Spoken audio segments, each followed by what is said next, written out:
Supreme check-in system is binding. Binding successful. Have a pleasant day. Who is talking? Can't a person sleep properly? Lin Bei, who was sound asleep, was startled by the voice in his ear. He jumped up and looked around angrily, trying to find the culprit of the prank. As a result, he was completely dumbfounded, because at this moment he was on a deserted island. The island was extremely small, no more than 30 square meters. Around the island, gray-white mist shrouded everything with visibility less than 30 meters. Damn, where am I? Lin Bei stood frozen, rubbed his eyes vigorously, thinking he was hallucinating. But the surroundings remained unchanged. Global announcement: Island survival game has begun. Note: during survival, every 7 days is a season cycle.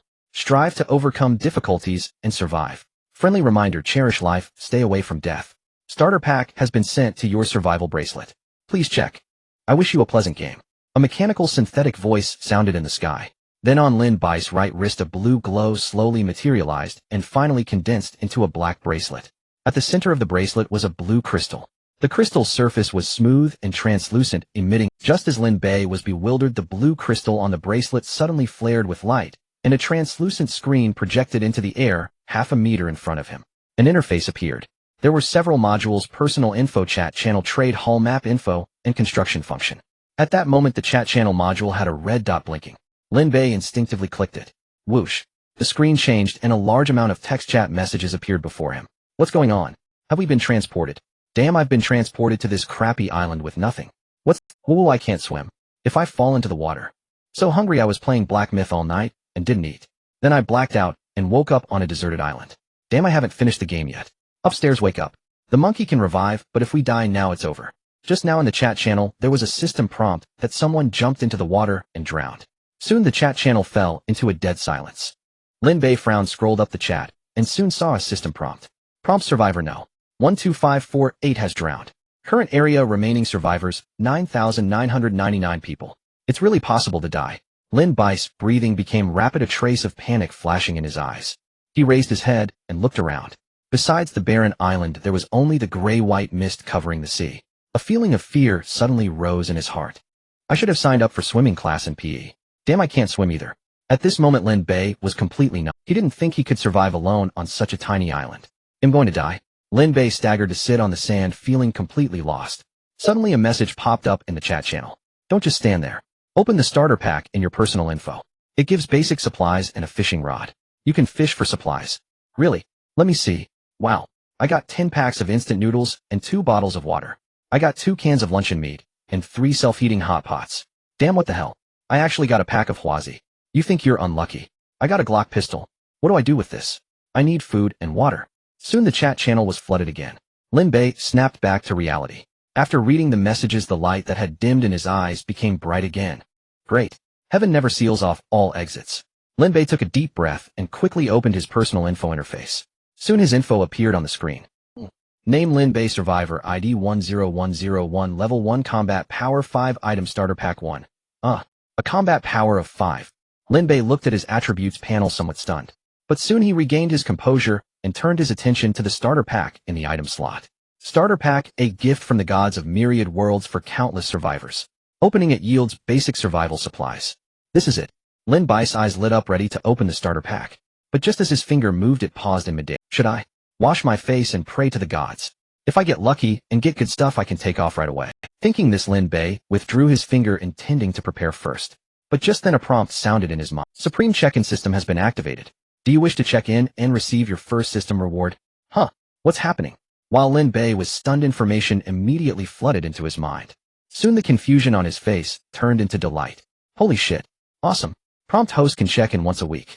After a successful check-in, a brand new system will be unlocked. As expected of the Supreme check-in system. Truly supreme. Each check-in rewards a new system. Does that mean as long as I can keep surviving, I can unlock countless systems? This is too damn awesome. In Lin Bei's mind, scenes of various powerful systems from novels he had read flashed by, making him yearn for. Prompt detected that host has not performed system check-in. Do you wish to check in immediately to receive system rewards? Check in now.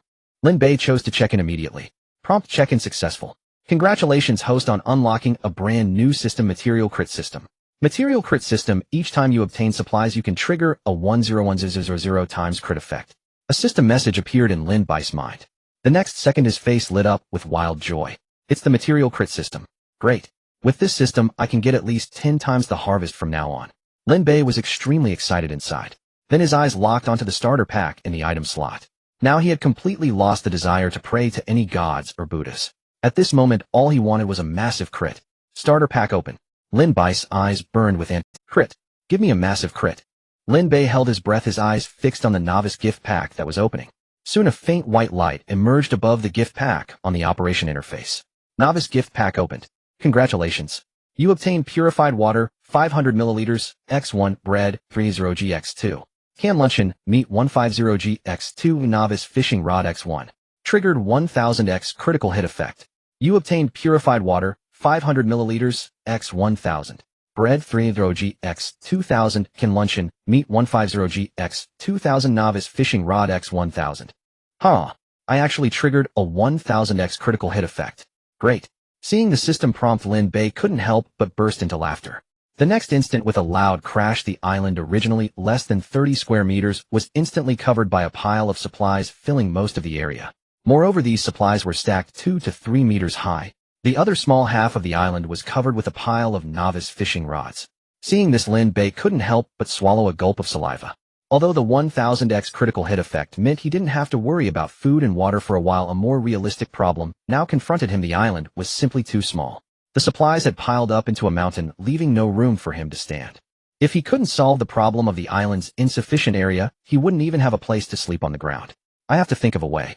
Lin Bei frowned, then began operating the interface on his survival wristband. Soon he tapped the build function module. Whoosh. A light screen flashed, and an interface for island construction appeared before him. Island level 1. Island area 25 square meters. Island expansion 1 primordial stone per square meter. Island upgrade 25,100 square meters. Island buildings none buildable. Primordial stone. Lin Bei examined the construction interface, feeling puzzled. This name, why does it look strangely familiar? However, to expand the island, he had to consume primordial stones. But the question came how to obtain primordial stones. He frowned, opened the chat channel, and searched in the regional chat for a while, before finally finding the answer he wanted. Face the wind ID. 14588. Haha, I just fished up a supply chest, and got a primordial stone from it. It can be used to expand the island area. Anyone willing to trade food and water with me? Just 1 loaf of bread, and 1 bottle of purified water. Love eating dumpling skin ID. 10777. Are you kidding? A lousy stone in exchange for a loaf of bread, and a bottle of water. Are you out of your mind? Turkey flavored guava ID. 12121. Haha, if I remember correctly, this guy is the unlucky one who got a Glock earlier, right? If you want supplies, trade your gun with me. I can give you half a loaf of bread, and 100 milliliters of purified water. Baby pumpkin ID. 16666. Does anyone want to buy a blueprint? I got a warehouse blueprint, and hope to trade for some. Yao Naiwahi ID. 10086. Have food and water are the real hard currency now. Only a fool would trade them for those damn stones and blueprints. Everyone watch out, don't be fooled. Below, many people immediately echoed, causing the two who wanted to sell primordial stones and blueprints to have no choice but to lower their trade conditions. However, still no one paid attention. Seeing this, Lin Bei's eyes flickered, and he thought to himself, I wonder if items obtained through trading can trigger the critical hit effect. Why not? Give it a try. So he quickly typed in the regional chat channel. Prompt, please set your display name in the channel. Bei Ming. After a moment's thought, Lin Bei set the game name he often used in games. Soon he obtained the qualifications to speak in the channel. However, as the owner of a level 1 island, he could only speak up to 10 times a day in the regional channel. But for now that was enough. Bei Ming ID 10101 to the 2 friends above selling primordial stones and warehouse blueprints, can we trade via private chat? Although there was a daily limit on regional channel posts, private chats had no limit, saving Lin Bei a lot of trouble. However, as soon as his message was sent, someone in the regional channel began to mock him. The first to speak was the guy named Yao Naiwahi. Haha, everyone come and see. There really are idiots in this world. Trading food and water for 2 worthless pieces of junk. Ha ha ha, what a joke. Soon many people below echoed, surrounding and mocking Lin Bei. Of course, a few also spoke up to advise Lin Bei, clearly stating that since everyone had just started surviving, survival supplies were the most precious, and trading them for other things was not worthwhile. Lin Bei glanced at the other survivors' chat messages, then at the mountain of supplies. He couldn't help but close his eyes and sigh, saying helplessly, alas, joys and sorrows are indeed different among people. With so many supplies, my island is almost too full. If I don't solve the island area problem soon, there will be no place left for me on this island. He was terrible at swimming. If he accidentally fell into the water, he would surely die. Therefore, for his life, he had to expand the island area as soon as possible. Since I'm afraid of falling into water, why not just create a continent? That way I won't have to worry about drowning if I slip. Haha, I'm such a genius. He glanced at the mountain of supplies, feeling reassured. Of course, his decision to trade now was also to test whether traded items could trigger critical hits. Moreover, a warehouse was also very important for Lin Bei, who had the material critical hit system. The weather was sunny now, but who knew if a sudden rainstorm might come? If these supplies got soaked, the packages would soon mold. Canned meat and bottled water would be fine, but the bread would all be wasted. And once he had a warehouse, it would also serve as a shelter from wind and rain, avoiding daily exposure to the sun. Soon Lin Bei received a private chat from Face the Wind. Thank goodness. Finally someone is willing to trade for my primordial stones. Brother Bei Ming, I won't ask for much. Just half a loaf of bread and half a bottle of purified water. If you agree, we can trade directly now. This. Lin Bei saw the private message, hesitated, glanced back at his mountain of food and water, and fell into silence. He was thinking how to trade half a bottle of water. Would he have to open the bottle, drink half himself, and then trade? As for pouring out half a bottle. Although Lin Bei had plenty of bottled water, he wouldn't waste resources like that. Even if he couldn't use all of it, he could trade it for other things. Waste is shameful. However, seeing that Lin Bei didn't reply, the other side panicked. Brother Bei Ming. No, Boss Bei Ming. Daddy Bei Ming. I'm really hungry and thirsty. You can't just let me die. How about this? I only need a small piece of bread and a small half bottle of water. Really, this is a life-saving emergency. I really can't hold on any longer. By now, Face the Wind was almost crying. Since waking up, he had felt unbearably hungry and thirsty. Unfortunately, whether opening the novice pack or salvaging supplies, he never got any food or drink, only materials. He was nearly furious to death. Now that he finally found someone willing to trade, he didn't want to end up with nothing. He didn't want to die, he wanted to live. Lin Bei came back to his senses and couldn't help but shake his head with a smile. He looked at the other's message, thought for a moment, and sent a private reply. I can trade you a loaf of bread and a bottle of water, but if you get anything good in the future, remember to keep it for me. Face the Wind saw Lin Bei's message and immediately showed ecstasy, quickly replying, big bro, don't worry. They'll definitely keep any good stuff for you to trade. Then he glanced at the other few primordial stones and a Glock pistol on his island, gritted his teeth, and said, I still have 3 primordial stones and a Glock pistol. If you need them, I can trade all of them to you. Just give me some food and water as you see fit. Lin Bei was momentarily stunned, feeling surprised. He hadn't expected the other person to be so lucky as to have obtained 4 primordial stones. Does your pistol have bullets? Lin Bei asked curiously. To tell you the truth, I have the matching blueprint. Actually, trading you the pistol is also for future long-term trade of food and water. I've been unlucky. After all this time, I haven't caught a single bite of food or water, so. Face the Wind said awkwardly. Lin Bei smiled and replied, okay, the primordial stones trade as previously agreed. As for your pistol, you need to provide 100 rounds of ammunition. They'll give you 5 loaves of bread, 5 bottles of purified water, plus 1 can of luncheon meat. If you agree, wow, big bro, you even have luncheon meat. Huh, great. I can trade right now. On the other side, Face the Wind was ecstatic and quickly agreed to the trade. Soon they added each other as friends and conducted the trade through the system. Prompt transaction successful. You received primordial stone X4. Glock 17 pistol X1 bullets, 9mm, X100. Lin Bei waited for a while, but still didn't get the system's critical hit notification. So it doesn't work. It seems that to trigger the system's critical hit, I have to obtain supplies through my own efforts. Lin Bei's expression showed a bit of regret, but it quickly returned to calm. Although trading could not trigger critical hits, it wasn't a big problem for his survival. He adjusted his mindset, directly opened the island construction interface, and chose to consume 4 primordial stones to expand the island area. Soon a simulation appeared on the interface. He selected a 2m×2m area not far behind himself, then clicked to expand. Rumbling, the island ground shook slightly. Then Lin Bei watched in astonishment as a square area materialized out of thin air not far behind him. So efficient. Lin Bei was stunned. This meant that as long as he had enough primordial stones, he could instantly expand the island into a huge one. Incredible. Lin Bei casually picked up a novice fishing rod from the ground, walked to the newly expanded area, and began fishing. People in the chat channel said that even without bait, an empty hook could catch supplies. So he sat on the ground waiting for supplies to bite, while also waiting for private chats from the other person for trading. Unfortunately, these novice fishing rods couldn't be synthesized. Otherwise, 1,000 rods would be enough to synthesize a high-quality advanced rod, and then the supply acquisition speed would be amazing. So I need to figure out how to deal with these novice fishing rods later. They take up too much space. And if I accidentally trip and fall into the sea? Lin Bei shuddered, his face full of fear. He couldn't swim and was terrified of falling into water. Ding. You have a new message. Please check. Suddenly the wristband vibrated slightly, and a prompt tone rang in Lin Bei's ear. Lin Bei sat up straight and opened the chat interface. After seeing the private message, a slight smile curled at the corner of his mouth. Business is here. The one he was privately messaging was Bei Pumpkin, who had previously wanted to exchange supplies for the warehouse design blueprint in the public chat channel. Bei Pumpkin, big brother, is what you said in the public channel true? I now need some food and water, and I have a few raw stones. Do you still need them? Lin Bei inquired curiously. You have a few raw stones? Not many, just two, both obtained from beginner supply chests. Bei Pumpkin quickly replied. Can trade. Lin Bei nodded, then proceeded to select trade. Bei Pumpkin quickly placed the warehouse design blueprint and the two raw stones on the trading interface, holding his breath, anxiously waiting. Basic warehouse design blueprint level 1 quality ordinary introduction can be recorded in the construction module and directly used to build a basic warehouse. Durability 100. Each construction consumes 1 point of durability. Once durability reaches 0, the design blueprint can no longer be used for building. Not bad, although it only has 100 points of durability, it is already sufficient for me at this moment. Lin Bei looked at the attributes of the warehouse blueprint, nodding in satisfaction. Then he submitted 5 loaves of bread and 5 bottles of water, plus a can of luncheon meat on the trading interface, clicking to confirm the trade. After finishing these, he turned back to glance at the mountain of piled supplies, letting out a long sigh, muttering to himself, "Sigh, I need to quickly expand the scale of the island, otherwise I might soon have no place to stay." He currently had a resource critical hit system, and every time he obtained supplies it would trigger a critical hit.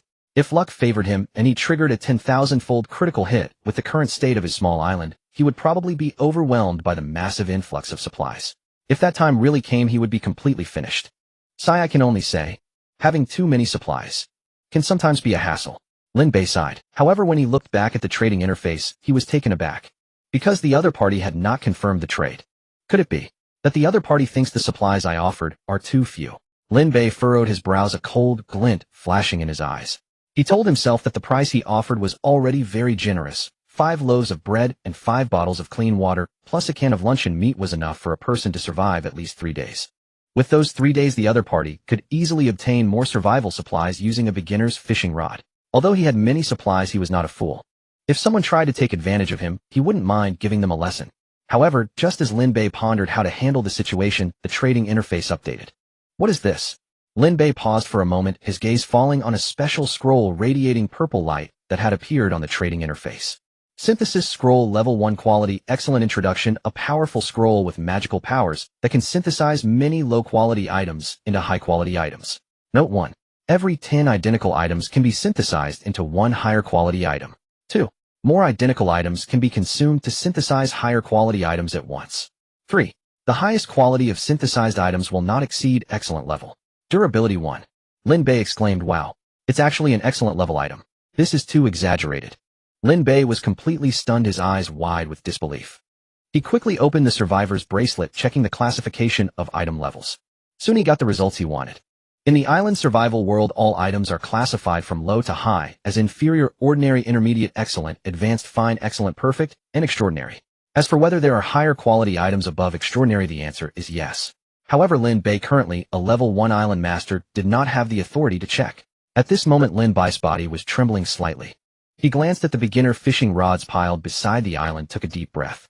To him, the synthesis scroll that the other party intended to trade was incredibly important.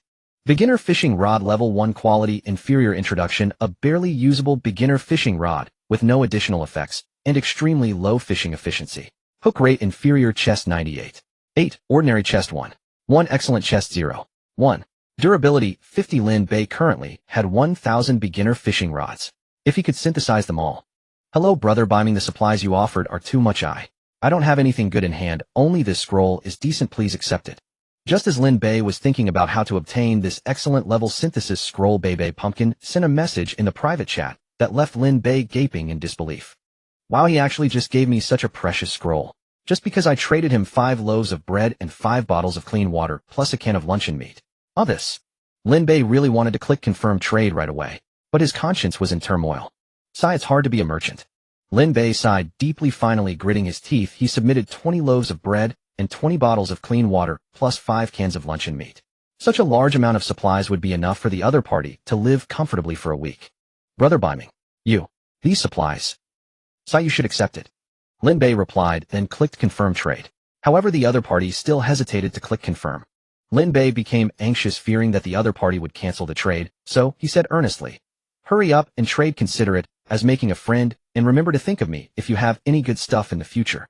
By the way, You have to live while I still expect you to trade some good items with me later. After saying this, Lin Bei fixed his gaze on the trading interface. Sure enough, after a moment of silence, Bei Pumpkin clicked confirm. I understand. And thank you, Brother Biming. If it weren't for your supplies, I wouldn't know what to do. Don't worry, I will make sure to live well. Seeing this, Lin Bei smiled slightly. No need to be polite, remember to find me for trades in the future. The prices will definitely be fair. Lin Bei sighed in relief as the trade was completed. Finally done. Lin Bei's face was filled with joy as he quickly reached out to grab the exquisite purple gold fishing rod. His gaze was fixed upon it. Immediately, an attribute panel floated before him. Master level fishing rod. Level 1. Quality excellent. Description: an extraordinary fishing rod exclusive to fishing masters possessing exceptional performance, featuring an automatic fishing function that greatly enhances the hooking speed and rate. Hooking rate: ordinary treasure chest 28, excellent treasure chest 40, fine treasure chest 30, extraordinary treasure chest 9, perfect treasure chest 1. Durability: 50,000. While this attribute is too abnormal. Lin Bei was momentarily stunned, then his face broke into a wild joy. Under normal circumstances, even if he synthesized 1,000 beginner fishing rods, he would only obtain one fine quality fishing rod. But who would have thought that the resource crit system would actually cause the quality of the synthesized fishing rod to experience a tenfold crit? It unexpectedly upgraded the fine quality to an astonishing excellent quality. This was simply a stroke of good fortune. As expected of an excellent quality master-level fishing rod, it can even fish automatically. Moreover, the hooking rate is quite exaggerated with a chance to catch perfect grade treasure chests. And it guarantees at least an ordinary treasure chest, so there's no need to worry about catching trashy low-quality treasure chests anymore. Lin Bei glanced at the public chat channel. Many people had caught low-quality treasure chests, and besides some basic materials, there was actually no food or water, nor was there any spirit stone. Moreover, according to his observations, survivors using beginner fishing rods seemed to acquire resources at a very slow pace. He looked at the master fishing rod in his hand, cautiously approached the shore, opened the fixed stand on the rod, set it up on the shore, and then selected the automatic fishing mode at the handle. Ding! The automatic fishing mode has been activated. Please wait patiently for your harvest. A mechanical prompt sounded from the fishing rod. Lin Bei moved closer and shook the fishing rod vigorously, finding it still very sturdy. Then he felt at ease to leave. Next, he just needed to quietly wait for the harvest. Meanwhile, he looked at the warehouse design blueprint, preparing to start crafting. Now, apart from a few spirit stones, he had no basic materials. Therefore, he needed to procure some from other players. Thus, he directly opened the public trading channel and filled out a procurement request. Ding! The procurement request has been published. Current procurement order 15. Lin Bei's eyes moved slightly. I can actually publish 5 procurement orders at the same time. He was somewhat pleasantly surprised, turned around to glance at his pile of resources resembling a small mountain, then looked at the small islands area around him, gritted his teeth, and published another order for spirit stones. The procurement price was 1 spirit stone for 100 grams of bread, with a transaction limit of 300 times. In this way, he could exchange 3 spirit stones for each loaf of bread. Even if he completed all transactions, he would only consume 100 loaves of bread. He currently had nearly 2,000 loaves of bread, so he wasn't worried at all. He also saw many survivors in the chat channel currently lacking survival supplies, and the price of 100 grams for 1 spirit stone was already much higher than the market. Except for him, the other survivors were all seeking food and water, while he was an exception, starting to exchange food for other supplies on the first day of survival.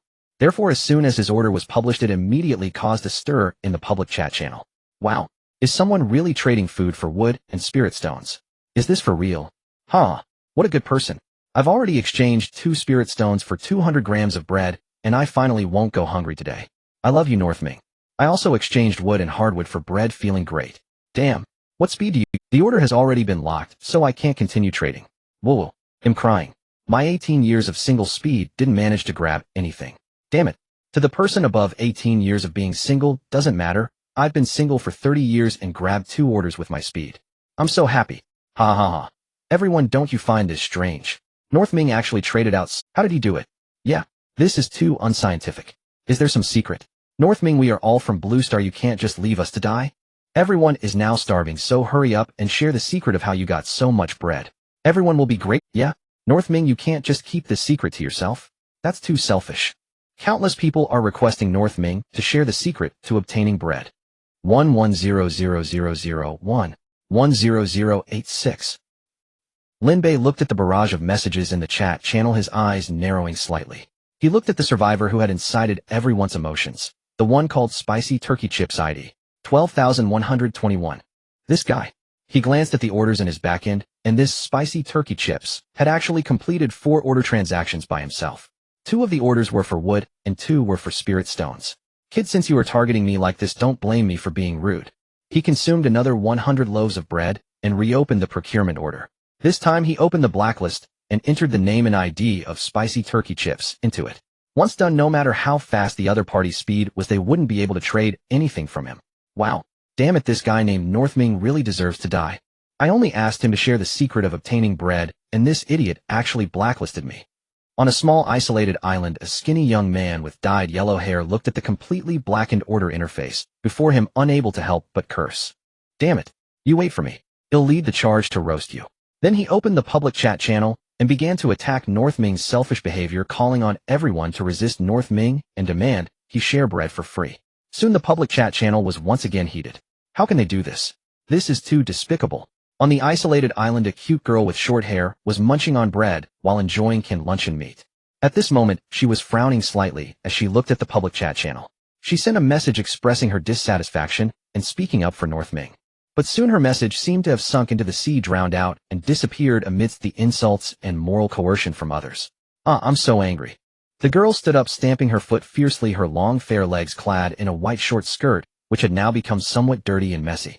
At this moment her hair was a bit damp, a result of her having jumped into the sea to retrieve resource treasure chests earlier. As for fishing, she had no interest. Although the resource treasure chests floating in the surrounding sea were distant, for her retrieving them was not difficult. It was just that the treasure chests deeper in the water were shrouded in mist, emanating a terrifying aura that pressed down on her heart, causing her to hesitate. Otherwise, with her skills, she could definitely obtain more resource treasure chests. She was Bei Nangua, originally named Bei, and a martial artist proficient in the family leg technique of the Bei family. Originally, she was resting, but unexpectedly, when she woke up, she found herself on a small, isolated island. What was even more troubling was that there was not a single bite to eat or drink in the beginner's gift package and resource treasure chest she opened. So she thought of sending messages through the chat channel attempting to trade some food and water. However, she was met with a barrage of ridicule. Fortunately, there is always a way out. A kind-hearted person named Northming traded with her, giving her a large amount of resources, allowing her not to worry about survival for a while. To thank him for his generosity, she took out a precious scroll she opened from the resource treasure chest floating at the edge of the mist. Unexpectedly, he traded her a large amount of survival supplies again. This made her feel very touched. As a martial artist, she consumed a lot daily, but don't be fooled by her not being fat. Her appetite was about 3 times that of an average man. With these food and water, she could go for quite a while without worrying about her survival. If these people are too... She sent a private message to Northming asking him not to mind the gossip. Northming quickly replied with a smiling emoji, clearly not taking the matter to heart. Phew. Bei Nan let out a slow breath. She then turned her gaze towards the misty edge in the distance where 2 resource treasure chests emitting blue light appeared. The corners of Bei Nan's mouth lifted in a smile, her eyes narrowed, forming crescent shapes. She stretched her limbs, stripped off her clothes, transforming into a graceful white mermaid, and plunged into the sea. On the other side, Lin Bei had long since muted the public channel's prompts and unfamiliar private messages. He approached his master fishing rod by the shore, and at his feet there were already 2 resource treasure chests. One of them was emitting green light, while the other was emitting blue light. Resource treasure chest, excellent. Opening it can yield some high-quality resource rewards. Resource treasure chest, fine. Opening it can yield some fine resource rewards. Both treasure chests had exceeded ordinary quality. Feeling ecstatic, Lin Bei stepped forward, tore off the wrapping on the resource treasure chest, directly opened it, and then looked into the chest with an expectant face. Hint: you have opened an excellent resource treasure chest. Triggered 20 times crit. Hint: you have opened a fine resource treasure chest. Triggered 10 times crit. Light flickered before him as pleasant system prompt sounds rang in Lin Bei's ears. As Lin Bei opened 2 resource chests, 2 critical hit notifications echoed in his ears. Amidst a burst of light, the chests before Lin Bei slowly vanished. The ground in front of him was covered with a pile of resources. You have obtained 20 original stones.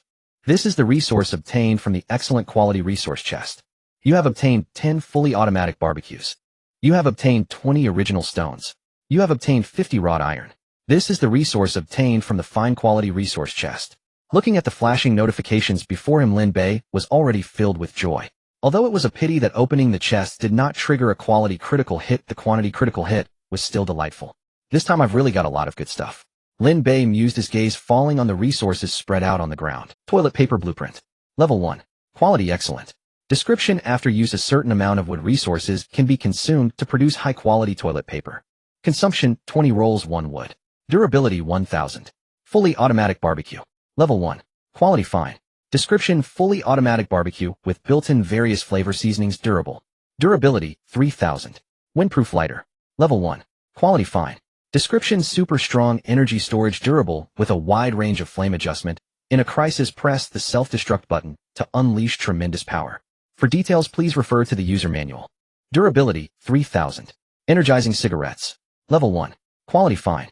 Description: can adjust flavor according to the user's condition. After use, it can enhance mental concentration and immunity to fatigue lasting for 3 hours.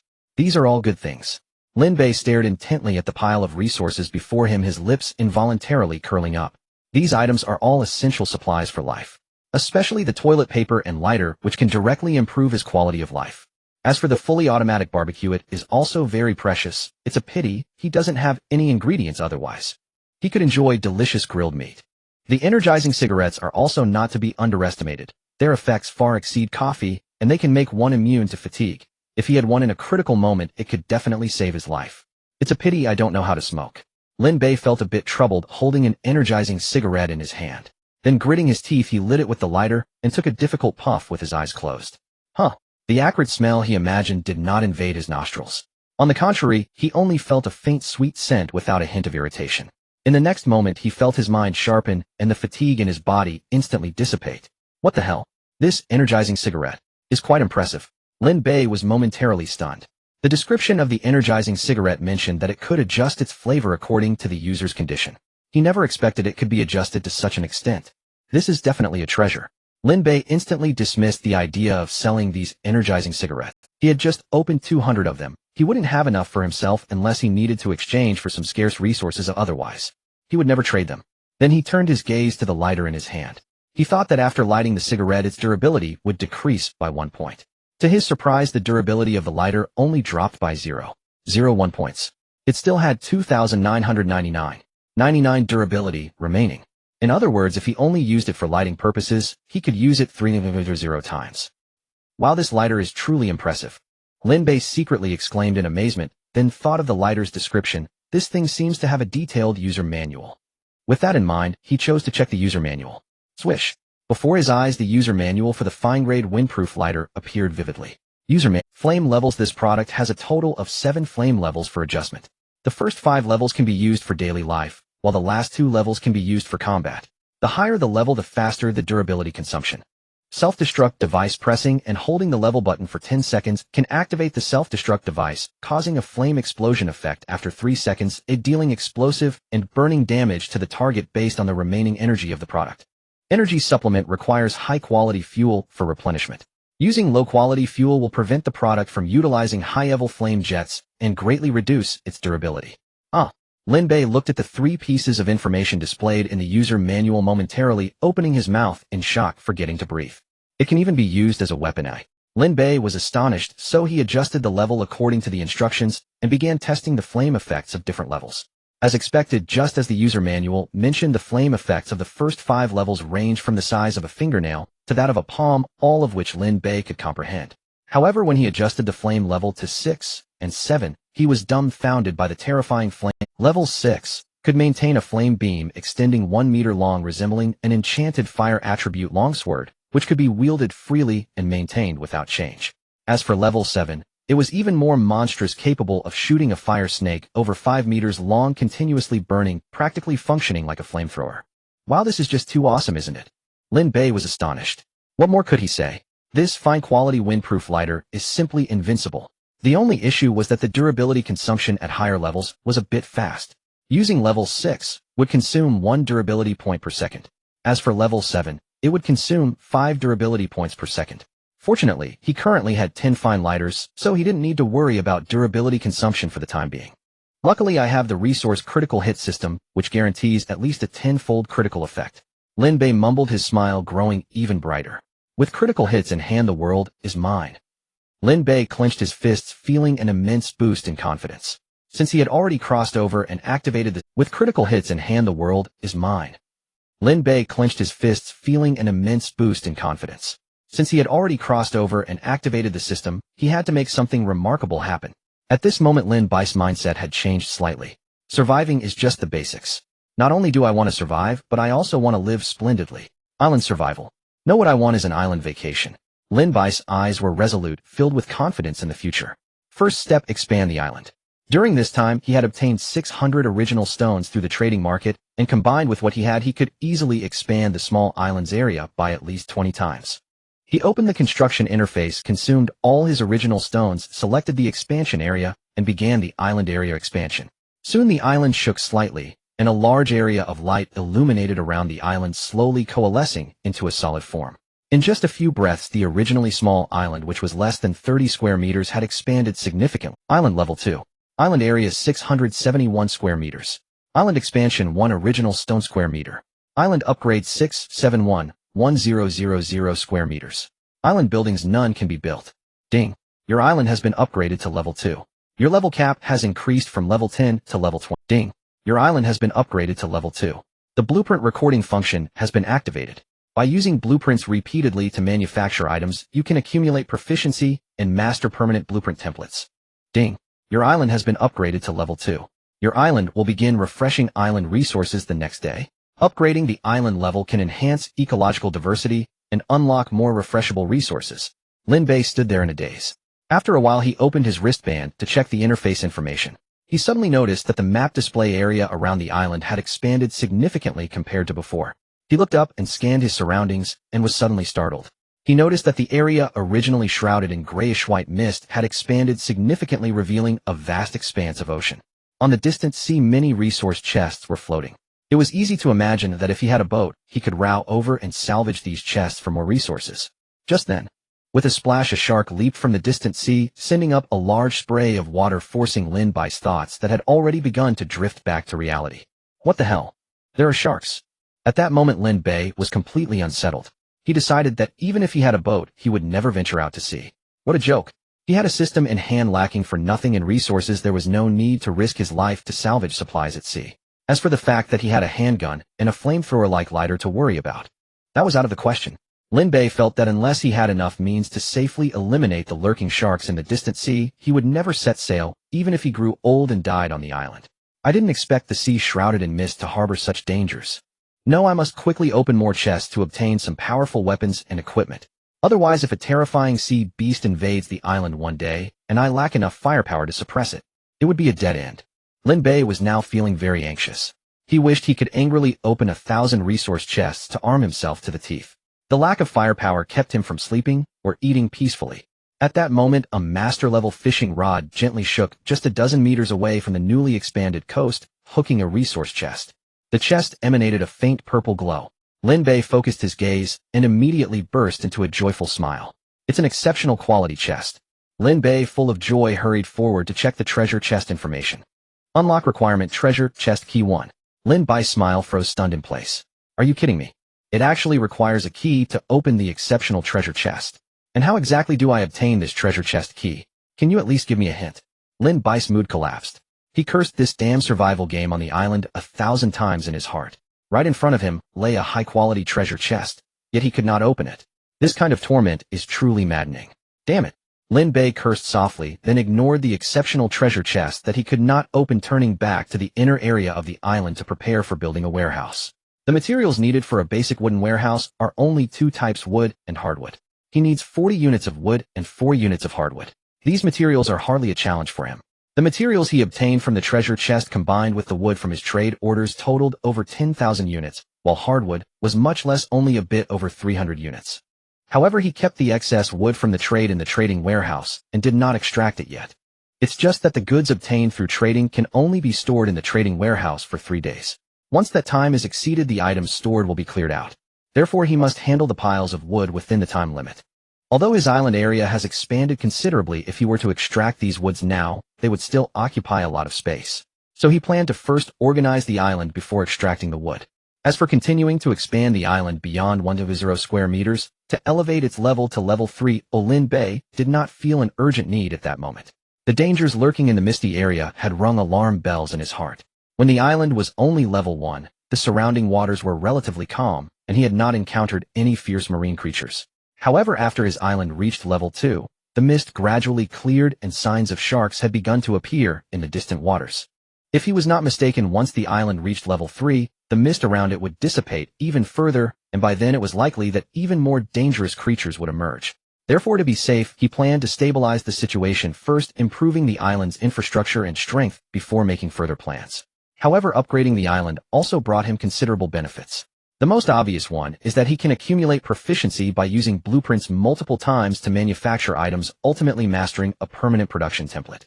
For example, for the basic wooden warehouse, he only needs to build it 20 times to fully master its. Similarly, for high-quality toilet paper, he only needs to produce it 200 times to accumulate enough proficiency and unlock its permanent blueprint.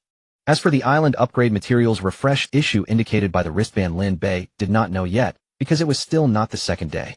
However, it is worth mentioning that with the upgrade of his island, he can now speak up to 20 times a day in the public chat channel, which is double the amount compared to when it was a level 1 island. Additionally, his limit for purchasing orders in the trading channel has also increased from the original 5 to 10, also doubling. Of course, his level cap has also increased to level 20. However, he is still a level 1 weakling. As for how to improve his own level and combat power, he currently has no clue. He can only take it step by step. Soon, Lin Bei spent materials to build 4 warehouses located in the southeast, southwest, northeast, and northwest directions near the island's coast. This way, no matter which direction he collects resources in the future, he can easily store them in the warehouses. However, it must be said that the capacity of the basic wooden warehouse is not very large, occupying an area of only 77, less than 50 square meters. Fortunately, it is high enough. Lin Bei checked the information on the blueprint and found it to be a full 10 meters tall, internally divided into 2 layers equipped with a wooden ladder and shelves. Overall, it was still passable. After arranging the warehouses, Lin Bei glanced at the pile of food and water like a small mountain, letting out a long sigh. Next, he would have to move all these materials by himself. Sigh, if only I had a worker to help out. Lin Bei lamented, unable to do anything but start working. Time passed, and soon it was noon. The sun hung high in the sky, and Lin Bei was drenched in sweat, lying on the ground, gasping for breath. It was hot, really too hot. He looked up at the scorching sun, directly dived back into the warehouse, then opened a bottle of pure water and started gulping it down. Ah, so refreshing. After finishing a bottle of water, Lin Bei finally regained some vitality. He glanced at the piled food and water in the warehouse, suddenly feeling a bittersweet sensation. There is indeed a lot of these materials, but the key point is that there are just too many. After busying himself for 2 or 3 hours, he had only managed to move about a quarter of it. These items, not counting the packaging, weighed nearly 1.5 tons in total, which is rather exaggerated. Fortunately, Lin Bei had smoked a refreshing cigarette, warding off his fatigue. Otherwise, he might have moved even less. Unfortunately, the effect of the refreshing cigarette had worn off, and fatigue surged back, leaving him somewhat helpless. It seems that fatigue doesn't completely disappear, Lin Bei reflected. At the same time, he looked towards the seaside through the warehouse's large door, where the master-level fishing rod had automatically caught 6 resource treasure chests, plus the previous exceptional treasure chest. Now a total of 7 resource treasure chests lay quietly by the sea. Among them were now 2 exceptional treasure chests, while the others included 2 fine treasure chests, 1 excellent treasure chest, and 2 ordinary treasure chests. Seeing so many treasure chests, Lin Bei's mood had already calmed significantly. He had just compared the public chat channel, and it turned out that survivors with beginner fishing rods averaged 3 hours to catch 1 resource treasure chest. In contrast, the master fishing rod obtained a resource treasure chest in an average of half an hour. In other words, Lin Bei's speed of acquiring treasure chests was a full 6 times that of other survivors.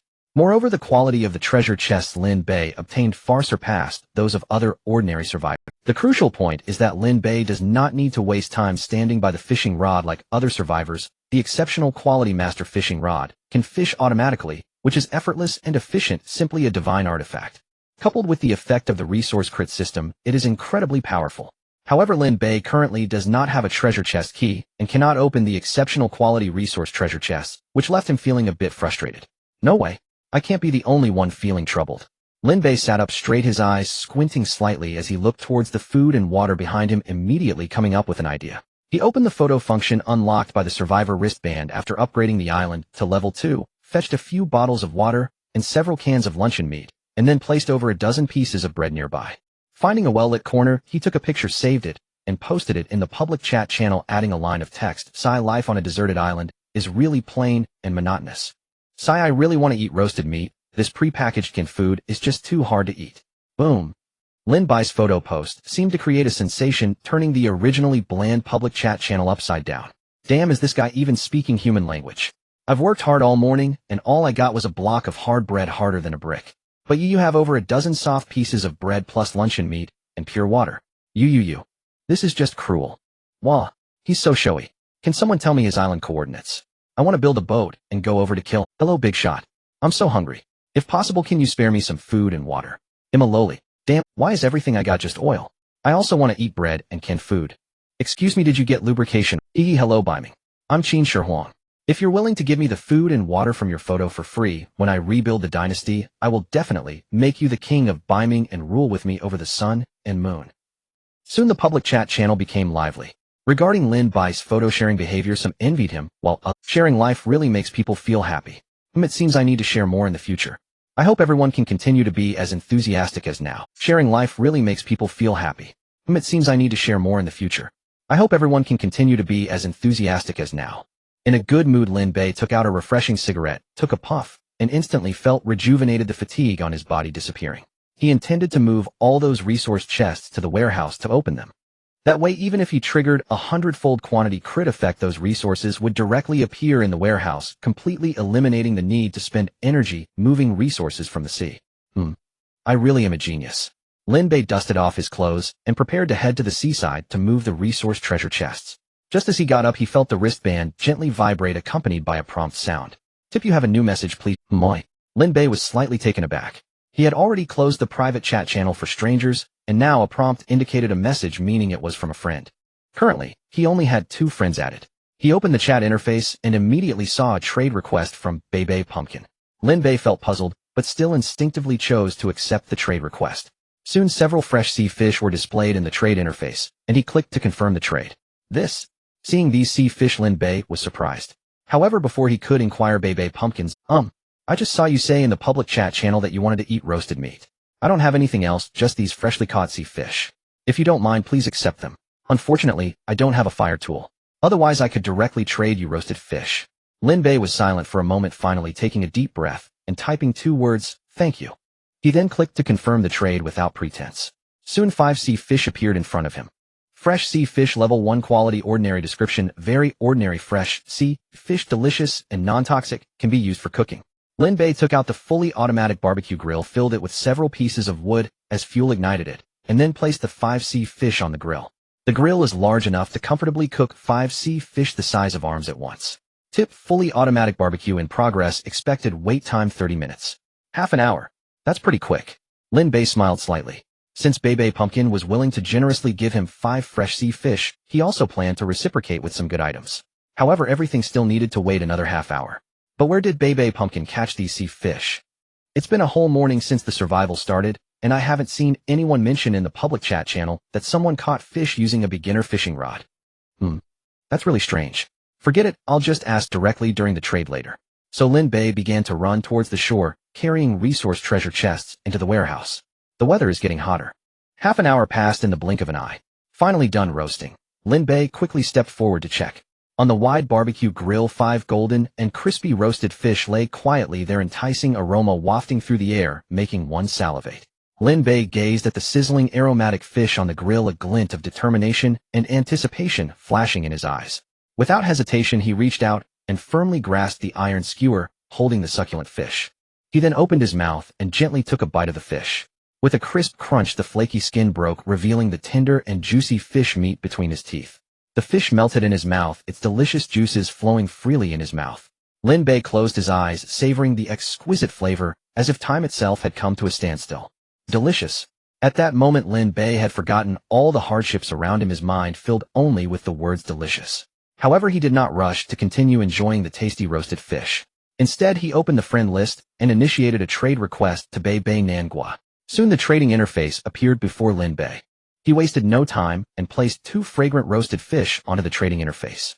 After a few seconds of hesitation, the other party clicked to confirm the trade. Seeing this, Lin Bei breathed a sigh of relief.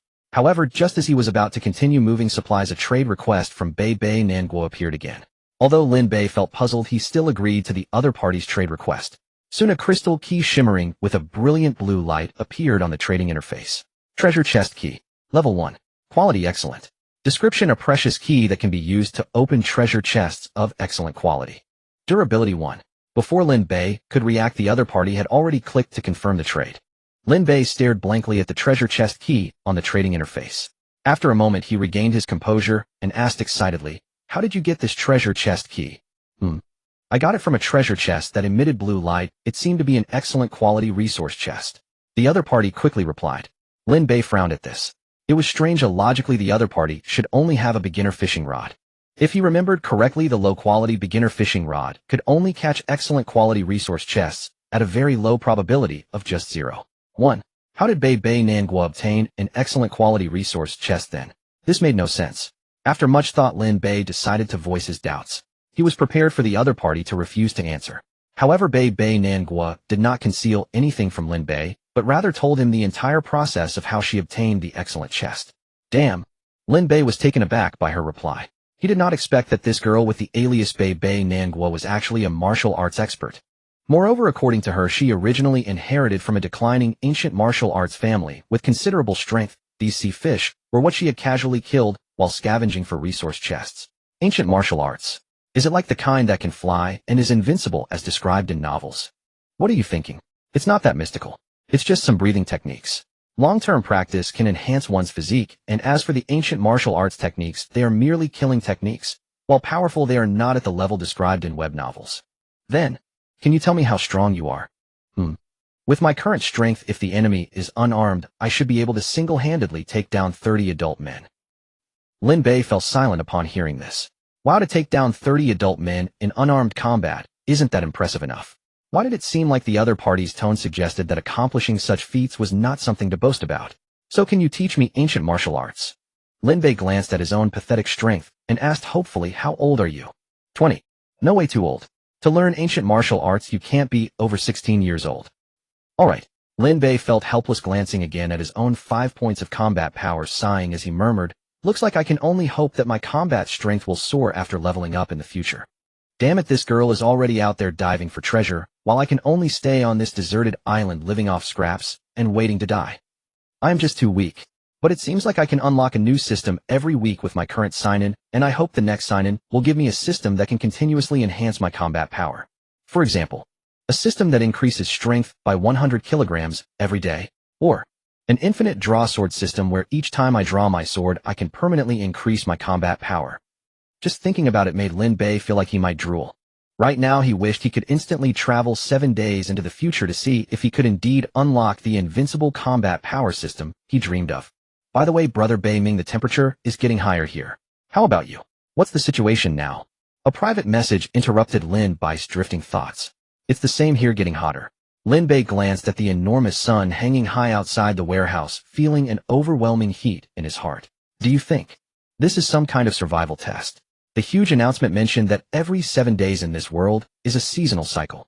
Are we about to experience the hot season? Bei Nanguo quickly sent another message filled with her speculations about the future situation. However, after reading these words, Lin Bei's expression darkened and his brows furrowed tightly. He felt that the other party's speculations were likely true. If this was the case, he needed to prepare for the heat in advance. Thinking of this, Lin Bei created a warehouse and then traded it to Bei Nanguo. "You can use this warehouse to block out the sunlight. Thank you. No need to be polite, you've given me plenty too. We are just helping each other." Lin Bei replied with a smile. Then he took a lot of food and water and traded them to her. After learning that the other party was an ancient martial arts inheritor and had an appetite far beyond that of an average person, Lin Bei decided to continue adding to his contributions to solidify their friendly cooperation. This could be considered an investment. He believed that she would bring him more surprises in the future, just like the synthesis scrolls before and the treasure chest key now.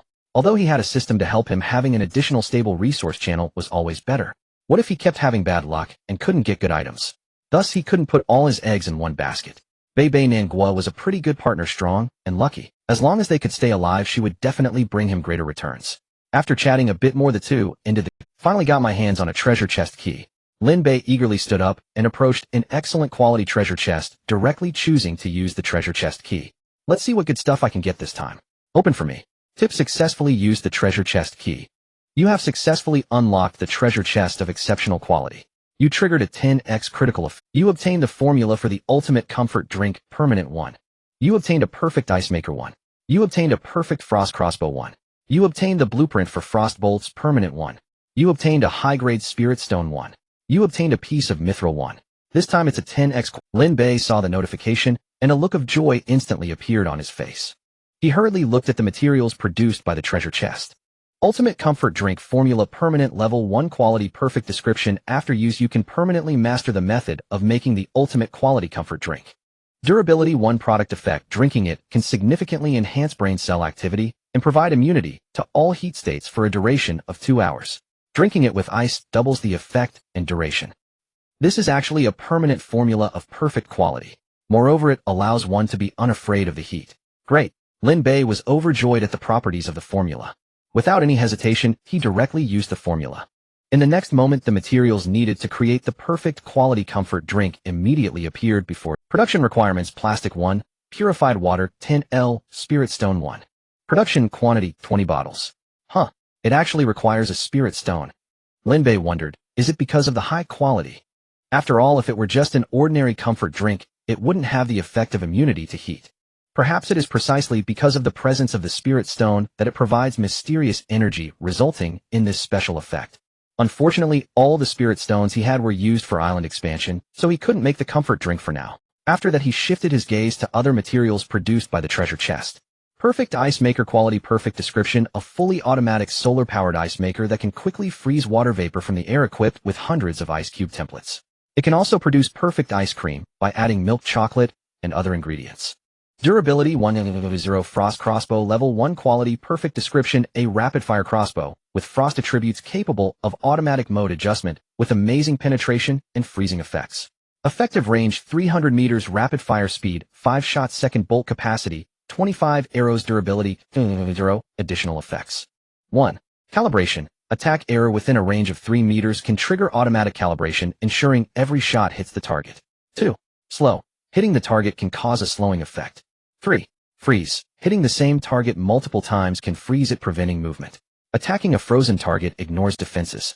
Frostbolt Design Blueprint Permanent Level 1 Quality Perfect Description: after use you can permanently master the method of making frostbolts.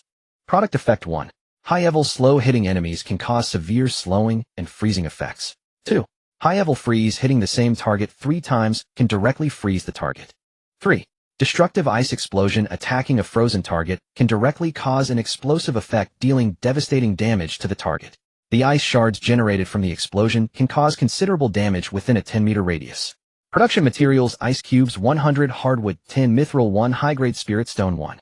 High-grade spirit stone quality perfect description: a precious material that can provide high-grade mysterious energy and can also be used for island expansion. Mithril quality perfect description: a precious magical material used for equipment crafting. Perfect grade weapon and matching perfect grade ammunition design blueprints. Lin Bei looked at the attributes of the frost crossbow and the frost bolt design blueprints, excitedly jumping 3 feet high and bursting into laughter. However, his resources are limited right now. Even though the perfect ice maker can supply ice cubes endlessly, he can only make 1 frost bolt, because he only has 1 piece of mithril and 1 high-grade spirit stone. Fortunately, the frost crossbow does not necessarily require frost bolts to function. Even using some ordinary bolts would work just fine. However, compared to using frost bolts, the power would likely be significantly lesser. Despite this, Lin Bei didn't mind. He was already quite satisfied with the rewards from this exceptional treasure chest. He placed the perfect ice maker outside the warehouse to let it absorb solar energy and continuously produce. After observing for a while, he found that the perfect ice maker's efficiency was very high. On average, it could produce 1 ice cube every 10 seconds, each the size of a fist, which was remarkable. Lin Bei felt that if he melted the ice cubes, he could at least get 100 milliliters of purified water. In other words, if Lin Bei considered the perfect ice maker as a water production tool, he could get 72 bottles of 500 milliliters purified water every hour. It is worth mentioning that the storage box attached to the perfect ice maker seems to have its own secrets, capable of holding many items. After Lin Bei examined it carefully, he couldn't help but take a deep breath and exclaimed, "Wow, isn't this just the storage space from online novels? Moreover, it has a 101,010 space. That's a whopping 1000 cubic meters. This perfect ice maker is truly a treasure." The enormous storage space inside can even be used as a refrigerator. Lin Bei's face was beaming, feeling as if he had eaten honey. This is simply a windfall. Even if, as Bei Pumpkin speculated, extreme heat would occur in the coming days, he need not worry. He has the ultimate comfort drink and the perfect ice maker, so he is completely at ease. By the way, this high-grade spirit stone is said to be usable for island expansion. I wonder what the effect is. Suddenly Lin Bei looked at the dark stone emitting a faint glow in his hand and checked the island construction. The result left him utterly stunned. Prompt: would you like to consume one high-grade spirit stone to expand the island by 100 square meter? Seeing the prompt, Lin Bei was completely dumbfounded. He never expected that a single high-grade spirit stone could expand the island by over 1,000 square meters. Truly, it is a material obtained from a 10x quality critical from an exceptional treasure chest. In a word, awesome. Lin Bei was excited, finding it hard to calm down. Forget it, taking advantage of this hot streak, I might as well open a few more treasure chests to see what's inside. Lin Bei rubbed his hands together and dived headfirst into opening treasure chests. Prompt: successfully opened a regular resource chest. Triggered a 100x critical effect. Damn, he actually got to eat roasted meat. And he even has ice-cold cola to drink. Damn, I'm so jealous. Big shot. Can you spare me some fish bones? The kid is already crying from envy. Damn it. I've been a smoker for 10 years, I want to smoke too. Hey brother Biming, do you have any cigarettes? I'm willing to trade design blueprints for you. What's there to be smug about? It's just that you got lucky at the start and found some delicious food. One's luck can't always be good. Be sensible and share the food and water with everyone now, or when your luck runs out one day, don't expect others to help you. In the chat channel, it was bustling with activity when suddenly someone named Ye-Ao-Nai-Wahi disdainfully commented. Everyone paused for a moment, then mocked, "Kid, don't be sour just because you can't eat grapes. Why should others share food and water with you? Do you think you can get something for nothing?" Exactly, I'm willing to trade other resources for food and water rather than behaving like a clown, always asking for resources. Are others your parents? We are on an island survival mission, do you still need to be coddled? I've noticed this Ye-Ao-Nai-Wahi for a long time. He's been blabbering in the channel, yet hasn't attempted fishing even once. Instead, he's been privately messaging others asking for resources. It's laughable. Really? Then I need to block him quickly so he doesn't bother me later. Soon Ye-Ao-Nai-Wahi was besieged. Damn you all. Just wait for me.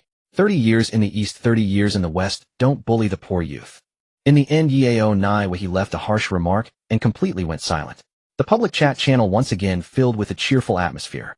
Everyone was chatting and laughing, some sharing survival strategies, while others sought to trade resources. Of course, Lin Bei also saw several survivalists wanting to trade resources with him. Without hesitation, he spent 2 energy-boosting cigarettes and 2 bottles of soda to trade for several design blueprints from these people. Design blueprint for a mattress, quality ordinary. Description: a design blueprint for a soft and comfortable mattress, you deserve it. Materials needed: fabric 10, hemp, leaves 5, sponge 5, a metal material 1. Durability 10. Design blueprint for an air conditioning blanket, quality ordinary. Description: smooth and soft to the touch, allowing for a peaceful sleep. Materials needed: fabric 3, cotton 2, hemp, leaves 1, silk 1. Durability 10. Design blueprint for a recliner, quality excellent. Description: a sturdy wooden rocking chair to enjoy tranquil afternoons. Materials needed: wood 1, rattan 2, hemp, leaves 2. Durability 10. With these items, Lin Bei could finally lay out a decent sleeping area and have a good night's sleep. He directly set up his mattress and bedding in the warehouse, and also made a recliner to place at the warehouse entrance. He leaned back on it, sipping ice-cold cola while gazing at the distant sea. He looked completely content, enjoying the afternoon. The air was somewhat hot, so he set up an electric fan nearby and hung a bag of ice in front of it. A cool breeze brushed against his face, refreshing and delightful. This life is simply delightful. Lin Bei leaned back on the recliner, fully enjoying himself. Splash. From the distance, the sea surged, and the shadow of a shark leaped out of the water before diving back in. Tisk, if this shark isn't dealt with, it'll become a persistent headache sooner or later. Lin Bei frowned, glancing at the shadow of the shark swimming back and forth in the distance, losing his desire to continue enjoying himself. He immediately stood up, took out high-grade raw stones and secret silver, and also gathered some hardwood and ice to start crafting ice arrows. Tip: crafting successful. You have obtained 500 ice arrows. Perfect. Fortunately, I actually got 500 arrows, enough to last a long time. Lin Bei sighed in relief upon seeing the system notification. It's a pity the crafted items couldn't trigger a critical hit effect, otherwise, it would have been exhilarating. But it's strange, if he remembered correctly, he had triggered a 10-fold quality critical hit effect when using the synthesis scroll earlier. But later, when crafting a bunch of items, he hadn't triggered a single critical hit effect. I guess only using items to obtain goods can trigger a critical hit effect. Items obtained through crafting won't trigger a critical hit effect. Lin Bei speculated in his heart. However, this was not something unacceptable for him. After all, he could get a system every week by signing in. As long as he survived long enough, there would come a day when he could achieve full system coverage and become an invincible being admired by the world. Cough cough, no, I mean an invincible handsome guy. Holding the ice crossbow, a chilling aura instantly enveloped him. The surrounding heat waves dissipated immediately. Centered around him, a 5-meter radius became cool. This ice crossbow is impressive. It has such an additional effect. If I carry it with me, I won't have to worry about the hot weather around me. It's like a moving air conditioner. Lin Bei was extremely satisfied with the refreshing sensation of the ice crossbow. He walked toward the shore, while loading 25 ice arrows into the crossbow. By the time he reached the shore, he had completed his preparations. He set the ice crossbow to single-shot mode, then his eyes burned with intensity as he focused on the shark's silhouette about 30 meters away, pulling the trigger. Whoosh! A faint sound of air being pierced rang in his ears. The air seemed to ripple slightly, and by the time Lin Bei came to his senses, the ice arrow had already shot out at an incredible speed. Oh no, my aim is too poor. It seems I shot wide. Lin Bei felt frustrated, but it was only a distance of over 30 meters, and he had missed. This was simply embarrassing. However, just as he prepared to shoot a second arrow, the ice arrow that had initially shot out shimmered and suddenly changed direction, instantly hitting the shark that had narrowly escaped in the water. What the hell? This actually works? Lin Bei exclaimed in surprise, finally realizing an additional effect on the ice crossbow. Calibration attack deviation within a 3-meter range can trigger automatic calibration, ensuring a hit every time. A divine artifact. Lin Bei was beaming with excitement. He looked up at the distant sea. Then he froze. He saw that the area around where the shark had been was now crystallized into a 3-meter square, giant ice block. Is this the freezing effect? But doesn't this effect require consecutive hits to trigger? How did I activate it with just one arrow? Could it be because of the seawater? Lin Bei was puzzled. He glanced at the seawater not far from the shore, hesitated for a few seconds, then shot an ice arrow at the sea surface. Whoosh! The arrow shot swiftly into the sea. The next moment, an incredible scene unfolded. The ice arrow landed within a 3 to 4 meter radius of the sea surface, visibly turning into ice, ultimately coalescing together and being pushed toward the shore by the waves. Whoa! The ice arrows attacking marine creatures probably have amazing effects. Lin Bei exclaimed. He suddenly understood the terrifying power of the ice crossbow combined with the ice arrows. Due to the presence of water, the arrows didn't need to hit the target multiple times to trigger the freezing effect. Invincible. Lin Bei aimed at the shark frozen into an ice sculpture in the distance and pulled the trigger again, shooting another ice arrow. The arrow shot through like a blue meteor, hitting the frozen area in an instant. Boom! A loud explosion echoed, and the shark, now an ice sculpture, instantly shattered into countless ice shards, shooting outwards and splashing waves over 3 meters high. On the shore, Lin Bei was both shocked and excited. This power is outrageous. It's like a high-explosive grenade. What he had just tested was indeed a special effect of the ice arrows. Destructive Ice Blast. Destructive Ice Blast attacking a frozen target can directly cause an explosion effect, delivering devastating damage. The ice fragments from the explosion can deal considerable damage within a 10-meter radius. It proved that Destructive Ice Blast truly possessed terrifying power to annihilate everything. It's a pity that now the shark is in pieces. Otherwise, I might have been able to have a bite of grilled shark fin. Lin Bei sighed with regret as he put away the ice crossbow, but the smile on his face never faded, lingering for a long time. With this ice crossbow, he no longer needed to worry about dangers in the surrounding waters for a while. If any fool dared to appear before him, he could deliver a soul-piercing shot. If one shot wasn't enough, he would just add another, letting the other party experience the terror of the destructive. Tip: you killed a great white shark. You have gained 1,000 survival experience. Tip: your level has been raised to level 5.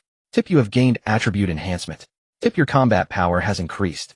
Tip: you triggered a 10-fold critical hit effect. Your combat power increase has been amplified 10-fold. Lin Bei, while feeling regretful about not being able to eat grilled shark fin, was suddenly frozen in place by a series of system notifications ringing in his ears. What's going on? I leveled up. My combat power increased. And I triggered a 10-fold critical hit effect. What the hell? Is this real? Lin Bei looked perplexed. However, before he could come to his senses, a powerful stream of energy suddenly surged from his lower abdomen, sweeping through his entire body, causing him immense pain and making him fall to the ground. It hurts, it hurts, it hurts. Lin Bei whimpered and howled. At the same time, his combat power began to soar at that moment. A piercing pain emanated from Lin Bei's body, his complexion as pale as paper, devoid of any cold sweat dripped down his forehead like rain as he whimpered and rolled on the sandy beach.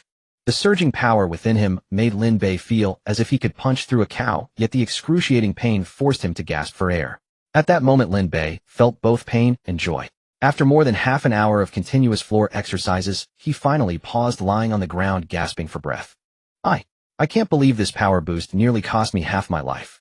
However, I never expected that the power gained from leveling up could trigger the system's critical hit effect. It's simply unbelievable. That being said, if a mere tenfold power critical can cause such agony, what would happen if I triggered a critical hit of dozens, or even hundreds of times? Lin Bei shuddered at the thought, filled with dread. It hurts so much. Thankfully, it was just a tenfold critical hit. Otherwise, I would have been the first clown to die from a surge in power among all survivors. Phew.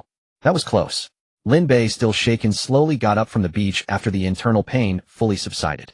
The beach was a mess marked by human-shaped impressions everywhere. Lin Bei opened his attribute panel. Name Lin Bei. Survivor ID 10101. Level 5. Experience 0500. Combat power 45. Now, having gained 1000 experience from killing the great white shark, Lin Bei had leveled up 4 times in a row, becoming a proud level 5 survivor. His combat power, which could originally only increase by 4 points, had now risen by a whopping 40 points due to the tenfold critical hit effect. He was no longer the weakling he once was. On the contrary, Lin Bei felt terrifyingly strong at that moment. If I'm not mistaken, under my previous physical condition, each level up would only raise my combat power by 1 point. Pathetically weak indeed. Fortunately, the critical hit effect triggered. Though the process of gaining power was painful overall, it felt like the suffering was worth it. Lin Bei sighed, feeling the cool touch of the ice crossbow in his hand, and directly tucked it into his waist. Then he clapped his hands and headed towards the pile of materials that resembled a small mountain, continuing to transport them to the warehouse. With the increase in power, Lin Bei felt significantly lighter. What used to weigh over 10 kilograms now felt effortless as he carried 10 bottles of purified water at once. Holding 2 to 3 meters high stacks of purified water, Lin Bei wore a relaxed and content expression. He felt an overwhelming surge of energy coursing through his body. Though his combat power had only increased by a few dozen points, he felt as if his strength had multiplied tenfold. Additionally, his nerve reaction speed and cell vitality had improved significantly. Now he could leap from the first floor of the warehouse directly to the second floor with all his might. This was a height of at least 5 meters. Lin Bei felt like a superhero at that moment. Awesome. Ha ha ha. In an instant, he felt that the pain he had endured earlier was nothing in comparison. If enduring half an hour of pain could greatly enhance my strength, then I wish I could experience such pain for keep working. Lin Bei smiled, filled with energy. In just about half an hour, he had moved all the remaining materials outside into the warehouse and arranged them neatly. At this time, the survivor's wristband indicated it was already 2 in the afternoon. On the coast, heat waves billowed, and it was scorching hot. This was the hottest time of the day. In the public chat channel, many people were seeking help. Damn, I can't take it anymore. This hellish weather is just too extreme. I'm about to dehydrate from the heat. Is there a kind-hearted person willing to trade me a few bottles of purified water? I'm willing to exchange for other materials. Damn it, it's just too hot outside. I can't even fish for supplies. Is anyone selling tents? Hurry and trade with me, I will reward you generously. I'm done for, I've already got heat stroke. My head is dizzy, I can't hold on much longer. I've already put all my supplies up for trade in the trading hall, all for free. Good luck, I'm giving up. Where's the big shot Beiming? Weren't you bragging about drinking iced cola before? Can you trade some ice cubes for me? I'm willing to exchange good. Yes. Beiming, come out. Do you want to watch us Blue Star compatriots die in front of your eyes? Can you have a little sympathy? Hurry up and bring out the ice and water for everyone. Suddenly, a familiar ID appeared, starting to accuse Lin Bei. This person was the turkey-flavored Chips, a survivor who had been blacklisted by Lin Bei for his previous rants in the chat channel. Exactly. Didn't you see the brother above who offered all his supplies for free in the trading hall? Can't you be a little conscious? Are you still a person from Jiuzhou? Soon another familiar ID appeared, following up with turkey-flavored chips to scold Lin Bei. This person was the "what can you do to me" who had previously mocked Lin Bei in the chat channel and was ridiculed by everyone. Quickly, as the two stirred up the crowd, more people began to join in the accusations against Lin Bei. Damn, I was busy earlier and didn't have time to check the chat channel. I don't know what everyone else is going through. Why are you starting to spray me now? Lin Bei raised his eyebrows, the smile on his face instantly vanishing. He glanced at the IDs of the two instigators, feeling a bit puzzled. He himself was a level 2 island lord, but he could only speak in the public chat channel 20 times a day. Yet this turkey-flavored chips, and "what can you do to me" had already sent dozens of messages from the beginning until now. Could it be they also leveled up their islands? Or is there another reason? Lin Bei frowned, scoffing at the antics of the two. Then he listed some cut ice cubes in the trading hall, started setting up trades, and directly blacklisted turkey-flavored chips, and "what can you do to me?" During this time, his ice-making machine had produced nearly 400 ice cubes, which he divided into quarters and listed together. In no time, there were 1,500 ice cubes available for trade in the trading hall. As for the exchange price, he said it relatively broadly. If you had raw stones, 1 raw stone could be exchanged for 2 ice cubes. Otherwise, other basic materials could also be traded for ice cubes, but in greater quantities. This way he could ensure that as many survivors as possible could exchange for ice cubes. Unfortunately, his ice-making machine could only produce one ice cube every 10 seconds, and there were nearly 10,000 survivors in the public channel, so he could only barely meet immediate needs. In the long run, it was still a drop in the bucket. Thinking of this, Lin Bei began to use the wood and hardwood he had previously acquired to build a wooden warehouse. With the warehouse, others would at least have a place to shield themselves from the blazing sun, thus reducing the mortality rate among survivors as much as possible. Fortunately, once Lin Bei fully mastered the blueprint for the basic wooden warehouse, he could reduce the size of the warehouse by minimizing the material input. Otherwise, if he built the warehouse according to the 77 area of his island, other survivors' islands might not even have enough space for such a huge warehouse. After all, at the beginning, the survivors' island areas were only 55. Though called a warehouse, it could only be considered a small wooden hut. It had a footprint of 22 meters and a height of only 2 meters, barely providing shade for resting. Before long, Lin Bei manufactured hundreds of small wooden hut warehouses, listing them all for sale in the trading mall, each priced at 20 basic materials or 2 pieces of hardwood or similarly quality materials. This was essentially a cost price. This was the only thing he could do for these poor survivors. Of course, he kept a record of everyone who had previously jumped on the bandwagon to criticize him, adding them to his trading blacklist. Although he wanted to help these survivors, he had no intention of saving those who harbored malice towards him. After all, resources were limited, and he would naturally prefer to save those he found more agreeable. As for those who were bothersome, it was better to let them fend for themselves. Moreover, if he could rescue many people, it would also help him build some reputation and goodwill among the survivors, making it much easier to acquire materials and blueprints in the future. This could be considered a form of social investment. After all, relying solely on himself, his growth rate would certainly be slower than that of a group of helpers. Thus, he needed to maintain good relations with the survivors, trading for more useful resources from them. Of course, the fundamental reason was that when he shared pictures of his daily life to show off, there had to be someone who could see them. If all these people died, he would be left alone to survive. A solitary life on a deserted island would inevitably be dull. Therefore, even if it was just to provide himself with more emotional value, it was worth doing. Indeed, there was no need for Lin Bei to explain anything. As he continuously listed ice cubes and small wooden huts in the trading hall, many survivors in the public channel spontaneously gathered to counterattack the moralizers. Shut up, you garbage. Our great Beiming has already listed a large batch of ice cubes and small wooden huts for everyone to cool off with. But what about you haters? Have you done anything to help everyone? You're just a bunch of shameless fools. All you know is to bark all day. You just said Beiming has no compassion. What about you? Can you list some purified water to help others? Exactly. The most annoying are you hypocritical moralists. When it comes to your own problems, you just pretend to be deaf and mute. Everyone in the public channel launched a total attack against the previously mocking moralists. Those people immediately fell silent as if they had never existed. No matter how much others criticized them, they remained silent. Damn it, damn it, damn it. This bastard Beiming has blacklisted me in the trading hall. You just wait. This time you got lucky. I will find you and make you wish you were dead. On a deserted island, a skinny young man with yellow hair cursed angrily, violently, throwing the half-eaten instant noodles to the ground. Then he rummaged through a pile of junk behind him, finally finding a blueprint for a high-quality hardwood boat. Beiming, is it? You have plenty of resources, huh? Just wait. I'm going to build a boat and set sail to kill you. By then, all your resources will belong to me. A cold smile appeared on turkey-flavored Chip's lips as he reached for a silver Desert Eagle pistol tucked at. He had had enough and was no longer willing to waste time on the deserted island. He would set sail to salvage more resource chests and plunder all the other survivors' islands along the way. History had taught him that the speed of rise through plunder was the fastest. Now he had a gun and bullets, and once he built the hardwood boat, he could finally realize his ambitions. To those who cursed me in the public channel, I've remembered all of you. When the time comes, I will settle scores with you one by one. You all better take your time to develop. When the time comes, all the resources you've accumulated will belong to me. The young man with yellow hair had a shadowy glint in his eyes, and a cruel smile curved at his lips. Lin Bei reclined comfortably in a lounge chair, enjoying the cool breeze from the electric fan, while sipping on iced cola, glancing at the enthusiastic comments in the chat channel, unable to suppress a smile. Suddenly, he saw an ID named Oil King mentioning him in the chat channel.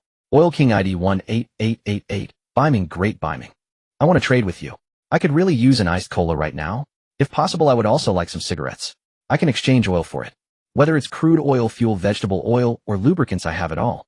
Additionally, I have some good things that aren't convenient to mention. This guy truly lives up to his name. Moreover, the ID number exuded an aura of wealth. He seems interesting. Interesting. Lin Bei murmured under his breath, then clicked on the Oil King's ID to choose private chat. He wanted to see what kind of good things the other party could present that weren't convenient to say in the public channel. Honestly, the other person's words piqued his interest. Hey buddy, tell me what good stuff do you have that can't be said in the public chat channel? I'm very curious. Cough cough, it's this thing. The oil tycoon said somewhat awkwardly, then, without further explanation, he sent a trade request. Lin Bei directly accepted the request. In the next moment his expression froze. Holy crap. This is a silicone doll. Beautiful heartbeat doll quality, excellent introduction, a caring doll that can soothe your restless heart with a silky smooth texture and self-adjusting temperature for warmth, skilled in various arts. It has a built-in automatic cleaning function, convenient and durable. Durability 999-1000. Lin Bei glanced at the doll's shape and appearance, not bad, barely a 9-point beauty. But what the hell is with that 999 durability? Damn, could it be that this thing? Already. Cough cough, alright, you can put that away. I don't like it. Lin Bei coughed lightly and directly canceled the trade interface. The oil tycoon looked puzzled. What? He doesn't like it. This is illogical. In such a lonely survival situation, the North Ming big shot shouldn't have no needs, right? Or is it? He has different tastes. Actually, he doesn't like women at all. Ha ha ha, I see. The oil tycoon slapped his thigh. A smile of someone who has everything under control appeared on his lips as he murmured, "Fortunately, I was prepared." He then initiated another trade request, offering an excellent quality purple mood and a bottle of lubricant in the trade interface. North Ming big shot, I understand these things are given to you as a token of respect from your little brother. I just hope that in the future the North Ming big shot can get lost. Lin Bei saw the two items in the trade interface and was so angry that his face turned pale. He cursed directly, then decisively closed the trade interface and blocked the other party. Damn, what does he take me for? Am I that kind of person? I just dislike the durability of that doll. Cough cough, forget it, I won't think about those things anymore. I should really plan for future development. Lin Bei leaned back in his lounge chair, sipping on a cold cola while falling into deep thought. Now before he clarifies the world after the fog, he absolutely won't easily continue to upgrade the island's level. However, he still needs to expand the island area as much as possible. Thus he planned to first raise the island area to 999 square meters, so that being just 1 square meter short of upgrading to a level 3 island would be just right for him. He quickly planned the island area, directly consuming several hundred raw stones to raise the island area to the level 2 limit. Then he took a look at the grilled fish in the warming box on the grill, took one out, used the trading function to divide it into 4 portions, and put it up in the mall for exchange for treasure chest keys or design blueprints of excellent quality or above. Don't underestimate the weight of a grilled fish. Even when divided into 4 portions, each portion still weighs. Moreover, combined with the crispy and delicious taste, it is definitely worth more than its price. As expected, among nearly 100 survivors there were indeed fortunate individuals like Bei Pumpkin. He had just listed the grilled fish for less than half a minute, and all the orders were completed. In Lin Bai's hands he now had 2 excellent quality design blueprints and 2 treasure chest keys. The 2 blueprints were for a down jacket and a warm quilt. Looking at the 2 blueprints, Lin Bei couldn't help but remember the electric blanket, warm baby, and fireplace blueprints he had obtained from the treasure chest not long ago. These items together seemed like a set of winter gear. Unfortunately, it was currently scorching hot, clearly a high temperature weather, and the things he had in hand were obviously of no use. However, he didn't mind too much. Keeping these things might come in handy one day in the future. He clearly remembered that the announcement mentioned that here every 7 days is a seasonal cycle. It is currently hot weather. Who can guarantee that the next seasonal cycle won't be extreme cold weather? Moreover, when extreme cold weather arrives, trying to exchange for 2 excellent quality design blueprints with these materials would be like chasing a dream. So Lin Bei felt that he had still made a profit. Now I have 2 treasure chest keys. It seems that there are some impressive individuals among the other survivors. Otherwise, it wouldn't be possible to collect treasure chest keys that can only be opened from excellent quality material treasure chests in just half a day's time. Lin Bei sighed and noticed the ID of the survivor who traded him the 2 treasure chest keys. He was shocked to find that it was the same person. Damn, this luck is a bit against the odds. Lin Bei looked at the survivor with the ID, love eating dumpling skins, and almost cried from envy. If he could open a treasure chest key once with a minimum of 10 times critical effect, he would at least get 10 treasure chests. Unfortunately, he really lacked luck. Forget it, it's fate. I'll wash my face and see if I can open the last excellent quality treasure chest. Lin Bei sighed, and then directly opened a bottle of purified water to wash his face. He now had a perfect ice maker that could produce ice cubes indefinitely, so under normal circumstances, he was no longer short of drinking water. So taking 1 or 2 bottles of purified water to wash his face had no psychological burden whatsoever. After all, it's for opening the excellent quality treasure chest. The mere expenditure of 2 bottles of purified water is definitely worth it. After washing his face, Lin Bei solemnly approached the glowing, excellent quality treasure chest, muttering incantations. Jade Emperor, Moral, Celestial, Venerable God Jesus, Allah Buddha, Heaven and Earth Spirits. Give me. Suddenly Lin Bei shouted loudly, using a treasure chest key to directly open the resource chest. A light creaking sound echoed. The purple treasure chest slowly opened, radiating a more intense glow. At the same time, a system prompt sound that made Lin Bai's heart surge resonated in his ears. Tip successfully opened an excellent quality resource treasure chest. You triggered a 100-fold. Damn. Taking off. Lin Bei was overjoyed, jumping up high. However, due to his excessive excitement, he lost control of his force after the sudden surge, and directly transformed into a human rocket, his head embedding into the floor of the second level of the warehouse. With a crisp crack, a huge gap opened up in the floor of the second level of the warehouse. Lin Bei felt his mind go blank. A series of system notification sounds continued to ring in his ear. Notification: you have obtained Adaptive Protective Suit Exquisite 100. Notification: you have obtained Automatic Cannon Design Exquisite 100. Notification: you have obtained High Polymer Coating Exquisite 100. Boom. With a muffled sound, Lin Bei finally pulled his head out and landed back on the ground, stirring up a cloud of dust. The surrounding space was now surrounded by a pile of materials.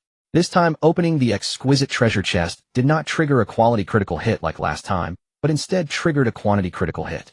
However, when Lin Bei cast his gaze upon the attribute descriptions of these items, a smile immediately broke out on his face.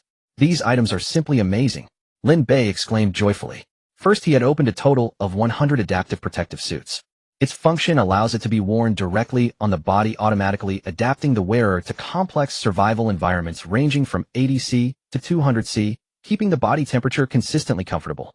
In addition, the adaptive protective suit can withstand the impact of general sharp weapon strikes and small caliber bullets, making it an essential survival gear for any survivor. Great. Now my survival assurance has been elevated to a whole new level. Lin Bei was very sad. Although his combat power had increased significantly compared to before, he was still a mere mortal and could not achieve immunity to cold and heat or be invulnerable to blades and bullets. Therefore, if he really encountered a battle, it would still be very dangerous. In the public chat channel, someone had already opened the design blueprint for a wooden boat. If someone were to take the risk of going out to sea and become a pirate, then he had to prepare countermeasures in advance. After all, the weather is unpredictable. If one day someone were to land with weapons, and he was unexpectedly shot in a fight with his current physique, he would surely meet his demise. Thus, the exquisite quality adaptive protective suit was absolutely top-notch for Lin Bei at this moment. Of course, in addition to 100 top-notch suits, he also received 100 automatic cannon blueprints. These automatic cannons could automatically lock onto any target within a range of 5 kilometers and directly deliver artillery strikes. However, a single design blueprint could only manufacture 1 automatic cannon, and the cost was quite high, requiring a considerable amount of materials. Fortunately, the materials obtained from Lin Bai's treasure chest were sufficient for producing the automatic cannons, and he could easily procure the remaining basic materials through the trading hall. Now, the only challenge before him was the ammunition supply issue for the automatic cannons. Each automatic cannon produced would only come with 20 ordinary quality lead rounds. For Lin Bei, it was manageable in the short term, as he could accumulate ammunition by continuously producing automatic cannons. However, in the long run, this behavior was completely unsustainable. Well, then I need to figure out how to get a design blueprint for cannon ammunition now. Lin Bei sighed helplessly. Subsequently, he consolidated the materials and produced 8 automatic cannons in one go, placing them at the 8 directions of the island. This way, he wouldn't have to worry about anyone stealthily infiltrating the island and carrying out a decapitation operation on him. Finally, I can sleep peacefully at night now. Lin Bei looked at his hard-earned results. A satisfied smile crept across his face. To be honest, the wooden boat blueprints obtained by other survivors in the public channel had always made him a bit anxious. But now, with 8 automatic cannons guarding the island plus the adaptive protective suit he had just equipped, Lin Bei felt a sense of security and comfort in his heart. As long as my equipment upgrades quickly enough, I won't have to worry about any other ill-intentioned survivors causing trouble. Lin Bei looked around, very satisfied with the firepower strength of his island. However, just to be safe, he collected materials once more and manufactured 20 more cannons. Not for any other reason, but simply to stockpile some ammunition just in case. After all, as the saying goes, a cautious sailor can sail for 10,000 years. After Lin Bei completed the island's defense setup, he leaned back in his recliner, enjoying the refreshing taste of iced cola while pondering. After a while, he made a decision, taking out a brand new adaptive protective suit, planning to trade it to his investment target, Bei Nangua. The other party was quite formidable, and with this protective suit, her strength would undoubtedly be elevated further. At that time it would definitely bring him more and better resources. Also, he'll give her this gun too. Lin Bei toyed with the Glock pistol he had traded from Facing the Wind, directly submitting the trade request. He already had a perfect quality ice bolt crossbow in hand, and no longer needed this. Thus he placed the pistol bullets in a set of adaptive protective suit on the trading interface, and confirmed the transaction. However, on the other side of the deserted island, Bei Nan was stunned upon seeing the precious items on the trading interface. He actually wants to give me such valuable things. Bei Nan's face was dazed and a hint of mist appeared in her eyes. At that moment, she felt a wave of emotion in her heart. Since she could remember, she had been strictly trained under her family's plan and had hardly ever felt the warmth of others, because she had to shoulder the mission of carrying forward the Bei family's ancient martial arts legacy. Around her there had always been harsh voices. Train. Become stronger. Train. Become stronger. Beyond that, she had no freedom at all. Now stranded on a deserted island forced to struggle for survival, she originally thought this would be her life. But unexpectedly the appearance of Bei Ming seemed to be a ray of light in her dark life, reigniting her previously dormant heart. Bei Ming, these things are too precious, you should keep them for your own survival. I have martial arts skills and I can manage on my own. Bei Nan hurriedly canceled the trade. Seeing this, Lin Bei smiled. He directly said, don't worry, I have better equipment. Giving these to you is to help reduce your survival difficulty so that you can acquire more resource chests. Don't feel bad about it, after all we are partners. Remember to trade with me whenever you find something good in the future. Okay, I understand. I will definitely trade with you when I find something good in the future.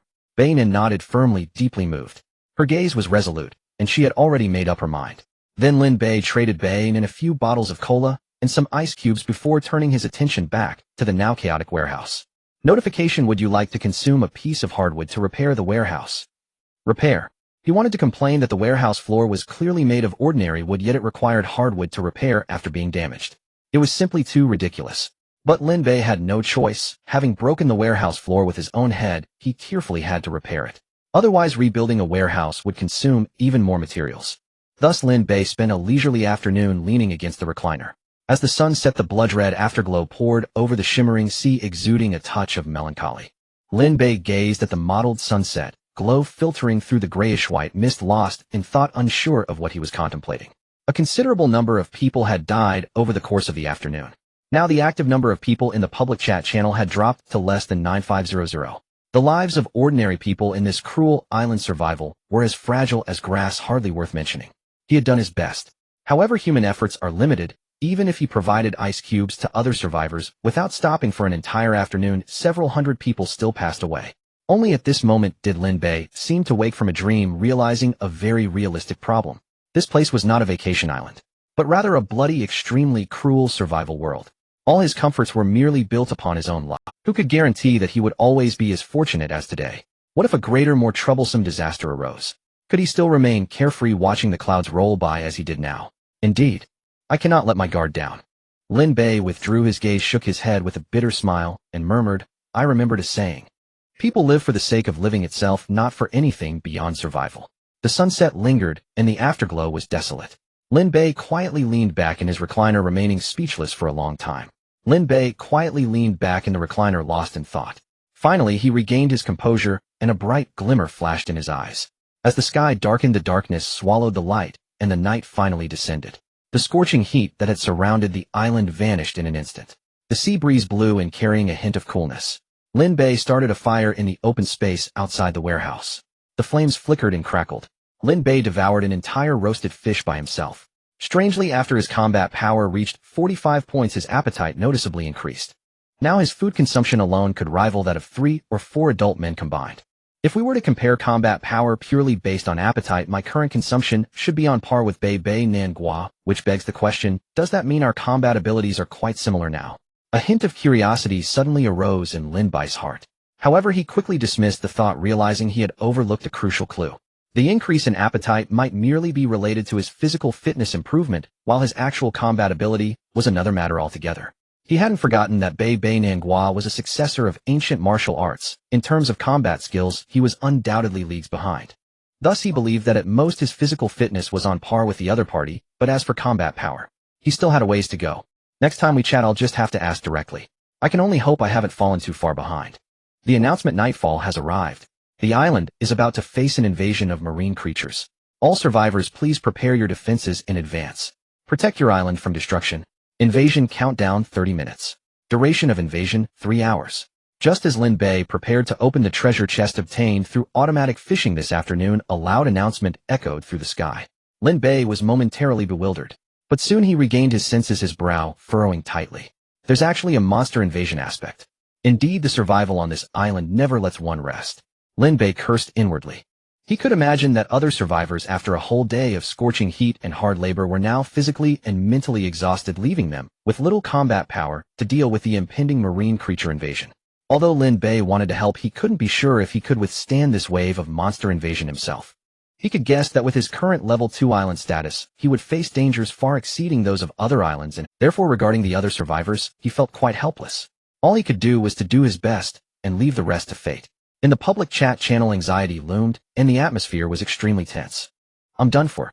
I ate something unclean today, and now I have diarrhea. I'm going to be completely finished when the marine creatures invade. This cursed island survival. Will it never let anyone rest? It's bad enough being scorched during the day, now we have to fend off monster invasions at night. Damn it, if you keep this up you'll end up killing everyone. Last half hour. Is there anyone selling weapons or other self-defense tools? If so, please don't hide them. Sure enough, after someone brought up the topic of weapons, a survivor with the ID thinking of Fei quickly spoke up. Selling hardwood spears in the front row.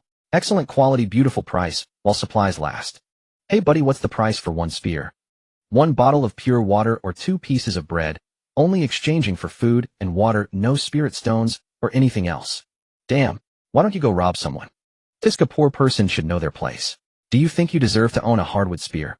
If you don't buy it, plenty of survivors will. You're being too ruthless. Since this is a hardwood spear, the materials must be hardwood. I'm willing to trade. Sure, 5 pieces of hardwood for 1 spear. Don't say I'm not giving you a chance. You're clearly trying to rob me. Can't you show a little compassion? Just like that guy Bei Ming who sold small wooden houses during the day, can't you lower the price a bit?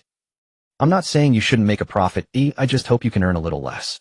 This way there will be more survivors who can get lost. Why should I care about other people's lives? If you want to buy, if not, get lost. I'm not doing charity. The person selling the hardwood spear had a very tough attitude, clearly not caring about the other survivors. He was joking he had been busy all day and had only obtained this one design blueprint.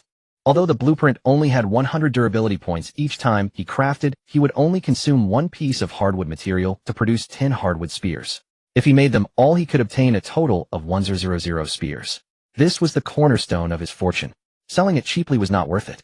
As for mimicking that idiot Bei Ming during the day for love, no way. He wasn't stupid. He wanted to earn resources. Lots and lots of resources. By the way, Bei Ming's small wooden houses are indeed quite nice. I'm glad I bought 2 back then. Now 1 room is for sleeping and the other is for storing supplies.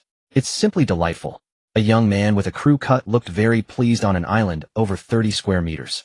At that moment, he was wearing a flashy shirt and shorts with a pair of rubber flip-flops, dressed like a spirited young man. Thinking of Fei while munching on the soft bread he had just traded for, poured a big mouthful of pure water into his mouth, his smile spreading uncontrollably. This feels amazing. This is the life I should be living. Come by. Everyone come by my spears. Then I can get rich overnight. Soon he managed to sell over 100 hardwood spears in exchange for a pile of food and water. Of course, he gladly accepted the trades of some individuals who exchanged 5 pieces of hardwood for 1 spear. Because this way he could use that hardwood to manufacture more spears to harvest the survival resources from others. It's a pity I can only make 1000 hardwood spears at most. Otherwise, with so many people in the public channel, I could definitely earn more resources this time. The young man with the crew cut felt regretful. He thought of that guy Bei Ming, and his smile instantly faded, replaced by a look of disdain. Not seizing the opportunity when there's money to be made. What a fool, trying to act all high and mighty. Just because he got some good stuff from good luck at the start. Does he really think he can keep being lucky? One day he will regret his generosity today. The young man gritted his teeth, emphasizing the words generosity heavily. People should be selfish, if not heaven will punish them. Bei Ming right. Sooner or later you will pay for your foolish behavior today. It's just self-destructive. After cursing Bei Ming for a bit, thinking of Fei felt much better in his heart, and continued to raise prices, starting his spear business. He carefully considered that there were nearly 10,000 survivors now, but he only had 1,000 spears. As the saying goes, rarity increases value. He planned to gradually raise the price of the spears as time went on, thus gaining greater profits. I'm definitely a genius. He smirked, feeling extremely pleased. As for those poor souls who were cursing and complaining about not being able to afford anything, he didn't care at all. It wouldn't be long before they probably all kicked the bucket. At that time, he would naturally be left with a clear conscience. On the other side, Lin Bei looked at the chaotic public chat channel, shaking his head helplessly. This is human nature. He couldn't judge anything. Soon half an hour passed. The night grew even darker and deeper. The invasion of marine creatures finally commenced. Announcement: the invasion of marine creatures has begun. Expected duration, 3 hours. All survivors please make every effort to protect the island. Tip: during the invasion, marine creatures will continuously damage the island. The island's area will decrease as it gets damaged, ultimately leading to complete destruction. Please note, this is not a drill. This is not a drill. A massive system announcement resonated through the sky. On the island, survivors had various expressions. Some looked determined, others despondent, and some, like Lin Bei, appeared stunned and confused. The reason being, just as the announcement appeared, signaling the start of the marine creature invasion, he heard the roaring sounds ringing in his ears. In an instant, the 8 automated cannons on his island sprang into action, firing off dozens of shells. The surrounding sea area became a scene of cannon fire. Immediately after, a prompt message appeared in his ears. Tip: you have successfully killed all invading creatures. Survival experience will be calculated uniformly after all island monster invasions have ended. Please be patient. What's going on? What exactly happened? Is this over? This. Lin Bei's mouth twitched violently. I've taken off my pants. And you show me this? Are you kidding? What about the tense atmosphere that was built up? What happened to the terrifying monster invasion? Just this. Lin Bei felt completely numb. However, this also indirectly indicated that the 8 automated cannons he set up were indeed powerful. In the blink of an eye, they had exterminated all the invading marine creatures. The only pity was that he hadn't even had time to glimpse at these poor creatures before they returned to the heavens. The originally tense atmosphere was shrouded in a layer of awkwardness due to this sudden outcome. For a moment, Lin Bei felt a bit restless. The monster invasion lasted for 3 hours, and it will take some time for the experience points to be credited. Lin Bei fell into deep thought. He opened the chat channel, frowning slightly. Unlike the monster invasion on his side that ended before it even began, other survivors in the chat channel seemed to be facing various dangers. Damn, I actually found a great white shark. It keeps attacking my island, and the survival wristband keeps issuing danger alerts. In less than 10 minutes, 1 square meter of my island has already been destroyed. I have a great white shark attacking me too, and besides that, there are some other unknown marine creatures assaulting the coastline of my island, causing my island area to shrink as well. Everyone keep it up. I've managed to kill a few of these fish, and the system indicates they are non-toxic and edible. Whether we can enjoy seafood tonight depends on this wave. Don't give up, everyone. The main targets of these marine creatures are our islands. As long as we strike at them with spears while they are attacking the island, we can effectively slow down the damage to our island. Damn it. I will do everything to kill that damned great white shark. It has destroyed a third of my island. It must end up on my dinner table. I swear even Jesus can't save it. Many survivors in the chat channel were encouraging each other, bursting with unprecedented fighting spirit. Lin Bei also learned some useful information from this. First, almost all survivors encountered an attack from a great white shark during this monster invasion. Second, the invading marine creatures will prioritize attacking the islands and will not actively attack the island. As for the other marine creatures apart from the great white shark, they are just larger fish. Although there are quite a few, their lethality is quite limited. Therefore, as long as the survivors can block the great white shark's assault on the island for a certain period, they shouldn't suffer too much damage once the invasion ends. However, the area of the island will inevitably decrease somewhat due to the assault of the marine creatures. But being able to preserve one's life is already a stroke of luck. He thought for a moment and decided to ignite the confidence of the others. Bei Ming, I will buy shark fins at a high price across the district. Don't miss out. Lin Bei posted a message in the public chat area, then opened the trading hall to release a purchase list using some of his excess spirit stones to exchange for shark fins. In this way, he could enjoy delicious grilled shark fins himself, while helping those survivors whose islands had been damaged to rebuild, achieving a win-win situation. Indeed, as soon as Lin Bei spoke, most survivors erupted with terrifying survival instincts, yelling as they picked up various weapons and charged fiercely towards the great white shark assaulting the island. Seeing that everyone in the chat channel had rallied, Lin Bei's lips curled up slightly. However, his actions sharply hurt Wants to Dream, who was still frantically raising the price of hardwood spears. Damn, you are really dead. You actually cut off my financial path.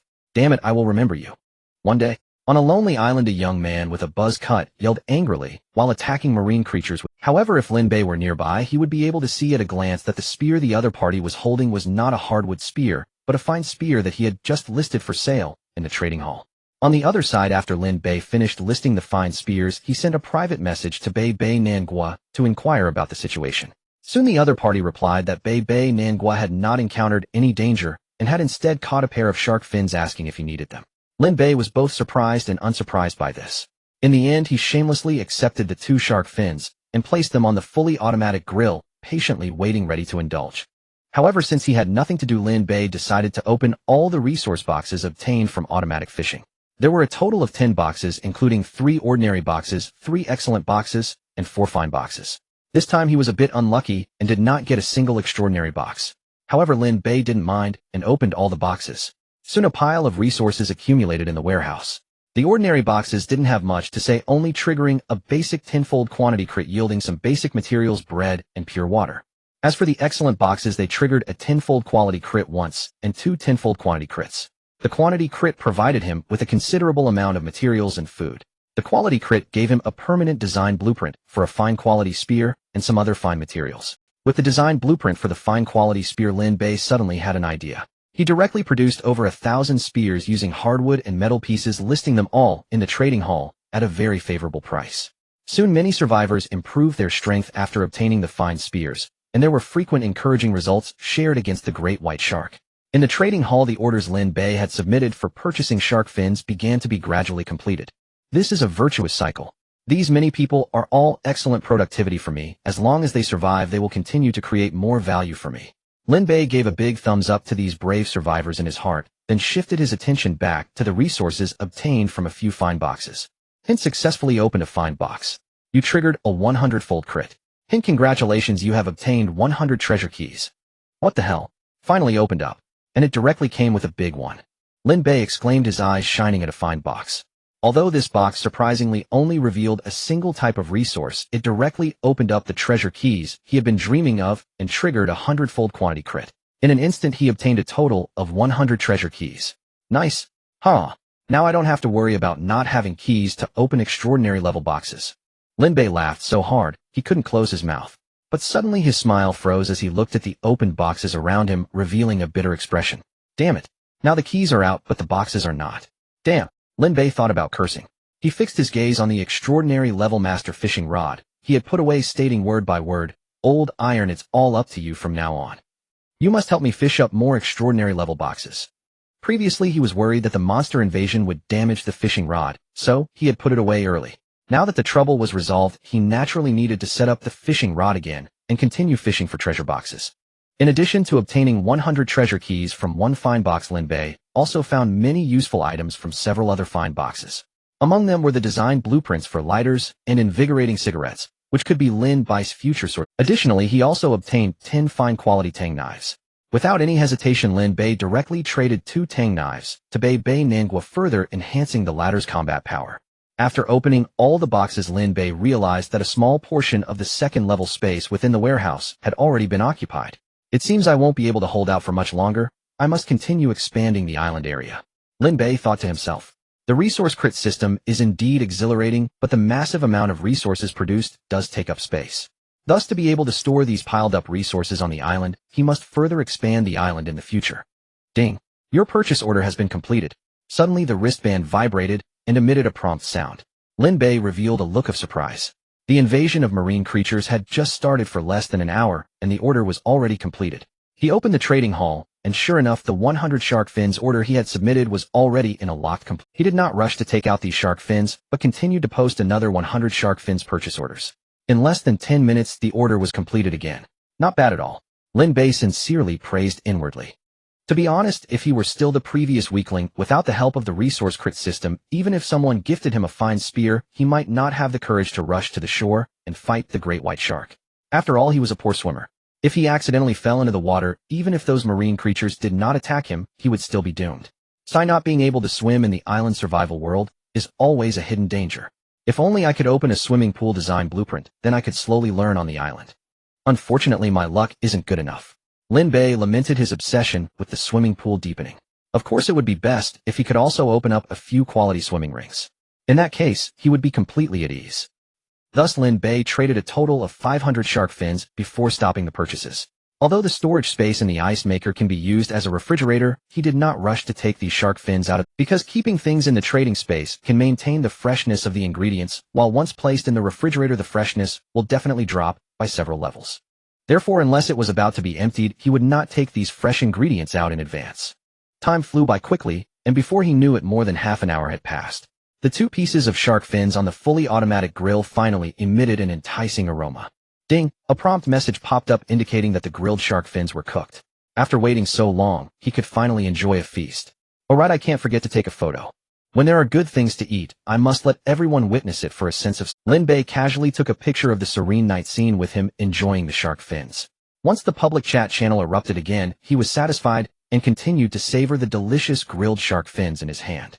Of course, he did not forget to trade the other piece of shark fin to Bei Nangua. After all, it was a gift from the other party, and he couldn't forget the necessary return. Human relations have always been reciprocal. If one only knows to take what they will ultimately receive, is only growing distance. 3 hours passed in the blink of an eye. In the public channel there were originally about 9500 survivors. Now there were only over 8600 left. In just 3 short hours, nearly 1,000 people had died. However, before everyone could feel sad, a huge announcement echoed through the sky. Announcement: the invasion of marine creatures has ended. Congratulations to all surviving survivors. You have successfully survived the first night of island survival. Please keep up the good work.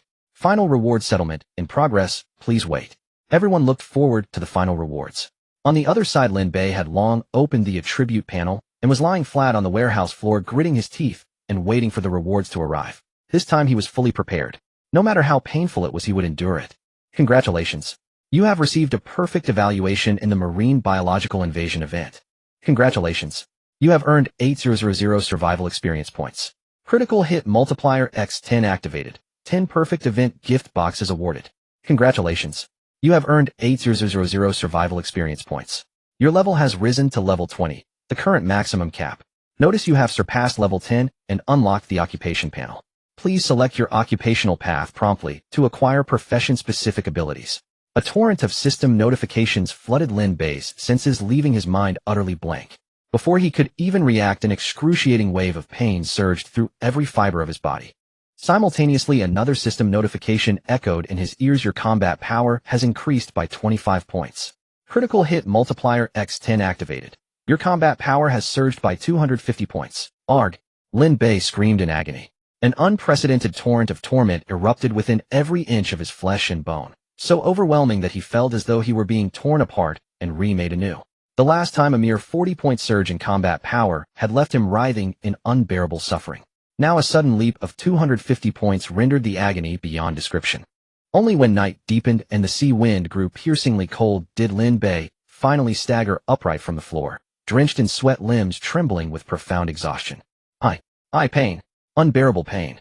Every bone in his body felt as though it had shattered and reforged itself countless times. Merely rising to his feet demanded every ounce of strength he possessed. He weakly slammed a fist into the ground, seeking to vent his frustration. Yet that seemingly weightless blow triggered a violent tremor throughout the warehouse. Boom. Crack. Dust billowed skyward as the floors splintered violently, fracturing into countless shards of timber that scattered outward. Lin Bei's eyes widened in shock. His entire body froze mid-motion as if bound by an invisible sea. He gazed upward at the groaning, swaying rafters overhead, then swallowed hard before murmuring, "By the heavens, I seem terrifyingly powerful now. A single feeble punch, and this devastating force. Am I truly a superhuman now?" His heart hammered wildly, and an irrepressible surge of elation rose within him. In that moment he realized, every agonizing second had been worth it. The suffering had forged something. Only then did he notice his survival bracelet flashing insistently, flooding his vision with private messages. "Senior Brother Biming, I earned an outstanding evaluation in this invasion event and received an outstanding gift box. Would you like it? I gained 1000 experience points and leveled up to level 5. Who knew leveling would directly enhance one's strength? My combat power rose by 20 points. I'm nearly breaking the 100-point threshold. Senior Brother Biming, what's happening on your end? Are you in danger? Senior Brother Biming, please respond immediately." Thereafter Bei Nangua sent a private message roughly every minute, anxiously checking on his condition. Altogether over 100 messages poured in. Lin Bei smiled faintly, a genuine heartfelt smile. So 2 hours have already passed since that simple combat power surge. It seems that when one's foundational combat power is low, receiving massive enhancements all at once can be perilous. What if someone had tried to harm me at that very moment? A chilling image flashed through his mind, his own blood staining the ground, and his body shuddered, involuntarily seized by icy dread.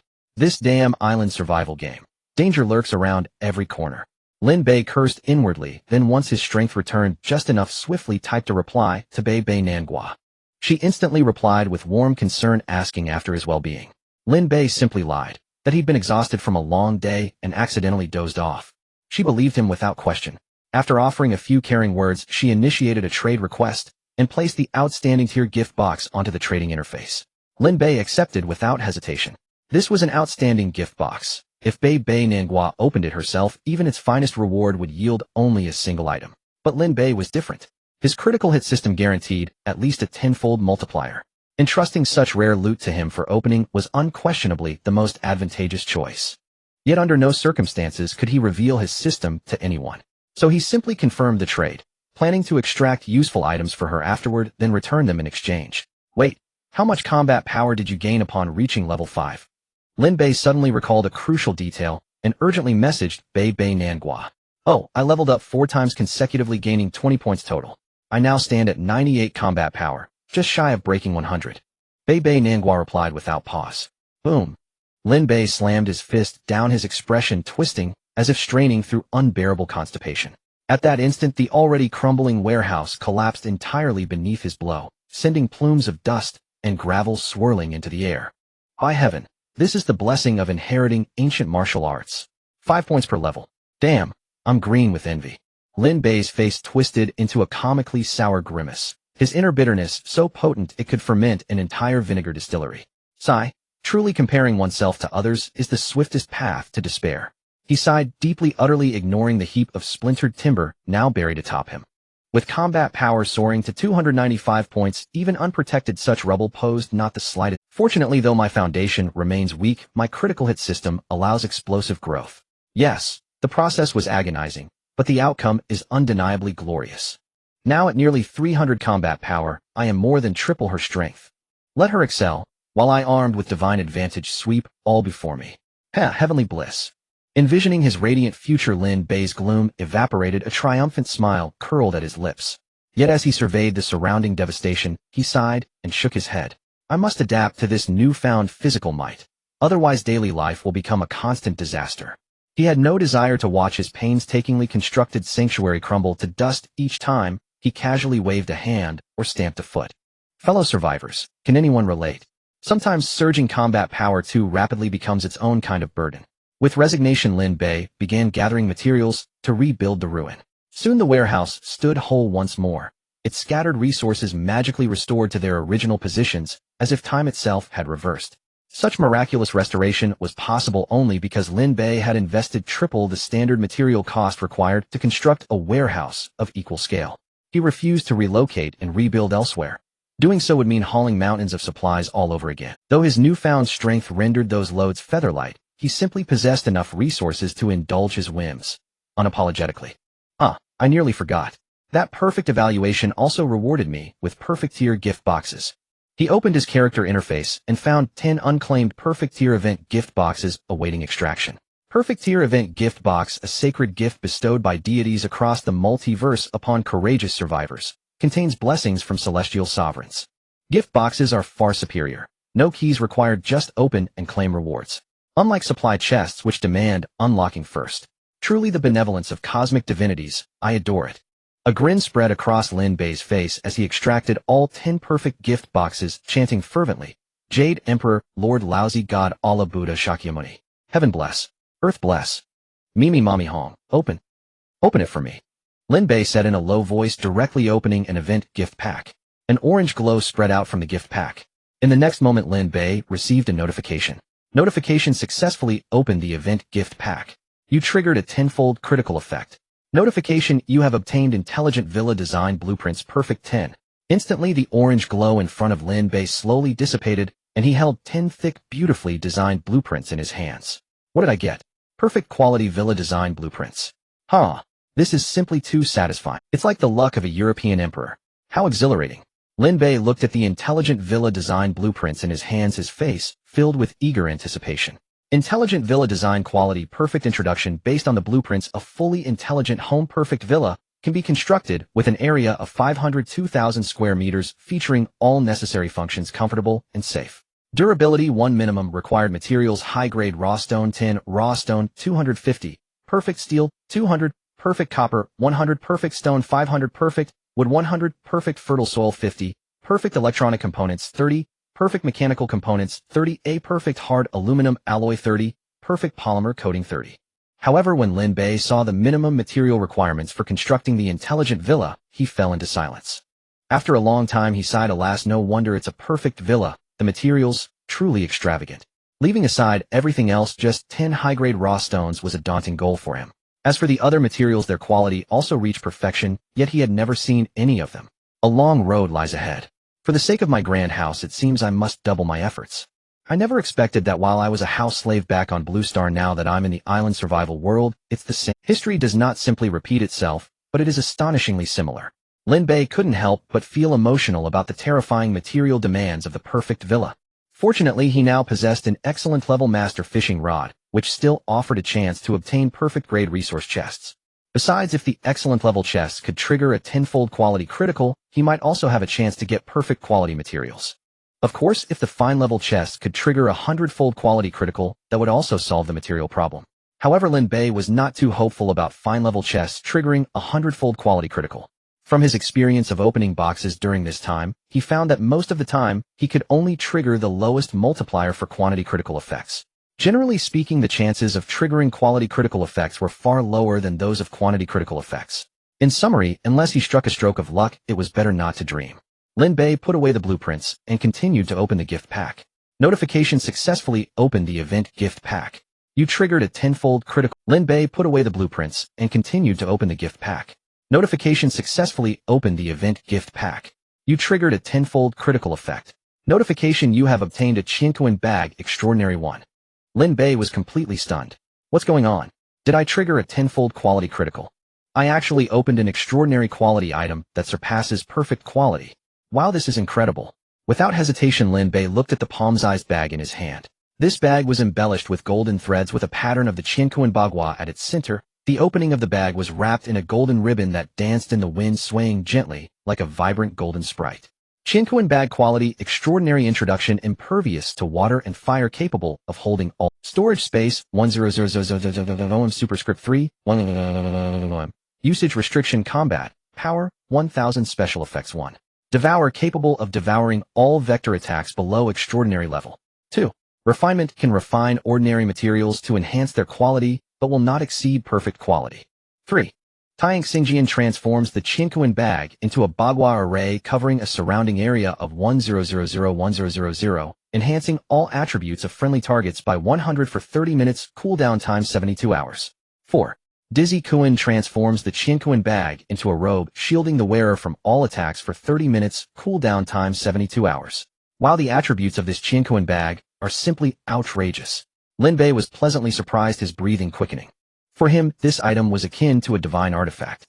Not only did it have an incredibly vast internal storage space, but its 4 special effects were all more impressive than the last. The only pity was that it required a combat power of over 1000 to use. His current combat power was barely 300, leaving him quite far from the requirement. Such a great treasure, yet I can only look at it and not use it. My heart truly aches. Lin Bei said bitterly. He had opened 2 event gift packs, but nothing he obtained was usable at the moment. Helpless, Lin Bei opened the 3rd event gift pack. Notification: successfully opened the event gift pack. You triggered a 100-fold critical effect. Notification: you have obtained high-grade raw stones 100. Nice. I actually opened high-grade raw stones. Lin Bei clenched his fists excitedly. With this, he had already gathered one of the materials needed for the perfect intelligent villa. Open it for me. Lin Bei put away the high-grade raw stones, and without pausing continued to open the event gift pack. Notification: successfully opened the event gift pack. You triggered a 10-fold critical effect. Notification: you have obtained the design blueprints for a land, sea, and air super alloy battleship extraordinary 1. This. Lin Bei was dumbfounded. He did not expect to trigger a 10-fold quality critical again. However, upon seeing the materials needed to create something even more extravagant than the intelligent villa, he could only sigh in admiration, silently putting away the design blueprints. After that, he opened all the remaining event gift packs. It seemed that the 2 instances of 10-fold quality critical had drained his luck, as the next several packs did not trigger quality criticals, but rather only quantity criticals. Among them, 2 event gift packs triggered a 100-fold quantity critical, yielding him 100 perfect quality electronic components and 100 perfect quality polymer coatings. With this, he had gathered 2 more types of materials for constructing the villa. However, he still had a long way to go before he could completely build the villa. Additionally, he also obtained 100 items called brave metals which could be considered currency. According to the item description, brave metals could be exchanged for rewards at the brave store. However, he still had no idea what this so-called brave store was, or where it was located. Thus, these brave metals could only be kept as treasures. As for the remaining items, they were some perfect quality materials, but the critical multipliers were not high enough and the quantities were not too many. Overall, he still reaped a lot from opening 10 perfect quality event gift packs. At the very least, he now had two hopes. First, to build a villa. Second, to raise his combat power. In the short term, he had no fear of lacking goals. This is good, to at least I won't become complacent and slack off. He needed to hurry and accelerate his development. In the dead of night, Lin Bei reloaded the ammunition for the 8 artillery pieces, returned to the warehouse, and peacefully fell asleep on the soft and comfortable mattress. As for the other survivors, they probably wouldn't have a comfortable and peaceful night. Some hoped to take advantage of the cool night to fish for some resource chests. Others were worried about encountering danger at night, keeping their nerves taut and unable to sleep peacefully. For the vast majority of survivors, tonight was destined to be a sleepless night, a night without words. In the morning, as the first rays of sunlight pierced through the darkness, dawn arrived. The air on the island warmed up in less than 10 minutes. Moreover, as time passed, the temperature was rising sharply. Clearly, with the arrival of the second day, the temperature around the island was higher than the previous day. Chirp, chirp. Lin Bei was awakened by the sound of birds chirping outside. He slowly sat up, rubbed his sleepy eyes, and wore a puzzled expression. Strange, if I remember correctly, this is just a desolate island where no birds would even bother to poop, right? How did I just hear birds chirping? Lin Bei wondered, but before he could fully wake up, a mechanical prompt sound rang in his ears, instantly clearing his dazed eyes. Lin Bei rubbed his eyes and promptly opened his attribute interface. Name: Lin Bei. Survivor ID: Biming 10101. Level 20. Experience 41500. Level cap reached. Please upgrade the island level to unlock higher levels. Combat power 295. Temporary items: character summon card, perfect 1. Does this count as triggering a 10-fold quality critical hit? However, the experience simply multiplied 10-fold, and the previous excellent reward turned into a perfect reward. Lin Bei directly extracted the temporary character summon card from the character interface. It was a card shimmering with a rich orange glow, intricately engraved with peculiar black patterns. Character summon card. Quality perfect. Level 1. Description: a miraculous item rewarded by the divine beings of the multiverse for outstanding performance. After use, it can directly summon a character partner with absolute loyalty and perfect grade growth potential to assist you in island survival. Durability 1. After seeing the description of the character summon card, Lin Bei couldn't help but gasp, and this is a great item. He rubbed his hands together and swiftly activated the character summon card. Character partner summoning in progress. The card in Lin Bei's hand transformed into a beam of orange light, condensing not far in front of him, gradually taking the shape of a small figure. You have successfully summoned the character. Nearly Elu du Odshifeng. What? Why is this name so long? I can hardly remember it. Lin Bei looked at the system notification and couldn't help but complain. However, his expression quickly changed, as if he thought of something, and his gaze immediately focused on the small figure enveloped in orange light. An information interface immediately appeared before him. Name: Nearly Elu du Odshifeng. Potential perfect. Level 1. Description: from the world of Bleach, one of the Espada and Hueco Mundo, numbered in 03, who became smaller and lost her memory due to head injuries. With an innocent and kind personality, she dislikes killing. Enormous potential. Combat power 100. Abilities 1. Healing saliva. Nilu saliva has healing properties, greatly enhancing recovery speed when applied to wounds. 2. Super acceleration. Nilu performs a short distance accelerated dash, using her mask as a weapon to deliver a massive impact to the target. Hollow flash. Nilu accumulates energy in her mouth and releases a pale red energy beam, causing significant destructive power. As the orange light faded, a small girl about a meter tall appeared before Lin Bei. The girl had curly green short hair and was wearing a somewhat tattered gray-green robe, barefoot, and was now staring at Lin Bei with her wide, watery eyes looking utterly confused. Above her forehead, she wore half a skull mask, and there was a touch of red makeup on either side of her nose and below her eyes, giving her an exotic charm. However, on her exquisitely carved little face, there was a grotesque scar running along the crack in her mask, extending down to the center of her forehead. Seeing the pitiful little girl who looked utterly helpless, Lin Bei recalled her attribute panel, showing 100 combat power, and the corner of his mouth twitched slightly. This clearly looked like a little girl who appeared to be no more than 10 years old. Are you telling me she has 100 Is that for real? Lin Bei expressed his skepticism. He found it hard to imagine how such a petite figure could unleash a terrifying power comparable to 100 combat power. After all, he himself only had 5 combat power at the beginning. 100 combat power was even stronger than Bei, who had practiced ancient martial arts for years. Brother Lin Bei. Just then the confusion in the depths of the little girl's eyes instantly vanished, replaced by— In the next moment, the little girl slightly bent her knees, leaned forward, and then, whoosh. Lin Bei felt a flash before his eyes. A golden streak of light arrived in the blink of an eye, and before he could react, he felt a sharp pain in his chest, and couldn't help but dry heave, then spat out a mouthful of sour liquid. You have been hit by your partner Nilu's super acceleration uncontrollably. Holy crap, what incredible The combat power burst forth in that instant must have been at least 200 points, right? Damn, luckily, I raised my combat power to nearly 300 points last night, or with just that one encounter, I would have probably lost half my life. No wonder she's a perfect grade partner. Damn. It really is true that one cannot judge by appearances. Lin Bei wiped the sour liquid from the corner of his mouth and looked down at the little girl who was joyfully rubbing against him, feeling a mix of emotions. He had thought having nearly 300 combat power was frighteningly strong, but now it seemed he was still— I just didn't expect that the character summon card would summon a character from anime. What kind of existence are these divine beings mentioned in the item? How can they achieve such unbelievable things? It's truly astonishing. At this moment, Lin Bei was filled with curiosity about the divine beings that frequently appeared in various item descriptions. Their combat power must be absurdly high, right? Lin Bei muttered to himself. Brother Lin Bei, what are you thinking about? Suddenly Nilu, who was nestled in Lin Bei's arms, lifted her little head and looked up at him with innocent eyes. Wow, she's so cute. Lin Bei was stunned for a moment, unable to resist pinching her round chubby face, and laughed, saying, "It's nothing, I was just thinking that with your company, I won't be lonely anymore." Mom, I really like Brother Lin Bei too. Nilu said, her radiant smile resembling the most brilliant sunshine in winter, warming his heart immensely. Let me tell you something. Lin Bei rubbed his still aching chest, speaking with a serious expression. Next time you leap into my arms, please don't use your super acceleration again, or I might not be able to handle it. Huh? Super acceleration? What's that? Nilu looked confused, not understanding. It's just. Lin Bei was momentarily at a loss for words, completely bewildered. Isn't this ridiculous? She doesn't even know what abilities she has, and she almost took half my life without— This perfect grade partner is truly terrifying. So Lin Bei could only patiently explain her various abilities to Nilu. Oh, so that's how it is. I see. Nilu nodded her little head, biting her finger, appearing to understand. Then she looked at Lin Bei with a hint of disdain and softly said, You said my saliva can heal, doesn't that sound a bit gross? Cough cough, don't worry, I generally don't get hurt. Lin Bei coughed lightly, quickly changing the subject. Alright, let's go out together and take a look. After speaking, he directly scooped Nilu into his arms and strode out of the wooden house. To be honest, he had long been itching to explore the resource refresh indicated by the system notification. With a light creak, the wooden door of the house slowly opened. A humid air fragrant with the smell of earth instantly enveloped him.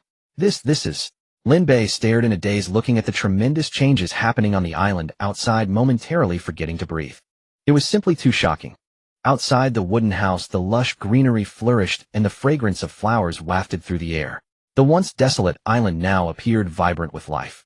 On the branches, unknown birds chirped, while beautiful butterflies danced among the flowers. Deep within the thicket, a few gray wild rabbits could be seen hopping occasionally. Bang! Lin Bei turned around to close the door again, then rubbed his eyes vigorously, taking a deep breath before pushing the door open once more.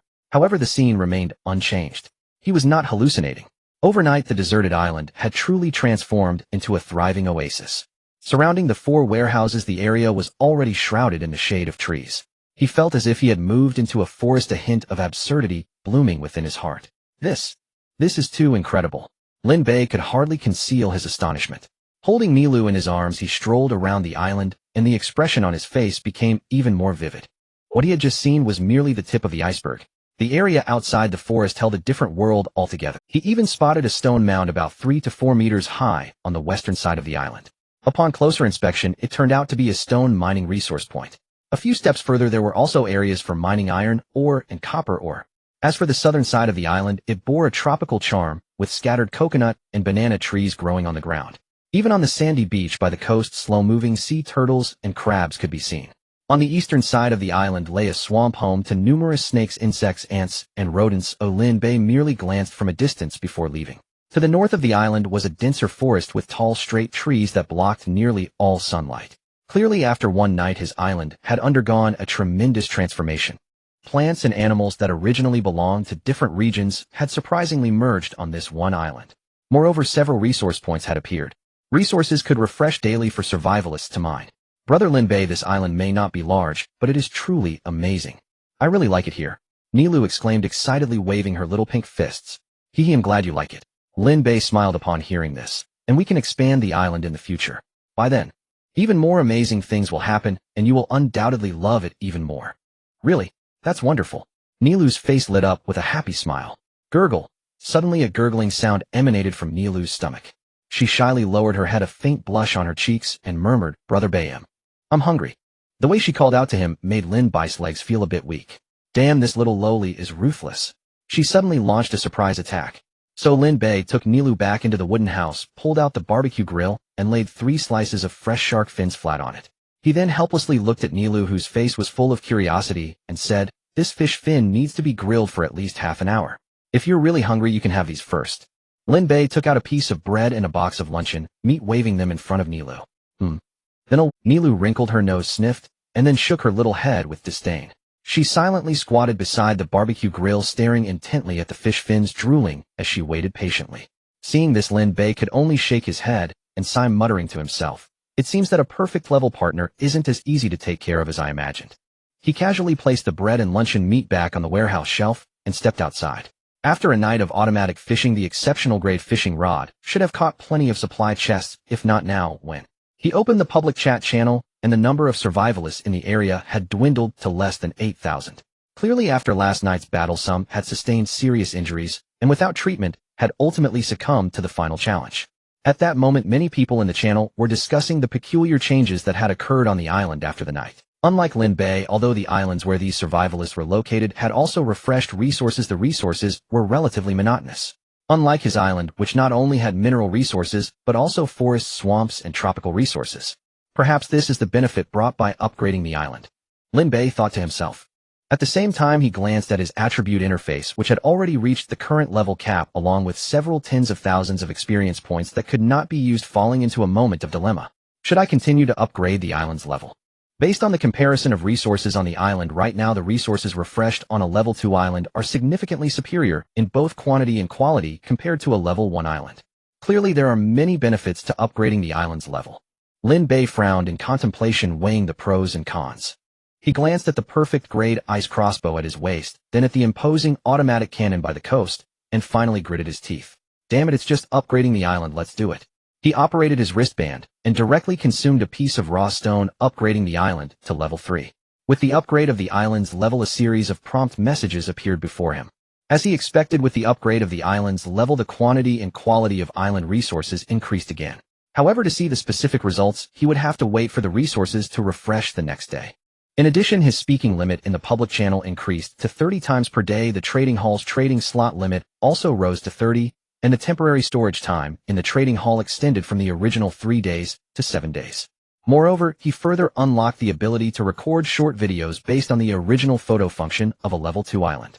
Although the duration was limited to 20 seconds, it made it more convenient for him to record and share his island life. Most crucially, after Lin Bei upgraded the island to level 3, a brand new module, Survivalist Profession, was unlocked on his survival wristband. With this feature unlocked, he could change jobs once he reached the required level, gaining exclusive abilities and attribute bonuses related to the profession, becoming even stronger. He briefly scanned through it, noting that survivalists could complete their first job change after reaching level 10, with development directions split into combat and logistics professions. After reaching level 20, both the combat and logistics professions would further subdivide into several different advanced paths. Thus, every 10 levels one could undergo a job advancement to acquire brand new professional skills. Lin Bei had yet to decide on his development direction, so he wasn't in a hurry to change jobs. He arrived at the coast, gazing at the open sea surrounding the island. Compared to before, the fog around the island had clearly dissipated more. Now there was about a 500-meter visibility range around the island. His field of vision had increased several times. He opened the construction interface to check the current attributes of the island, and his brows involuntarily furrowed. He discovered that after upgrading the island to level 3, the amount of raw stones required to continue expanding the island had actually doubled. Previously, 1 piece of raw stone could expand the island's area by 1 square meter, but now it required 2 pieces of raw stone. In other words, if I want to increase the island's area to 1,000 square meters and continue upgrading the island level, I need 1,800 raw stones. That's quite a lot. Lin Bei frowned tightly. Especially after experiencing the previous day's marine creature invasion, many survivalist islands had been significantly damaged. Thus acquiring raw stones in the trading hall was undoubtedly more challenging than before. Furthermore, the number of survivalists in Lin Bei's area was less than 8,000.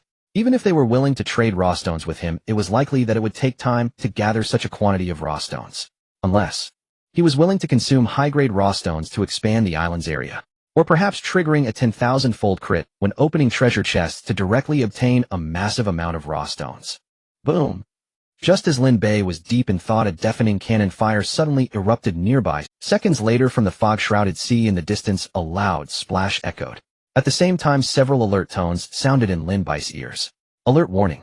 Survivalist turkey-flavored chips has intruded into your island's sea area without permission. The system deems this a provocation. Alert, you have killed turkey-flavored chips with the cannon. Successfully obtained all of his inheritance rewards. Alert, you triggered a 100-fold crit effect. Lin Bei looked utterly bewildered. What just happened? It seems someone died. After waking up, turkey-flavored guoba found himself lying on a small deserted island surrounded by a grayish-white mist. Like other survivors, after an initial period of confusion, a look of ecstatic joy appeared on his face. He was someone destined to accomplish great things. Back in the real world, to fulfill his dream of becoming an underground emperor, he had worked tirelessly setting up parks overseas to specifically defraud his fellow Blue Star compatriots, raking in gold every day. Unfortunately, the good times didn't last long. Before he could amass enough funds, he was suddenly exposed and extradited back home, where he was detained. Originally, he thought he would end his life like this.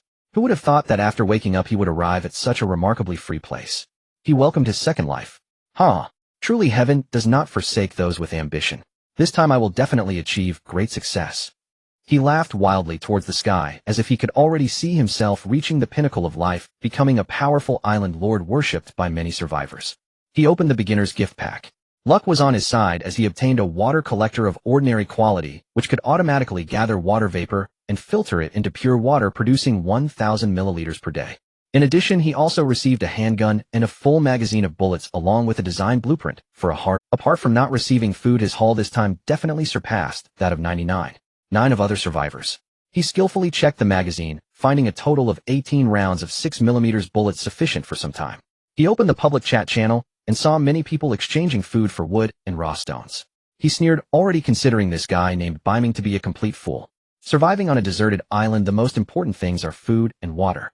How could this idiot offer them for exchange? What else could it be but a lack of common sense? However, he seems to have a bit too many supplies. Turkey-flavored guoba frowned, glancing at his own belongings, and suddenly felt a surge of urgency. He must have grasped some secret. I have a gunner. If I can take him down or recruit him as my underling, perhaps I could also have a steady supply of food and water. When that time comes, with my means, I can easily dominate the entire sea. What did that saying go? I am destined to become the pirate king. He focused his gaze on the design blueprint for the hard wooden boat. This was a blueprint of excellent quality, said to have a considerable capacity and be very sturdy, capable of withstanding seawater erosion for long periods. He wiped the gun in his hand, his eyes flickering slightly as a plan formed in his mind. Back in the overseas days, I also sailed for a few years, understanding the various tricks of maritime navigation. With a gun in hand, if handled properly, I should be able to set sail and directly plunder more resources from neighboring survivors. After all, as the saying goes, while my neighbor hoards grain, I hoard guns. Neighbors are my granaries. But an excellent quality hard wooden boat requires a lot of hardwood, which I currently don't have. What should I do? He opened the operation interface of the survivor's wristband. When he opened the island construction interface and scrolled to the bottom, he surprisingly found the functions recycle and dismantle. The recycle function allows one to retract buildings, temporarily storing them in the construction interface space. The dismantle function directly disassembles all buildings on the island, obtaining a certain amount of resources.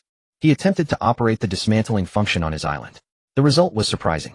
The island could indeed, however, after dismantling, he would need to paddle alone on the sea. But he had a hard wooden boat and his own ambitions. Therefore, drifting on the sea was nothing to him. He tightly hugged a thick piece of wood and began to dismantle. Soon he obtained 25 raw stones. In an instant, he fell into the water with the wood he was holding. But he didn't mind. Instead, he quickly obtained enough hardwood through the trading hall and manufactured an excellent quality hard wooden boat according to plan. Then he installed the water collector at the stern and began to drift at sea. The weather was very hot, but fortunately, he spent a considerable number of raw stones to obtain enough ice from that guy named Bei through other survivors as middlemen to cool off. He stored those ice blocks in the trading warehouse for easy access. Damn, Bei, didn't I just say a few words to him before? He actually blacklisted me, preventing me from trading, directly forcing me to pay double the price to obtain these ice blocks from others. Truly infuriating. However, he does possess quite a few good things. Let you feel proud for a couple of days. It won't be long before I personally go to your island and kill you, and then those things will all belong to me. A greedy and cruel glint appeared in turkey-flavored Guoba's eyes as he regarded Bai Ming as a lamb waiting to be slaughtered. Thus he drifted through the mist. Along the way he encountered a shark which he shot dead with his handgun, hauling it up for meat as reserve food. At the same time, he gained 1,000 survival experience points, directly leveling up to level 5, and his combat power increased from 4 points to 9 points. At this moment, he felt an abundance of power within him.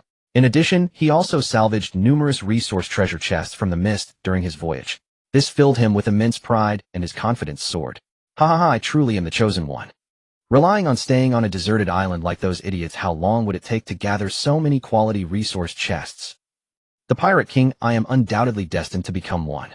Turkey-flavored Guoba was spirited as he continued to sail through the mist. Thus he kept going until night fell, and he discovered a shark once again near the island. Bang, bang, bang. In a series of shots, he directly killed the shark. At the same time, he noticed that other survivors were similarly facing invasions by marine creatures. A thought crossed his mind. He began to carefully observe the directions in which the fish swam below the surface and followed the movements of these fish, continuing to sail. In 3 hours, he found 3 unfortunate survivors. When he saw these survivors, they were already battered, and thus without effort and without wasting a single bullet, he easily subdued these trash with his impressive combat power of 9 points and ruthlessly killed them. At this moment, he also learned of the benefits gained from killing other survivors. His combat power surprisingly increased again. Though it was only a modest increase of 3 points compared to his previous self, he could distinctly feel himself becoming stronger. Indeed, the path I have chosen is the right one for becoming a strong individual. Surviving on an island. It was merely a facade. Then he went about dismantling all 3 islands, obtaining a large amount of raw stone. Furthermore, to be safe, he continued to acquire materials, obtaining plenty of hardwood, and temporarily stored 3 hard wooden boats in the construction interface. This way, should his wooden boat sink one day, he could instantly retrieve a new one, ensuring his safety. Afterward, he seized the opportunity when other survivors' islands were destroyed and needed raw stones to repair their islands, using raw stones to obtain plenty of resources from other survivors. At this point, the food and water piled up on his boat were enough for him to live luxuriously for at least a month. He enjoyed the sea breeze, a smile on his lips. After the invasion incident concluded, he received an elite evaluation, gaining plenty of experience, successfully leveling up to level 8, and his combat power increased by another 3 points, reaching a terrifying 15 points. Moreover, he also obtained a design blueprint for high-quality, refreshing cigarettes. He casually spent some materials to craft a few, then used a low-quality lighter he obtained from one of the survivors he had killed to ignite a cigarette, and took a deep puff. So refreshing. This is the leisurely life that a sea emperor should lead. With a stick of refreshing cigarette, he felt invigorated as all his fatigue vanished. He continued to sail through the night. Unknowingly, the next day arrived. He once again received the survival evaluation rewards from the previous day, leveling up by 1 more level, and he simultaneously obtained a disposable locator. Disposable random locator quality, excellent, level 5 description. After use, it can randomly locate the coordinates of the richest survivor's island within a 100-kilometer radius, displayed on your map indicator, lasting for 24 hours. Durability 1. Turkey-flavored Guoba eyes sparkled as he immediately used the locator. The next second, he smirked, excitement and cruelty flashing in his eyes. Who would have thought, Bai Ming, this time you are finally going to fall into my hands? Turkey-flavored Guoba laughed maniacally. Because the island displayed on the locator was precisely Bai Ming's island, and it was less than 50 kilometers away from his location. With the speed of his hard wooden boat, he could launch a surprise attack on the opponent's island before dawn and easily take them down. Kid, I'm about to show you what it means to take revenge without delay. Kek. Under the cover of night, a series of manic and eerie laughter echoed from the hard wooden. Thus, the turkey-flavored snack continued its journey under the cover of night, navigating along the coordinates on the map while puffing on a stimulating cigarette. It seemed as though an inexhaustible strength coursed through its entire being. Beyond the joy of impending revenge, the primary reason was his overwhelming greed for the resources on Bai Ming Island. At that moment, the map clearly displayed specific information about the island. Island level 2. Island owner Bai Ming, ID 10,101. Island area 999 square meters. Although this was merely a simple 3-line piece of information, it stirred a surge of excitement within the turkey-flavored snack. I've struck gold. If I can take this island, even if I gain nothing else, just dismantling the island will yield nearly 1,000 spirit stones. What a colossal fortune. With this thought, he felt even more energized, straining with all his might to paddle the boat using the wooden frame. A night passed. As dawn gradually broke in the sky, the temperature around began to rise rapidly. Along the way, the turkey-flavored snack unexpectedly encountered a survivor's island. This was undoubtedly a pleasant surprise for him. Hence, he took a moment to personally deal with that survivor, boosting his combat power by 1 point.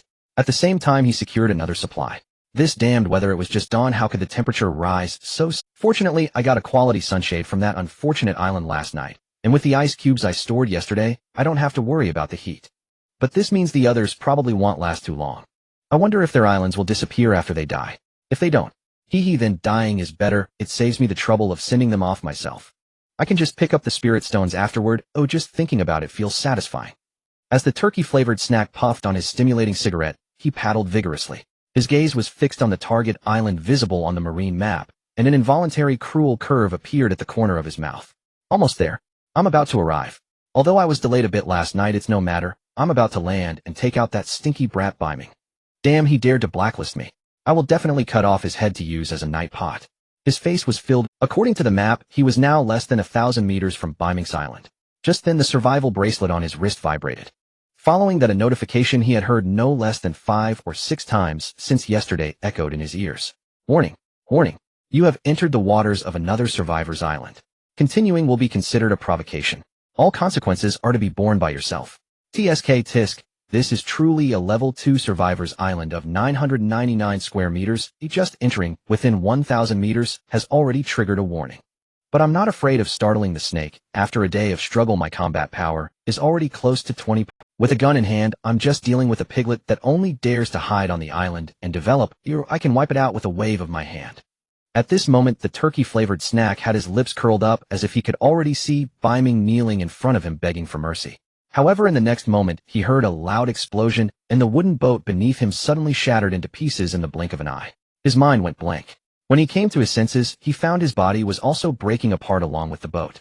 His 2 mangled hands still tightly grasped the shattered, or trying to continue paddling. What's happening? Why did I suddenly break apart? A wave of unprecedented panic enveloped his heart instantly. At the same time, a ruthless notification sound and a powerful rumble from the distant sea resonated. Boom! Notice, due to your disregard of the warning and unauthorized invasion of another's island, you have been killed by Biming using an automatic artillery. Exquisite. In the blankness of the turkey-flavored snack's mind, a myriad of giant question marks emerged. What's going on? An automatic artillery. And it's of exquisite quality. I suddenly shattered. It was actually because of artillery fire. In an instant, the turkey-flavored snack widened his eyes, and with the last remaining strength in his body weakly cursed, "Damn you. You are hacking." Then his mind faded into darkness. In the next moment, his vision blurred and gradually turned into a void of blackness and silence. He, unable to close his eyes in death, saw his head becoming a graceful parabolic arc as it fell into the sea. A gigantic figure leaped from the surface of the sea, opening its massive mouth to catch the flying head and swallow it whole. Splash! A huge wave erupted. Soon on the fog-covered sea's surface, tranquility was restored. On the other side, hearing the series of notifications, Lin Bei stood in a daze. Notice survivor, turkey-flavored snack ID 12121, has invaded your waters. Notice you have killed the invader using an automatic artillery. Exquisite, and obtained all his possessions. Notice you triggered a 100-fold critical hit effect. Notice the inheritance reward has been temporarily stored in the survivor's bracelet. Please collect it in time. Just now, someone invaded my island and was instantly killed by the automatic artillery, and I received all of his possessions. And I triggered a 100-fold critical hit. Is this really happening? Hey, why does this name seem so... Forget it, no matter who he really is a dedicated delivery guy. What a pity he died, otherwise I would really like to thank him in person. Alas, the helplessness of life. After coming to his senses, Lin Bei sighed, then opened the survivor bracelet's operation interface. At that moment, a conspicuous red triangle exclamation mark was flashing in the corner of the trading hall icon. Without saying a word, he opened the trading hall, his gaze landing on the trading space where items could be temporarily stored. Damn, this guy really came to deliver warmth to me. Just one glance and Lin Bei could no longer contain his exclamation. In the first trading space, an icon of a spirit stone was displayed, and the quantity marked in the corner of the icon was an astonishing number that left Lin Bei dumbfounded. Name: spirit stone quantity, 8,000 pieces, clear countdown 6 days, 23 hours, 59 minutes, 11 seconds. I can't believe it. Thank you for the delivery gift package, great one. I'm so grateful to you. Turkey-flavored snack, right?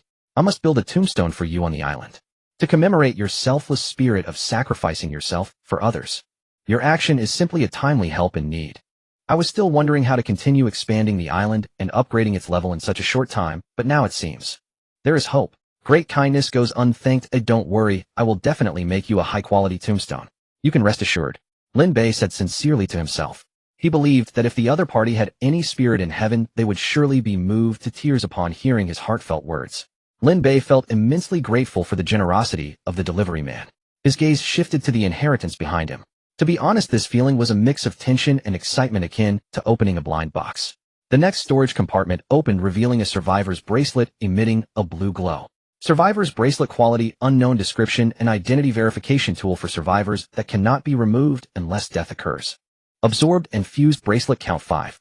Tip: it records the sailing routes taken by its owner throughout their life and retains a portion of their energy. The survivor's bracelet can directly absorb the energy and map of the remaining survivor. Looks quite good. Lin Bei felt curious and took out the survivor's bracelet. A window popped up in front of him. Tip: a hostless survivor's bracelet that can be fused has been detected. Would you like to fuse it now? Fuse. Lin Bei directly chose to fuse. The next second, the hostless survivor's bracelet transformed into mottled blue energy light under Lin Bei's gaze and was completely absorbed by the bracelet on his wrist. Tip: successfully absorbed a survivor's bracelet. Your bracelet's capabilities have increased. Tip: you have unlocked a brand new ocean map. Please check promptly. Tip: your combat power has increased by 1 point. Tip: you triggered a 10x critical hit. Tip: you have unlocked a broader ocean map. Tip: your combat power has increased by 10 points. A warm sensation flowed through Lin Bei's arm from the bracelet, quickly circulating within his body before being fully absorbed. This time the increase in combat power did not bring the intense pain he had experienced before. All he felt was a warm and comfortable sensation. It seemed that if the increase in combat power wasn't too much, the body wouldn't endure significant pain. He opened the map interface, and sure enough, it displayed a sailing route extending over 100 kilometers. Notably, the sea area surrounding the route had also dispersed its fog, fully revealing itself on the map within his bracelet. He even saw several survivor islands on the map. I see the distance between each survivor island is at least 10 kilometers, which is acceptable. Lin Bei stroked his chin, deducing from the locations of the islands shown on the map. The area within 1,000 meters surrounding the islands is entirely under my jurisdiction. However, as the area of the islands expands, the territorial waters surrounding them will also increase. Eventually, they will definitely border other survivor islands, and at that point, conflicts are likely to erupt. Alternatively, more delivery men might set sail and become pirates, plundering the islands of other survivors. Lin Bei recalled the information displayed on the hostless survivor's bracelet earlier. Its original owner had absorbed and fused 5 times before being killed by cannon fire. This meant that the other party had at least eliminated 5 survivors. What a ruthless person who kills without. Fortunately, my island is protected by 8 high-quality automatic cannons. Otherwise, the battle would likely not end so easily. Lin Bei's expression grew serious. It seemed that further strengthening the island's defenses was imperative, whether to cope with future geopolitical issues with other survivor islands, or to resist pirate invasions and threats from marine creatures. This was an urgent matter. Moreover, as the island expands, the area he needs to protect will also increase. Relying solely on 8 cannons might be somewhat insufficient in firepower. However, he currently had no means to produce artillery ammunition, otherwise he could easily solve the fight. The crisis of survival on the islands is fraught with danger. I must not let my guard down. Lin Bei now realized he had another goal: to enhance the island's defensive firepower. It's a pity that the 100x critical hit effect did not activate for the survivor's bracelet. That is somewhat regrettable. Lin Bei reached out to touch the survivor's bracelet on his wrist. After absorbing and fusing the hostless survivor's bracelet, he discovered that his speaking limit in the public chat channel had increased by 60 times. Now he could speak up to 90 times a day in the public chat channel. No wonder that turkey-flavored snack could continuously speak in the chat channel. It turned out he absorbed other survivors' bracelets. Lin Bei's eyes revealed a hint of realization. Just yesterday, he had been curious as to why some people could bypass the island-level restrictions and speak multiple times. Did all make sense now? In other words, besides him, there are others who have built ships and become pirates. Lin Bei pondered, his eyes. Indeed, in this lawless realm of island survival, the darkness of humanity has been infinitely amplified. Although Lin Bei had no intention of fighting with others, he absolutely would not allow anyone to invade his territorial waters. It would be best if no one with poor judgment dared to oppose me. Otherwise, I wouldn't mind erecting a tombstone for him on the island and seizing all his inheritance rewards. The sun slowly rose and the air around the island became increasingly hot. The temperature display on Lin Bei's adaptive protective suit showed that the current external surface temperature had risen to 30 C. It should be noted that it was still just early morning. Moreover, the temperature was gradually rising as time passed. Clearly today would be even hotter than yesterday. Although fewer and fewer survivors are willing to trade raw stones in the face of such scorching weather, they should still be able to obtain some gains through ice cubes. Lin Bei thought to himself as he opened the storage space of the ice maker, then set the ice cubes up for trade in the exchange hall for raw stones and other rare resources and blueprints. As for the other inheritances revealed by the turkey-flavored snack, even with a 100-fold critical hit, they still held little appeal for Lin Bei. Of course, excluding the high-quality energy cigarettes. After a 100-fold critical hit, he obtained 100 blueprints for high-quality energy cigarettes, and a total of 9,600 energy cigarettes. Moreover, each blueprint had nearly 1,000 durability points sufficient for him to use for a long time. He could even trade these energy cigarettes in the exchange hall for some precious resources. After all, from his observations yesterday, there was still a considerable proportion of smokers among the survivors. A day or two is fine, but over time, if they can't get a puff, they will surely be tormented by cravings. Therefore, with proper handling, he could definitely leverage these energy cigarettes to gain considerable benefits. In fact, even if there aren't many smokers, he wasn't worried about the sales of energy cigarettes. Because energy cigarettes can help a person concentrate greatly and eliminate physical fatigue, this effect could undoubtedly serve as a lifeline during marine creature invasion events. Thus, he was quite confident that he could elevate his island to the next level in a short time. Energy cigarette production blueprint quality excellent level 1 description: a precious blueprint that allows you to temporarily grasp the method of producing energy cigarettes. Production requirements would 1 tobacco 10, a raw stone 1 durability 999. Interesting, it actually requires raw stones as production materials. Lin Bei's gaze shifted away from the blueprint, and a hint of enlightenment arose in his heart. He seemed to grasp some key clues. It seemed that producing certain items with miraculous effects always required raw stones as production materials. Raw stones seemed to be linked to mysterious powers. All phenomena that are difficult to explain in the real world seemed to be achievable through it.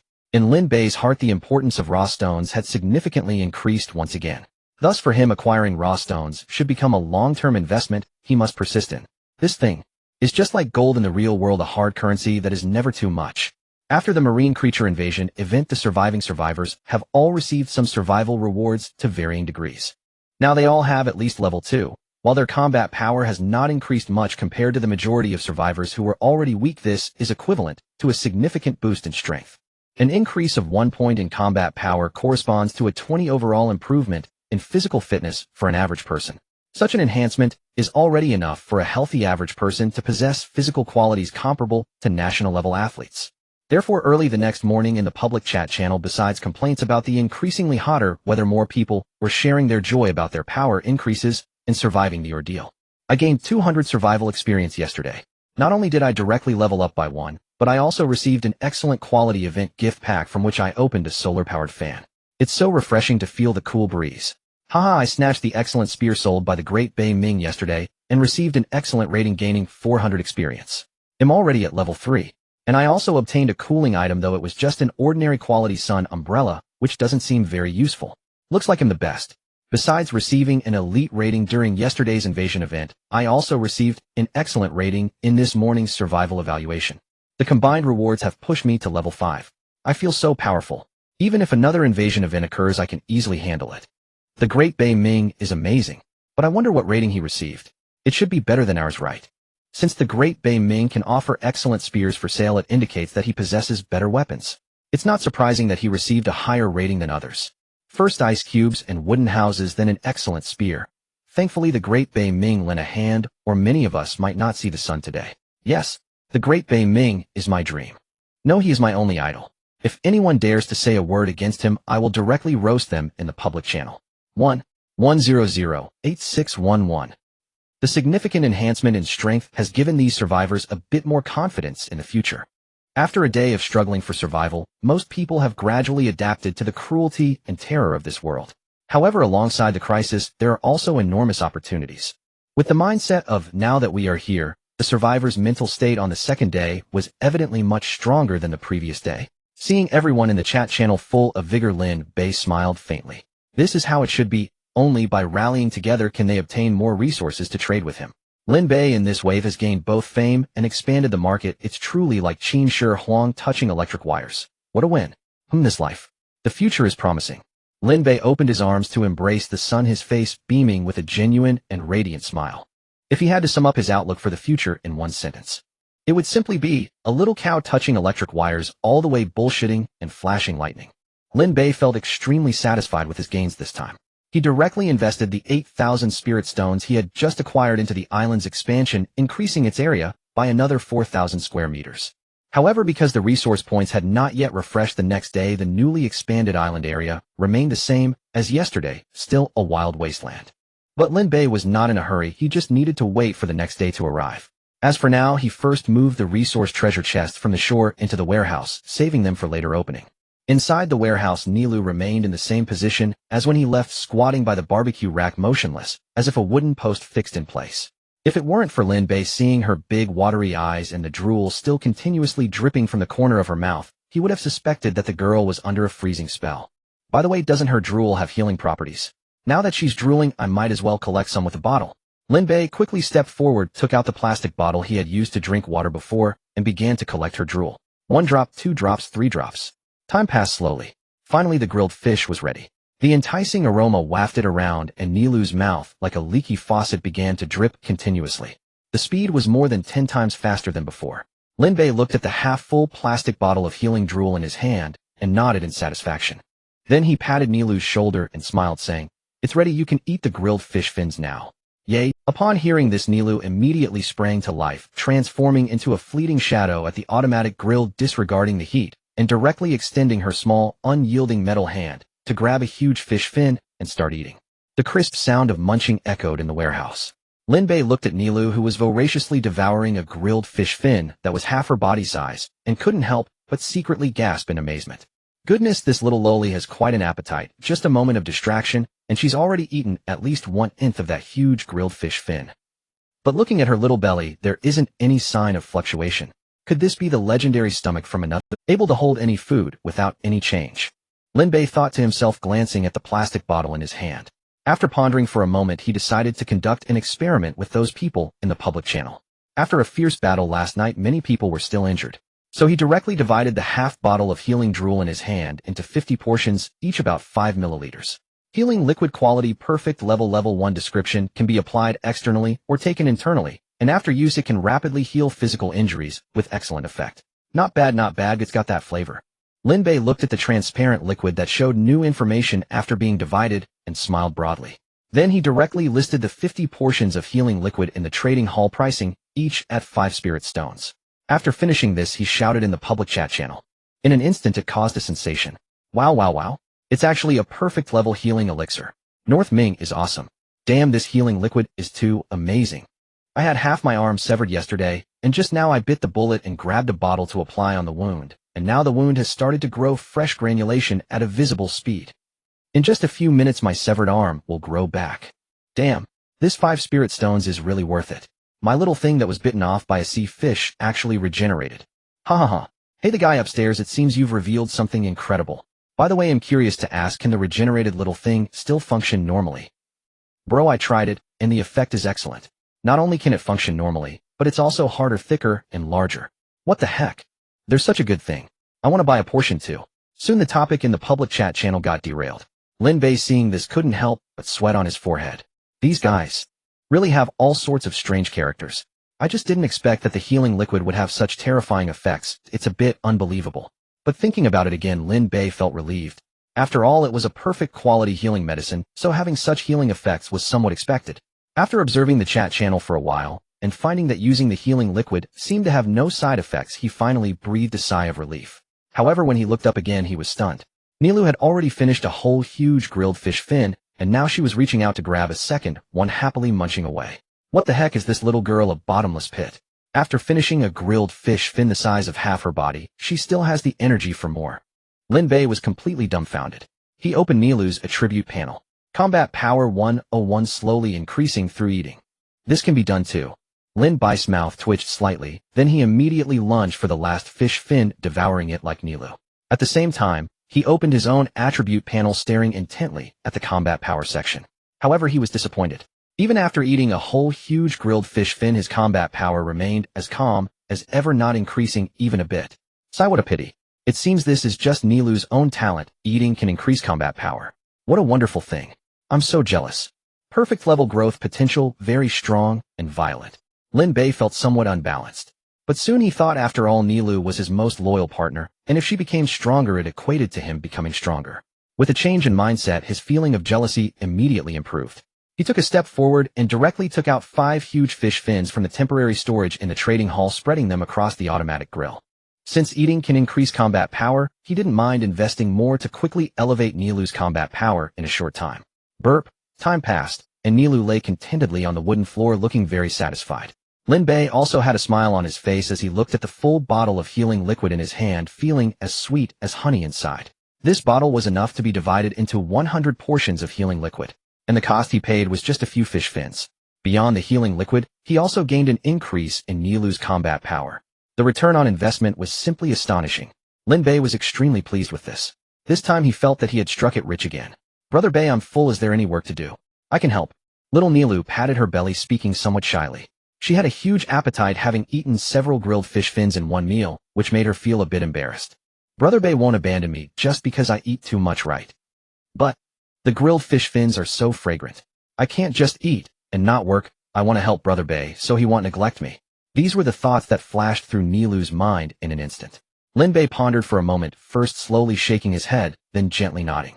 He had a resource crit system, and if he wanted to maximize his profits, it was still best for him to gather resources himself. But as the island grew larger, it was likely that he couldn't handle everything alone. Thus help from others was necessary. Don't be fooled by little Nilu's petite size. Her current combat power of 105 was no joke. Though small in stature, she was incredibly strong and could easily help him carry the treasure chests pulled from the coast.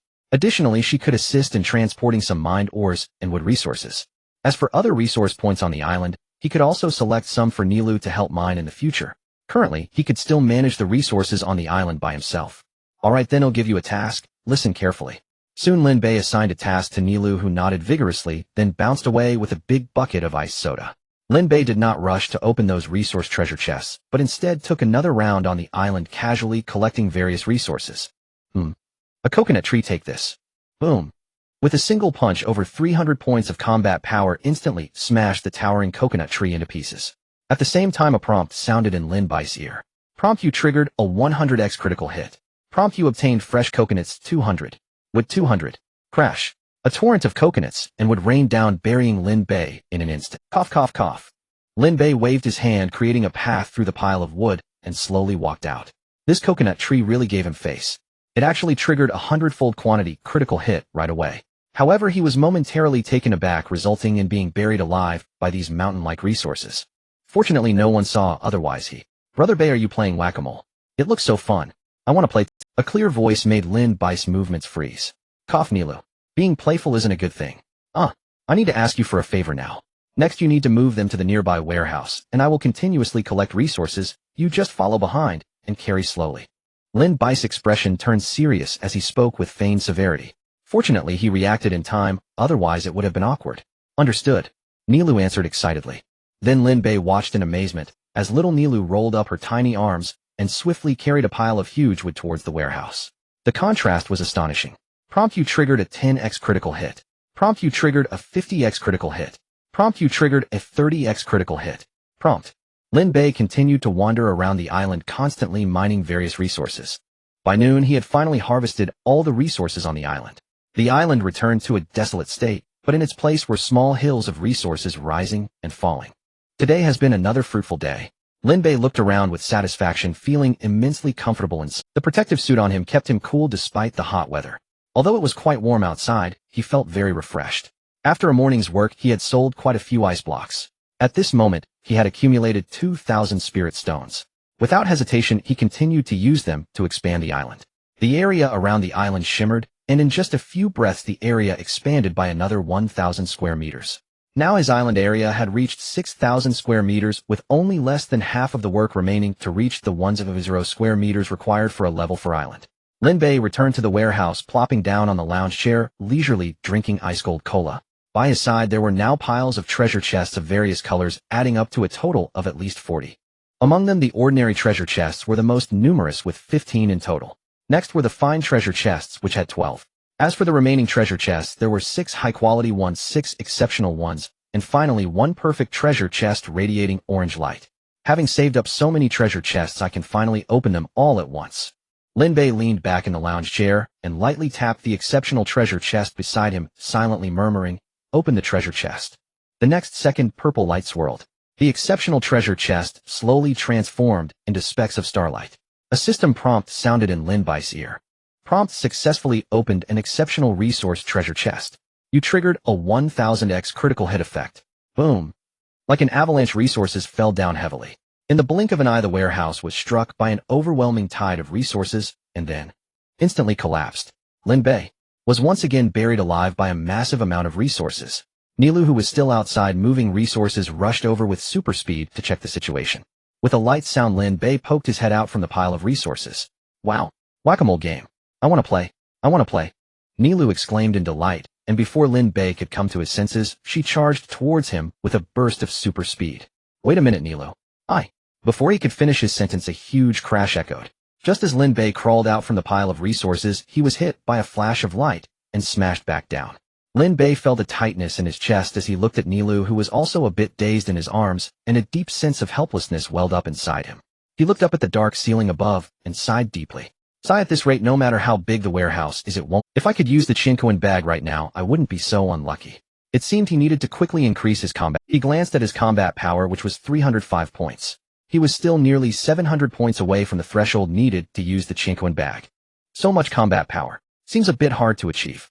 By the way, I seem to be able to change jobs now. I haven't had a chance to check and wonder if it can increase my combat power. Suddenly Lin Bei's eyes lit up with a glimmer of anticipation. He quickly opened the profession interface and began to examine it carefully. In front of Lin Bei, the light screen displayed information related to the survivor profession. Profession advancement directions, combat logistics. Combat profession, unlock combat-related abilities after class change, enhancing combat power. Logistics profession, unlock life-related abilities after class change, improving survival capabilities. The introduction is quite simple, consisting of just a few lines. Below are the various abilities obtainable after class changing at level 10.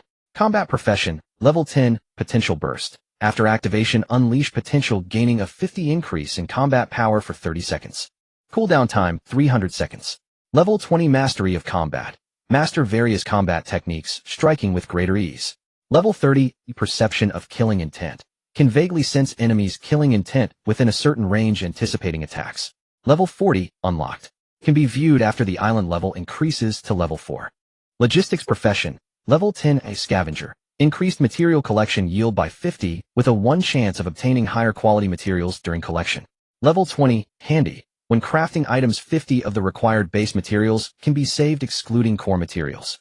Level 30, master of unlocking. Can open exquisite treasure chests without using a key. Level 40, unlocked. Can be viewed after the island level increases to level 4. These are the basic mastery skills of the 2 profession categories. Additionally, different categories of professions can choose an advancement every 10 levels. Profession advancement grants additional exclusive advancement abilities. For instance, combat professions can choose to advance to Demolitionist or Scout after reaching level 12. The Demolitionist can learn the advanced skill, Explosive Attack, which allows melee and ranged attacks to carry explosive effects, causing greater damage to the target. The Scout advanced class can learn a new skill, Weakness Strike, which can probe the target's weaknesses and deal significant bonus damage when attacking those weaknesses. As for logistics professions, after reaching level 20, they can choose to advance to Collector or Crafter, each learning additional skills to enhance collection efficiency and item crafting. Lin Bei was unaware of what happens after advancing beyond level 30. Due to the previous level cap lock, he had not yet unlocked experience restrictions and remained at level 20. He could only unlock subsequent profession advancements and view them after reaching level 30. However, judging by the hidden image shadows, he could almost confirm that there are still 2 different directions for profession advancement after level 30. Of course, he had no idea what they specifically were. He was currently struggling with which profession advancement direction to. According to the profession introduction, once a survivor chooses a profession direction, they can only walk one path to the end. Of course, there is always a way out. If he could obtain related profession forgetting scrolls, he could start over. But such items are incredibly precious. Unless one has extraordinary luck, they are nearly impossible to obtain. Something's off. Wait a minute. Lin Bei suddenly exclaimed, glancing around and grabbing a stack of parchment emitting a purple glow that was covering him. This was the reward obtained from a critical hit of 1,000 times when opening an exquisite treasure. He hadn't even had time to process what he had obtained before being buried in a large amount of supplies. Now that he thought about it, It seems he had opened a scroll. As he came back to his senses and focused his gaze, he immediately gasped. What the hell is this? An exquisite forgetting scroll. Lin Bei's arm trembled, his face a mask of disbelief. He had been worried about which career path to take. Now it seemed he had no reason to hesitate. He now had a whopping 1,000 forgetting scrolls in hand, allowing him to choose freely. Forgetting scrolls quality, exquisite level 10 description, a powerful scroll with mysterious forgetting powers. Upon use, it allows one to forget their current profession and skills, retracing the path of profession advancement. Durability 1. What a twist of fate. Now it's settled. Mom no longer has to worry about my indecisiveness. Lin Bei grinned, letting out a hearty laugh. Without further ado, he directly chose combat profession and clicked confirm. Prompt: you have chosen the combat profession advancement direction. Prompt: congratulations. You have acquired the combat profession level 10 basic mastery skill, potential burst. Prompt: you triggered a 10x critical hit. Prompt: your skill potential burst has advanced to potential surge. Potential surge active skill. Upon activation, potential surge is forth from within, raising combat power by 100 for 30 seconds, cooldown time of 300 seconds. What the heck? This can crit too. Lin Bei was dumbfounded. He stared in astonishment, a mix of surprise and delight on his face. This ability is simply amazing. However, before he could continue to marvel, a series of system prompts rang in his ears once again. Prompt: congratulations. You have acquired the combat profession level 20 basic mastery skill, mastery of combat. Prompt: you triggered a 10x critical hit. Prompt: your skill mastery of combat has advanced to combat master. Combat master, excellently mastering various combat techniques, striking with meticulous precision, fully displaying the demeanor of a master. Prompt: your combat power has increased by 100 points. A wealth of unprecedented combat experience washed over Lin Bei's mind. The imagined sharp pain didn't engulf him. Instead, he felt a clear and comfortable sensation. At this moment, Lin Bei felt as though his soul had been sublimated, and every movement seemed to carry an almost imperceptible aura. Is this the feeling of becoming stronger? It's not just a simple increase in combat power, but a comprehensive enhancement of combat skills. Lin Bei clenched his fist, unable to hide the shock in his eyes. Because just as he mastered the combat master skill, his combat power had soared by 100 points. Moreover, it was a different kind of power increase, unrelated to physical attributes.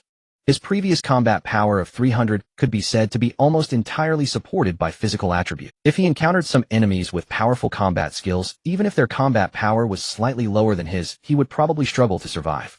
But now it was different. He had gained 100 points of combat power from the combat master. Now he too was a veteran. He could assert with complete confidence that if he faced his past self now in close combat, he could easily take on a dozen or 20 of him. Moreover, he could feel that the combat power increase from the combat master was all-encompassing. As he leveled up in the future, his combat power would likely also gain a certain enhancement. To verify this, he directly opened his attribute interface and clicked to level up. Sure enough, in an instant he felt a surge of power flowing from within to his limbs. He felt as though a raging fire was burning inside him, threatening to consume him completely. But this time he endured the pain within. Like a wooden stake fixed in place, he remained motionless. Prompt: your level has increased to level 22. Prompt: your combat power has increased by 20 points. Prompt: you triggered a 10x critical hit. Your combat power increased by 200 points. Originally, even after reaching level 20, he shouldn't have gained more than 5 points per level. But now with the boost from Combat Master, he actually gained 10 points of combat power for each level. Combined with the guaranteed 10x critical hit effect, he could now increase his combat power by at least 100 points with each level. It's simply exaggerated. So I can now increase my combat power by the equivalent of a Bebe pumpkin. That's a formidable ancient martial arts inheritor. With Combat Master and critical hit effects, it truly seems unbeatable. With my current state, I should be considered a strong fighter now, right? Lin Bei glanced at his current level and combat power. Name: Lin Bei. Code name: Beiming. ID 10101. Profession: Combat. Unselected. Advancement Direction. Level 22. Survival Experience 115003 0000. Combat Power 605. Skills: Potential Surge. Combat Master. At this moment, Lin Bei's combat power had surged to 605 points. If he directly used Potential Surge, his combat power should easily break through the 1,000-point barrier. This way he could use the Chinkoan bag.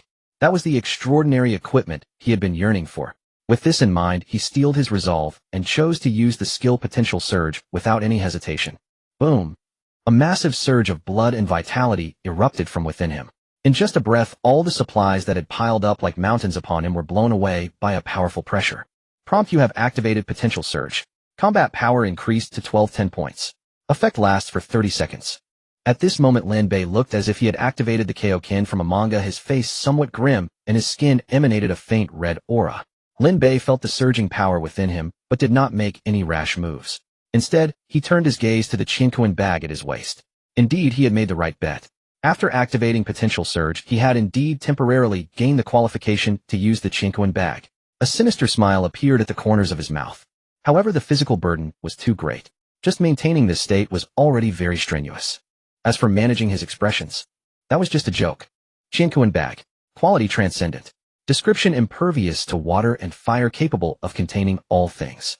Storage capacity 1.0 cubic meter, 1000 m, 1000 m, 1000 m. Usage restriction combat power 1000 current combat power 1210. Special effects. 1. Devour can absorb all vector attacks of ranks below transcendent. 2. Refine can purify ordinary materials, elevating their quality, never exceeding perfect quality. 3. Tian Xinjian transforms the Qianquan bag into a Bagua array disc that shrouds the surrounding area 1000 square meters, boosting all attributes of allied targets by 100 for 30 minutes. Cooldown 72 hours. 4. Dishi Kuan transforms the Qianquan bag into a magic robe enveloping the wearer, defending against all surrounding attacks for 30 minutes. Cooldown 72 hours. Haha, it worked. Lin Bei, taking advantage of the 30-second potential surge, hurriedly activated the Qianquan bag storage function and gathered all the scattered resources and materials into it. The interior space of the Qianquan bag was wondrous. The various resources deposited within were automatically sorted and floated serenely in separate compartments. Then he noticed that the materials he had just stored began to emit a faint phosphorescence. Clearly, the Qianquan bag's refinability had taken effect.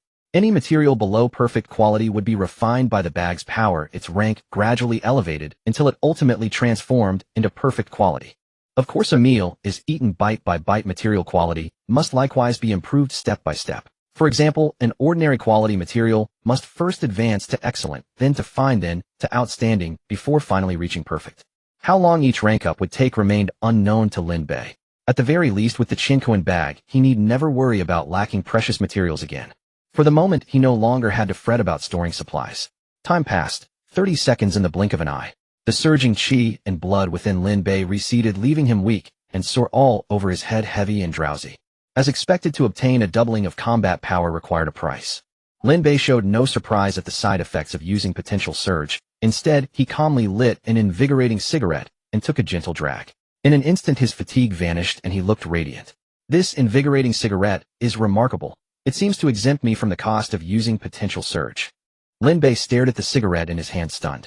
With this item, he effectively gained a purify skill. In both daily life and combat, it was indisputably a wondrous artifact. He then shifted his gaze to his fighting master skill. What a pity, there's no one to practice on. Otherwise, I'd really like to test just how much my practical combat ability has improved. As for Nilu, Lin Bei glanced at the little girl beside him, sulking because she couldn't dig holes, and slowly shook his head. Never mind. She's only a child. If she sparred with me, one punch would probably kill 10 of them. His eyes returned to the profession interface.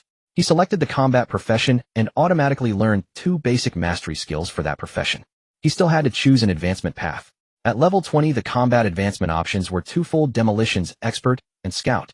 After a moment's thought, Lin Bei chose the Demolitions Expert. He considered the island's automatic cannons. With the Demolitions bonus, their power would surely be greatly enhanced.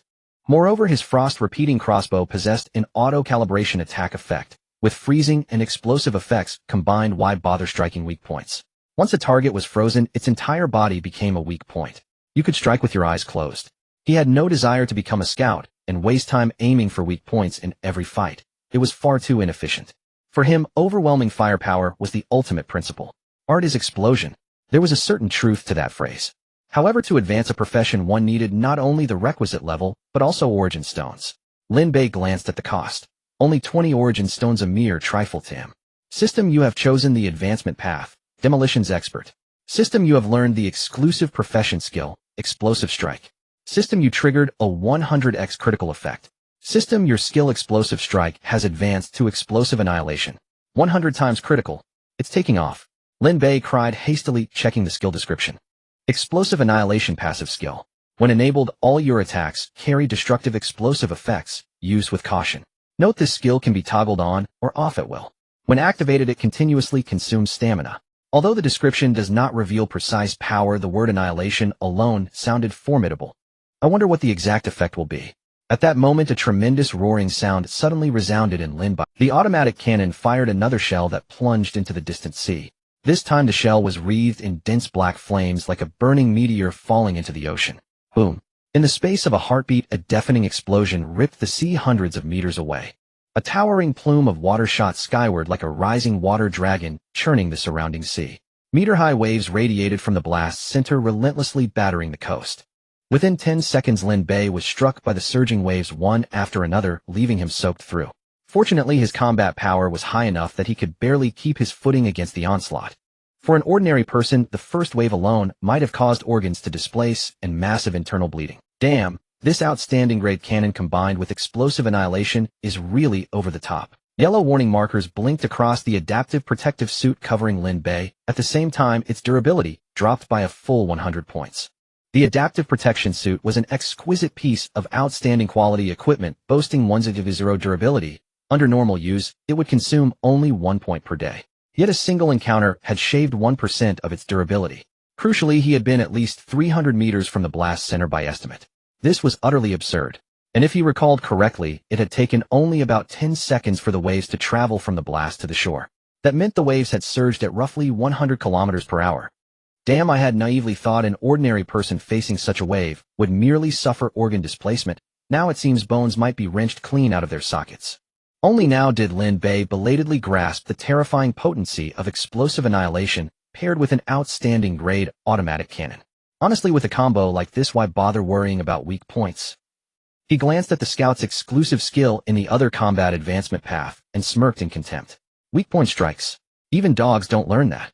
Nonetheless, Lin Bei toggled off the explosive annihilation bonus for the time being just to be safe. He did not want to be knocked from his lounger by successive giant waves while enjoying a leisurely afternoon. System: you used the cannon to kill Great White Shark 10. System: you gained 2,000 experience. A notification chimed in Lin Bei's ear. Good heavens, one cannon shot, and it wiped out 10 great white sharks. However, it seems that as my level has risen, the experience these great whites grant has been reduced considerably. If I remember correctly, killing a single great white used to award 1,000 experience. Now 10 give only 2,000, 1/5 of yesterday's yield. It's a pity that experience from killing ocean creatures cannot trigger criticals. Only experience from invasion events and daily survival evaluations can trigger criticals. Otherwise, leveling would be far simpler. Lin Bei rubbed his chin, helpless at the critical trigger mechanics. Sometimes he was certain a critical should occur, during crafting for example, yet it simply would not trigger. Other times he expected no critical, such as when learning a skill, and it counterintuitively triggered. One can only say, this system is a little abnormal, like drinking counterfeit wine.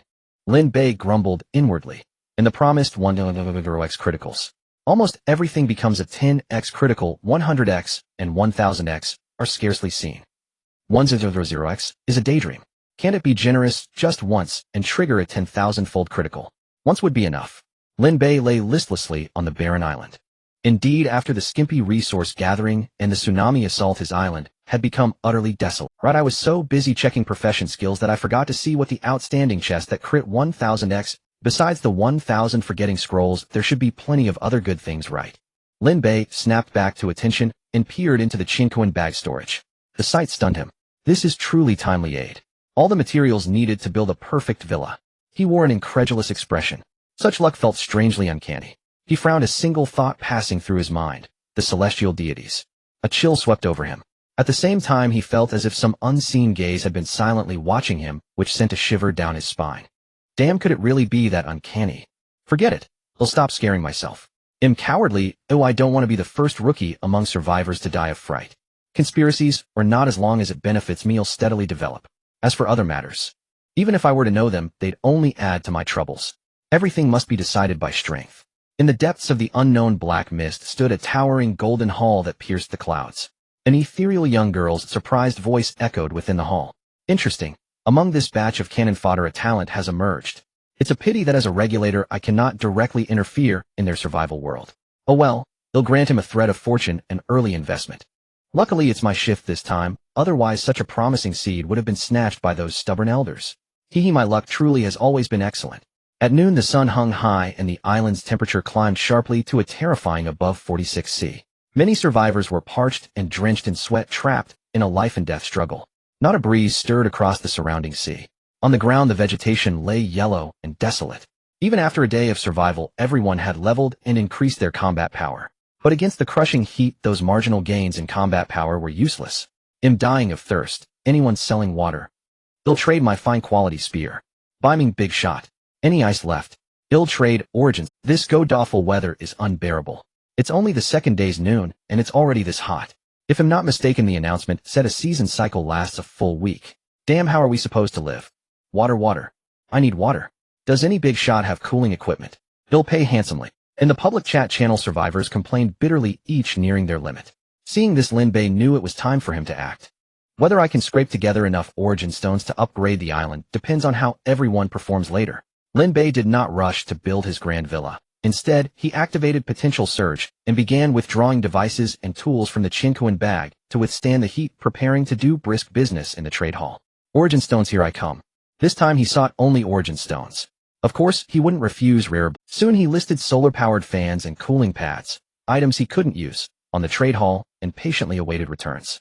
At his side, Nilu had appeared without his noticing, staring at him, with pleading eyes, clutching her rumbling little belly, and looking utterly beseeching. You're hungry again. Lin Bei was stunned. Nilu obediently nodded, her big watery eyes fixed on him. Seeing this, Lin Bei was utterly defeated. He had been proud that one cannon shot killed 10 great whites. Now it seemed even all of them combined wouldn't satisfy Nilu for a day. Well, if you want to eat later, you can grill it yourself. This barbecue grill is simple to operate, listen to me. Thus Lin Bei demonstrated, while patiently explaining precautions for using the automatic grill. Nilu listened intently, her face alight with eager anticipation. If you run out of ingredients, tell me. Of course, if you're strong enough, you can hunt wild game yourself to roast. But be careful, Lin Bei admonished. Nilu nodded vigorously, her cheeks flushed as she smiled brightly. The afternoon felt stifling for the other survivors, almost like being in a steamer. But for Lin Bei, clad in an adaptive protective suit, it was exceedingly pleasant. He had now gathered all the materials needed to construct a perfect villa. However, he did not plan to build the villa immediately. Rather, he intended to wait until he expanded the island's area a bit more before selecting a feng shui treasure location to establish his first villa. I never expected that in the real world I am still renting, yet here I am about to own a villa. Such a stark contrast. It's truly both bittersweet and humorous. The ongoing high temperatures caused many survivors who still held onto their raw stones to let go of their persistence, gradually beginning to trade various cooling supplies that Lin Bei had listed. Nonetheless, Lin Bei did not set the prices of various items exorbitantly. After all, in his view, these people were all excellent sources of productivity. For each day they survived, they provided him with more resources. The announcement mentioned that each seasonal cycle would last for 7 days. It was only the second day, and there was still a long way to go. Soon he noticed that the quantity of raw stones he received was gradually increasing. In just half an hour, he had acquired a total of 6,000 raw stones. This clearly proved that his decision was absolutely correct. Without any hesitation, Lin Bei continued to use these raw stones to expand the island. A vast light appeared at the island's edge, and in the next moment the area of the island expanded by another 3,000 square meters. Island level 3 island area 9,000 square meters, upgrade requirement 900, 01000. Only 2,000 more raw stones are needed to elevate the island to level 4. Lin Bei glanced at the island upgrade conditions, and then at the cooling supplies he had listed in the trading hall. The ice blocks had already sold out, and the remaining items were also in short supply. In the short term, he could forget about obtaining 2,000 raw stones. Thus he needed to think of some other methods. His gaze fell upon a pile of resource chests that were randomly stacked on the ground around him. After spending most of the day, he now had around 50 chests in total. He hadn't counted them specifically. Most of them were excellent and refined quality resource chests, and the rest were of ordinary quality. As for the extraordinary quality chests, he still had 4 left in addition to a perfect quality chest radiating an orange glow. However, he had checked, the perfect quality resource chest required a high-grade chest key to open, and he only had a regular chest key, making it impossible to unlock. A regular key can only open refined chests, and if I'm not mistaken, the high-grade key is likely obtained from the extraordinary chests. What a hassle indeed. Lin Bei complained, then operated his wristband, releasing a blue light that enveloped all the resource chests within a certain area. After elevating the island to level 3, the survival wristband also unlocked some convenient features. One of them was the ability to open resource chests in bulk. Lin Bei loved this feature as it meant he didn't have to open each chest one by one. Moreover, the wristband's beam could project over long distances, allowing him to trigger critical effects when opening chests, while leaving himself enough space to avoid being buried under a mountain of resources. The only unfortunate part was that those chests requiring keys could not be opened in bulk, He had to personally use the keys to unlock them. Lin Bei stepped back nearly 20 meters before choosing to open the resource chests. Soon a series of prompt messages appeared. Various critical hit notifications popped up. Unfortunately, none of these chests triggered a 100-fold critical hit. The best he got was a 50-fold critical hit, which was quite disappointing. As for the rewards, they were a mixed bag, but among them the most useful was the design blueprint for an automatic water collector refined quality capable of extracting 2 to 20 liters of pure water from the air each day. The actual yield depended on the weather. The hotter it was, the lower the yield. However, it guaranteed at least 2 liters of pure water daily, enough for one person. He opened a total of 20 chests, which was quite decent. Lin Bei casually crafted one and directly traded it to Bei Pumpkin. That way the other party wouldn't lack water.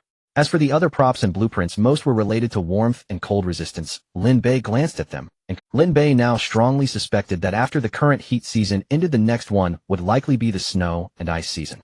Otherwise, how could he have opened such irrelevant items with his luck? Lin Bei did not believe he was a misfortunate person. After all, he was the super lucky one who personally opened an entire set of perfect villa construction materials. Claiming to be a European emperor was not an exaggeration. Of course, besides survival tools and food materials, he also obtained some equipment and weapons. However, these items were clearly several tiers below Lin Bei's ice crossbow and adaptive protective suit. He could sell them in the trading hall when the next wave of marine invasions occurred to make some profit. As for using them himself, well, better not. They were merely firearms equipped for standard bullets, lacking even an automatic calibration function, which made Lin Bei too lazy to even give them a glance.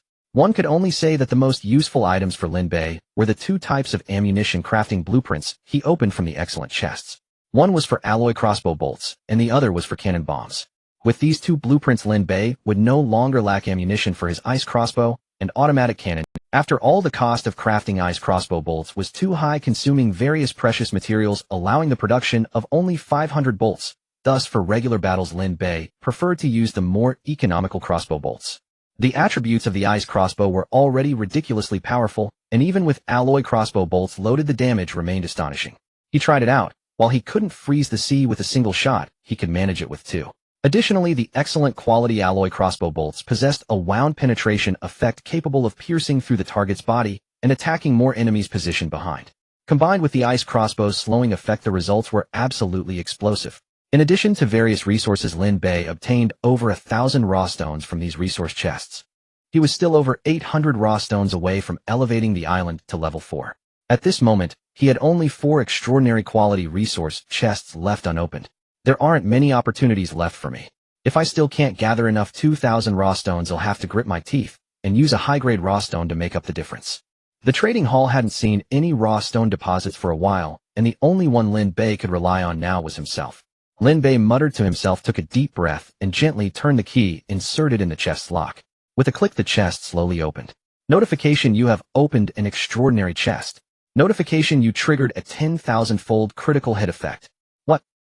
A 10,000-fold critical hit. Holy hell.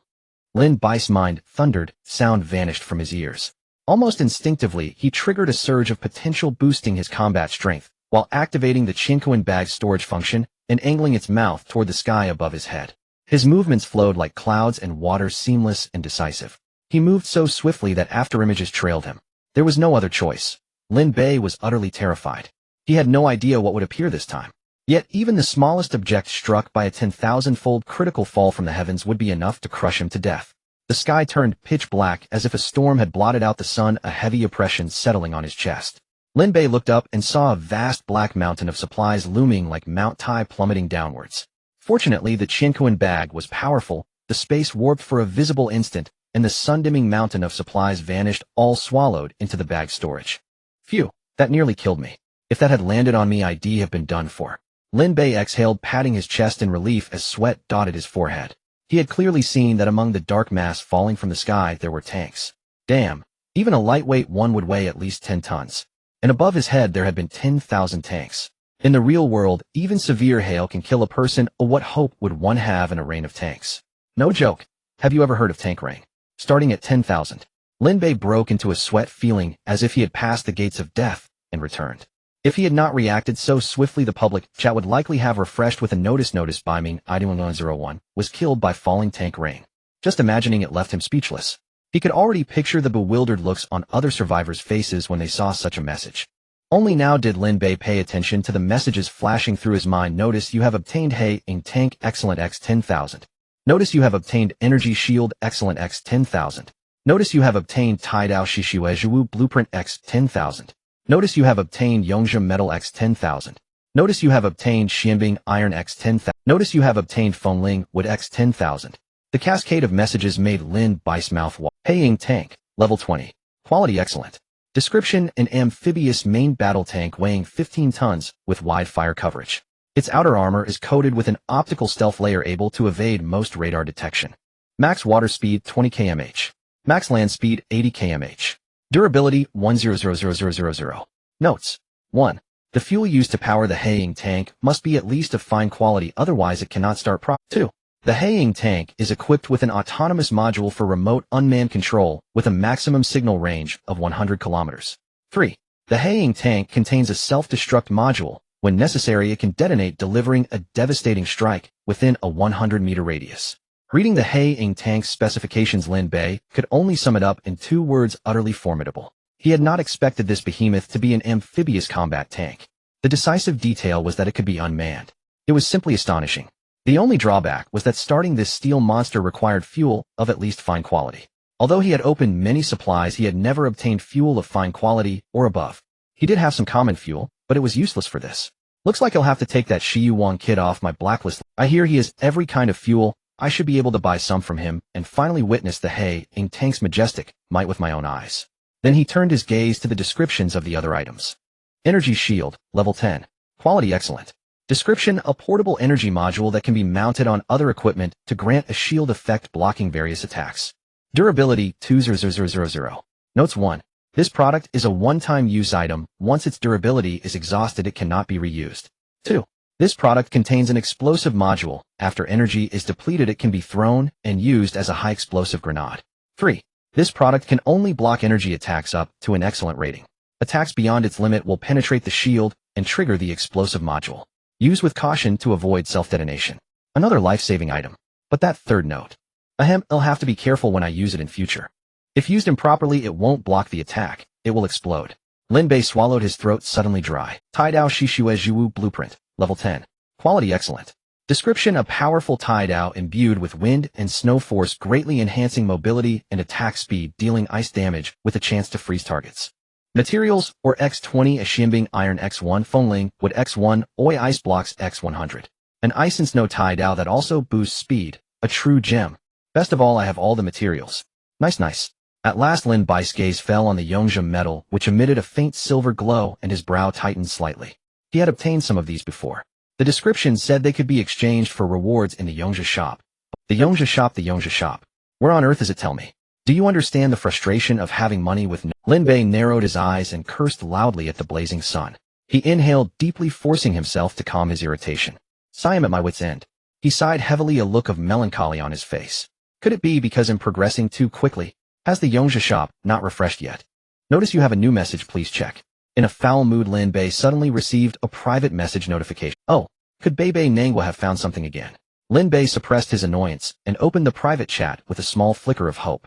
But the message made his brow lift and his eyes narrow to slits. A cold gleam flickered in the depths of his gaze. The sender was not Bei Nangwa, but Miandue Jifengba, the first person who had traded with him yesterday. We're friends. He'll give you in, but I want back the pistol I lent you yesterday. You know that pistol is my lifeline. And you're not short on resources now. You wouldn't just abscond with my gun, would you? Don't scoff at a single ore. After yesterday's battle, ores are precious. Yesterday, I only exchanged one ore for a bit of food and water. Besides, with the pistol's assistance, yesterday, you likely faced no great danger. Right now in the public channel, pistols are in desperate demand and never available on the market. Someone offered 20 ores and no one would sell. Come to think of it, you really scored a huge bargain. I won't make you cover the difference for a friend's sake. He'll give you in or free. Now return my pistol. A trade request popped up and the other party placed a solitary ore on the offer. Seeing this, Lin Bei's mouth curved into a smile. Yet the smile carried a dark edge. Even Nilu, happily nibbling a grilled fish fin nearby, involuntarily took 2 steps back, the scent of roast momentarily forgotten. Wow, Brother Bei is terrifying when he's angry. Maybe you'll give him 2 pieces. 1 fish fin. A complex expression of fear and reluctance crossed Nilu's face. She hesitated, then, with conflicted steps, picked up a piece of grilled fish fin from the automatic grill and reluctantly walked toward Lin Bei. You eat him not hungry. Lin Bei glanced at the enormous roasted fish fin held in Nilu's chubby little hands, and then at her reluctant expression. The cold smile at the corner of his mouth softened slightly as a gentle light flickered in his eyes. Zundu. Nilu, chewing on roasted meat, asked with a muffled voice. Yes, really. Then ill. Have to do it myself. It's all yours. Eat as much as you want. Thank you, Bei Guagua. Nilu's face lit up with joy upon hearing this, and she smiled brightly at Lin Bei before hurriedly hugging the roasted fish fin and leaving as if she feared Lin Bei would change his mind if she moved too slowly. This girl. Lin Bei shook his head with a bitter smile, watching Nilu's petite figure flee in a panic. However, just as Lin Bei's thoughts momentarily settled on the cheerful Nilu enjoying her roasted meat, facing the wind, couldn't help but urge again. Hey, I lent you the handgun because I considered you a friend. You won't be ungrateful and refuse to return it, right? Besides, you must have benefited greatly from having that handgun, right? So honestly, I've been quite generous, not only lending you the handgun, but also willing to give you a piece of raw stone. Bei Ming, I advise you to be kind.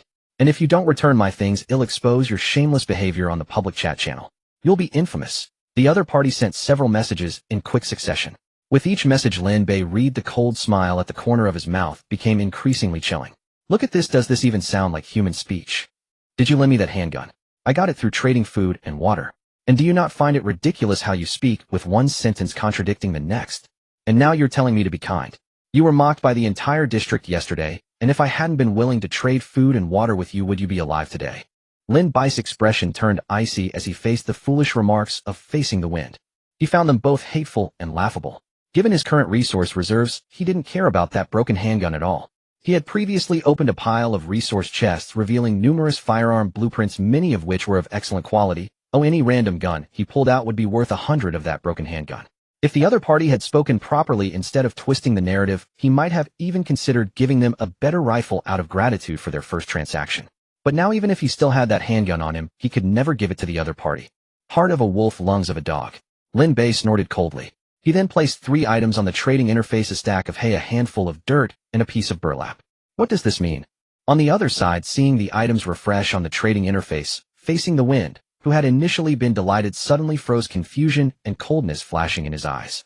He wanted a handgun, not this garbage material. After yesterday's monster invasion, he regretted selling his handgun to Bei Ming. Now all he wanted was to get his handgun back. Honestly, offering the other party a piece of raw stone was already a favor, considering that they had traded food and water with him yesterday. You need to understand, a piece of raw stone has a very high market price. In the private chat interface, Lin Bei saw that since the other party had sincerely asked, he decided to generously explain.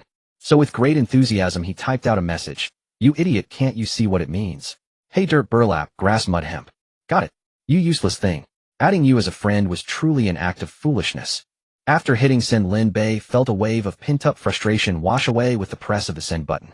At that moment, he felt a sense of clarity. Damn, I can't indulge such an idiot. He deserves to be scolded. My excitement from triggering a 1,000-fold critical hit has been dulled by this fool. What bad luck. Lin Bei grumbled, a smile spreading across his face that he couldn't wipe away. Bei Ming, don't push your luck. I spoke to you nicely just now to give you face.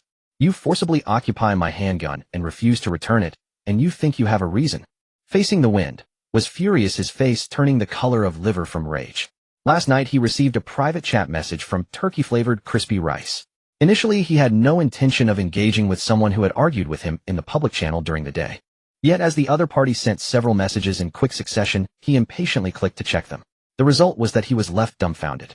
It was only then that he truly realized he had suffered a huge loss. The handgun is actually that useful. This turkey-flavored crispy rice actually killed several people with a gun and gained a ton of resources. Damn, why didn't this guy say it earlier? Facing the wind, felt remorseful, unable to sleep all night. Malicious thoughts began to fester in his heart. During the day, he also opened a blueprint for a wooden boat. With a gun in hand, he too could venture out to hunt those survivors. The rich resources sent by turkey-flavored crispy rice made him extremely envious. This was why he mustered the courage to ask Lin Bei to return his handgun. In his view, the other party had taken great advantage of him yesterday. If he had any sense, he should return the handgun obediently. After all, the other party only had 100 rounds of ammunition, while he had a firm grip on the bullet production supply chain. Once he cut off the ammunition supply, the handgun in the other party's hands would be nothing more than a piece of junk. He only needed to employ a little trick to easily hold the other party in check. Once the plan succeeded, wouldn't the resources in the other party's hands be his for the taking? Honestly, after observing the items Lin Bei had listed in the trading hall all morning, He was already on the verge of tears from envy. These are all mine. All mine. His heart was frenzied, having lost all rationality. Fool. Yet Lin Bei's response to him was merely two simple words. He then directly blocked the other person. He no longer wanted to waste any energy on this fool. He was very busy and had no time to play house with an idiot. On the other side, looking at the now pitch-black chat interface, facing the wind, instantly became ferocious, cursing loudly. Is Bei Ming a fool? He thought it was inappropriate, so why couldn't we talk again? Blocking me, what kind of behavior is that? I have bullets, he has resources. As long as the conditions are right, we can completely cooperate for mutual benefit. By doing this, not only does he end up without bullets, but he also puts both of us in a predicament. It's completely detrimental to others and not beneficial to himself. What on earth is he after? Is he brain dead? Yet on the deserted island, he was all alone, and no matter how much he shouted, no one cared. Meanwhile, Lin Bei's mind flashed with the name, Bei Pumpkin, and he recalled how the other party had unhesitatingly gifted him an excellent quality event package. In comparison, he couldn't help but feel emotional. The difference between people can sometimes be greater than the difference between people and dogs. Just as he was about to calm his emotions, he suddenly paused and murmured, "Wait, how did I forget about the excellent event package?" He hurriedly opened the storage space in the trading hall and saw a package emanating a faint purple glow in the corner. This was the event package that Bei Pumpkin had given him free of charge after the invasion incident yesterday. Almost caused a mishap, but thankfully I remembered now. Speaking of which, I should thank Facing the Wind. If it weren't for him, who knows when I would have thought of this. But it's not too late to open it now. Perhaps I can take advantage of the luck from triggering a 1,000-fold critical hit to get something good. With a thought, he extracted the event package from the trading hall storage space and directly chose to open the package. Hint: successfully opened the excellent package. You triggered a 100-fold critical effect. Oh, a 100-fold critical. Looks like luck isn't too bad. Lin Bei's lips curled up, feeling extremely satisfied. In the next second, the purple glow condensed, then gradually transformed into orange, slowly revealing a dazzling golden light. Damn, is this a 100-fold quality critical? Could it be? I'm about to receive a second extraordinary item. Lin Bei's gaze went blank, his expression dazed. This Bei Pumpkin really is his lucky star. Not to mention the excellent synthesis scroll from the start. Now another extraordinary item has arrived. This. Congratulations. You have obtained the Lin Bei Sky Treading Boots Extraordinary 1. A golden light slowly dissipated, revealing a pair of metallic battle boots adorned with intricate black and gold mystical runes in front of Lin Bei. Above the heels of the battle boots, intermittent fluctuations of airflow could be seen. Upon closer inspection, it appeared to be a pair of translucent energy wings, looking exceedingly strange. Lin Bei Sky Treading Boots. Level 10. Quality Extraordinary. Description: versatile battle boots suitable for land, sea, and air, which significantly enhance movement speed and leg strength when worn. Usage restrictions: combat power 1000. Special effects. 1. Lin Bei: upon wearing you can walk on water. 2. Sky Treading: upon wearing you can consume a certain amount of stamina to fly at low altitudes not exceeding 300 meters. 3. Speed Burst: increases movement speed by 100 and greatly enhances kicking attack power. 4. Extreme Flash: enhances focus, allowing you to clearly capture attack trajectories and perform extreme evasions. Lin Bei stared blankly at the attributes of the extraordinary boots, saliva uncontrollably dripping from the corner of his mouth. With these boots, he no longer had to worry about suddenly drowning. Moreover, he could walk in the air. Ask yourself, which man hasn't fantasized about flying freely in the sky one day? In addition to the abilities of Lin Bei and Sky Treading, these battle boots also enhance speed, strength, and evasion capabilities. If it weren't for his currently insufficient combat power, he would want nothing more than to soar into the sky right now. However, even though his combat power was lacking, he could still temporarily wear the battle boots.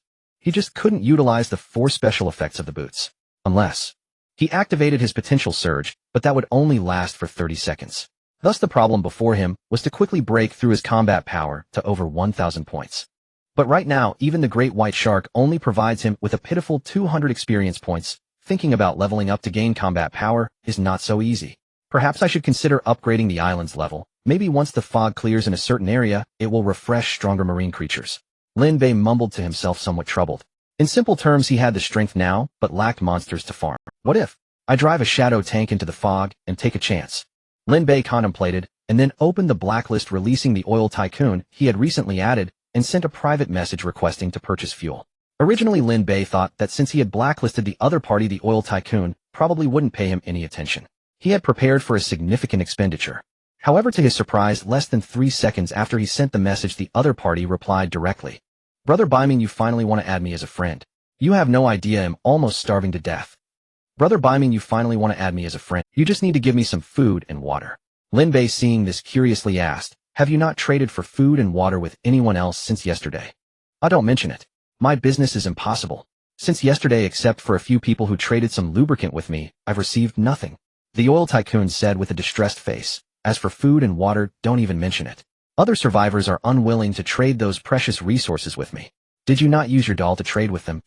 Lin Bei thought that if the oil tycoon was willing to trade his exquisite doll with 999 durability, he could exchange quite a bit of food and water from other survivors. Cough, that thing is already broken. What? That had a full 999 durability. Are you really that fierce? I didn't see that. You misunderstood. My doll was torn apart by those invading sea beasts yesterday. I see, that really sucks for you. Isn't it? Those invading sea beasts are simply too despicable. They rushed ashore, and if I hadn't had a gun in my hand, I would have probably perished there. The oil tycoon firmly agreed. However, upon seeing the other party's message, Lin Bei couldn't help but frown and asked, aren't the monsters you encountered during the pirate invasion great white sharks? Great white sharks? There were a few that gnawed off some chunks of my island, but they weren't that powerful. I took advantage of its frenzy and poured a few barrels of gasoline into its mouth, and it died shortly after. Moreover, those things are only powerful in the sea. The sea beasts I'm talking about look like green-faced sharptooth. How should I put it? Maybe calling them fishmen is more appropriate. These fishmen are muscular, often appearing in groups with human legs and fish fins covered in green scales, looking rather creepy. But they are just a bunch of brutes. Under the aim of my desert eagle, a single shot takes them down without a sound. As he spoke, the oil tycoon sent a smug expression.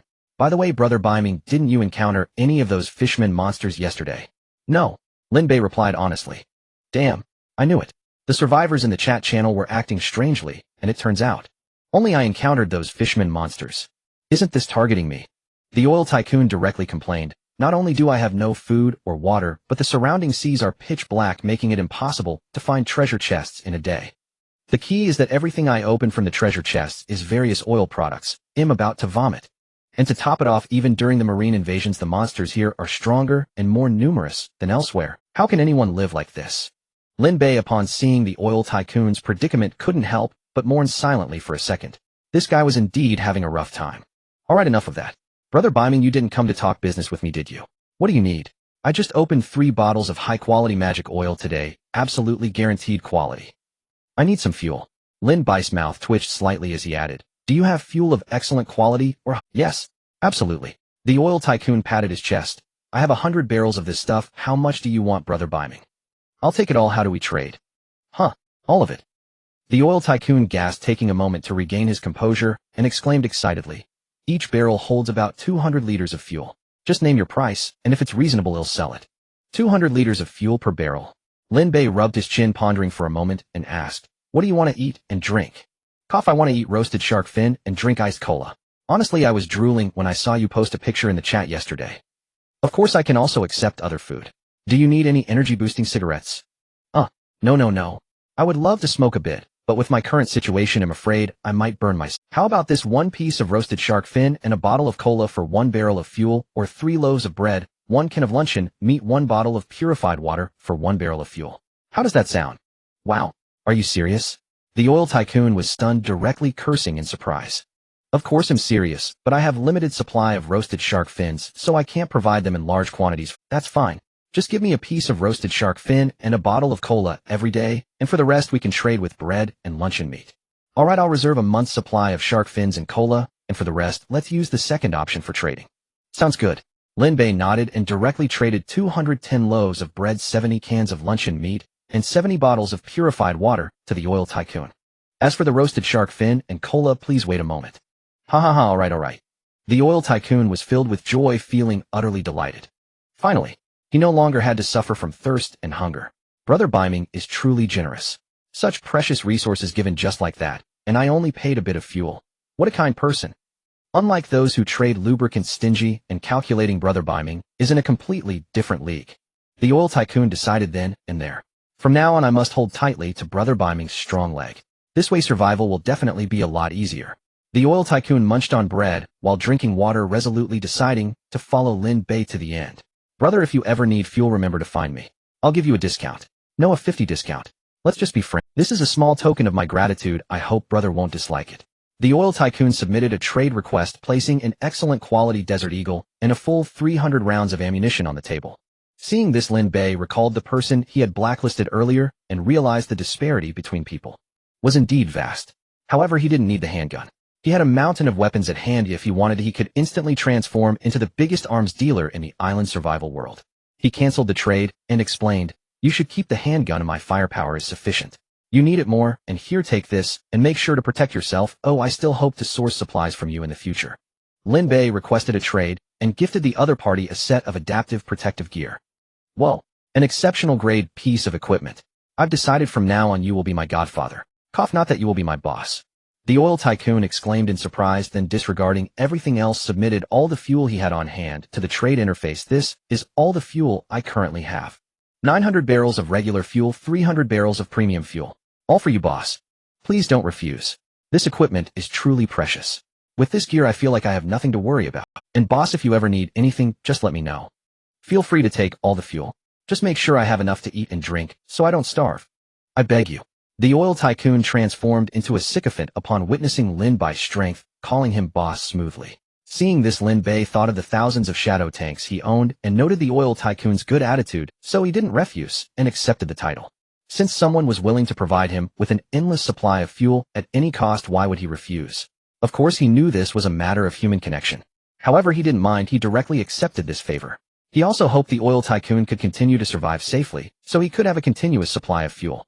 Moreover, from analyzing the oil tycoon's situation, it seemed that the island he was on was different from most players in the public chat channel. How to put it, it seemed more advanced and dangerous. This point was evidenced by the appearance of the fishmen monsters during the invasion. Additionally, regarding resources like fuel at the current development stage of the survivors, they were practically useless. It's clear that the oil tycoon's island resources were somewhat ahead of their time. This further confirmed Lin Bei's suspicions. Moreover, Lin Bei instinctively felt that such islands which solely produce a certain resource should be extremely rare and very important. Thus, he also planned to invest a little in the oil tycoon, hoping that one day in the future, he could bring him surprise. However, he intended to observe the oil tycoon for a while longer. If he was satisfied with him, he wouldn't mind gifting him a shadow tank to enhance the overall combat power of his island. Speaking of which, what's up with Bebe Nangua? It's been half a day, and there's still no news. Could something have... Lin Bei frowned and opened the friend's interface. However, just as he was about to inquire about Bebe Nangua's situation, she sent him a message first. "Brother Biming, you must be careful. Other survivors have started building ships and turning into pirates, raiding other survivors' islands. Just now a few people tried to sneak attack my island. They all had handguns, but fortunately it was all just a scare, and I managed to take them all out. Brother Biming, you must be careful." After saying that, she sent a trade request with dozens of raw stones. "These raw stones are what I scavenged from them. Please accept them, Brother Biming." "I'm glad you're okay." Lin Bei felt a bit warm upon seeing this. She has made up her mind to embark on the journey of sailing. As for the intense heat that everyone speaks of with trepidation, it poses no challenge to her equipped with her adaptive protective suit. With various weapons and equipment at her disposal, she is confident that even in the fog-shrouded seas, she can navigate freely. "Now I just need to prepare a sturdy ship. Once everything is ready, she can set off directly." On the other side, Lin Bei plans to seize the moment and continue opening treasure chests. The recent 10,000-fold quantity critical hit and 100-fold quality critical hit have significantly boosted his confidence. However, it soon proved that luck cannot be judged by reason. The next treasure chest Lin Bei opened, an extraordinary materials chest, only triggered a 10-fold quantity critical hit effect, and all the rewards turned out to be badges of courage. He had no place to use them. Notification: successfully opened the treasure chest. You triggered a 10-fold critical hit effect. Notification: you have obtained 1,000 badges of courage. Notification: you have obtained 2,000 badges of courage. Notification: you have obtained 500 badges of courage. A total of 6 notifications, all badges of courage, left Lin Bei completely dumbfounded. From just this one extraordinary treasure chest, Lin Bei received a total of 100 badges of courage. Adding the badges he had obtained earlier, he now possessed a total of 200 badges of courage. He now felt a bit of a headache. This amount is considerable, but the problem is, he has nowhere to use them. This is ridiculous. Where exactly is the store for badges of courage? Lin Bei felt utterly helpless. As a result, he decided not to open the remaining treasure chests. He sensed that it was toxic. If he continued, he might end up losing everything. Thus, he ignored the treasure chests and took out a shadow tank, filling its fuel tank with high-quality fuel he had just traded from the Oil King. The shadow tank has 4 fuel tanks in total, 1 main tank and 3 auxiliary tanks. Altogether, they can hold up to 2,000 liters of fuel. In other words, all 100 barrels of high-quality fuel he obtained from the Oil King could only fill the tanks of 10 shadow tanks. After refueling, Lin Bei checked the dashboard, which displayed that the shadow tank's fuel consumption was an astonishing 200 liters per 100 kilometers. While the fuel consumption is lower at sea, it is higher on land. However, overall, even with a full tank, it would only allow the shadow tank to travel less than 1,000 kilometers. This fuel consumption is no joke, Lin Bei lamented. It seems that his plan to arm a tank army in the short term is likely to fall through. But I still have the low-quality fuel obtained from the Oil King. Although this fuel cannot be used for the tank right now, if I refine and upgrade its quality in the Chinkoan bag, perhaps it won't be long before I can obtain high-quality fuel. Lin Bei thought to himself. Compared to this, the extraordinary battle boots he received later seemed somewhat inferior. This indicates that even among extraordinary items there are considerable differences. However, for Lin Bei, having them is already good enough. He can't afford to be picky. Moreover, the extraordinary quality Lingbo treading air boots also provide him significant assistance. If not for his insufficient combat power, he would want to fly around the skies of the surrounding seas immediately. Forget it, I am now part of the vehicle owning class, even if it's a tank. I can still go for a drive. Just in time, all the great white sharks in the nearby waters have been dealt with by the automatic artillery, so I should enter the fog area to hunt some monsters and level up. If possible, I also want to salvage some treasure chests to see if I can get some raw stones to upgrade the island level. With that, he greeted Nilo. The latter, now engrossed in barbecuing, had no intention of going to sea, so he set off alone, driving the tank for the first time stepping into the sea. The shadow tank, as an amphibious combat vehicle, navigated quite smoothly in the water. Lin Bei observed the outside situation through the electronic screen in the cockpit. Thanks to the autopilot module, which can also be bound to a wristband for simple operations, Lin Bei grasped the driving method of the shadow tank after just a few minutes of familiarization. Numerous material treasure chests floated on the surrounding sea surface. Although most were of inferior or ordinary quality, Lin Bei welcomed them all and collected them. Due to the island's upgrade, his wristband has unlocked the area pickup feature. Any item within a 10-meter radius can be picked up remotely via the wristband. This way, even if he stayed in the tank's cockpit, he could still complete the pickup operation as he passed by those treasure chests, then directly open them. He chose a direction and began sailing toward the fog. Along the way, he opened at least 10 treasure chests, with only one being of excellent quality. Nonetheless, he managed to obtain a total of 200 raw stones. At this rate, he believed that by the time he circled back, he could directly upgrade the island to level 4. Not long after the shadow tank entered the fog, the visibility around him immediately dropped to less than 10 meters. He aimed the machine gun at the surrounding sea surface, ready to fire at any moment. Soon he saw a shadow emerging on the surface of the sea. Da-da-da-da. After a burst of gunfire, the sea turned a deep crimson. At the same time, Lin Bei received a notification. Notification: you have killed a great white shark, gaining 200 survival experience. Another one of these. Can we encounter something stronger? 200 points of experience is too little.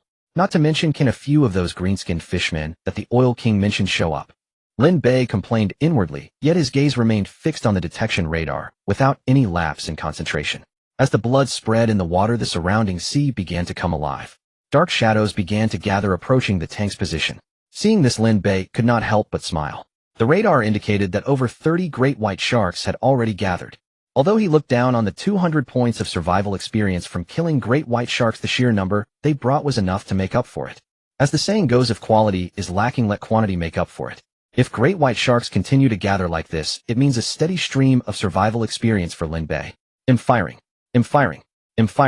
Da-da-da-da. Lin Bei continuously operated the machine gun to indiscriminately spray fire at the sea. Notification messages kept popping up. Notification: you have gained 200 survival experience. Notification: you have gained 200 survival experience. Notification: you have gained 200 survival experience. Notification. In just 10 seconds, Lin Bei had accumulated a lot of survival experience. Moreover, more and more sharks were gathering in the surrounding sea. Lin Bei did not refuse any and shot them all down, turning them into his survival experience. He felt that he was now extremely on fire. Thus, Lin Bei slaughtered relentlessly for a full 10 minutes. The surrounding sea surface had been thoroughly stained a deep, vivid crimson. Lin Bei rubbed his arms, slightly numb from the recoil, then glanced at the detection radar, now utterly still, and finally exhaled in relief. The Black Shadow tank's built-in machine gun ammunition had been depleted by more than half. This battle had been exhilarating, fierce, and utterly satisfying. He was unconcerned about ammunition consumption. He possessed the engineering blueprints for that exact caliber. Given sufficient raw materials, he could fabricate as much as he needed. He opened his attribute panel, eyes alight with anticipation as he examined his current experience points. Ever since leveling up to level 20, he'd discovered that each subsequent advancement now required manual confirmation. To him, this was in fact a welcome development. Each level up triggered the critical surge system, amplifying his combat power exponentially.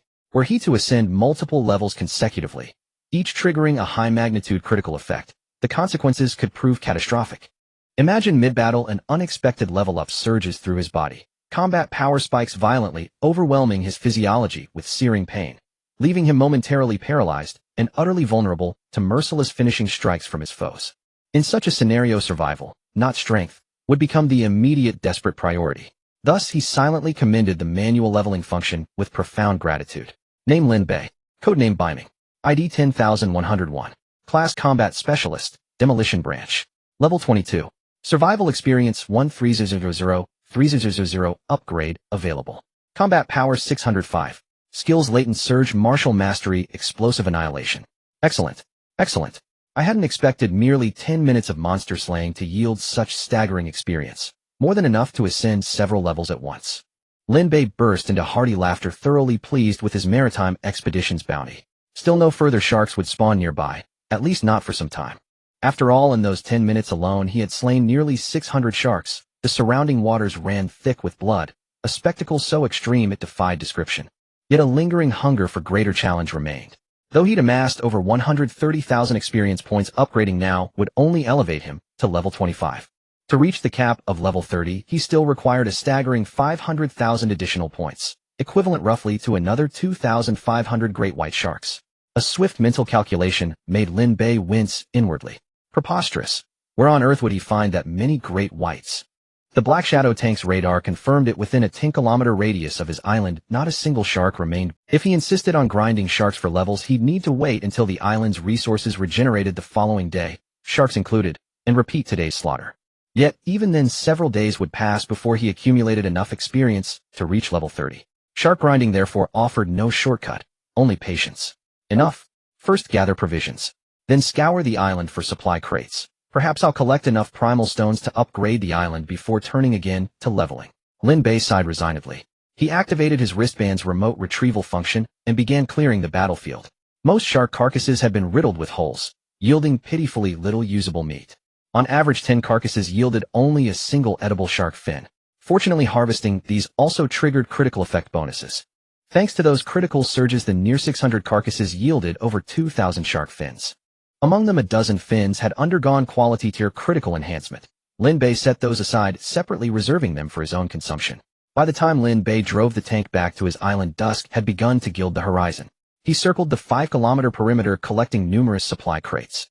Though no legendary tier crates appeared, he secured over a dozen exquisite tier crates, plus more than 50 fine tier crates, and over 100 common and inferior ones.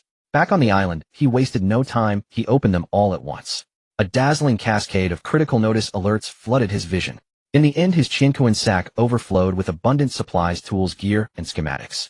Notably, one exquisite tier crate triggered a 100-fold critical surge, granting him 100 additional crate keys. Lin Bei felt a deep, quiet satisfaction.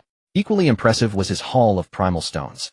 Across all crates, he obtained over 6,000 primal stones, more than enough to elevate his island to tier 4. Without hesitation, he expended 2,000 primal stones, confirmed the expansion zone, and tapped confirm, completing the island's upgrade. Instantly, the island trembled violently. This is different. The first 2 upgrades produced only faint tremors. This one is markedly stronger. Lin Bei frowned, intrigued. Yet before he could ponder further, a system notification flashed before him. Alert, your island has ascended to tier 4. Alert, the abyssal cavern entrance has been unlocked. Alert, the heroic bazaar has been unlocked. Alert. He scarcely registered the remaining notifications. His gaze locked onto the words, heroic bazaar. Damn, talk about searching high and low only to find it effortlessly. Never imagined tier 4 would unlock the heroic bazaar directly. Annoying, why no prior hint? Made me fret needlessly. Relief washed over him, even as he muttered mild complaints. Equally compelling was the newly unlocked abyssal cavern entrance. Could it be a dedicated dungeon for leveling? Lin Bei speculated, then opened the island interface. But the moment he did, he froze. Just as he'd suspected, the primal stone cost for expansion had risen again. Island expansion, 3 primal stones per square meter. Island upgrade requirement 100 square meters. To advance to tier 5, he would now require a staggering 270,000 primal stones. I wonder, What is the island's ultimate tier? How vast might its territory grow? Supposing I ever gathered enough primal stones, could I truly forge an entire continent within this survival world? That would be nothing short of legendary. Just imagining it sends shivers down my spine. Lin Bei's heart hammered wildly, yet he swiftly suppressed the surge of excitement, shaking his head sharply to dispel the chaotic whirl of thoughts. His focus settled firmly upon the island interface, specifically the descriptions for Abyssal Cavern Entrance and Heroic Bazaar. Entrance to the Abyss, a teleportation entrance connecting to the perilous Abyss world, accessible once daily for exploration. Resource output survival experience hero medals. Note 1. To enter the Abyss, survivors must be at least level 20 and have completed their class advancement. 2. The entry location is random each time, so proceed with caution. Hero Shop, a place to spend hero medals on various goods to enhance your strength or quality of life. Note 1. The shop refreshes its goods every 12 hours. 2. All survivors' hero shops are interconnected, so act quickly to avoid your desired items being snatched up. 3. Once purchased items cannot be exchanged. Lin Bei looked at the information displayed on the island interface, a smile appearing on his face. He had been worried about not having a place to grind experience for leveling up, and the appearance of the Abyss entrance perfectly resolved his dilemma. As for the hero shop, it was just a bonus. Finally, he no longer had to fret over the mountain of hero medals accumulating without a way to spend them. He also carefully reviewed the notes. Overall, it was quite good. The only 2 points to note are 1. The entry location to the Abyss is random, so preparations must be made in advance. 2. All survivors' hero shop items are interconnected and in limited supply, so to obtain the items you need you must be quick. Aside from these, there was nothing else to worry about. Lin Bei opened the island map. Then a smirk appeared on his lips. The map surprisingly displayed icons for the Abyss entrance and the hero shop.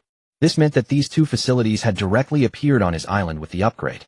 He could use them immediately, unlike waiting for resources to refresh until the next day. Not bad, not bad. This means I can directly enter the Abyss world to grind monsters and level up today. But before that, I need to make some preparations. Life is only once. He didn't want to jeopardize his bright future due to recklessness. With the super check-in system at hand, he could unlock a new system each week, ensuring a bright future. Therefore, this trip to the Abyss must be approached with caution. First, I will use the accumulated experience to level up and see how high I can raise my combat power. If I can directly break through 1,000 points, that would be perfect. Thus, he began to open the attributes interface and chose to level up. Notification: your level has increased to level 23. Notification: you triggered a 10-fold critical effect. Notification: your combat power increased by 100 points. A surge of vigorous blood energy flowed through Lin Bei's limbs, and he felt as if his body was an oven with his blood almost boiling. An increase of 100 points in combat power, although not as painful as before, still immobilized him like a wooden statue for 3 to 4 minutes before he finally regained his composure. At that moment, he felt filled with power. A single punch could kill at least 10 great white sharks. Again, after stretching his limbs, Lin Bei took a deep breath and continued to choose to level up.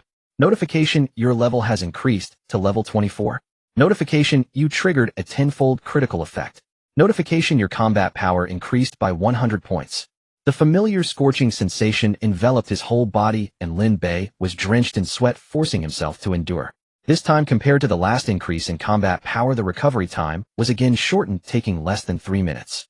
At this moment, Lin Bei's combat power had increased to 805 points. Continue. Lin Bei gritted his teeth and decisively pressed the upgrade button. In the next second, a more surging blood energy than before surged from his dantian to his limbs, causing his muscles to twitch violently, as if enduring terrifying pressure. Ouch, that hurts too much. Lin Bei stumbled and fell to the ground, gritting his teeth in pain, his eyes filled. Meanwhile, system notifications appeared. Notification: your level has increased to level 25. Notification: you triggered a 20-fold critical effect. Notification: your combat power increased by 200 points. Notification: your combat power has exceeded 1,000 points. A transformation of your life form is underway. Please wait patiently. Lin Bei rolled on the ground, drenched in sweat, every inch of his skin feeling as if it were on fire, causing him immense pain. Damn, I was careless this time. I didn't expect that after breaking through 1,000 points such a situation would occur. It hurts. It hurts so much. At this moment, Lin Bei felt as if his body had been hollowed out, utterly weak. If it weren't for the clear feeling of his heartbeat, he would have thought he had already passed away, leaving only a remnant soul. In the distance, Nilu, who had originally been squatting in front of the barbecue rack, had quickly run over at some point, her face full of concern. Brother Bei, what? What happened to you? Nilu felt flustered, as if she thought of something, and immediately accelerated into Lin Bei's arms, her mouth opening as she imagined all kinds of delicacies. Saliva dripped from the corner of her mouth, falling onto Lin Bei's exposed skin. In the next second, a miraculous scene appeared. The wailing sound that had been coming from Lin Bei's mouth suddenly took a turn, unexpectedly weakening and transforming into a series of comfortable moans. Mm. At that moment, Lin Bei's head felt heavy, caught in a state of pain. The stinging sensation inside him gradually dissipated, replaced by waves of tingling sensations, causing his pores to open and involuntarily moan. It felt as if he were ascending to the heavens. This euphoric sensation was far superior to even the finest quality revitalizing cigarettes. He did not know how long it had been, but Lin Bei finally regained his senses. At this moment, he was completely soaked in sweat and Nilu's saliva, resembling a drenched chicken, looking quite comical. Hiss! Hiss! Nilu continued to fantasize about various delicacies, desperately squeezing out saliva, trying to heal Lin Bei. Lin Bei's lips twitched slightly, then he laboriously raised his arm and gently rubbed Nilu's adorable little head, weakly saying, "Alright, I don't need your saliva treatment anymore." Oh, okay. Nilu replied in confusion, her bewildered big eyes gradually coming back to reality. The next second her face lit up with joy. "Brother Bei, you're okay now? That's great." But soon her expression fell, becoming a bit gloomy, because she had just seen a mountain of exquisite delicacies, and she was about to eat them. But, being pulled back to reality, her body fell into emptiness. What remained in front of her? Just a Lin Bei soaked in sweat and saliva. The huge gap between reality and fantasy made Nilu's eyes well up with tears, looking pitiable. "Alright, don't be sad. This is a premium shark fin, take it and grill it, it's definitely delicious." Lin Bei struggled to rise, taking out a piece of premium shark fin he had been saving. "Wow, is it really for me?" "Yes, it's for you." "Thank you, Brother Bei." Nilu jumped up with excitement, her dimples showing as she smiled, looking very cute. "I should be the one thanking you. Without your help, I would have probably lain here stiff for a whole day." Lin Bei shook his head, speaking with a hint of fear. He couldn't say what specific transformation happened to his body after breaking through 1,000 points in combat power. But the entire process was undoubtedly extremely painful and torturous. If it weren't for Nilu's timely arrival, he would have likely fainted long ago. So it turns out that sometimes improving power too quickly isn't a good thing. Other survivors only increase their combat power by 1 or 2 points without any issues. They even feel revitalized and refreshed. And what about me? I only increase 1 or 200 combat power at a time. Does it have to be so painful? This must be targeted at me. Is it really just a little bit of combat power? Lin Bei complained inwardly while casually opening the... He wanted to see what benefits this so-called transformation of life levels had brought him. If it didn't satisfy him, he would have to note it down in his little notebook. One day, when he encountered the so-called gods behind the island survival world, he would have to thoroughly name Lin Bei Biming. ID 10101. Level 25. Experience 100, 006, 0000. Combat Power 1005. Life Level Extraordinary 1 star. Transcendent 1 star. Lin Bei's brow knitted slightly. He instinctively felt that anything bearing the word transcendent was unlikely to be simple. For example, the Qiankuan Dai at his waist and the Lingbo Takong boots on his feet were both of transcendent quality. Their attributes and functions were each more extraordinary than the last. It felt as if they had surpassed the ordinary comprehension of blue star humanity. From the attribute panel, his life tier indeed appeared to have undergone a metamorphosis. Yet for concrete changes, Lin Bei admitted he felt no stark differences. Compared to his former self, he only seemed a touch keener of ear and eye. As for power, he had just gained 200 points of combat power at once, so he could not yet discern how much his capabilities had truly shifted. He was somewhat disappointed. He had hoped that his life metamorphosis would grant him some astonishing new power.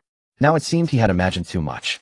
Beyond an extra hint on the attribute panel, there was no explanation for this transcendent 1 star, so all he could do was stare at the panel helpless. Although I don't know the exact effect, since the attribute panel singled it out, it must be important. Perhaps I don't understand because the island or my own level is too low. Like the Yongzha shop I couldn't make sense of before. Didn't it only appear automatically when the island reached level? In any case, with the system in hand, even without knowing the precise fruits of this metamorphosis, I can still cross that bridge when we come to it. If I cannot fathom it now, I simply will not fret. Besides, my combat power has surpassed 1,000 points. I can already wield the Qiankuan Dai and Lingbo Takong boots without restriction. Lin Bei pondered, exhaled, and the agitation in his heart eased. He glanced at the Qiankuan Dai at his waist and the boots on his feet, smiling. He would not probe into the transcendent matter for the moment. He only felt terrifyingly strong now. 1 punch. Conservatively, it could kill at least 20 great white sharks. He closed the attribute panel and, guided by the map, headed for the Yongzha shop. To be frank, he had been thinking about it for some time. Now that it had appeared, he wanted to see with his own eyes what goods it offered. Soon he arrived before a dilapidated small bungalow in the island's southwest. Staring at the crumbling walls and cobble-laden shelves, Lin Bei could hardly believe his eyes. A shabby signboard hung askew nearby. The crooked characters could with effort be made out as the 4 words Yongzha shop. This is the Yongzha shop. Have you got to be kidding me? Lin Bai's expression froze. He could not accept it. He had expected the shop, if not magnificent, at least to possess some semblance of dignity. Who would have thought? This, even my rookie wooden cabin storage, is far better. Lin Bei pinched his nose against the moldy stench and stepped into the shabby bungalow. There was no contrast inside matched the ruinous exterior. The room was bare and dark. In the center a faint candle flickered. Looking closer, there was a rotten little wooden table. Behind it a hunched silhouette seemed buried in shadow, its true features impossible to discern. Honored guest, is there anything I may assist you with? As Lin Bei drifted into thought, a strange, sinister voice suddenly echoed in his mind. The voice seemed to originate directly within his head and was impossible to gender. Who are you? Lin Bei frowned, his face grave. To be honest, he felt nervous. This hunched shadow was the first outsider he had encountered since he began surviving on the island. Nilu was on his side. A companion summoned with a perfect character summon card, her loyalty maxed. The figure before him was clearly not one of his allies. If he had to define it, Lin Bei thought calling the shadow an NPC from a game world would be most fitting. Honored guest, please do not worry. I am merely a clerk of this Yongzha shop. What you see is only a projection of me created to facilitate communication with honorable guests. If you doubt me, you may activate the life detection function of your survival bracelet. I am but a projection without any life aura and will not harm you. Lin Bei hastily opened the survival bracelet's interface. There indeed was a life detection function.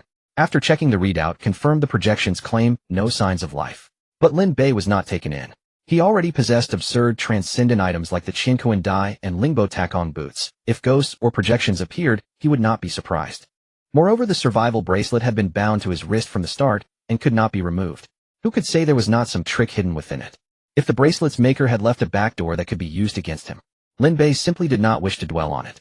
The truth of such matters felt too heavy for him at present. All he could do before he became truly powerful was to play by the rules laid out by those behind the scenes and survive step by step. The world could no longer be judged by ordinary logic. Thus he remained wary, keeping a measured distance. Honored guest. It seems you do not trust me yet. Very well. Is there something you would like my assistance with? Lin Bei cut to the chase. I want to know what can be bought in your Yongzha shop.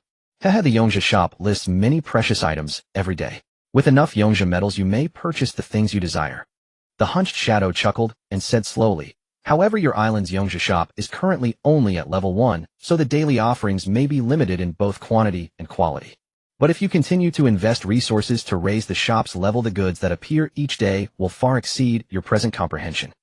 Trust me, honored guest. The Yongzha shop deals fairly. Lin Bai's eyebrow lifted at that. After a moment's thought, he asked with curiosity, can this shabby shop actually be upgraded? Of course. This Yongzha shop can certainly be upgraded.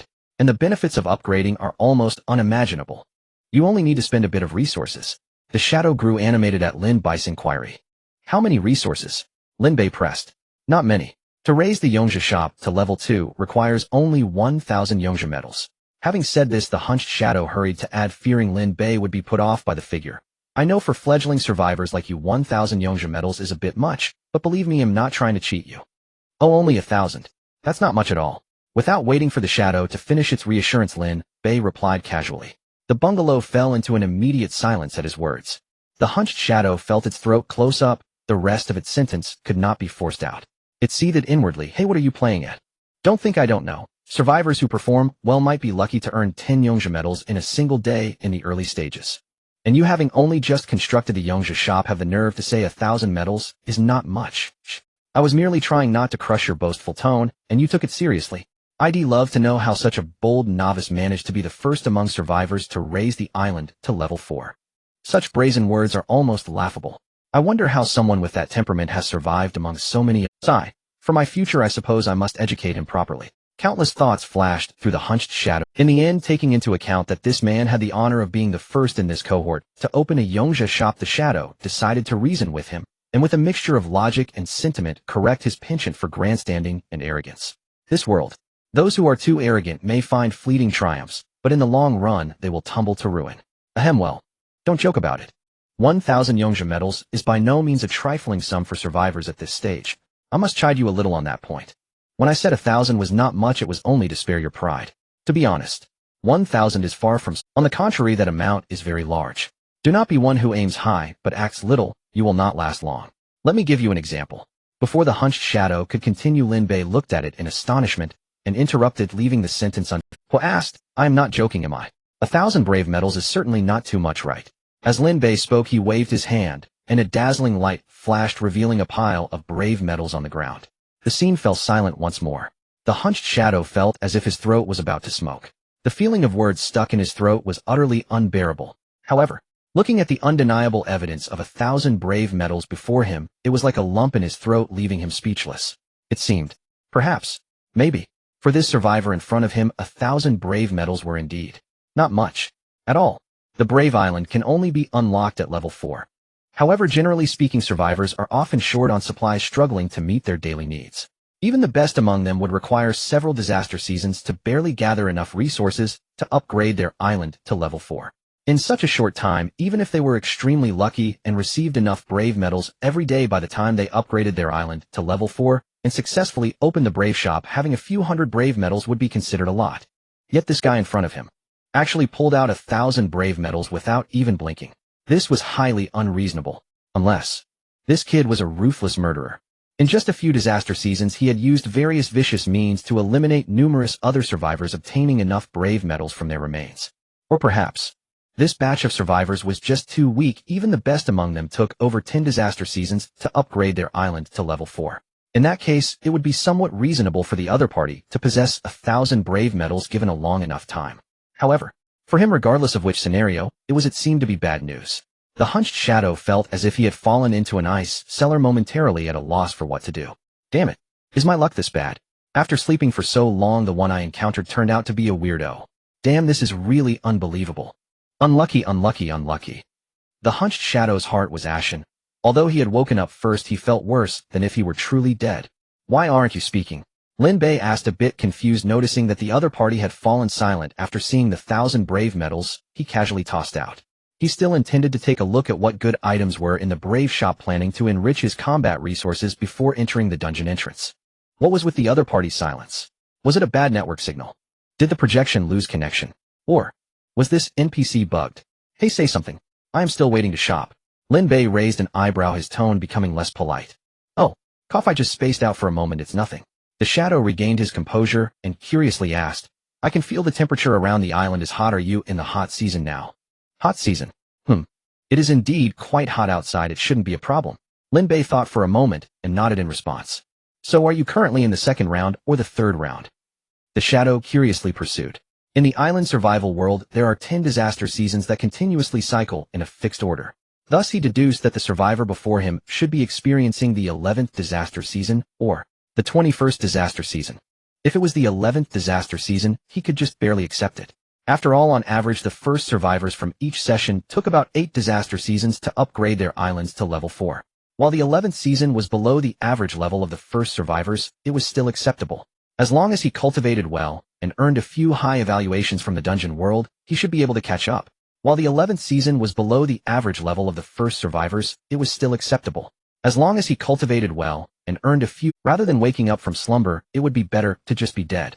As for the survivor in front still being in the first round's first disaster season, that was even more ridiculous.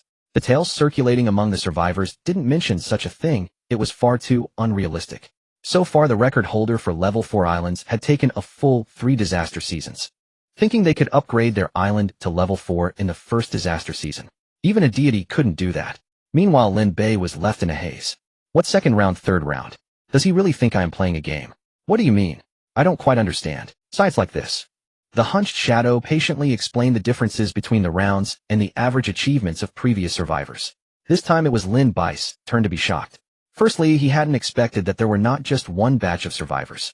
According to what the shadow said, there had been over 1,000 sessions of survivors in the past. That was simply outrageous. Moreover, Lin Bei was most curious about the strength of these predecessors. You said the best among those predecessors took an average of 8 disaster seasons to upgrade their islands to level 4. I know you might feel a bit inferior, but with my help in the future you will definitely. Why are they so trashy? However, before the shadow could finish, Lin Bei once again astonished him with his words. What the hell is going on with? Is it possible that our starting difficulty is different? According to what you said, I am currently only in the first disaster season, right? 8 disaster seasons. Wow, that adds up to nearly 2 months of time, right? Are you sure you were talking about the time it took the first survivors of each session to open the Brave shop, not the average time taken by all survivors each session? Lin Bei's rapid-fire questions came like an unending barrage of artillery, leaving the hunched shadow utterly bewildered. I am not sure. Maybe. I slept too long so I got it wrong. Wait a moment, let me check the information. The shadow froze but soon he reconnected and immediately exclaimed, "What the hell? You. Are you sure you aren't lying to me? You are really in the first round's first disaster season. You must tell the truth." The shadow was breathless, somewhat rambling. As an NPC, don't you know? You have to ask me, eh? Lin Bei also looked surprised, puzzled at the other party. I am not an NPC. Damn. If you want to say that, it somehow seems reasonable. I'll spit. Now is not the time to be tangled in this. Tell me, how many days have passed since you arrived in this island survival world? The shadow held his breath, staring intently at Lin Bei. I just arrived yesterday. Today is the second day. Lin Bei impatiently said. Hey, are you checking the household registration? I am just an ordinary consumer here, merely trying to find out what goods are available. You've been babbling for a while. Are you going to sell anything or not? To be honest, he felt that this hunched shadow seemed to have some serious issues, being overly jumpy from the start. He was afraid that if he talked too much with the other party, he would be affected. Therefore, he planned to leave directly, intending to dismantle and rebuild the Brave shop. If I encounter a bug, this operation should work right, Lin Bei muttered to himself. On the other side, upon hearing the other party refer to himself as merely an ordinary consumer, the shadow's face in the depths of darkness was about to crack. Damn it, do you hear yourself? You call this ordinary?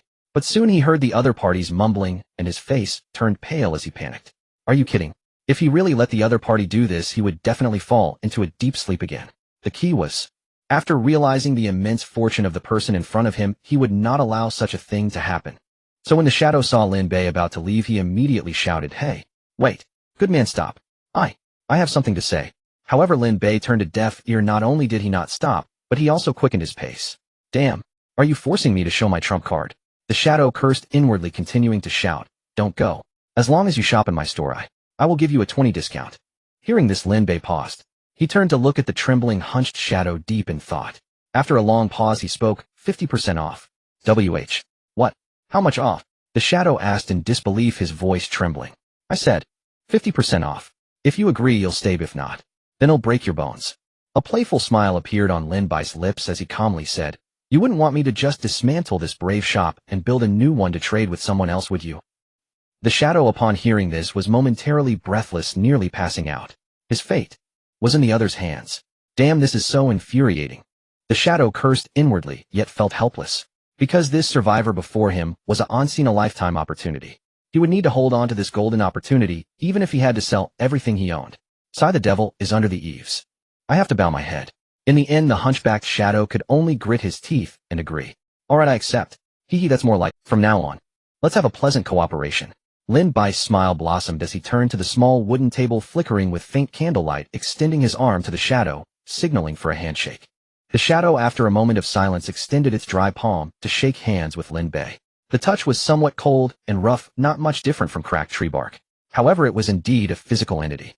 Did you not say you were just a projection? Lin Bei looked at the hunchbacked figure shrouded in darkness with a hint of a smile, teasingly. Sigh, I am indeed just a projection, but who says a projection cannot have a physical form? The hunchbacked shadow sighed. Moreover, the previous misguidance was merely to put you at ease. I truly mean no harm towards you. On the contrary, since you activated the hero's shop, my identity has been completely bound to yours as a survivor. This is a rule set by the divine beings across the realms, which no one can change. Lin Bei nodded at these words, choosing not to comment. He looked at the hunchbacked shadow and introduced himself. Let me reintroduce myself. My name is Bei Ming, and you? I am called. Cough cough, I am called Stinky Treasure. What did you say your name was? Lin Bei was stunned, thinking he must have misheard. Cough cough, actually, in terms of your human language, translated Stinky Treasure, is indeed the most fitting. The shadow expressed some helplessness. In our demon race, names accompany us for a lifetime.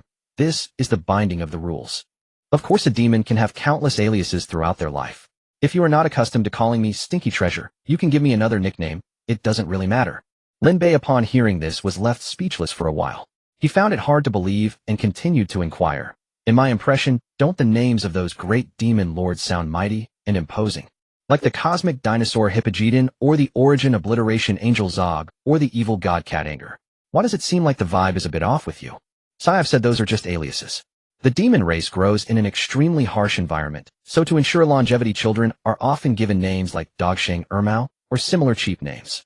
This is the local custom of the demon race. Usually others are unaware of it. Furthermore, as a demon under normal circumstances, we wouldn't reveal this to outsiders. I am sharing this with you because I've decided to take you as a partner, so you must promise me not to tell anyone else. The hunchback's shadow, or stinky treasure, said this with a tone full of helplessness.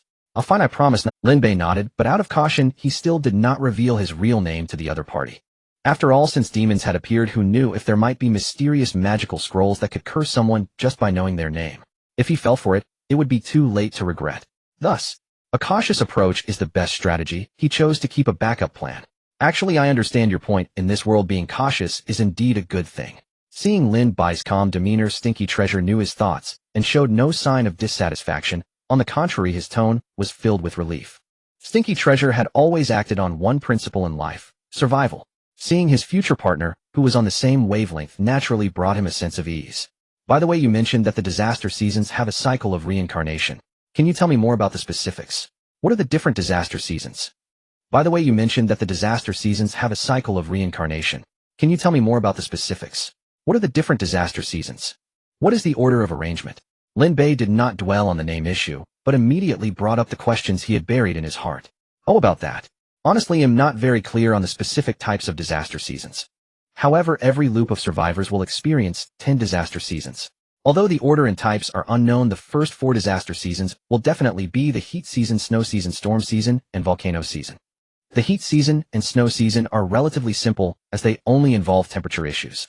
But the storm season and volcano season are different. Not only do they involve temperature issues, but they also come with corresponding disastrous weather, making them more troublesome to deal with.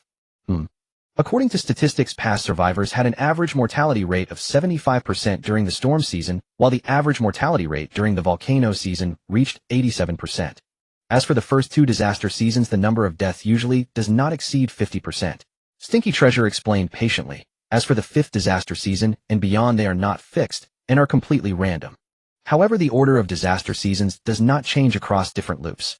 This means that if the survivors start the survival challenge in the second loop, they will go through the previous disaster sequence again. Yet in multiple loops, the danger level of the disaster seasons does not increase. The existence of multiple loops is merely to allow those survivors who develop slowly to accumulate enough resources to enter the next stage of challenges. Generally speaking, the earlier one enters the next stage of challenges, the more generous the rewards will be. Lin Bei listened intently, noticing that Stinky Treasure was well informed on these matters. Curiously, he asked, "You said that as an NPC, can you tell me anything? Aren't you afraid of GM punishment?" "I've said it 100 times. I am not an NPC. Not an NPC. I just like you once." "Say, continue. What happened to you once?" "No, there are some things I cannot say out. It's a rule. Otherwise I will be punished by the GM you mentioned. Is that answer satisfactory?" "Haha, that's something. Yet you still say you are not an NPC. Say whatever you think is fine. You said it's just an alias, so why take it so seriously?" Lin Bei teased. "How about this? Since you said that if I don't call you by your real name, I can give you a nickname. I've decided, I'll just call you NPC. Do you have any objections?" Damn. The Shadow Stinky Treasure NPC was left speechless by Lin Bai's retort, only able to curse inwardly and concede. He waved his hand, directly retrieving a tablet and tossing it to Lin Bei, impatiently saying, "Alright, I can't be bothered to talk to you more. This tablet contains all the items currently available in the Hero's Shop, all at half price. Choose what you need yourself. Hey, you haven't explained the specifics of the other disaster seasons to me yet. Isn't it a bit unfair to only tell me one name? And what is this second stage challenge you mentioned? At least give me a hint." Lin Bai's expression turned serious and his tone was somewhat dissatisfied. "I've told you everything I should, and I won't say more about what I shouldn't." Stinky Treasure spread his hands, looking indifferent. "If you want to know more information, then level up the Hero's Shop. As the level increases, my permissions will rise, and I can tell you more intel. If I say one more word now, my main body will suffer considerable punishment. I just casually mentioned a few things. Do you know how painful my main body is right now? So, it's not that I am unwilling to speak, it's just that the cost is too high." After saying this, the shadow slowly dissipated, leaving the room empty. In the air, a faintly hypocritical and weak sigh could be heard. "Sigh, I am too weak. Right now, you handle it yourself. Goodbye." Damn it, was it just a few retorts? And what I said wasn't wrong. Isn't your setting exactly like that of an NPC? Forget it, it seems I can't extract any useful information from the other party today. I should first check what good items are available in the Hero's Shop, and then take a look at the situation at the dungeon entrance. However, I can't say that I gained nothing this time. At least I now know the specific names of the first 4 disaster seasons, which can help me prepare in advance to avoid panic when disaster strikes. Lin Bei let out a sigh of relief. He was relatively satisfied with the outcome of this exchange. As for the next exchange, Lin Bei planned to offer some benefits to ensure that the other party would willingly answer more useful questions. He lifted the tablet and glanced over it. The shop interface displayed a total of 10 types of products with qualities ranging from ordinary to exceptional. However, the prices were rather thought-provoking. These prices feel a bit off. Half price for... What a joke! Lin Bei frowned, suspicion filling his eyes. The hero shop was indeed living up to its... All survivors who make purchases here Lin Bei would gladly refer to as true heroes. The shop interface displayed a total of 10 items. However, their prices were anything but cheap. Even Lin Bei, who enjoyed a 50% discount, felt that the Brave Merchant store was a bit too unscrupulous. For instance, a barrel of ordinary quality fuel surprisingly cost 1 Brave metal. Even with a 50% discount, 1 metal could only buy 2 barrels of ordinary fuel. Similarly, high-quality fuel still sold for 10 Brave metals per barrel even after the discount. In comparison, the oil tycoon was simply too benevolent. If Lin Bei were to use Brave metals to exchange for fuel here, it would be sheer folly. Moreover, based on the difficulty previously mentioned by NPCs regarding how other survivors acquired Brave metals, the prices of these items in the Brave Merchant store were indeed a bit high. Other survivors could not trigger multiple critical hits like he could while gathering supplies, so after a tiring day they might end up with less than 10 Brave metals. Such a yield could only allow them to purchase half a barrel of high-quality fuel at full price. Isn't that... Of course, for Lin Bei, who possessed the supply critical hit system, these prices were still somewhat acceptable. At this moment, among the 10 items in the shop interface, fuel occupied 4 different grades: ordinary, excellent, high quality, and outstanding, taking up 4 product slots. Aside from that, there were some survival supplies and equipment items. In terms of survival supplies, there were excellent quality food and water priced at 5 Brave metals each. As for equipment items, they were quite average. Alloy war spear, quality high, price 150 Brave metals. Alloy crossbow, quality high, price 300 Brave metals. Healing bandage, quality high, price 50 Brave metals. Energizing cigarette, quality high, price 50 Brave metals. Tip: as a prestigious VIP member of this store, you can purchase all items at half price. Indeed, aside from the outstanding quality fuel, the other 9 items were at most of high quality, leaving ones. The key point was that their prices were outrageously high. Even if Lin Bei had a fortune, he wouldn't just waste it like that. I didn't expect a high-quality energizing cigarette to sell for so much. One costs 50 Brave metals. Isn't that a bit too much? It's a pity I can't open a shop myself otherwise. What need would there be for these NPCs? Lin Bei silently mocked the Brave Merchant store and then focused on the only outstanding quality fuel. Premium fuel. Quality outstanding. Price 100 Brave metals per barrel. Discounted price 50 Brave metals per barrel.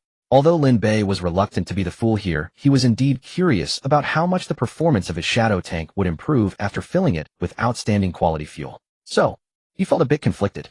This wasn't because he was fond of his Brave metals. Rather, as a traditional Chinese person, there was a deeply ingrained consumer concept. I can buy expensive items, but I cannot overpay for them. This consumer mindset is difficult to change in the short term. However, forget it, it's only 50 Brave metals, just consider it a test. Ultimately, Lin Bei decided to splurge once and buy a barrel of outstanding quality premium fuel to test the performance of his shadow tank. Tip: you purchased premium fuel outstanding 1. Tip: you triggered a 10-fold critical hit effect. Tip: you received premium fuel outstanding 10. Before him, the notification flashed by. Lin Bei stood there in shock. Since the items purchased from the Brave Merchant store appeared directly in the temporary trading space, he immediately opened the interface. Sure enough, 10 barrels, emitting a faint purple glow of fuel, were quietly stacked in a corner of the temporary trading space. Is this even possible? Things bought from the Brave Merchant store actually triggered a critical hit effect with the 50% discount. This is just too delightful. At that moment, Lin Bei's mood underwent a complete turnaround. His supply critical hit could trigger at least a 10-fold effect, meaning he only needed to spend half price to obtain at least 10 times the quantity or quality of items. What does this represent? It means that when purchasing items from the Brave Merchant store, he only needed to pay a maximum of 0.5%. If luck was on his side and he triggered a 100-fold critical hit effect, it could even be 0.05%. For Lin Bei, how was the Brave Merchant store unscrupulous? It was simply benevolent to the extreme. This is amazing. What else could he say? This round was a direct slap in the face. However, Lin Bei didn't mind and was instead very pleased. Thus, he directly swept through all the fuel in the store. However, all items in the Brave Merchant store had limited purchase quantities. For instance, ordinary fuel only had 2,000 barrels available. As for other excellent high quality and outstanding quality fuels, the purchase limits were 500, 120 barrels respectively. Lin Bei spent a total of 4,000 brave metals to acquire all the fuel. The critical hit notifications kept flashing. Tip: you purchased initial fuel ordinary 2,000. Tip: you triggered a 100-fold critical hit effect. You received advanced fuel high 2,000. Tip: you purchased intermediate fuel excellent 500. Tip: you triggered a 100-fold critical hit effect. You received intermediate fuel excellent 50,000. Tip: you purchased advanced fuel high 100. Tip: you triggered a 20-fold critical hit effect. You received premium fuel outstanding 200. Tip: you purchased premium fuel outstanding 19. Tip: you triggered a 10-fold critical hit effect. You received premium fuel outstanding 190. In the end, Lin Bei acquired a total of 50,000 barrels of intermediate fuel, 2,000 barrels of advanced fuel, and 400 barrels of premium fuel. He stored all the fuel in his Chinquan bag and just needed to wait patiently for a while. Among the 50,000 barrels of intermediate fuel, they could evolve into 50,000 barrels of advanced fuel. By then he could directly use them for his shadow tank. Lin Bei imagined the spectacular scene of thousands of shadow tanks charging out at his command, and his heart was instantly filled with ambition. This money was well spent. However, the other items in the Brave Merchant's store held no allure for him. He originally wanted to also level up the Brave Merchant's store, but the NPC had vanished, and he couldn't operate it alone, so he had no choice but to leave. In a corner of the island, there was an open area. Lin Bei took out a shadow tank and filled it with premium fuel.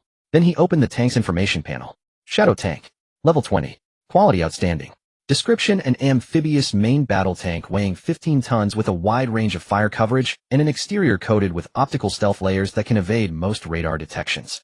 Water speed limit 40 km/h, fuel boost 2040. Land speed limit 120 km/h, fuel boost 80120. Average fuel consumption 20 liters, 100 kilometers. Sure enough, after adding outstanding quality fuel, the performance of the shadow tank improved significantly. Additionally, the average fuel consumption was reduced to 1/10 of its original amount. This meant that a shadow tank filled with outstanding quality fuel could achieve an astonishing average range of 9,000 kilometers. To put it simply, if Lin Bei were still in Blue Star, the terrifying range of the shadow tank could allow him to make a round trip across China from east to west. It's that outrageous. Why bother with high-quality fuel? It would be better to replace it all with outstanding quality fuel for maximum power. The Chinquan bag could refine and upgrade the materials stored within up to perfect quality. Therefore, as long as he had the Chinquan bag, he could easily create a terrifying armored tank army. Just thinking about it is exhilarating. Lin Bei looked forward with excitement. Soon he gazed at the gradually darkening sky, his brows furrowing. Strange, it's already dark. Why hasn't there been any announcement about the invasion event? Lin Bei wondered. The reason he was still on the island now was that he planned to complete the invasion event before entering the dungeon through the entrance to gain experience. However, the delay of the invasion event left him somewhat puzzled. He was at a standstill, unable to leave, or if he stayed, he feared that by the next day he might miss the once-a-day opportunity to use the dungeon entrance and lose a bit of experience. But if he left directly, what if something unexpected happened today, and he got his base raided by ocean creatures? That wouldn't just be losing experience, that would mean an outright explosion. So he could only wait silently. However, as time passed, he became a bit impatient. Just then a notification rang out from the sky. Announcement: all survivors, please pay attention. A rare peaceful night is about to arrive today, and the drop rate of all materials will be tripled at night. Please seize the time and strive to become stronger. Peaceful night. Lin Bei was surprised, but soon he sighed in relief. Since there was no danger tonight, he could set off for the dungeon world now. As for the triple drop rate on this peaceful night, he had a master-level fishing rod that could automatically fish for supply chests. Therefore, he didn't need to act himself. He just had to instruct Nilu to remember to move the chests away from the shore in time. After all, with a triple drop rate and the terrifying fishing speed of a master-level fishing rod, if he didn't keep an eye on it, it was very likely that the supply chests would pile up together, leading to the tragic event of them falling into the sea. On these matters, Lin Bei was quite cautious. In short, it could be summed up in 4 words: steady as a rock. Just using one tank is still too risky. Since it's my first time entering the dungeon world, I should be more cautious and directly take 100 tanks to test the waters. I hope the monsters inside aren't too outrageous. Lin Bei directly filled over 100 shadow tanks with fuel, then headed to the area where the dungeon entrance was located, preparing for battle. However, as soon as he got close, he saw a familiar hunched shadow leaning against the stone wall of the dark dungeon entrance, leisurely gazing at the night sky while smoking a cigarette. What the hell? Isn't that stinky treasure? Didn't he just log off? Dear patrons, please send a free powered by love to the child sob sob sob. Ahem, well, you have arrived. The hunched black figure leisurely smoking a cigarette coughed lightly, exhaling a smoke ring as his gaze turned towards Lin Bei. Only at this moment did Lin Bei truly see the figure's appearance. It was black. Incredibly black. Initially, he thought that the reason he couldn't see the person's face in the brave shop was due to the dim lighting, leaving him with only a perception of pure darkness. However, now he realized he had been gravely mistaken. Surrounding the entrance to the cave, a cluster of mining lamps illuminated the shadowy figure brilliantly.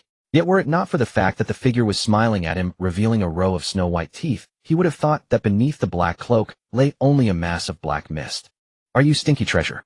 Ahem, well. Please refer to me by my demon race title, Great Dark Heaven. What the hell with a name like that? Do you think you're blind or something? Huh, how did you know I was blind? Is there a legend about this demon king circulating in your world?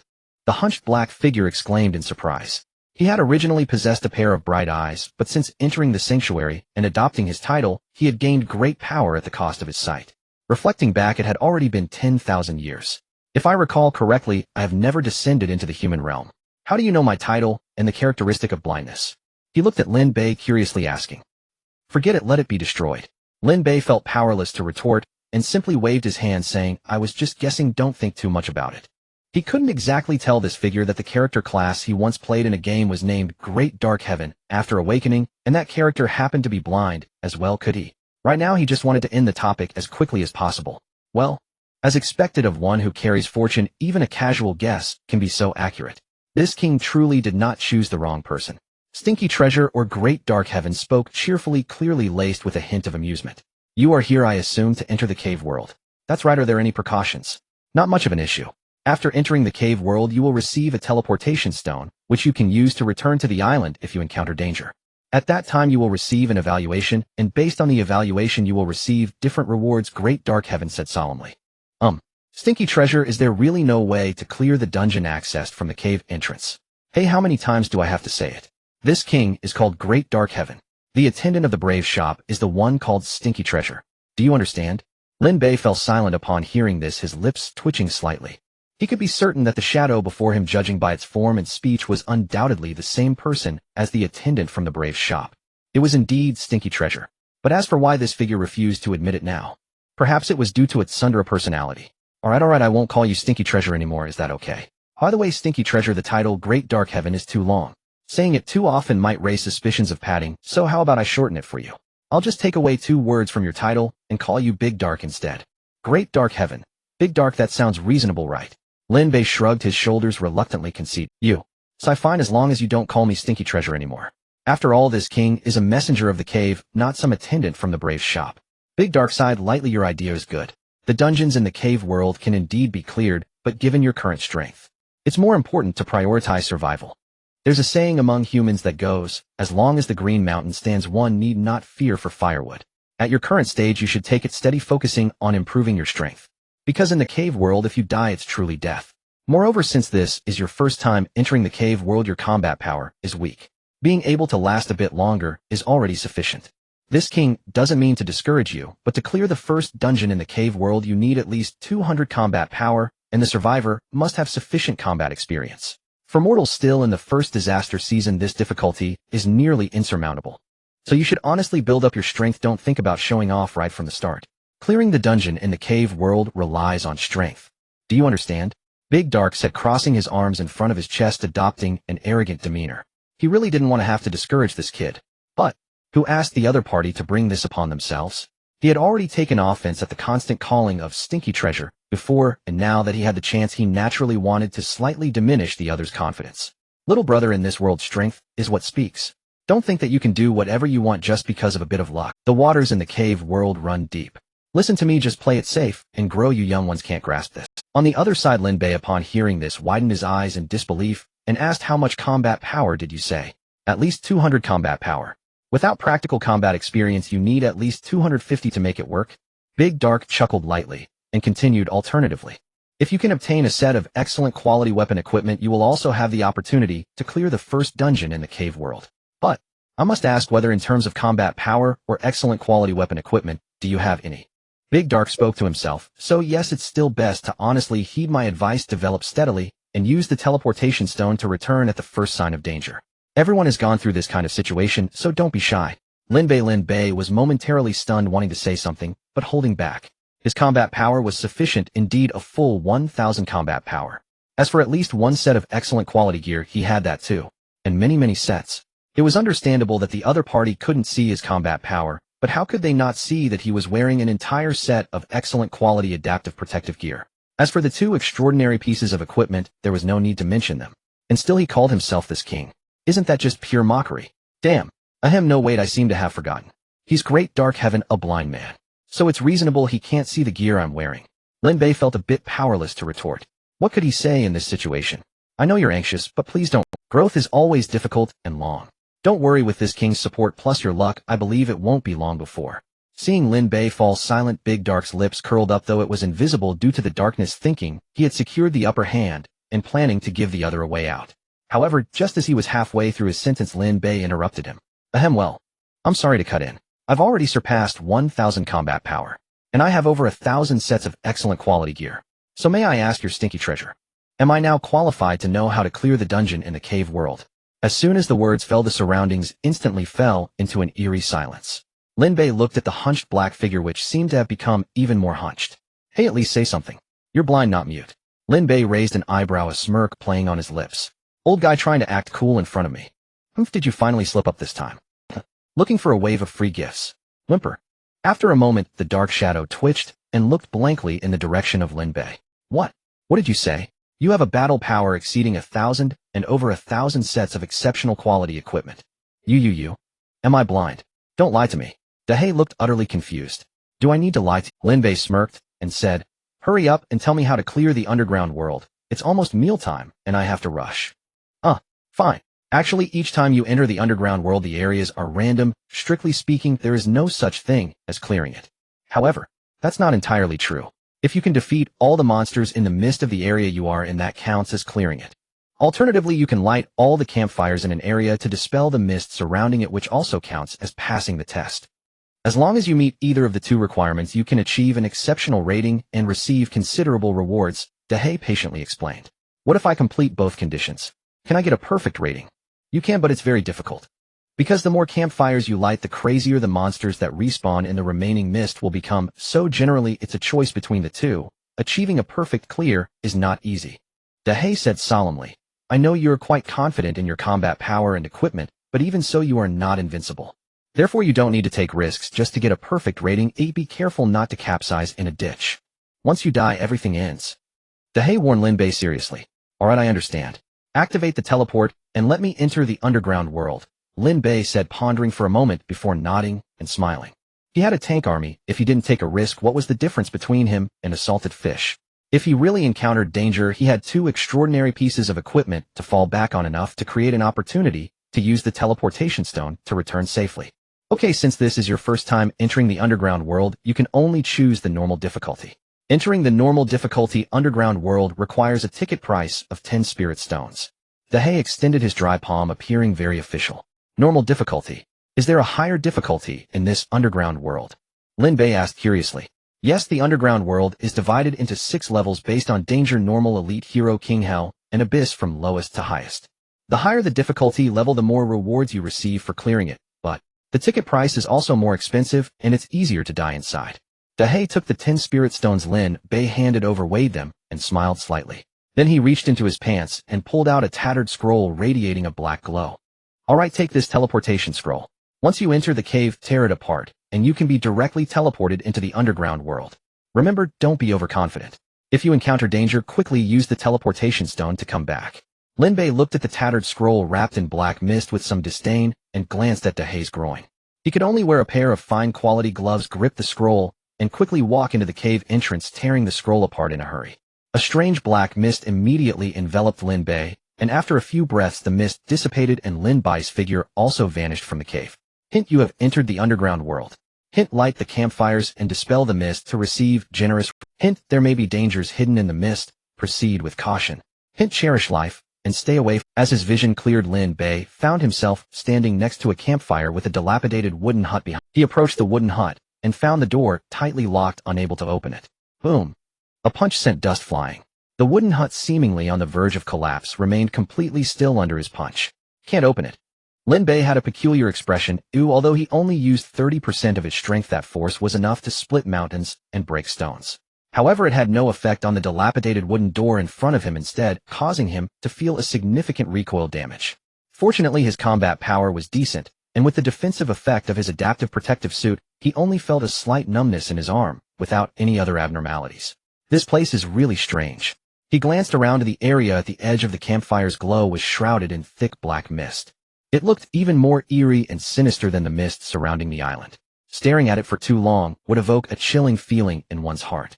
It seemed that within the pitch-black mist a hidden gaze was watching you, and that gaze was filled with ill intent. This is really eerie. Lin Bei shifted his gaze, no longer scrutinizing the surrounding mist. He approached the campfire and found a tattered piece of paper on the ground. He picked it up and glanced at it. The writing on it was a series of nonsensical symbols he could not understand. He casually stored it away and then directly opened his Chinquan bag, unleashing hundreds of black shadow tanks around. Since it's my first time entering the underground world, it's better to be cautious. Lin Bei chose to drill into one of the tanks surrounded in the center, activated the autopilot module randomly, selected a direction, and issued the command for the entire army to advance. Boom boom. Hundreds of black shadow tanks charged into the mist. Soon countless bizarre creatures appeared around, launching an assault on the invading black shadow tanks. However, the clanging sounds were incessant, and the durability of the black shadow tanks only decreased slightly. Open fire. Lin Bei directly controlled the black shadow tanks, issuing attack commands. Da-da-da. Boom boom boom. In an instant, machine gun bullets poured out like a torrential rain, accompanied by indiscriminate bombardments. After just a few seconds, Lin Bei ordered a ceasefire. Although surrounded by countless black mist, the eerie howls were no longer heard. All around was silent, the sound of a falling needle could be heard. Meanwhile, Lin Bei glanced at his experience points and immediately grinned. Haha, not bad. Although each monster only gives a few dozen experience points, the quantity is sufficient. In just a few seconds, my experience has increased by over 10,000 points. Choosing to come to this place to grind monsters for upgrades was indeed a wise decision. In the mist, visibility was limited. He couldn't even see what the monsters looked like as he pushed through, and on the radar, he discovered an extinguished campfire. Lin Bei commanded the tank army to surround the area for vigilance while he directly took out a lighter and ignited the extinguished campfire. Soon the campfire blazed, casting a bright light that dispelled large areas of black mist around it. At the same time, a hint sounded in Lin Bei's ears. Hint: you have ignited a campfire and received 5,000 experience points. No critical reward was triggered, but a campfire granting 5,000 experience points was still quite significant for Lin Bei. If there are 100 campfires in this misty world, doesn't that mean if he lights all the campfires, the accumulated experience would be enough for him to directly reach level 30? The underground world truly is a treasure. Lin Bei was extremely excited, directly mobilizing his tank army to advance further into the mist. All units advance. He still hid in the center of the tank army to avoid unnecessary attacks. In short, it was all about one word: steady. The tank army pushed through, and within half an hour he encountered a barrier that blocked the path ahead. Is this the end? Lin Bei curiously looked back. He had traveled over 10,000 meters in this direction, lit more than 20 campfires, and killed numerous mist monsters, gaining a wealth of experience. He attempted to control the tank to fire a shot at the barrier. After a loud boom, the barrier remained unaffected. Thus, Lin Bei could only choose another direction, continuing to push through while killing monsters and lighting campfires. Under the crushing force of his tank army, the monsters in the mist were quickly exterminated, and the extinguished campfires were relit by Lin Bei. Gradually, the surrounding areas of black mist began to dim, with more and more areas lit by campfires dominating the darkness. Lin Bei leaned back in the tank's cockpit, sipping soda, while watching his experience points rise steadily. This underground world doesn't seem as dangerous as Xiao Bao said. Didn't he say that the more campfires are lit, the stronger the monsters would become? Why do I feel no difference? Under the machine gun fire, none of them could withstand it. Lin Bei complained for a bit, then feeling bored, opened the public chat channel only to find that it indicated he was outside the service area and could not chat. This place truly exudes an eerie aura. Lin Bei pondered. Although I have dispelled most of the misty areas, why do I still feel a strange sensation of being watched? He looked around in confusion, but saw no suspicious targets. Wait, I seem to have overlooked something. Lin Bei suddenly turned his head, looking towards the initial campfire area. There, a dilapidated wooden hut was swaying precariously. The light from the campfire illuminated the wooden hut, casting a long shadow that swayed along with the flickering flames. Could it be that the feeling of being watched comes from that wooden hut? Is there something alive inside? Lin Bei's expression turned serious, his gaze intensely focused. He could distinctly sense that as the mist was gradually dispelled, the eerie feeling grew stronger and stronger. Request for free gifts. Is it possible that a formidable monster will really emerge from this house, say? Lin Bei's eyes were fixed on the swaying little wooden house in the distance, filled with doubt. Forget it, I should first gather enough experience. As for other matters, we can discuss them later. Lin Bei gritted his teeth and continued issuing commands, launching a thorough sweep of the surrounding area, shrouded in black mist. Another half an hour passed. This time Lin Bei became more adept, commanding the tank army with greater ease, and his efficiency in monster slaying significantly increased. Before long, he finally lit the last bonfire. In stark contrast to the 100 bonfires he had imagined, there were surprisingly 99 bonfires in the misty area around him. Of course, excluding the first bonfire, he had ignited a total of 98 bonfires by himself. In other words, just from lighting the bonfires, he had accumulated a staggering 490 experience points. As for the experience gained from slaying monsters, no matter how strong those mist creatures became, it remained a steady 100 experience points per monster. Thus, after sweeping through, he had killed over 10,000 monsters, earning himself over 1,000,000 experience points. Despite such a bountiful harvest, the entire process only cost him some fuel, ammunition, and less than 2 hours of time. Lin Bei didn't rush to level up for combat power. Now that he was in the cave world, casually boosting his strength could lead to unforeseen consequences. Who knew what awaited him in the end? Therefore, to be safe, he planned to return to his own territory before slowly leveling up to enhance his combat power. According to the information from Chobao, now that I've not only swept through all the mist monsters, but also ignited all the bonfires, logically speaking, if I return now, I should be able to receive an extraordinary challenge evaluation, right? Lin Bei glanced at the lonely little wooden house standing in the distance, dispelling the thought of approaching it. He was well aware of the saying that curiosity killed the cat. Now that he had amassed enough experience, it was time to use the teleportation stone to return and claim the final rewards from the cave challenge. I wonder what the situation is with the solid barrier surrounding me. With my current firepower, I could continue exploring the larger misty areas to gain more experience. Unfortunately, the barrier envelopes the area completely, preventing me from exploring further into the misty regions. It seems I need to ask Chobao about the barrier situation when I return. And that eerie little wooden house, it gives off a strange sense of disharmony. Lin Bei took one last look at the swaying wooden house, retracted his tank army, and held the teleportation stone, silently chanting teleport. However, the teleportation stone in his hand remained unresponsive, emitting no energy fluctuations. Damn, this thing isn't fake, is it? Why is it malfunctioning at such a critical moment? If I'm trapped in this godforsaken place, what can I even do? Lin Bei felt a surge of panic, repeating the operation several times, only to find that the teleportation stone remained unresponsive. Meanwhile, the strange feeling deep within him grew more pronounced. It seemed he was truly being targeted by some inexplicable presence. Notice, due to igniting all the bonfires in the misty area and clearing all surrounding monsters, the slumbering disqualified one has been awakened. Notice you have been locked onto by the disqualified one and cannot use spatial teleportation items temporarily. Notice triggered hidden challenge, pursuit of the disqualified one. Notice if you can endure for half an hour under the pursuit of the disqualified one, you will receive astonishing rewards. Suddenly, a series of notification messages rang in Lin Bei's ears. Before he could collect his thoughts, a chilling kikik laughter suddenly emanated from within the distant swaying little wooden house. With a creak, the wooden door, which Lin Bei had been unable to break down with a powerful punch, was slowly pushed open by a pale, bloodless hand. Then a gaunt humanoid figure staggered out from the dilapidated wooden house under the flickering light of the bonfire. At this moment, Lin Bei finally saw its true form. The humanoid figure was wrapped in layers of white cloth, resembling a mummy. However, its hands were exposed, pale, as if drained of all blood, with pitch black nails glimmering ominously. Just a glance was enough to make one dizzy, as though subjected to severe mental pollution. Damn, what kind of monster is this so-called disqualified one? It feels completely different from those little nuisances in the mist. This is clearly a boss. Moreover, I seem unable to look directly at it, otherwise if I stare too long, I start feeling dizzy and nauseous. Lin Bei felt the polluted aura emanating from the mummy-like humanoid creature, his brow furrowing in grave concern. According to the notification, he needed to endure for over half an hour under its pursuit. But this thing, for some reason, it exuded a decaying aura that instinctively repulsed him. Blood. Blood. Fresh. Delicious. Kikik. In the distance, the mummy monster's mouth, wrapped in white cloth, opened and closed, emitting low yet frenzied laughter. Swish! A shadow flashed by, and the mummy monster exploded forward with incredible speed, like an arrow shot from the night, rushing towards Lin Bei. Kekekek. Blood. Blood. Ha ha. Before the creature even arrived, its voice preceded it. The disqualified one's exposed hands stretched wide, their dark nails radiating a chilling glow as they aimed directly for Lin Bei's throat. Damn, it's so fast. Lin Bei's expression changed drastically at this sight. Almost in an instant he instinctively activated his potential surge. Boom! A wave of scorching blood power surged from within him to his limbs, turning Lin Bei's skin a faint red, with wisps of steam rising from his body, resembling Luffy from One Piece, when he activates his second gear. At this moment the attack trajectory of the disqualified one became clear to him, no longer blurred, but rather distinctly visible. With a single breath Lin Bei's combat power doubled.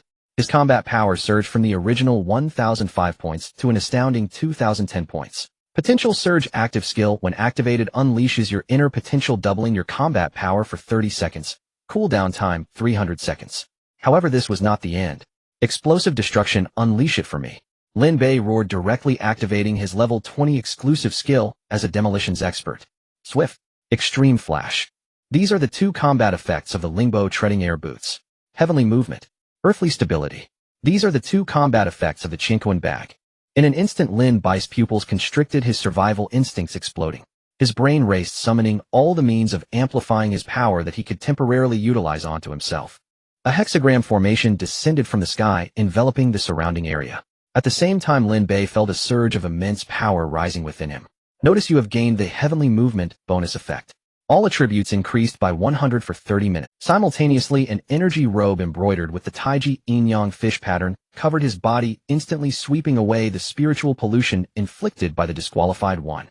Notice you have gained the Earthly Stability bonus effect. Defense against all attacks for 30 minutes. A powerful aura erupted centered around Lin Bei. Before Lin Bei could make a move, the immense impact of blood power had already sent the aggressively approaching disqualified one flying faster than it had come. The disqualified one was left questioning like a kite, with its string cut crashing to the ground in a disheveled heap. At this moment it lay sprawled on the ground, resembling a large character, completely motionless, its mind blank. Its originally chaotic thoughts momentarily regained a semblance of clarity. What on earth is happening? Clearly, I should be the hunter, right? However, what answered the disqualified was a gigantic fist surging with power. Boom! Lin Bei had suddenly appeared in front of the disqualified, seizing the moment to strike. Lin Bei would absolutely not miss such a perfect opportunity to deliver a finishing blow. Historically, there have been countless cases where people failed to deliver the final strike and ended up in disaster. For him, Lin steady as a rock, Bei, this was absolutely unacceptable. As his fist fell, a sense of destruction enveloped the area, and the sound of the explosion resonated throughout the space. At that moment the earth trembled violently. The ground, once flat enough to withstand a tank's passage, now expanded outward from the center of Lin Bei's fist, ultimately revealing a crater 10 meters wide. In the center of the crater the ground was cracked. Along with the earth, the broken body of the disqualified's mummy was also split apart. You have successfully counterattacked the disqualified and received the reward Lost Soul. You have gained 1,000 experience points. You have obtained the permanent title, Hunter. Phew, that scared me. Thankfully it was just a paper tiger. Under my full power. It was a breeze to take him down. Only at this moment did Lin Bei's taut nerves finally relax, as he let out a sigh, feeling a wave of fear in his heart. To be honest, the title disqualified sounded menacing, and coupled with the pervasive effects of mental pollution from the opponent, Lin Bei feared that he might not make it out alive this time. Fortunately, he was a step ahead, and after a fierce battle, he managed to narrowly defeat the opponent. Why didn't that brat mention that monsters called disqualified would appear here? Could it be that he was upset with me and deliberately set me up? Damn it, if it weren't for my little backup plan, I might have really been done for. No way, when I get back I have to have a good talk with him. At the very least. He should give me a 10 discount at the hero's shop. Otherwise, I'll just tear down the hero's shop and delete his account. Lin Bei thought to himself, preparing to teach this NPC a lesson about his unrealistic understanding of the situation. Then he turned his gaze to the rewards he obtained from defeating the disqualified. Lost Soul, a source of power condensed from the incomplete soul of the disqualified. It can be used to create special items or directly absorbed to gain some of the remaining power of the disqualified, enhancing one's combat strength.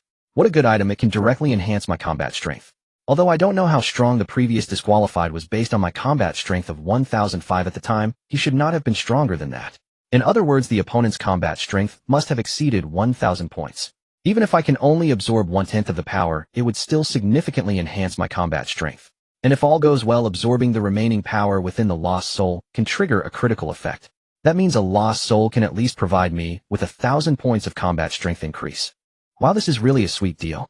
Lin Bei's lips curled upwards, feeling immensely satisfied. Indeed, the greater the risk, the greater the reward. This battle where he unleashed his full power was truly a victory for him. Meanwhile, at the entrance of the cave, a hunchbacked shadow sat uneasily, constantly gazing into the depths of the cave. Oh no, could something have happened? It's already been about 2 hours. Why hasn't that kid come out yet? Could it be that he was lying to me? Is he actually weak and not a match for those monsters in the mist? But that shouldn't be the case. Even if he really is weak, he should be able to use the teleportation stone to escape. Damn it, what's going on with that kid? Could it be he really intends to wipe out all the mist monsters and light all the campfires? The hunchbacked shadow's mouth twitched fiercely, feeling somewhat exhausted as he leaned against the cave wall, muttering to himself, sigh. Why go through all this trouble? I've already said that newcomers should start low and aim high. Why doesn't he listen? This kid seems to be the stubborn type who won't turn back until he hits a wall. In that case, let him suffer a bit first. Once he knows the pain, I can properly teach him. Young people, don't be too— You should know. Not listening to the elders means trouble is right around the corner. The hunchbacked shadow sighed with emotion, taking out a cigarette, lighting it, and gazing up at the sky, puffing clouds of smoke. Your grandpa has eaten more salt than you have rice. You like to show off and act tough, huh? I'm waiting to see your pitiful and helpless look when you come back covered in dirt. Just thinking about it makes me— Wait, even if that kid gets beaten up, why do I seem to not see it? Am I freaking blind already?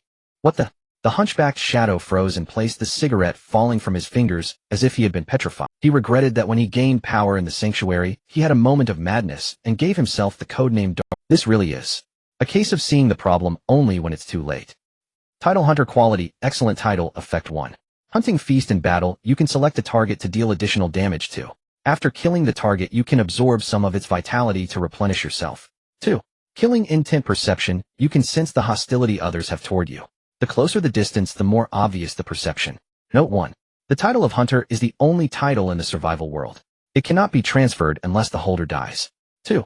The title of Hunter can be upgraded in quality by hunting targets, unlocking more title effects. What the heck? This title. It's actually a unique title, and it can even be upgraded. Looks like I wrongly accused the disqualified bro. He's no villain, he's clearly a great person. Not only did he give me combat power, but he also gave me experience and a title. Such a good person. He's just a bit ugly on the outside, but his heart is still very kind. I've decided that when I get back, I must set up a tombstone next to that delivery guy turkey-flavored crisp for this kind-hearted disqualified brother. I should always remember such a good person. I will engrave his brief life on the tombstone to honor him. I believe that if the disqualified brother has a spirit in heaven, he will surely be moved to tears. Indeed, I am also a good person. Even if the world is murky towards me, I still hold my heart toward the light. Lin Bei glanced at the dilapidated wooden house in the distance, looking at the already opened wooden door, gazing at the fragmented remains of the disqualified in the deep pit, politely asking disqualified brother, "Excuse me, may I take a look inside your home?" "Don't worry, I'm just looking around. Maybe I'll take a little local specialty. If you don't speak, I'll take it as your consent. You're really a great person, bro." After receiving the owner's nod, Lin Bei smiled widely and approached the wooden house with a light step. Then he took a deep breath, and while the defense buff of Earth support was still active, he pushed the door open and stepped into the dilapidated cabin. Inside the cabin, it was pitch black, and he couldn't see his own hand. A foul, decaying odor permeated. Lin Bei took out a lighter in an attempt to illuminate, but unfortunately the surrounding darkness seemed to swallow all light. The flame extinguished, and the cabin remained pitch black. Something is off. Something is definitely very off.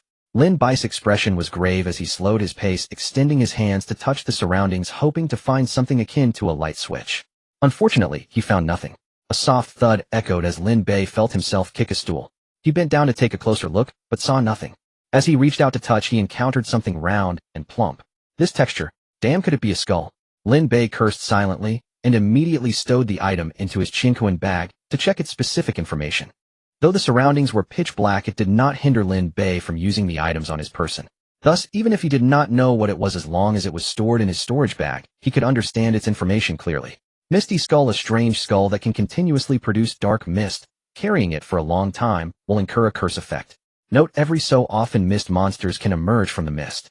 The holder of the Misty Skull can command these mist monsters to engage in battle. Goodness, this is summoner equipment. Lin Bei glanced at the attributes of the Misty Skull, internally evaluating this crystalline skull. Unfortunately, holding the Misty Skull would incur a curse, this side effect. Lin Bei felt he might not be able to handle it. Thus, he planned to head back to the hero's shop to recycle this item in exchange for some hero medals. Previously, when he purchased items at the hero's shop, he had seen that some special items obtained from the dungeon world could be recycled through the shop. However, the recycling price was only 30% of the original value. Lin Bei believed that as long as he spoke earnestly with the NPC, they would definitely be willing to buy it back at a high price. While he couldn't promise a lot, at least they should purchase it at the original price to show sincerity, right? Otherwise, he could help them delete their account, trusting that as an ambitious and idealistic NPC they would make the most correct choice. Lin Bei continued to grope around the pitch-black wooden house, searching for something. Before long he felt a book. Following the same method, he stowed it directly into his Chinquan bag and then checked its information. Damaged survival manual, an identity-bound item of a former survivor, now rendered completely useless. It can be recycled at the hero's shop for some hero medals. This thing turns out to be an identity-bound item of a survivor. Lin Bei was taken aback. Then he reached to touch the survivor's bracelet on his wrist and murmured, "So this manual used to have a function similar to the bracelet on my wrist. Is this thing from that disqualified brother before?" Disqualified. Disqualified. Does that mean? The term disqualified refers to survivors who have lost their qualification to survive. Lin Bei pondered the meaning behind disqualified and suddenly felt a chill run down his spine. Damn, if that's the case, how many sessions have passed since the last survivor who possessed the survival manual? If I remember correctly, the NPC mentioned that in the last 1,000 sessions all survivors were engaged in island survival and their bound items were all survivor bracelets. In other words, this disqualified survivor comes from an even more distant past. Lin Bei gasped, instantly feeling his scalp tingle and his back grow cold. This world is not simple at all. If I am not mistaken, this dungeon world was once the survival world for these survivors. But now, it has become a special instance for us later survivors to grind experience. Damn, what kind of bizarre unfolding is this? Lin Bei suddenly felt that this survival world was somewhat unreliable. He did not know how that brother became but since disqualified survivors exist, doesn't that mean he could also become a similar soulless creature for some reason in the future? Lin Bei's face darkened. He would never allow himself to become a mummy. He must live well. No one can stop him. Damn it, in the end this is just a game for those so-called deities to pass the time. To escape the chessboard one must possess sufficient strength. Damn, I was just feeling smug about having over 1,000 battle points, but now it seems I'm still far from enough. Just a newly emerged disqualified survivor possesses combat power surpassing mine. If it weren't for my trump card, I would likely be facing death. Why does it feel like the stronger I become, the more dangerous this world feels? Lin Bei frowned, feeling uneasy. Even with the system, he felt immense pressure. Sigh, this is too difficult. Lin Bei sighed deeply, forcing himself to adjust his mindset and continue exploring the wooden house. Surprisingly, the seemingly old and shabby wooden house outside was astonishingly spacious inside. Lin Bei spent half an hour thoroughly exploring every corner of the room. In addition to the previously collected Misty Skull and damaged survival manual, he obtained 5 more items. Dawn Campfire, outstanding quality, once lit, can dispel all darkness and grant the surrounding survivors and their allies an inspiration state. Inspiration helps one forget fear, fight bravely, and increases combat power by 10. Cursed Paper, outstanding quality, after writing the target's real name, it can consume vitality to cast a remote curse on the target with specific effects depending on the vitality consumed. Note, this curse is ineffective against extraordinary life forms. Ultimate quality doll, perfect quality, a doll partner that can fulfill all your fantasies, equipped with an automatic cleaning function, clean and hygienic. Durability 30000. What the hell, another doll with depleted durability.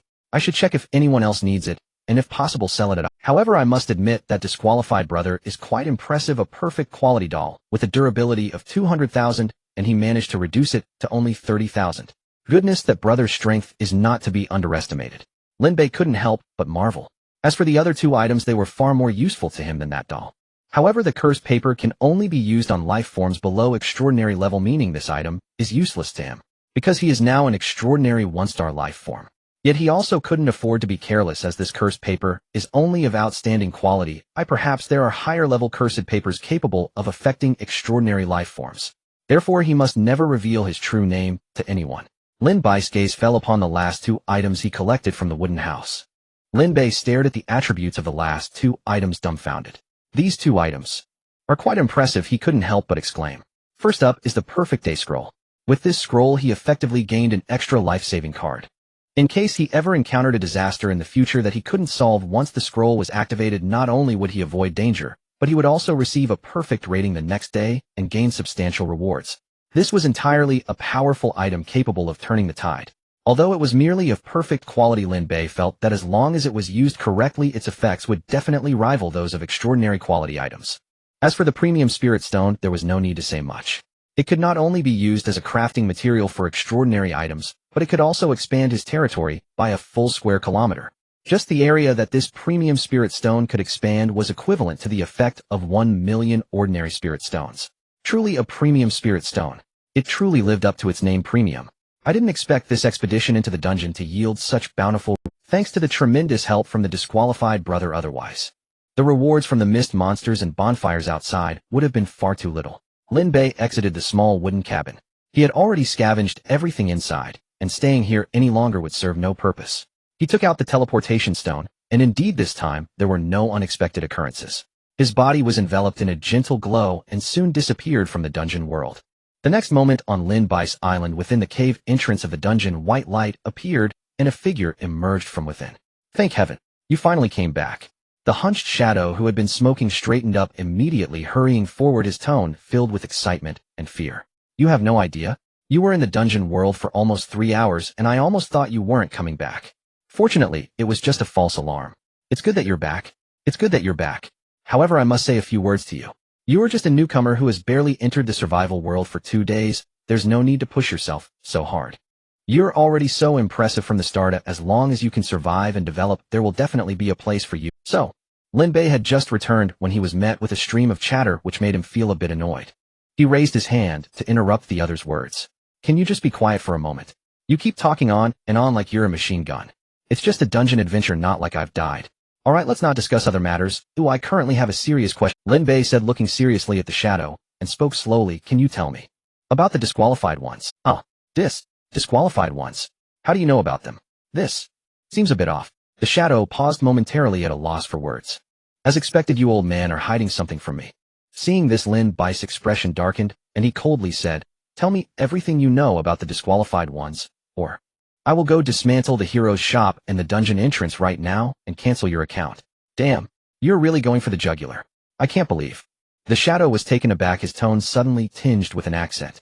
However, after struggling for a moment, he sighed, forget it. Since you already know about the disqualified ones, it wouldn't be a violation to tell you. Well, those disqualified ones are actually just failed survivors from the past. As far as I know, before the island survival world, there were several other survival worlds, such as the Mist survival world, the Apocalypse survival world, and the Wrath survival world, and so on. The dungeon entrance leads to the survival worlds where past survivors have failed. These worlds are now completely shrouded in abyssal mist, and what survivors like you need to do is re-enter those polluted worlds, light bonfires, dispel the darkness, and purify the original world. Those disqualified ones are actually divided into 2 types. One is survivors who failed in the original survival world, and the other is later entrants who lost themselves in the mist and became the final products of pollution and erosion. I don't know what kind of disqualified ones you encountered, but generally speaking, the chance of encountering them in the dungeon world is extremely low unless you triggered some special condition or otherwise. You usually won't meet them. Of course, if you can successfully kill a disqualified one, you can gain quite a few benefits, one of which is the inheritance that, even if those items are of no use to you, you can take them to the hero's shop for recycling and receive a nice reward. Moreover, as far as I know, those disqualified ones are not truly dead. They can return through some special means, but what exactly those means are, I don't know.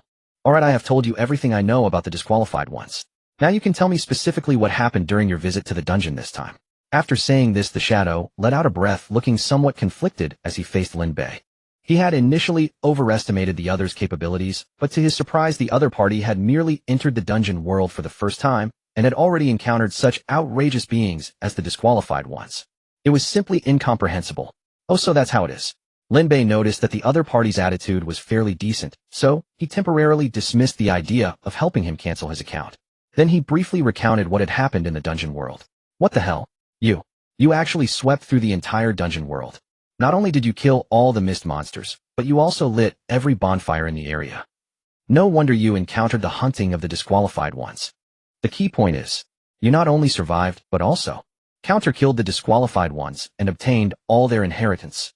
The shadow nearly short-circuited. He felt as if he were dreaming. It was so unreal. What a joke.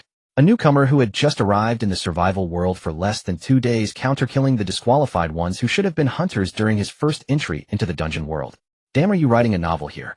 The plot is so outrageous. This kid's actions repeatedly shattered his understanding of this world. This kid is a poet in disguise. He must be the favored son of the heavens, right? Otherwise, who could explain how this kid managed to accomplish such mind-boggling feats in less than 2 days? Could it be that he has been favored by the goddess of luck with incredible fortune, so no matter what he does, he won't die and can keep getting stronger? This is truly outrageous, the kind of outrageous that opens the door to even more outrageousness. The hunched shadow, who was also the stinky, big dark sky treasure, stood there like a statue, utterly dazed, his mouth twitching, as if he were about to faint. This kid. Can he really play this well? Do other survivors know how impressive you are? By the way, don't just stand there in a daze. I have one more thing I want to consult you about. Lin Bei clearly didn't take these matters to heart. Without waiting for the shadow to regain his senses, he continued to ask, "Can you explain what those sturdy barriers are all about? If they weren't blocking me, I should have been able to gain a lot more experience. Unfortunately, even if I deployed hundreds of outstanding tanks to bombard those barriers, they still wouldn't budge an inch." Lin Bai's tone was somewhat helpless. Clearly he was still bothered by how the barriers obstructed him from gaining experience. You should just be a person. The barriers in the dungeon world were originally set up to protect survivors from encountering too many dangers. How did they end up becoming the culprits that hinder your development? Dehei was quite speechless. However, after thinking for a moment, he still replied, "Those barriers are impossible to break unless you have combat power of 100,000. Alright then. Lin Bei shrugged at this. 100,000 combat power was indeed quite distant. By the way, let me discuss one last thing with you. Can you raise the recycling price at the hero shop? I'm not trying to take advantage of you. How about buying back at the original price?" Lin Bei said sincerely. Dehei fell silent for a moment. Inside he was cursing. "Is that what you call discussing it with me? Do you believe that if I refuse you now, you will immediately cancel my account again? Forget it, the demon is under the eaves, so I have to bow my head." He smiled warmly, nodding and saying, "You can rest assured, as your most loyal partner, this matter is just a small task."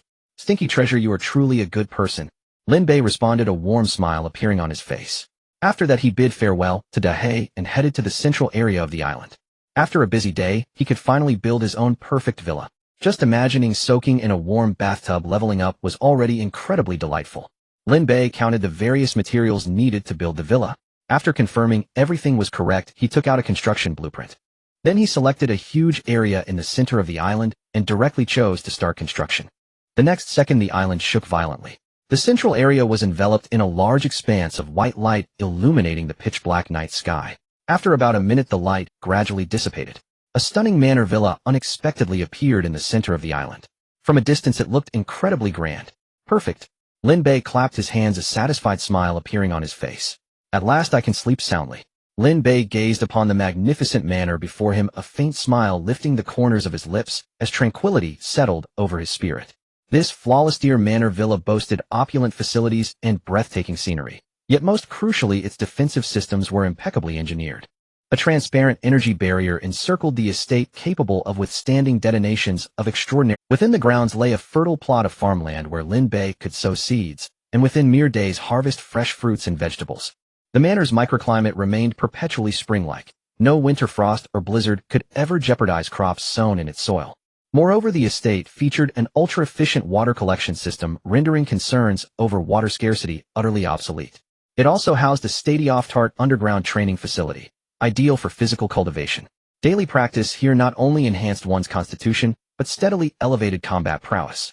Inside the villa, every conceivable amenity awaited: an infinity pool, a cinematic theater, leisure lounges, and more.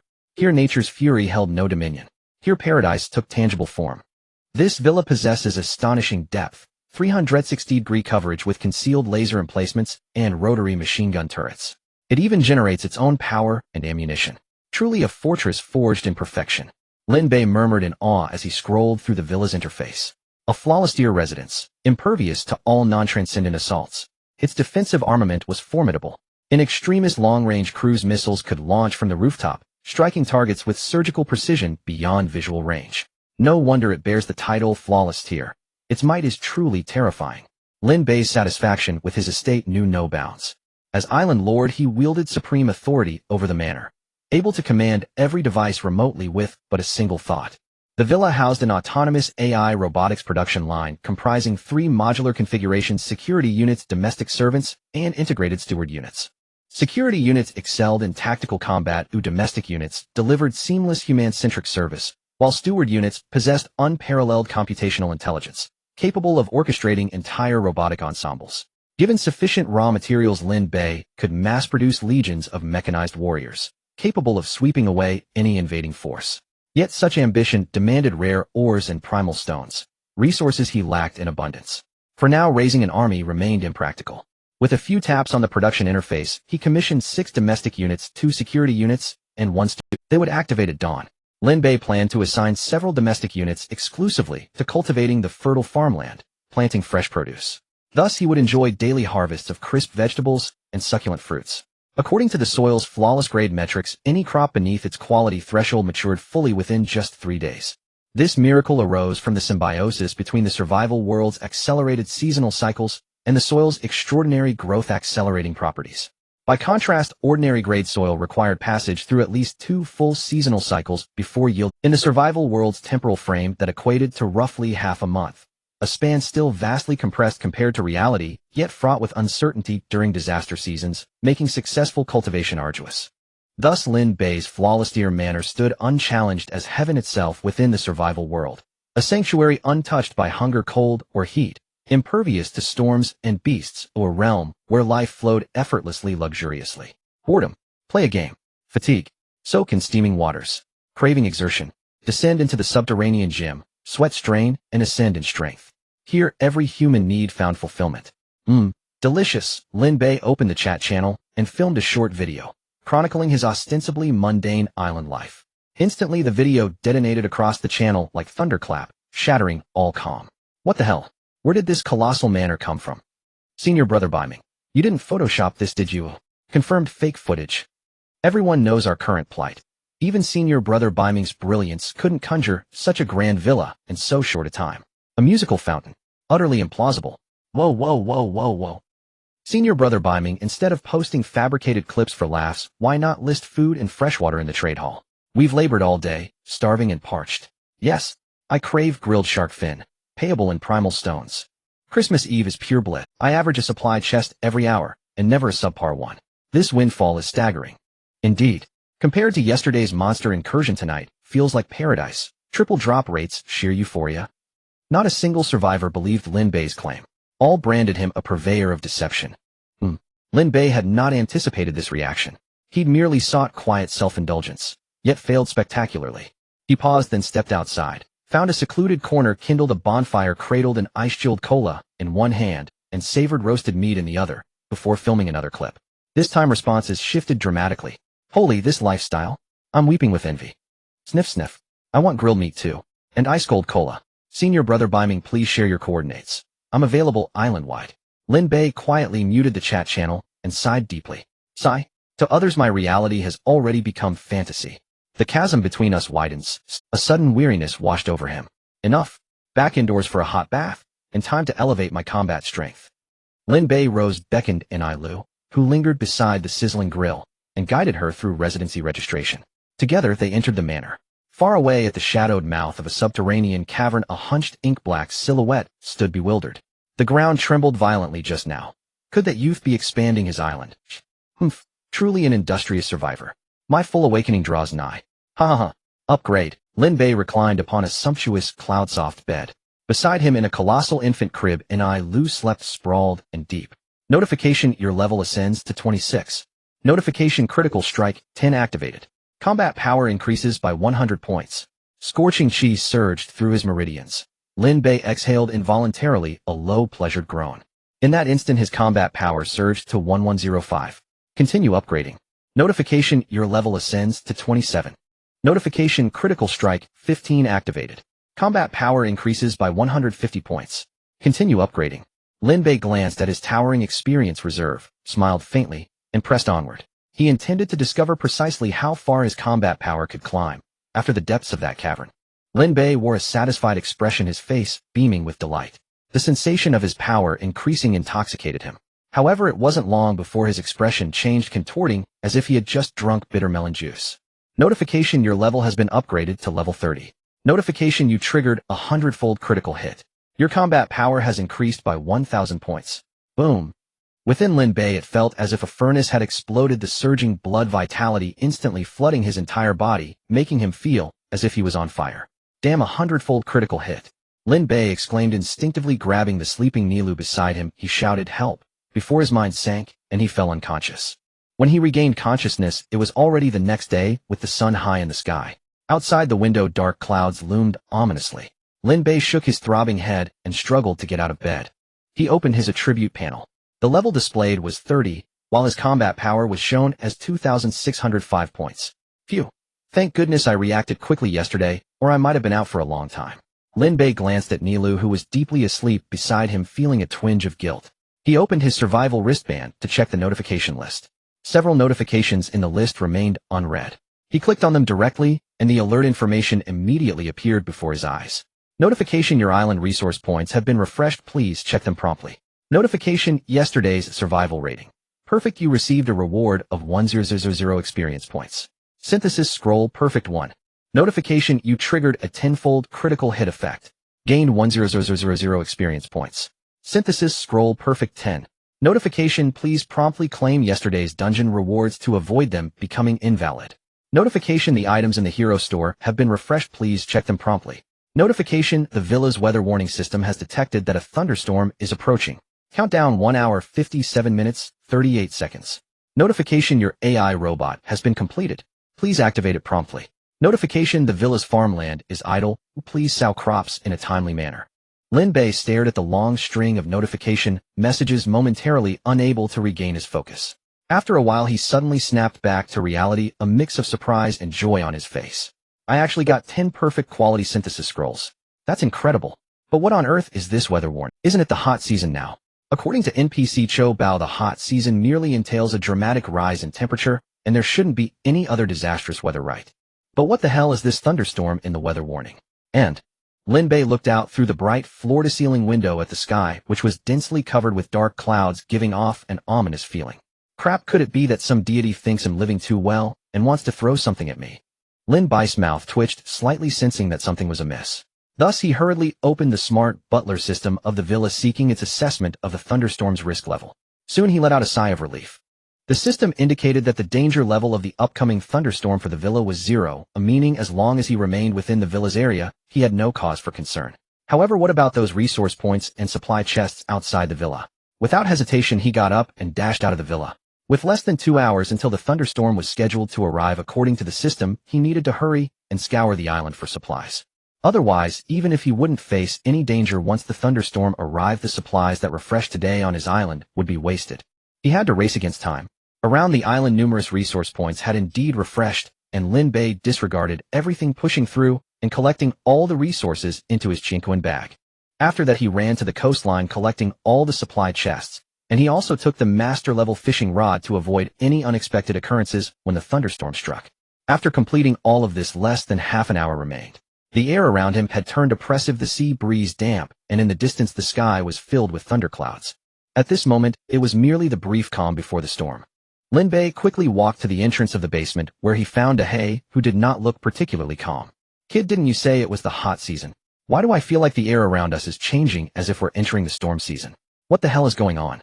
Stop talking nonsense and hurry up and give me yesterday's dungeon rewards.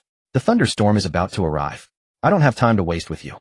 Lin Bei directly interrupted Dahe's words, urging him hastily. What? A thunderstorm? Damn, isn't that an extreme weather phenomenon that only occurs in the last few days of the storm season? What is going on here? Dahe was stunned by the news, his expression one of disbelief, staring at Lin Bei with his darkened eyes. How the hell would I know? Yesterday, I just whimsically built a perfect level villa, and who would have thought that as soon as I opened my eyes today, I would encounter this situation? By the way, didn't you say there are no storms during the hot season? Is that statement even reliable? Lin Bei frowned, looking quite pained. Damn, a perfect level villa. Don't tell me. Was the island shaking yesterday because you were expanding it, or were you building a villa? Dahe looked utterly bewildered, his tone filled with disbelief. Isn't that obvious? Hurry up and give me the rewards. I still need to go shopping at the hero store. Who knows how long this thunderstorm will last? I have to prepare in advance. Lin Bei was too lazy to continue engaging Dahe and pressed him further. This is for you. But can we negotiate? Can I take shelter in your villa during the thunderstorm? You can rest assured, I will do my best to give you more rewards, but right now I have just awakened, and this projection is still very weak, unable to withstand the thunderstorm's onslaught. Please, I'm begging you. Dahe looked pleading. All right, but in addition to giving me more rewards, the discounts at your hero store have to be even greater. Deal? I promise you. Lin Bei took advantage of the situation, and Dahe, left with no choice, could only grit his teeth and agree. After reaching an agreement, Dahe did not dally, quickly taking out a dashboard, and after fiddling with it for a moment, aimed a probe at Lin Bei for scanning. In the next second, a dazzling orange light descended from the sky, landing on Lin Bei. Simultaneously, Lin Bei received notification information. Notification: your dungeon adventure has been rated as perfect. Congratulations, you have received hero medals 5,000. Experience reward 5,000 points. Hero store refresh cards 5. Notification: you triggered a 100-fold critical hit effect. Notification: you received hero medals 5,000. Experience reward of 5 million points. Hero store refresh cards 500. Swish. In the temporary storage space of Lin Bei's trading hall, a pile of glowing hero medals instantly appeared, and not far away purple cards were piled together. Lin Bei was pleasantly surprised by these gains. However, this was not the time to dwell on them. He forcefully dragged a hay into the hero store. As expected, there was no one behind the small table adorned with candlelight in the wooden cabin. Still claiming you're not Qiu Bao? This is solid proof. Ahem. Enough with the small talk, I'm ready to shop. Lin Bei pushed Qiu Bao into the dark depths, urging, hurry up, there's only a few minutes left before the thunderstorm arrives. He now had 500 hero store refresh cards, and each one could refresh the items in the store. He did not believe that with so many cards he couldn't get a few top-tier items. Before long, Qiu Bao appeared before Lin Bei holding a tablet with a flattering expression. Lin Bei immediately grabbed the tablet and began to check the items displayed. Name: raw stone. Price: 10 hero medals per piece. Discounted price: 5 hero medals per piece. Purchase limit: 1,000 pieces. With just a glance, Lin Bei recognized it as a necessity. Unfortunately, the purchase limit is 1,000 pieces, preventing unlimited purchases. Otherwise, Lin Bei would not hesitate to invest 5,000 hero medals to elevate the island to the next level. As for using premium raw stones to expand the island, Lin Bei currently had no such intention. Premium raw stones can serve as one of the special materials for synthesizing extraordinary items. Using them to expand the island might be wasteful. We agreed that you would provide me with a substantial discount. Is asking for a 10% purchase unreasonable? Lin Bei raised an eyebrow, looking at the silent Qiu Bao. You do as you wish. Then hurry up and grant me access. Fine, Qiu Bao replied through gritted teeth. He then took the tablet from Lin Bei's hands, went through a series of complicated operations, and returned the tablet. The customer interface displayed that Bei Ming is a supreme VIP customer, allowing a 10% discount on all items in the hero store except special goods. Moreover, items from the dungeon would be recycled at market price without any discounts. Sensible. Lin Bei nodded in satisfaction and then directly swiped 1,000 hero medals to purchase 1,000 raw stones. Notice you triggered a 10-fold critical effect. Notice you obtained 1,000 raw stones. Was that merely the lowest 10-fold critical effect? Not too bad. Lin Bei shrugged, and he lost interest in the remaining items after just a glance. These items seemed somewhat wasteful of medals to him. Even though he only needed to spend 10% for shopping now, he didn't want to waste his hero medals on trivial matters. Thus, he took out a hero store refresh card and refreshed the store page directly. Hey, are you wasting refresh cards like, aren't you going to check the remaining items? Purchasing at 10% is quite a bargain. Qiu Bao asked incredibly. Those items hold little value for me. Buying them would be a waste of resources. However, you can trade them with other survivors for items you need. Forget it, I have plenty of other resources to exchange, and I don't need these. Lin Bei waved his hand, his gaze landing on the refreshed store interface. This time, there wasn't even a single item of exceptional quality. At most, there were only some fine quality gear and items which held no interest for Lin Bei. Fortunately, there were 1,000 raw stones for sale, which Lin Bei promptly cleared out. Notice you triggered a 30-fold critical effect. Notice you obtained 3,000 raw stones. Lin Bei took out the store refresh card and refreshed the store interface once more. This time, Qiu Bao finally couldn't help but speak up. Hey, you're just wasting refresh cards. Oh, is this item rare? Of course it's rare.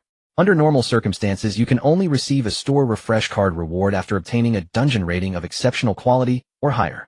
Exceptional rating. That doesn't seem too difficult. It might not be hard for you, but refresh cards shouldn't be wasted like this. Do you know that on the last day of each seasonal cycle, the store can refresh special top-tier items? Qiu Bao reminded good steel should be used on the blade.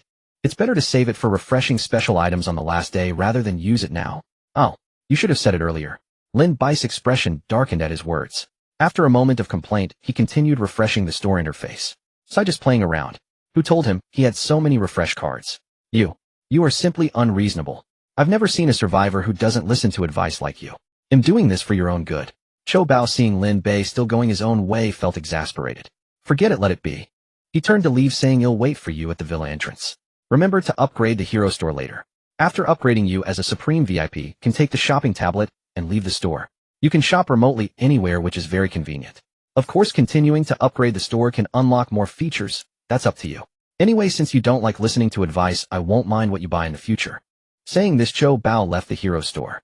Hearing this, Lin Bei's eyes flashed with joy. He had been worried that using refresh cards so liberally would raise unnecessary suspicions. It seems there is a solution now. He directly opened the store upgrade interface operated through the tablet, deducted 100 hero medals, and upgraded the hero store. After the upgrade, the product column of the store interface increased from 10 to 15 items. Moreover, as Cho Bao mentioned with his supreme VIP status after the store upgrade, he could take the shopping tablet and leave the shop directly. It showed that as long as he was within his territory, he could view and purchase items anytime and anywhere using the tablet. Indeed, much more convenient. Lin Bei nodded in satisfaction and continued to look at the upgrade options. Upgrading the hero store again would cost 100 hero medals. After upgrading, the product column of the store interface would grow to 20 items, making it easier to refresh high-quality items. Additionally, he could use the shopping tablet in the dungeon world and other instance areas to view and purchase items. Moreover, the level 3 hero store would add a function called identification that could identify some special items with unknown attributes. Though Lin Bei didn't know its exact uses, since it was a feature unlocked by the level 3 store, it should be worthwhile. Besides, the level 3 hero store looked magnificent and impressive. Lin Bei felt this was more in line, thus he spent 100 hero medals and chose to continue upgrading the hero store. Light spread and the hero store was completely renewed. This decoration is more like it. The previous shabby wooden hut was rather too poor. Lin Bei glanced around. The store's interior was exquisitely decorated, and the air was fresh, clearly a significant upgrade from the previous hero store. This made him sigh. Even in the survival world, to improve service quality, one has to spend a lot of money. He left the hero store with the tablet in hand. From the outside, the hero store looked no different from what he saw on the upgrade interface, perhaps even more impressive. He was very satisfied. In the survival world, he finally didn't have to experience the difference between buyer's showcase and seller's showcase. You really do spend money generously directly upgrading the hero store to level 3. Cho Bao said in surprise at the entrance of the villa. With the upgrade of the hero store, Lin Bei could clearly sense that the aura of Cho Bao in front of him seemed significantly stronger than before. Have you become stronger? Rather than saying I've become stronger, it's more like I've regained some strength. Are you still afraid of the upcoming thunderstorm? Of course not. If you had only upgraded the store to level 2, I might have worried, but now. Since you're not afraid of the thunderstorm, I'll go and myself, you can head back. Lin Bei received the answer he wanted and entered the villa without looking back, leaving Cho Bao alone, stunned with words unspoken. What the heck, we see each other every day, you really don't want to invite me in to tour your villa? Lin Bei paused upon hearing this, turned around with an astonished expression to look back at the complaining Cho Bao, and curiously asked, can you see anything inside the villa? Of course you know my eyesight situation. Then how can you tour if you can't see? Lin Bei sighed and complained, why didn't the upgrade of the hero store make your brain a bit smarter? Cho Bao's facial muscles twitched, unable to utter a single retort. Damn. In the end, he could only curse and turn to leave. Lin Bei didn't let Cho Bao enter his villa, not just because the latter was blind. The fundamental reason was that Cho Bao had grown stronger and Lin Bei feared he might have ulterior motives. Moreover, there were numerous secrets in his villa. As a stronghold where he would live for a long time, he didn't want an outsider to know too much about it. This NPC seems not simple at all. Furthermore, even when facing his powerful attacks, he could endure without complaint. This NPC seems not simple at all. Furthermore, even when facing his powerful attacks, he could endure without complaint. Clearly, the other party's approach toward him isn't purely innocent. That's a 10% discount exclusive to Supreme VIP members. To just give it away. And as an NPC, his authority. Isn't it a bit too extensive? Lin Bei's wariness of Cho Bao heightened significantly. Opportunities don't just fall from the sky. If they do, it's only if you throw them up and catch them. After returning to the villa, Lin Bei finally relaxed his tense nerves. He hurried to the vicinity of the production line and personally activated several AI robots. Notice, please name your AI robots. Seeing the prompt, Lin Bei rubbed his hair in annoyance. He was terrible at naming, and now he had to name 9 robots at once. This was really challenging for him. What should I name them? Since there are 9 of them, why not name them according to the 9-character mantra, all troops shall advance in formation? Or, I could simply name them in alphabetical order, A, B, C, D, E, F, G. Lin Bei had no good ideas, so he directly asked, do any of you want to choose your names? Master, can we really name ourselves? A slender female AI humanoid robot asked with excitement, and Lin Bei sensed a hint of excitement from her. He glanced at her information. The interface showed she was a comprehensive housekeeper robot. No wonder she seemed smarter than the others, as she was the most expensive comprehensive housekeeper robot. Lin Bei clearly remembered that the other 2 security robots and 6 maid robots only used raw stones as their energy core. However, the proactive housekeeper robot had an energy core made of high-grade raw stones. Moreover, it used a total of 20 high-grade raw stones. Now it seemed that indeed you get what you pay for. You can choose a name you like. Lin Bei nodded, smiling broadly at the shapely humanoid housekeeper robot. Thank you, master. The housekeeper robot smiled brightly and bowed her alluring figure, almost causing Lin Bei to lose control. Ahem. You all go get some fitted clothes first, and when you think of your names, come find me in the lobby. Lin Bei quickly instructed and hurriedly left. The other robots were fine with clear metallic luster. Even if they were naked, Lin Bei didn't have much of a reaction. But the humanoid robot was different, as she looked flawless with skin like jade, as if a perfect piece of art, and her emotions were quite rich, almost indistinguishable from a normal human. Being a survivor is not easy. Lin Bei returned to the lobby and lay down on the huge sofa with a He glanced at the perfect quality companion doll in his bag, and a hint of disdain flickered in his eyes. This thing is still inferior to the humanoid robot. He felt he had to find an opportunity to get rid of this. It seems that the oil prince is quite interested in this kind of thing. Why not? Just give it to him. After all, this kid is technically my subordinate. He submits a lot of fuel daily for free, so I can't treat him poorly. Thinking this, Lin Bei first opened the recycling interface of the hero store, evaluated the companion doll, with only 2.0 durability left, and found it could only be sold for 4.0 hero medals, instantly abandoning the idea of recycling it. He directly messaged the oil prince to request a trade, listing the companion doll, and leaving a message: "This is for you, do well in the future, don't let me down." Seeing the exceptional quality doll that Lin Bei traded, the oil prince was filled with excitement and joy. I'm so touched. The boss is really so good. I really love this doll. Just yesterday on Christmas Eve, with a threefold material explosion rate, I got a lot of fuel, and he'll submit it all to the boss. The oil prince was immensely grateful, and his determination to follow Lin Bei became even stronger. Meanwhile, Lin Bei watched the continuous fuel transactions from the oil prince with a beaming smile. Look, isn't this working out? I just didn't expect that the oil prince actually obtained exceptional quality fuel. It seems there are other lucky ones in the survival world besides me. There must be quite a few strong characters among the other survivors. Lin Bei gazed at the terrifying and oppressive scene of dark clouds surrounding the island, his mood as calm as still water. The mansion had already issued a risk rating for the storm, declaring its danger level to be level 0, indicating no damage would befall the villa. Thus he felt no panic at all. Instead, there was a hint of anticipation. However, Lin Bei did not expect that the arrival of the thunderstorm would bring disaster to the other survivor islands around him.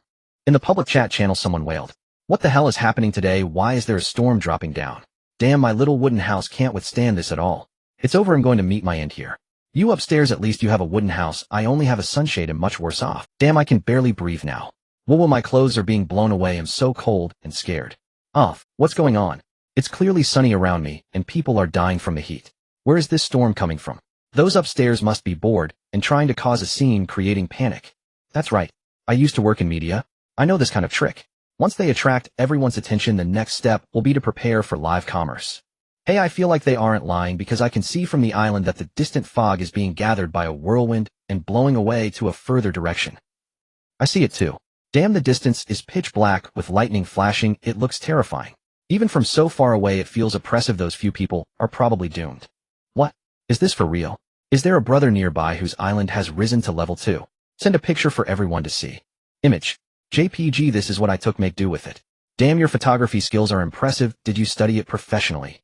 Ahem, well, it's just a side job. I usually take pictures of mountains and canyons for media platforms. Not much technical skill, just practice makes perfect. This survivor, named Jiao Yaolong, humbly replied. However, it must be said that Jiao Yaolong's photography skills were indeed remarkable, far surpassing Lin Bei. In the picture, the ominous feeling of the storm with dark clouds pressing down was so intense that even through the screen, it caused a wave of heart palpitations. Damn, how are we supposed to play this? Surrounding survivors should just wait to die. This is too exaggerated. Luckily, the storm isn't around my island. It's clearly a death sentence for anyone who approaches. Just yesterday was Christmas Eve, and today we're directly hit by a lightning storm. This contrast is too shocking. At that moment, the public chat channel exploded with activity. Meanwhile, Lin Bei received a private message from Bei Nangua.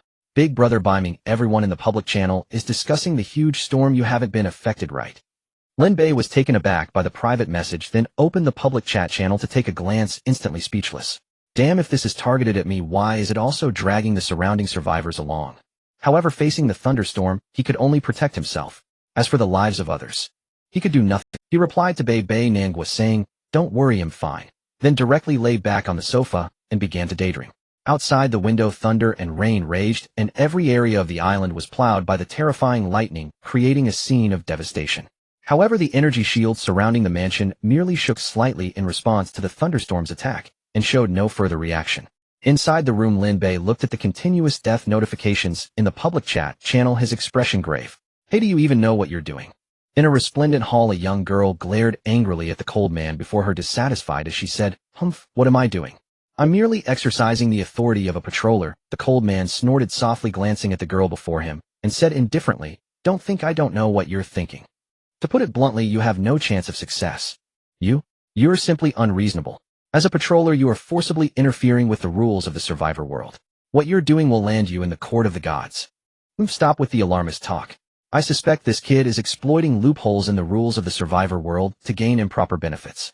My punishment of him with a storm is merely a routine procedure. Regardless of whether he is the cheater you claim, you cannot harm other innocent survivors. As a patroller, you should lead by example, not trample on the rules established by the gods. They're just ants, what does it matter if they die? The cold-faced man spoke with indifference, as if those survivors were merely specks of dust in his eyes. Instead of arguing with me here, you should consider your own situation.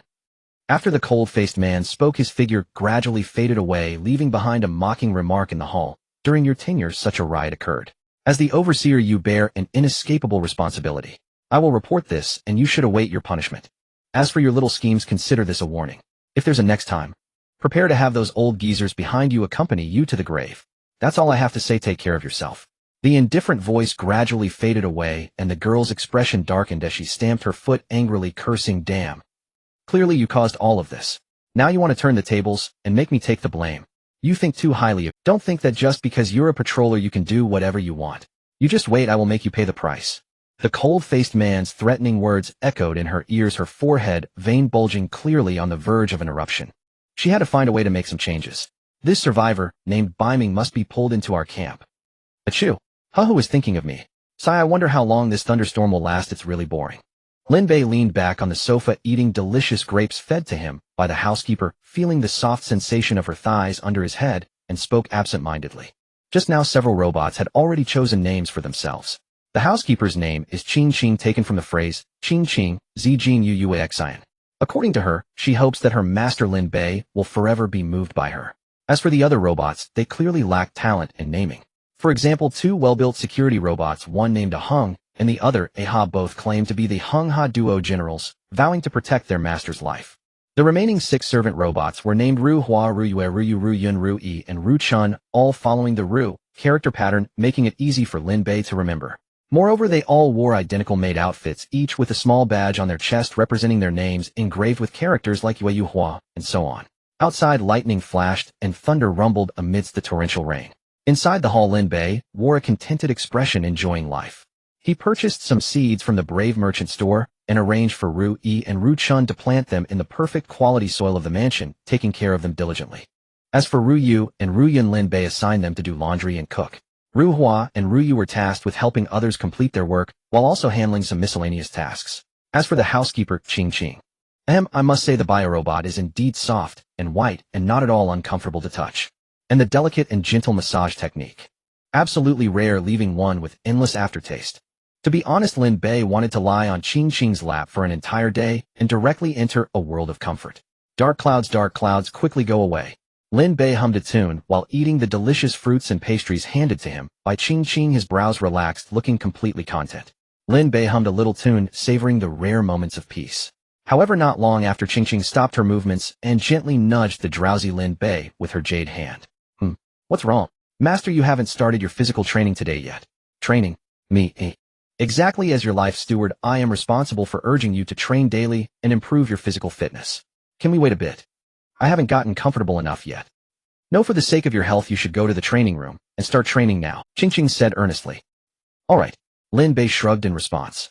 To be honest, he also wanted to see the specific functions of the underground training room to find out whether it was truly as described. That training could enhance combat power. Thus, he took the elevator down to the underground training room.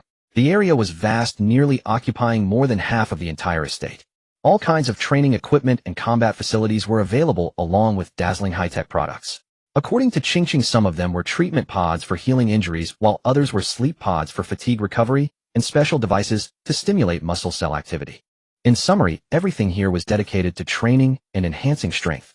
Moreover, the most crucial point was that all the equipment here was of perfect quality.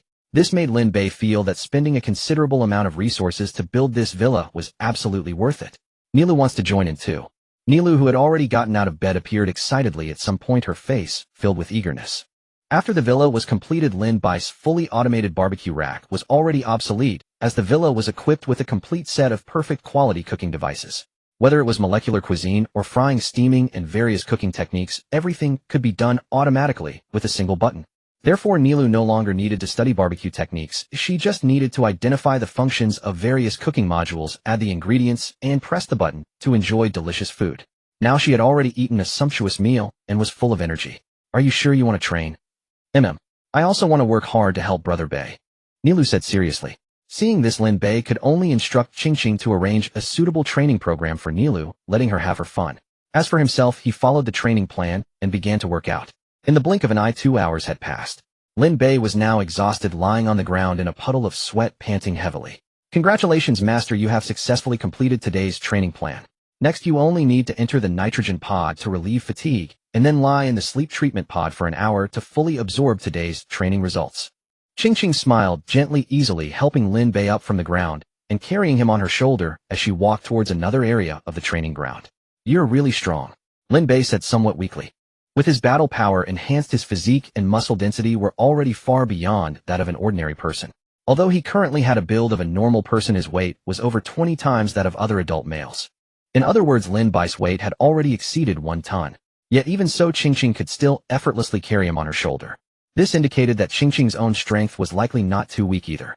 Master, please rest well, I will take care of the villa's security. Finally, Qingqing laid Lin Bei down in the sleep pod and attached a bottle of nutrient solution outside the pod before leaving with a smile.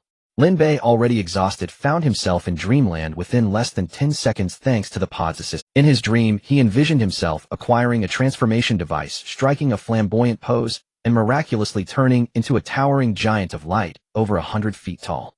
In the dream, he wielded a massive blade, battling against hundreds of thousands of heavenly soldiers and directly confronting the 3 admirals of the Navy. After a fierce battle, he ultimately used his Zanpakuto's Bankai with the help of the alluring techniques of the Hokage, piercing through the Empyrean, resembling SpongeBob, and was victorious, ultimately being pinned beneath the 5-Finger Mountain. What the hell kind of chaotic dream is this? Lin Bei cursed inwardly, waking up at the moment he was suppressed by the 5-Finger Mountain. However, he soon realized he couldn't breathe. A soft mass was blocking his mouth and nose. The fragrant scent filled his nostrils, making Lin Bei feel dizzy. Qingqing, you. Get up, I can't breathe. All right, Master.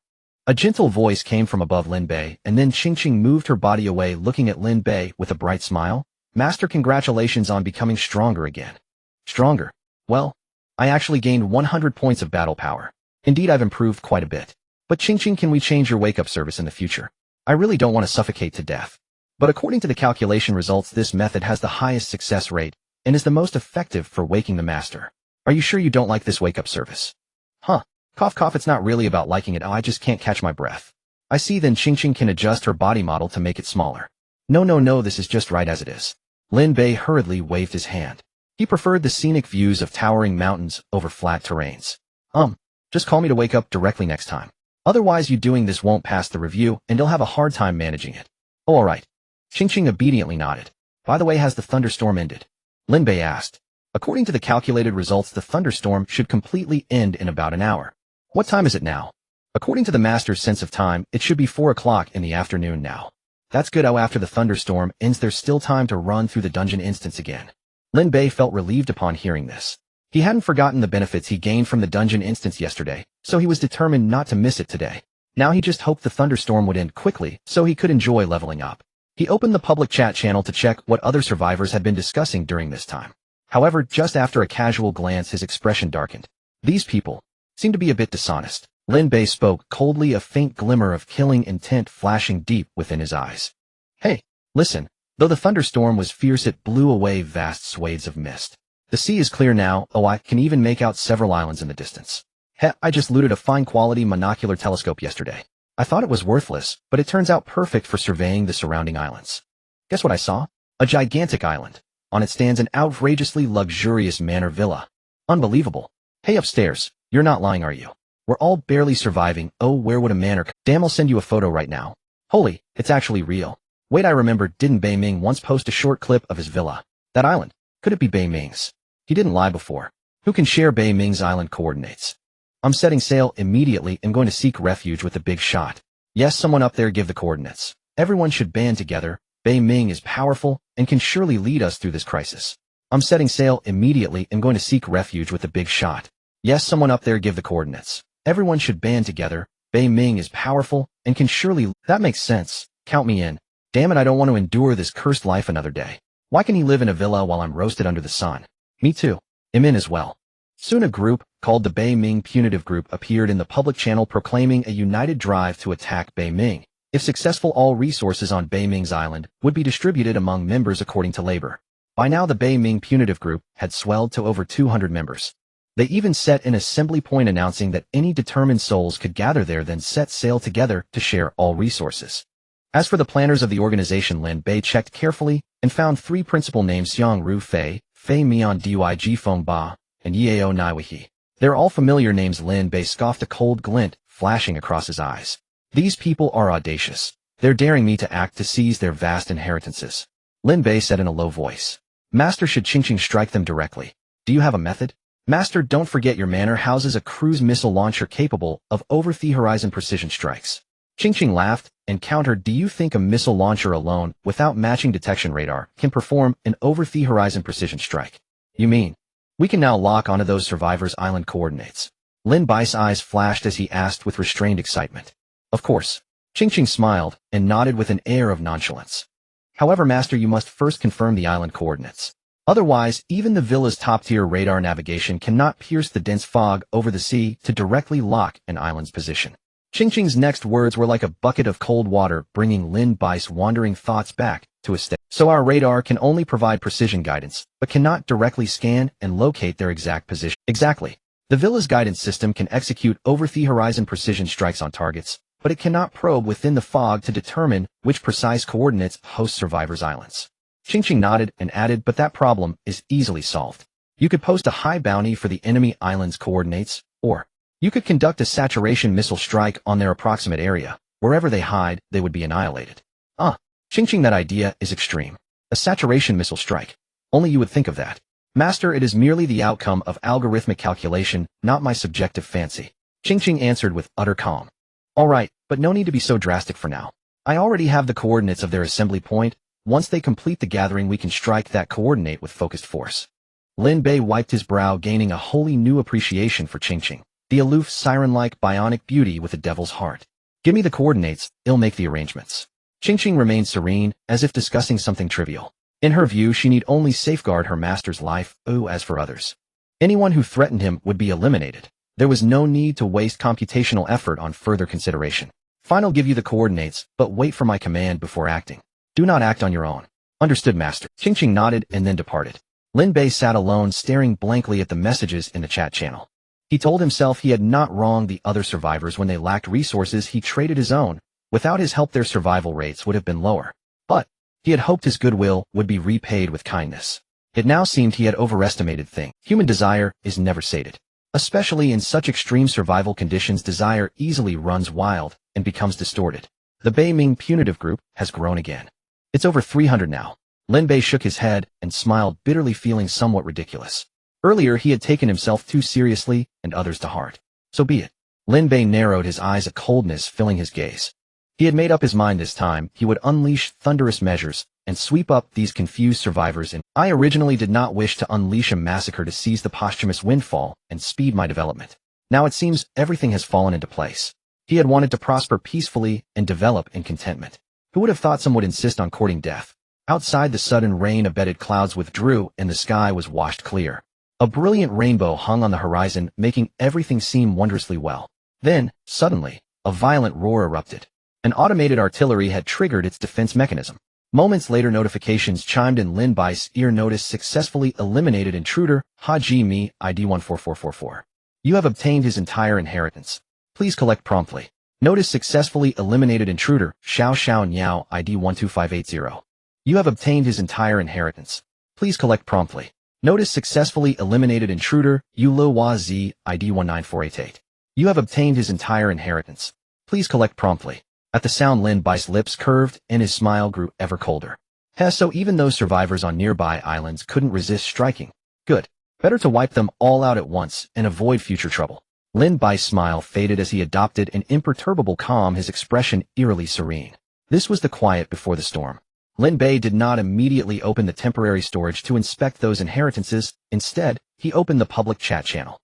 After a moment's thought, he began to type and sent a message. Now I solemnly notify all other survivors residing within 100 li of my island, you have half a day to leave these waters. Tonight at midnight, I will conduct a sweeping purge of every sea within 100 li. Anyone who fails to evacuate in time for any reason will be treated as an intruder and slain without mercy. That is correct. I am laying my cards on the table, no more pretending. If anyone dares fix their sights on my head, I will not hesitate to teach those scoundrels a bloody lesson. I once offered my heart to the moon, yet the moon's light fell upon a gutter. Ask yourselves over the past few days, without my help, how many of you would still be alive? So keep whatever grievances you have to yourselves. If you are dissatisfied, by all means join that so-called Bei Ming extermination squad. I would like to see what kind of storm you can raise. That is all. Take care of yourselves. Tonight I will personally end this tedious farce. Wait and see. After sending the messages, Lin Bei breathed out and felt considerably lighter. He had assumed that since they were all from launching, some sense of fellowship would remain, but reality turned out to be otherwise. He had been wishful. Sure enough, as his string of messages went out, people in the public chat immediately opened. You tell others to leave the waters within 100 li of your island. Who do you think you are? You don't really believe trading some supplies a few days ago makes you someone important, do you? Exactly. What are you? The thing I despise most is self-righteous trash like you. Extermination squad, you say? Count me in. Huh. This kid's talking mad, isn't he? Who do you think you are? This is a survival world. What are you posturing? I'm joining the extermination squad now. Bei Ming is it? Get ready to make me rich. I've long been annoyed by Bei Ming before he put on airs trading resources with others. Playing the saint. Do you think you're a deity descended to save the masses? You really think a few resources make you superior? I loathe people like you above all. Back on launching, the law constrained you, but now you're as good as dead. Oh, so you're all hot stuff now. Laying your cards on the table and dropping the act. Just wait. I will utterly crush you, leave you broken and bleeding. In the public chat, many were provoked by Lin Bei's imperious words. One after another they spat curses and chose to join the Bei Ming extermination squad. Whether they joined the squad because of Lin Bei's words or for other motives remained unknown. At least to Lin Bei it seemed they were merely seeing profit and seeking to plunder. Soon Bei Nang was sent a private message, deeply concerned about his situation. Brother Bei Ming, maybe you should run. Don't worry, I'll hurry over to protect you. These are my coordinates. Do not give up. Wait for me. Lin Bei glanced at the coordinates Bei Nangwa had sent, and the corner of his mouth twitched. Well, that distance seems rather far. Using the map scale, Lin Bei calculated that one of them was at the far east and the other at the far west. The distance between them exceeded 5,000 kilometers. If Bei Nangwa really tried to come over, by the time she arrived, the first disaster season would probably be over. The distance is too great. You'd better focus on developing yourself. I can handle things here. But those people have already begun assembling forces to attack together. Relax, I have a way to deal with them. Besides, you're so far away you'd arrive ages from now. Lin Bei reassured her, then sent a photo of an automatic cannon and a shadow tank with the message, see, I have advanced weaponry. Let them come. Those who come will die. You focus on growing stronger. I can handle it. Okay, but I still worry. They'll search the sea for treasure chests these days and give them all to you, I hope. Without waiting for Lin Bei to refuse, she sent 7 or 8 high-quality treasure chests. This is all I have, but trust me, we'll try to find more high-quality chests. After those final words, Bei Nangwa fell utterly silent. No matter what Lin Bei said, there was no further response. Oh, what a fuss. Lin Bei shook his head helplessly, looking at the dozen or so high-quality chests traded to him, then glanced back at the mountain of chests piled not far behind and sighed. Since yesterday, his own hoard had grown to hundreds of chests, more than 50 of which were high-grade or above. Among them were several excellent and even perfect quality chests. By comparison, Bei Nangwa's 7 or 8 high-quality chests were trivial. Yet they were all she had. Thus Lin Bei felt moved. He was now virtually the enemy of the entire zone, yet she chose this moment to come forward with unreserved help. Such steadfast devotion could not be feigned. Truly, adversity reveals true feelings, and Lin Bei sincerely acknowledged Bei Nangwa as a friend. Suddenly, Xiu Wang also sent a private message asking whether Lin Bei intended to run. He even proposed that if Lin Bei were utterly cornered, he could begrudgingly lend all his dolls and miracle oils so Lin Bei could live carefree before his death. Seeing that, Lin Bei sent a curt "get lost" and closed the private message. Good grief. At a time like this, how can your head still be full of such rubbish? He muttered a complaint and then lay down in the healing pod to prepare for an upgrade to his combat power. According to Qingqing, the pod could effectively prevent bodily harm when his power rose sharply. Thus, Lin Bei need not fear collapsing from the strain of a sudden surge in power. Upgrade. Upgrade. Upgrade. Lin Bei surged wildly upward. He had accumulated millions of experience enough to raise his level to the current cap of his state. Extermination squad, is it? Have you decided how you wish to die? Lin Bei's gaze turned icy. His aura began to climb in that moment. System, your level has risen to 31. System, you triggered a 100x critical. System, your combat power increased by 2000 points. Boom. Blood and chi surged through Lin Bei, sweeping his body. After level 30, the base combat power gained per level had doubled to 20 points per level. 100-fold critical meant a 2,000 point boost. In the space of a single breath, Lin Bei's combat power nearly doubled, pressing close to 5,000. Within the healing pod, streams of energy flowed into him, instantly dispelling the immense burden his body had borne. In its place came an unprecedented exhilaration. He felt clear and invigorated, his aura soaring to its zenith. Amazing. Absolutely amazing.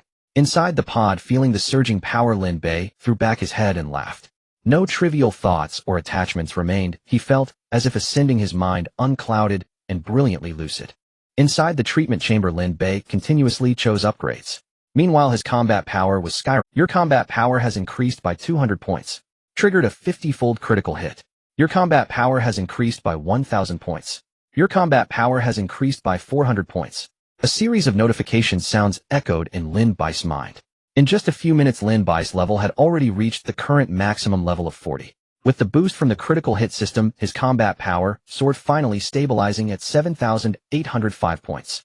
At this moment, his combat power had nearly doubled compared to before entering the treatment chamber.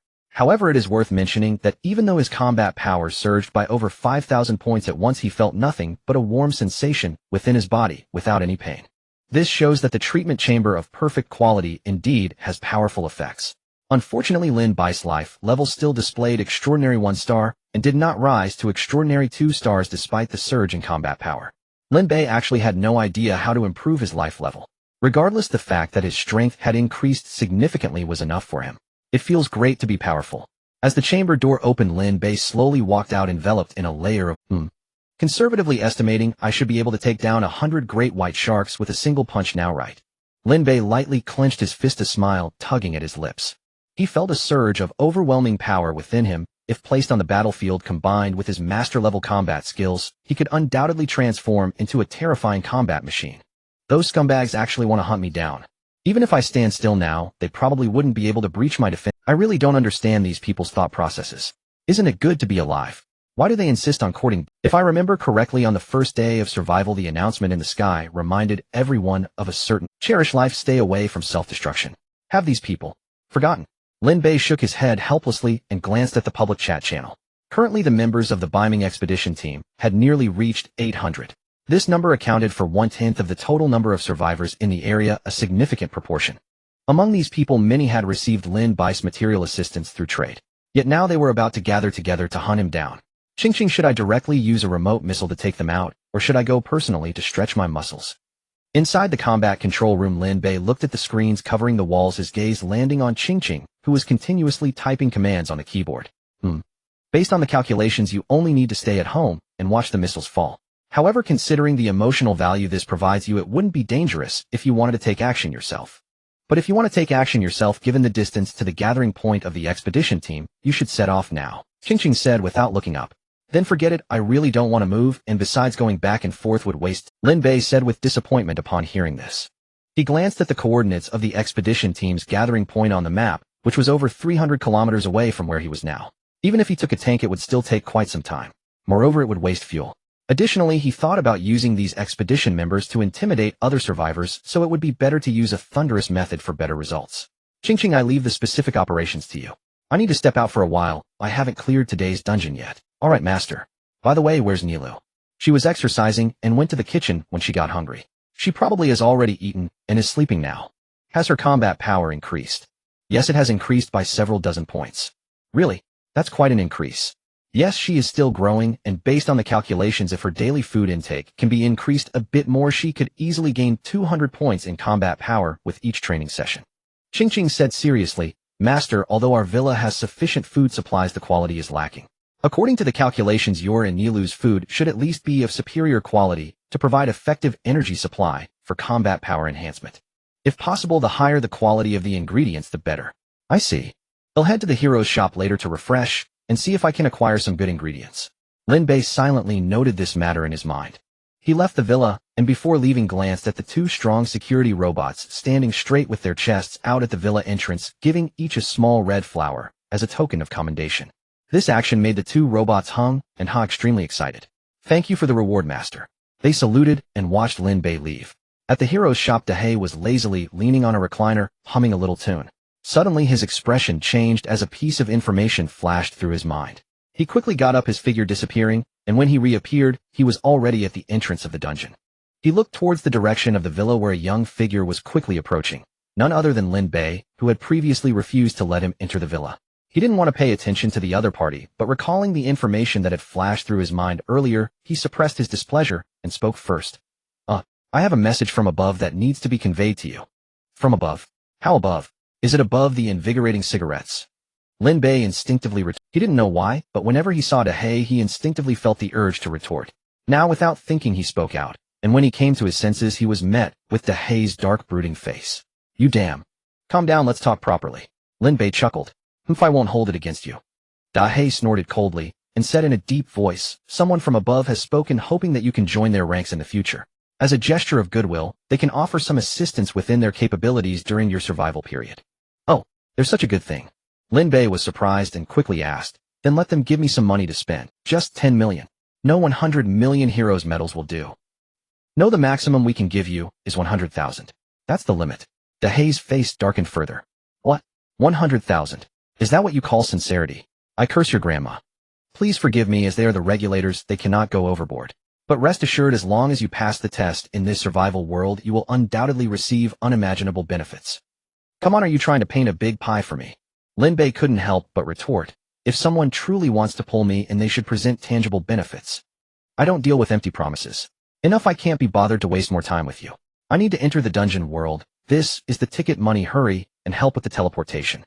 Lin Bei waved his hand, interrupting Dahei, who wanted to continue speaking. Seeing this, Dahei could only sigh, giving him a teleportation stone and activating the teleportation array for the dungeon entrance. With a flash of light, Lin Bei disappeared. Dahei leaned against the wall, smoking a stimulating cigarette, but found it hard to muster any spirit. This kid is a bit difficult to deal with. Really, why didn't Lord Ililia give more benefits? 100,000 heroes medals is simply not enough. Moreover, that kid is really something. I still have other benefits to mention, yet he gave me no chance to speak at all. Sigh. I'm having a tough time here. Others encounter novice survivors, and it's a pleasure to train them. But me, I encounter a little ancestor. Dealing with me is like guarding against a thief. Isn't that a bit too cautious? I really have no malicious intent. Sigh, I'm so miserable. Dahei wanted to drown his sorrows in alcohol. However, regulations from above prohibited drinking during duty hours, or else there would be severe penalties. Thus, he could only smoke, dryly sighing amidst the wreckage after the thunderstorm, lamenting the hardships of life. The underground world was shrouded in a veil of black mist. Suddenly, by a campfire, the space rippled. In the next moment, a figure materialized out of thin air. Lin Bei glanced around and noticed a tattered piece of paper lying on the ground, covered in incomprehensible. However, unlike last time, this time, there was no small wooden house by the campfire. This is a bit unusual. There's no small wooden house. Lin Bei furrowed his brow slightly. He had originally planned to farm the disqualified ones again, but now it seemed he might be disappointed. Alas, without the legacy of the disqualified ones, the rewards will be much less. He sighed and began to summon his tank army, crushing everything in their path, while rekindling the extinguished campfires in the darkness. An hour later, all the campfires were lit. This time, however, the misty area surrounding him was clearly at least half smaller than before. All things considered, Lin Bei had only ignited a little over 40 campfires, and as for the mist monsters, they were utterly unchallenging, posing no threat. This time he attempted to attack the white barrier enveloping the surroundings. With nearly 8,000 combat power, he still couldn't budge the barrier in the slightest. He then sat by the campfire and waited for over 10 minutes, but the heart-pounding sensation from last time did not occur at all. It seems this dungeon instance is not worth farming. Lin Bei stood up and used a teleportation stone to return to the island. How was the harvest this time? Didn't encounter any strong disqualified ones, right? As soon as he returned, Dahei approached full of concern. The harvest was mediocre. It's even worse than yesterday, Lin Bei replied nonchalantly. By the way, didn't you say that for newcomers entering the underground world for the first time is relatively easier? Why is it that for me it feels like it gets easier each time? Last time there were at least 100 campfires, but this time there aren't even 50. And there are no disqualified ones. This is such a ripoff. I feel like I'm losing out. Don't worry. Let me explain. Didn't I say that as long as you join a faction, there will be benefits for you? As long as you nod, that supervisor can open a backdoor for you within their responsibilities. For example, every time you enter the underground world with assistance from above, it can ensure that disqualified ones exist every time you enter. Huh, you said it was purely random before. Lin Bei exclaimed, equally shocked. His gaze toward Dahei was filled with suspicion. Sigh, that's for someone like me who has no authority. But if a supervisor-level big shot is willing to intervene, it's quite easy to achieve that. And as a survivor from the human world, you should know that rules are only meant to constrain ordinary people. Seeing Lin Bei showing some interest, Dahei immediately seized the opportunity, saying, moreover, the supervisor pulling you into their faction belongs to the Goddess of Fortune faction. Joining this faction grants you an immediate buff of fortune, enhancing your luck. Things related to luck, such as opening resource chests, refreshing shop interfaces, and so on, will yield you twice the results with half the effort, making it easier to obtain high-quality items and goods. Take my advice and choose to join this faction. You absolutely won't regret it. Dahei coaxed. By the way, can I ask, are you one of the Goddess of Fortune faction? Ahem, I'm not. Then why are you being so eager? Something feels off. Isn't this for your better development? Having a connection with a supervisor means that even with your eyes closed, you can pass the survival world's trials this time. You have a point, but the issue is, I can pass the trials myself too. This? Lin Bei pondered. Alright, if you want me to join the faction you mentioned, you have to share half of the benefits that they offer you with me. Think it over. When you've decided, remember to find the security guard at the villa entrance to call me. After finishing, Lin Bei directly received the rewards from the dungeon instance. This time his luck was a bit lacking, only triggering a tenfold critical hit. Coupled with the relatively poor quality of the underground world, he entered. Lin Bei only received 3 bravery medals, 5 experience points, and 20 shop refresh cards. Dahei seemed drained of energy, slumped on the ground, letting out deep sighs. Sigh, that kid is even trying to fleece me. Damn, the benefits promised to me by Lady Alelia are very important, and besides, they can't be shared with others. Dahei felt troubled in his heart. At that moment, he received another message in his mind. What the hell? Lady Alelia, how much does she value this kid? She's actually willing to offer such conditions.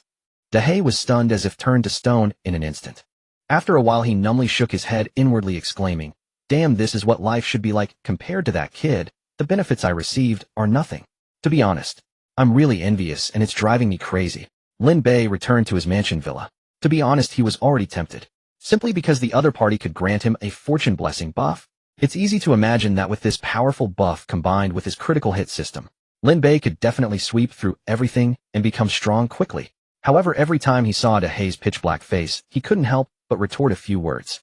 Plus, he genuinely wanted to know what attitude the supervisor that Dahei mentioned had, so following his emotions, he half-heartedly left Dahei behind and returned alone.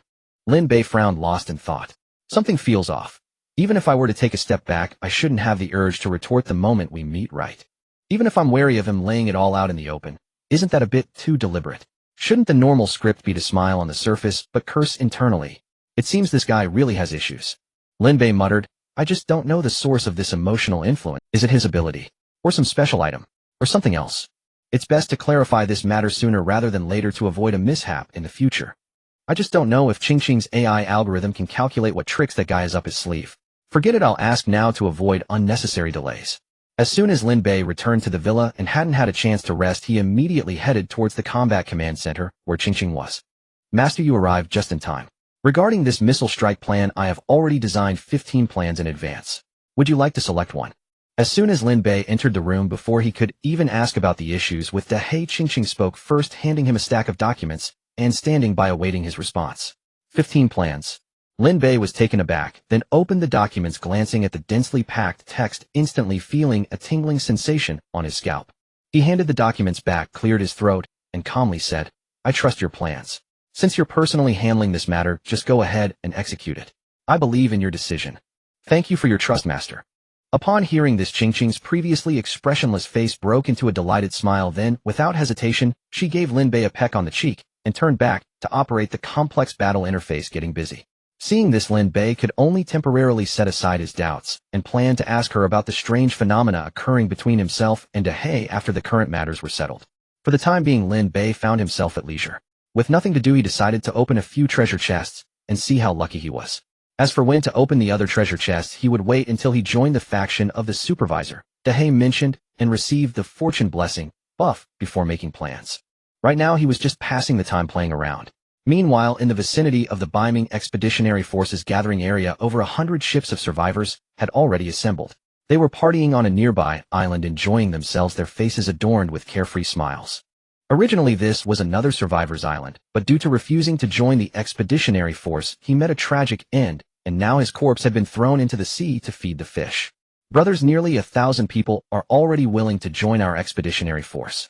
It won't be long before our power grows even stronger. Then, we'll launch a full-scale attack and directly flatten Beiming's island, making this heartless merchant disappear forever. Definitely. I joined the expeditionary force just to loot Beiming's gold. So he must die? The resources on his island belong to us. Personally, I think our expeditionary force can continue to exist. Whenever there's a hunting target, we can join forces to take it down and then distribute the benefits according to our contributions. What does everyone think? Ha! That suggestion is great. We must do it. Let's do it. Ha ha ha. The group had already fallen into a frenzy of celebration. In their eyes, Beiming's island and resources were already theirs. In the manor villa in the first floor hall, Lin Bei casually opened an exceptional quality treasure chest. You have triggered a tenfold critical hit effect. A purple light spread out, and in Lin Bai's temporary storage space, 10 crystal keys emitting a faint glow appeared. Advanced treasure chest key, a special key used to open perfect quality treasure chests. Lin Bei was taken aback. He never expected that simply opening a treasure chest would directly yield an advanced treasure chest key. Although this exceptional treasure chest only yielded a key, it was still quite valuable to Lin Bei. Because the advanced treasure chest key could be used to open perfect quality treasure chests, he already had 5 perfect chests, but had been troubled by the lack of keys to open them. Now all problems have been solved. It seems my luck is not bad. Lin Bei murmured to himself, then took out a perfect quality material treasure chest, glowing with orange light, retrieved the advanced treasure chest key he just opened, and directly inserted it into the keyhole. With a soft click, Lin Bei gently turned the crystal key, and the treasure chest opened with a burst of orange light. You have triggered a 20-fold critical hit effect. What? Listening to the system prompt that sounded in his ears, Lin Bei was filled with confusion. What is going on? How did I get another key? And this time, it's actually an extraordinary treasure chest key. Lin Bei shook his head, feeling a bit lightheaded. Is my luck good or bad? Lin Bei pondered. His luck should not be too bad, but the extraordinary key. He currently had no use for it. Extraordinary treasure chest key, a special key used to open extraordinary quality treasure chests. The item is good, but the problem is, I don't have an extraordinary treasure chest. Lin Bei sighed helplessly, saying, it seems now is not a good time to open treasure chests. Thus Lin Bei decided not to continue opening other chests. Instead, he opened his attribute panel, preparing to learn about new professional skills. His level had already risen to level 40, which meant he could continue learning 2 basic professional skills and 2 exclusive skills. After reaching level 30 in the combat profession, a demolitionist could choose to advance to an ammunition master or a gunner. The former specializes in the production and use of various ammunition, while the latter excels in the use of various firearms. As for after level 40, these 2 professions would only further advance into ammunition expert and gun master based on the original foundation, without additional branches like previous profession advancements. It seems that after level 40, there won't be more professional branches, but rather a further strengthening of the existing professions, Lin Bei speculated. Then he examined the 2 advanced professions, ammunition master and gunner, and without much hesitation, he directly chose the advanced path of ammunition master. This is because the ammunition master not only excels in using various ammunition, but also masters the methods of crafting different types of ammunition after the advancement, which undoubtedly provides significant support for Lin Bei, who possesses a tank army and an automatic artillery defense system. Moreover, he also had a perfect quality ice bow, which usually could only be equipped with alloy crossbow bolts as ammunition. However, with the ammunition master profession, he could create exclusive ammunition for the ice bow, greatly enhancing its power. As for transitioning to gun master, while it is also quite powerful, this profession is relatively heavy, and to unleash formidable combat power, it requires various heavy weapon support, which is not suitable for Lin Bei, so he simply disregarded it. If the day comes when I really need it, I still have the profession forgetting scroll, so it won't be too late to change profession. Lin Bei had 1,000 profession forgetting scrolls, enough to support him in changing his profession direction at will. Therefore, he only needed to choose the most suitable profession for his current state, and there was no need to overthink. If it's not suitable, he can simply change his profession, which is very straightforward for him. Thus Lin Bei chose the ammunition master ammunition expert advanced path, spending some original stones to learn the corresponding exclusive skills, and the combat-based basic professional skills for levels 30 and 40. Unfortunately, due to bad luck, these skills only triggered a tenfold critical hit effect. Lin Bei was somewhat dissatisfied and began refreshing his profession, using the profession forgetting scroll relearning skills. Finally, after he used a dozen profession forgetting scrolls, he was satisfied and stopped. This time, all 4 skills triggered a 100-fold critical hit. As a result, the skill effects also received a tremendous boost. First, the level 30 basic professional skill, originally called Killing Intent Perception, evolved into the skill Super Intuition after the 100-fold critical hit. Super Intuition: you possess an extraordinary intuition that transcends all, allowing you to be immune to various mental pollution and see through all illusions. Note the skill has been upgraded to the highest level and cannot be further enhanced. Next, for the level 40 basic professional skill, Growing Fiercer in Battle, after the 100-fold critical hit, it evolved into the skill Battle Maniac. Battle Maniac: when entering combat, your combat power increases over time with a maximum increase of 300. Note, after activating this state, you will crave battle even more and gradually lose your rationality. Please use it cautiously. These 2 basic professional skills became incredibly powerful after evolving through the 100-fold critical hit. Lin Bei could imagine how terrifying he would become when simultaneously activating Battle Master, Super Intuition, Battle Maniac in combat. He would undoubtedly be a force that could kill any enemy in his path, though.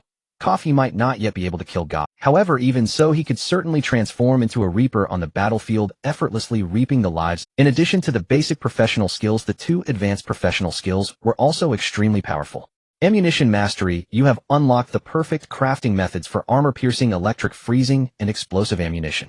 Magazine Expansion greatly increases the ammunition capacity limit of weaponry 100-300. Ammunition Expert: your efficiency and attack power with ammunition are significantly enhanced 100-300, and you can develop and manufacture exclusive ammunition for weapons below extraordinary quality. The names of these 2 skills did not change after advancing, but the effects underwent a tremendous transformation. Originally, the 2 skills could only produce proficient quality ammunition, but after the 100-fold critical hit, they directly advanced to perfect quality. Furthermore, the capacity and attack power increase of the magazine expansion rose from the original 50 to 100-300. Very good, I've become even stronger. Lin Bei's lips curled up, feeling quite pleased.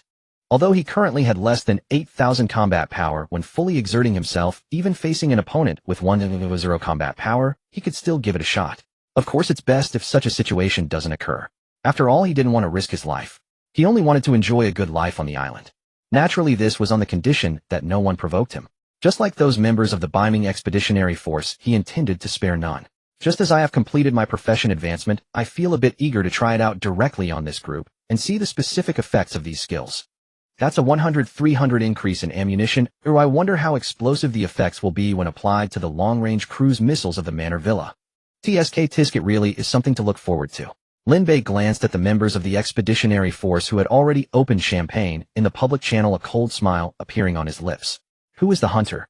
Who is the prey? Such a simple question. Why is it that some people always fail to see clearly? Lin Bei stood up and walked towards the combat control room. Ching, I've got an excellent idea. Lin Bei burst into the combat control room and immediately shared his thoughts. Upon hearing this, Ching's eyes lit up. Master, this is indeed an outstanding solution. If you personally operate this long-range strike, ammunition consumption will be significantly reduced. Her voice tinged with slight excitement, she continued. Although the Manor Villa possesses formidable long-range strike capability, its ammunition reserves remain comparatively limited. At its current self-sustaining production rate, it can manufacture no more than 2 long-range cruise warheads per day. That's slow. Lin Bei looked astonished. He had previously reviewed inventory records. Upon completion, the Manor Villa came equipped with 100 long-range cruise warheads, but had not anticipated such sluggish in-house production. Actually, it's not particularly slow. After all, the Manor Villa's energy core must simultaneously power numerous systems. Were all available energy diverted solely toward munitions production, 50 such warheads could be manufactured daily. However, this would come at a steep cost. Many Villa functions would temporarily shut down. According to computational projections, such a trade-off would severely compromise your quality of life. Ching patiently explained. Ah, I see. Lin Bei nodded, comprehension dawning upon his face. Remarkably, this flawless quality Manor Villa functioned like an immense high-tech black box, feed it resources, and it inexhaustibly produced an array of advanced goods. Of course, executing such intuitive operations required a fixed quantity of origin stones as raw material each time. Otherwise, those sophisticated devices would remain little more than ornamental artifacts. Indeed, once one's estate expands, expenditures inevitably surge. Lin Bei mused inwardly. Origin stones, truly indispensable everywhere. Fortunately, he was about to obliterate the Biming Suppression Force stronghold. Afterward, he could directly harvest their spoils augmented by the critical hit system, yielding a substantial influx of Origin stones. At the thought, Lin Bei's mood brightened considerably. Daily maintenance and island expansion of the manor villa consumed vast quantities of Origin stones, a burden difficult for him alone to sustain. Yet with the Suppression Force members, everything changed. Though morally bankrupt, their actions proved nothing short of providential for Lin Bei. Moreover, eliminating other survivors granted him a proportional boost to combat strength. Facing a force exceeding 800 members, Lin Bei anticipated a substantial leap in his own power following this operation. Nonetheless, for safety's sake, Lin Bei immediately instructed Qingqing to deploy a medical regeneration pod into the command chamber. Once he pressed the missile launch button, he would swiftly enter it. Thus, even should his combat strength surge dramatically, he need not fear any physiological aberrations. Qingqing, what time is it now? After waiting a moment, Lin Bei asked eagerly. Master, it is now 10 o'clock in the evening. 2 hours remain until the scheduled operation time. Are there any other survivors within a 100-kilometer radius? None remain. All have evacuated. Most, however, have joined the suppression force and now linger on the periphery, poised to mobilize at a moment's notice. Then all is well. Prepare for missile launch. Lin Bei rubbed his palms together, brimming with Now? Already. Qingqing sounded surprised. The suppression force members have yet to fully assemble. Radar reconnaissance indicates only around 500 currently gathered at the stronghold. Never mind. I'd rather sleep early tonight. Besides, the remaining members are widely dispersed. Assembling them quickly is improbable. Rather than waste time waiting, decisive action is preferable. Lin Bei waved dismissively, his patience exhausted. As for the rest, I've already captured and saved their identification codes. Later, I'll dispatch shadow tanks across the sea to hunt them down individually. Very well. I shall now guide you through the control interface. Qingqing nodded and began explaining the functions of each button on the console. Lin Bei had initially assumed mastering such complexity would prove arduous, but after his occupational advancement and enhanced cerebral capacity from the hyper-intuition ability, Qingqing's instructions suddenly became astonishingly lucid. He grasped the essential principles after a single hearing. Excellent. Astonishingly straightforward to operate. Lin Bei seated himself before the console, radiant with excitement, ready to fire. For maximum reliability, 5 rounds first. He used the remote radar to lock onto 5 distinct zones, north, south, east, west, and center, of the suppression force assembly point, then pressed the launch button. A thunderous detonation echoed. Behind the villa, the ground split apart laterally, revealing the concealed missile launch platform buried beneath. 5 silvery white missiles, each towering 2 stories high, rose automatically on hydraulic cradles, ignited and soared skyward. Amplified by Lin Bei's skill enhancements, the missiles' flight efficiency increased by at least double. They flew in perfect formation, streaking across the clear night sky like blazing meteors, breathtaking and sublime. Within the command chamber, Lin Bei watched the rapidly advancing missile markers on the radar display, listening to the auditory cue announcing a 200 efficiency boost, his lips curling upward involuntarily. Only now did he realize the ammunition specialist skill conferred a holistic enhancement, not merely accelerating launch rates, but also expanding destructive radius.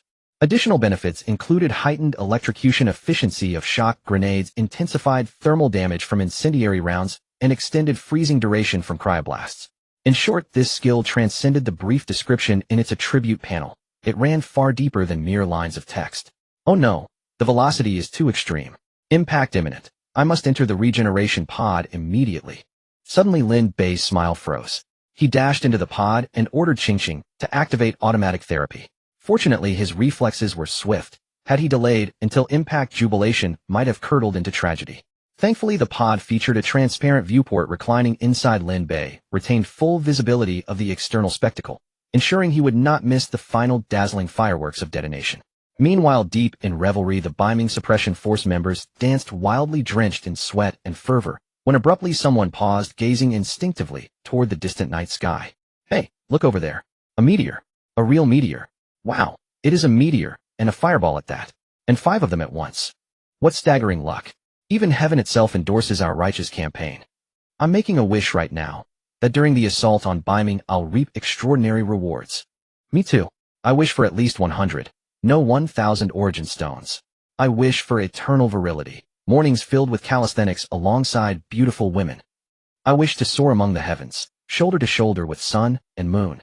On the island where the Biming expedition team gathered, 3 team leaders sat around a campfire enjoying grilled meat with satisfaction. Beside them a few scantily clad women nestled close, gently massaging their shoulders. Hearing the cheers of other expedition members, the three of them turned their heads in unison to gaze at the night sky. Oh, there really are shooting stars. Yes, it's thanks to the storm during the day. Oh, otherwise how could we have witnessed such a beautiful scene? I wonder what happened, but after that storm passed, the fog in the sea completely dispersed. Hey, who cares about that? The fog lifting makes it easier for everyone's next actions. If you ask me, this is definitely heaven looking out for us, helping us to deal with that Beiming guy. You're right. With so many survivors gathered this time, let alone one Beiming, even if 10 or 8 more came, we could easily push through. As the three team leaders enjoyed their conversation, they exchanged glances and burst into hearty laughter. Their chat channel names were respectively Xiang Ru Fei Fei Yao Nai Wahi and Dui Mian Ji Feng Ba. They had quite a few frictions with Beiming over the past 2 days, so they took the opportunity to secretly form a plan to join forces against him. Little did they expect that what had initially been a spuro-themant decision would yield such tremendous rewards. It is no exaggeration to say that with the foundation of the expedition team now in place, they could easily plunder resources from others. They were practically bursting with laughter. How about we make a wish while we're at it? Xiang Ru Fei Fei asked with a smile, her expression quite serene. I think that's a good idea. Although I'm not superstitious, it's still a nice omen. Dui Mian Ji Feng Ba nodded in agreement. Yao Nai Wahi looked up at the dazzling shooting star, his brow furrowing slightly, as he felt something was up. Yet before he could ponder further, the other two dragged him to the beach, hands clasped in front of their chests, earnestly making wishes to the shooting star. I wish that I could. Oh wait, strange, look at those shooting stars. Why are they diving down? What? Let me see. Damn, it's real. The shooting stars fell. Run. What the hell, what's going on? How could there be falling stars for no reason? And they just happened to be falling on our territory. The three were horrified, wanting to escape, but feeling helpless. What a joke, with falling stars they couldn't fly, where could they run? Do you think this could be divine retribution? Divine retribution, my ass. This is definitely the handiwork of that Beiming guy. No way. He's just a survivor like us. How could he have such exaggerated means? You all look at the public chat channel. The scene on our side has already been streamed by Beiming. Several of them opened the public chat channel and indeed saw a live stream. The camera view was a bit blurry, but upon careful examination it was easy to discern that the live stream camera was positioned right above them, focused on the gathering place of the Beiming expedition team. What the hell? How the hell did he do that? This is unscientific. It's over. I shouldn't have listened to your nonsense. Now look, I'm going to die. Stop blaming me. Wasn't this idea originally yours? Now that something's gone wrong, you're turning against me. Stop arguing. What should we do now? As Dui Mian Ji Feng Ba and Xiang Ru Fei Fei began to bicker, Yao Nai Wahi felt a headache coming on and hurriedly intervened. However, the two had already turned a deep shade of red from arguing. Within seconds they drew their guns and shot at each other, collapsing to the ground in a pool of blood. What the hell? What's up with these two idiots? Forget it, I was planning to take you both with me, but now it seems I'll just leave on my own. Yao Nai Wahi looked at the two expedition leaders bleeding on the spot and cursed inwardly. He then scanned the chaotic crowd around him, raised his eyes to the flaming shooting star about to fall, shivered, and immediately took out a scroll, emitting purple light, crushing it. This scroll was a teleportation scroll he obtained after completing an invasion event, which could directly transport him to a safe area 100 kilometers away in times of crisis. Originally he intended to use it as a trump card for survival, but now it seemed he had no choice but to use it. Damn, this Beiming guy is too twisted. I need to find a way to hide. Oh, I can't provoke this disaster otherwise. I'd be lucky to know how I died. At least one of the three team leaders I have received quite a bit of resources contributed by other survivors throughout the day, so it's not a total loss. With a burst of rich purple light, Yao Nai Wahi vanished from the spot. As for the other expedition members gathered around the islands, they were not as fortunate as him. 5 cruise missiles descended from the sky, accurately striking their target. Under the enhancements of Lin Bei's skills, explosive destruction, and ammunition expert, the 5 cruise missiles instantly unleashed a destructive power far exceeding their own. Boom! A monstrous wave surged, mountains crumbled, and in the blink of an eye over 500 survivors gathered by the Beiming expedition team were reduced to ashes, dead beyond recovery. Their expedition plan had not even begun, yet it had already ended. Meanwhile, hundreds of kilometers away in the nutrient chamber, Lin Bei heard a pleasant system notification. Notification: you have killed 521 survivors. You have obtained survivor legacy 521. Lin Bei opened the temporary storage space and indeed found over 500 survivor wristbands lying quietly inside. He directly chose to absorb and merge the residual power from these survivor wristbands into his own. The next moment, the survivor wristband in his hand glowed brilliantly, transforming from its original blue crystal appearance to a light purple hue. At the same time, a series of system notifications rang in his ears. Notification: recovered survivor wristband 1. Your combat power has increased by 5 points. Notification, you have triggered a 20-fold critical effect. Your combat power has increased by 30 points. Notification, recovered survivor wristband 1. Your combat power has increased by 2 points. Notification, you have triggered a 10-fold critical effect. Your combat power has increased by 20 points.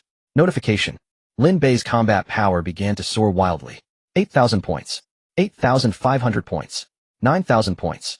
In just a few seconds, Lin Bei's combat power easily broke through the 10,000-point barrier and continued to rise rapidly toward even greater heights. Damn, this feels incredible.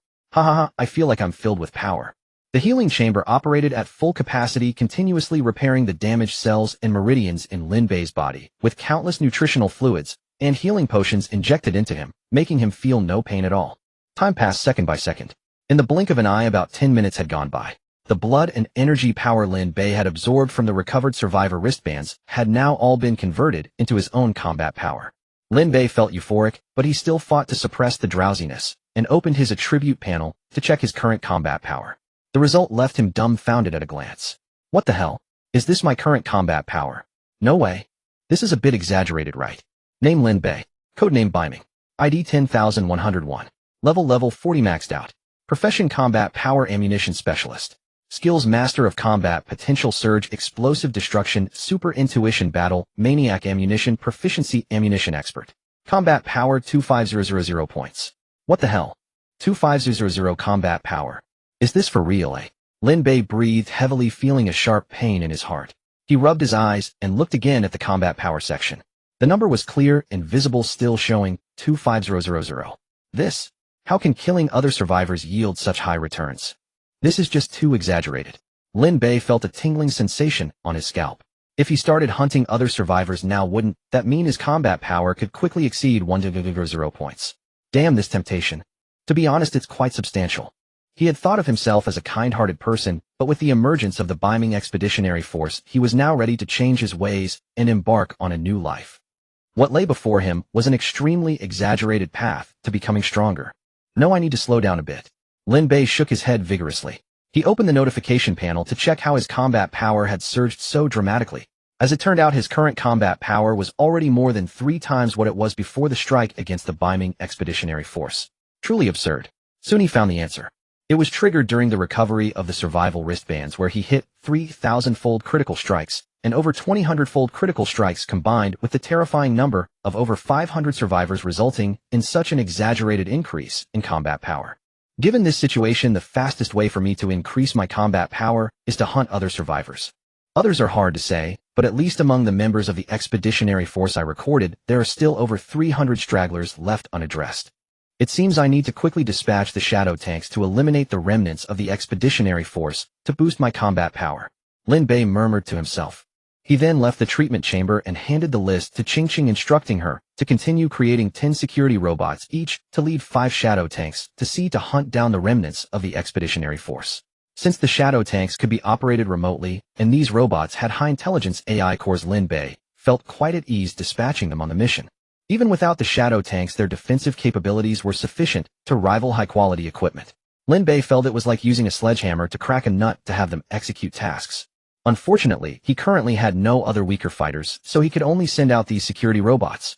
For Lin Bei, striking against the expeditionary force not only provided him with a substantial amount of combat power, but also a lot of materials.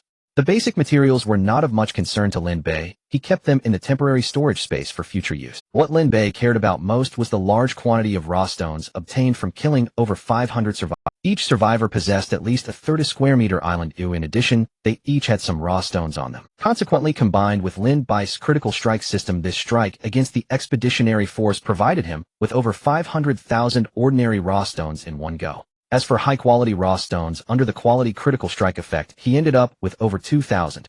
He was now incredibly wealthy. I've been grinding for so long, and it turns out that a big score yields more rewards. Indeed, this survival world is truly a place where the strong prey on the weak.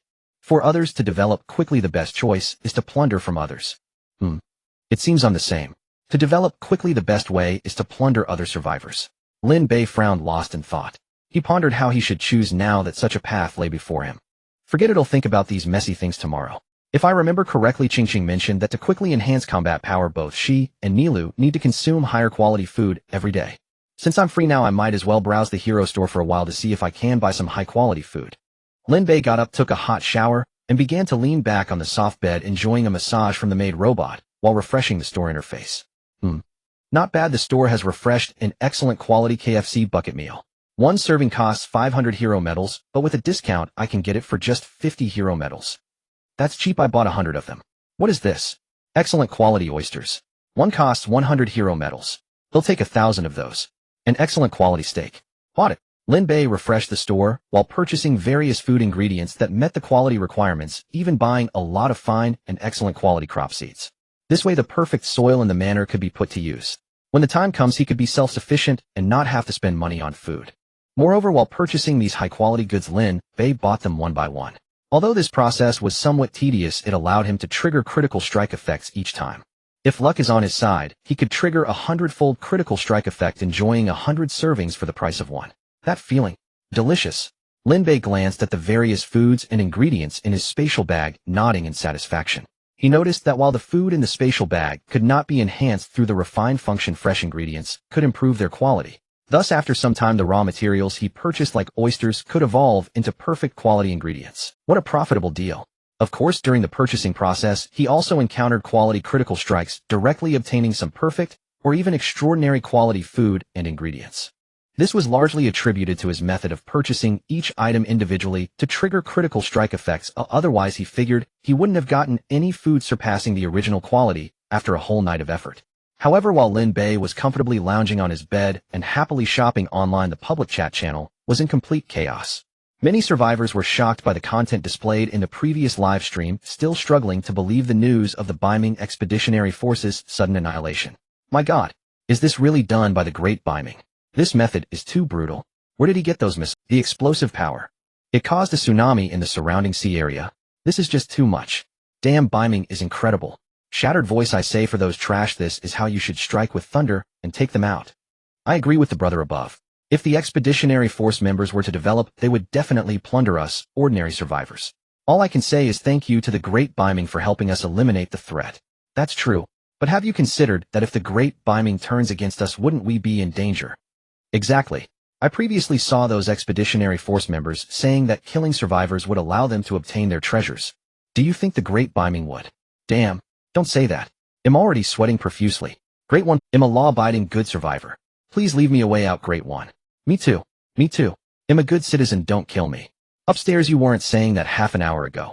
I saved a screenshot. You were bragging about joining the Beiming Expeditionary Force. Damn you. You're setting me up. Even if what you say is true, can I repent now? Great One, please don't kill me. The public chat channel was already a mess. As for Lin Bei, he had already dragged the half-asleep Nilou with him to the dining hall, starting to enjoy a feast.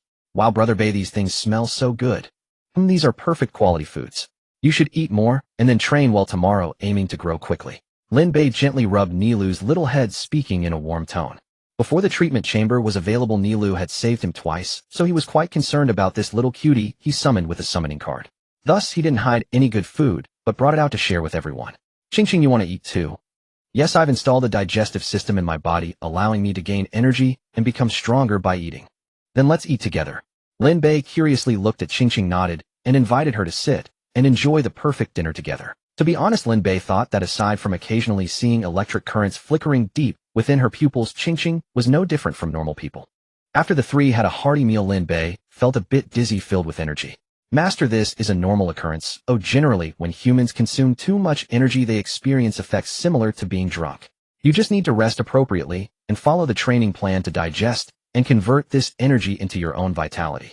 Qingqing couldn't help but cover her mouth and laugh as she saw Lin Bei nearly dozing off. That fleeting charm left Lin Bei mesmerized. Satisfied and thinking of desires. A night passed and Lin Bei did morning exercises with Qingqing, again feeling refreshed as he got up to start. Indeed, after enjoying a perfect feast the previous night, Lin Bei's training was more effective today, and the increase in combat power was astonishing. In just half a morning, he completed all training plans with his combat power increasing by 200 points, equivalent to what he previously gained after triggering a 10-fold critical strike for a level up. Compared to the results after training on minimal rations before, it was a full 2-fold increase. Moreover, Lin Bei clearly felt that the energy in his body had not been fully absorbed and digested. He had only absorbed half of it through training. In other words, a perfect meal could help him convert about 400 points of combat power. Of course, this was due to his critical strike system. For others, even with a perfect underground training room and perfect training plan, like Lin Bai's day's work would yield at most a 20-point increase in combat power. Master, there's a demon called Big Dark Heaven looking for you outside. Just then Qingqing approached, swaying her slender waist, interrupting Lin Bai's dazed thoughts. Who? Big He is looking for me. Wait, what did you just call him? Demon. Lin Bei came back to his senses, looking at Qingqing in surprise. Speaking of which, it was his first time hearing the term demon. Lin Bei looked at Qingqing with a face full of curiosity, waiting for her explanation. To be honest, he was quite curious about what the celestial demon was. Moreover, he had always felt an impulse to insult De He before, which was quite strange. Perhaps it was linked to the other's celestial demon identity. According to the records in my database, the celestial demon clan is one of the ancient demon tribes, but they have now completely declined and become the servants of the deities. Qingqing replied without hesitation. As for more information about them, my data module does not have much recorded, only some characteristics of the celestial demon clan. Characteristics. Let's hear them. Members of the celestial demon clan are very dark, extremely dark, that kind of dark. Cough cough, I know that. Is there anything else? Nothing more.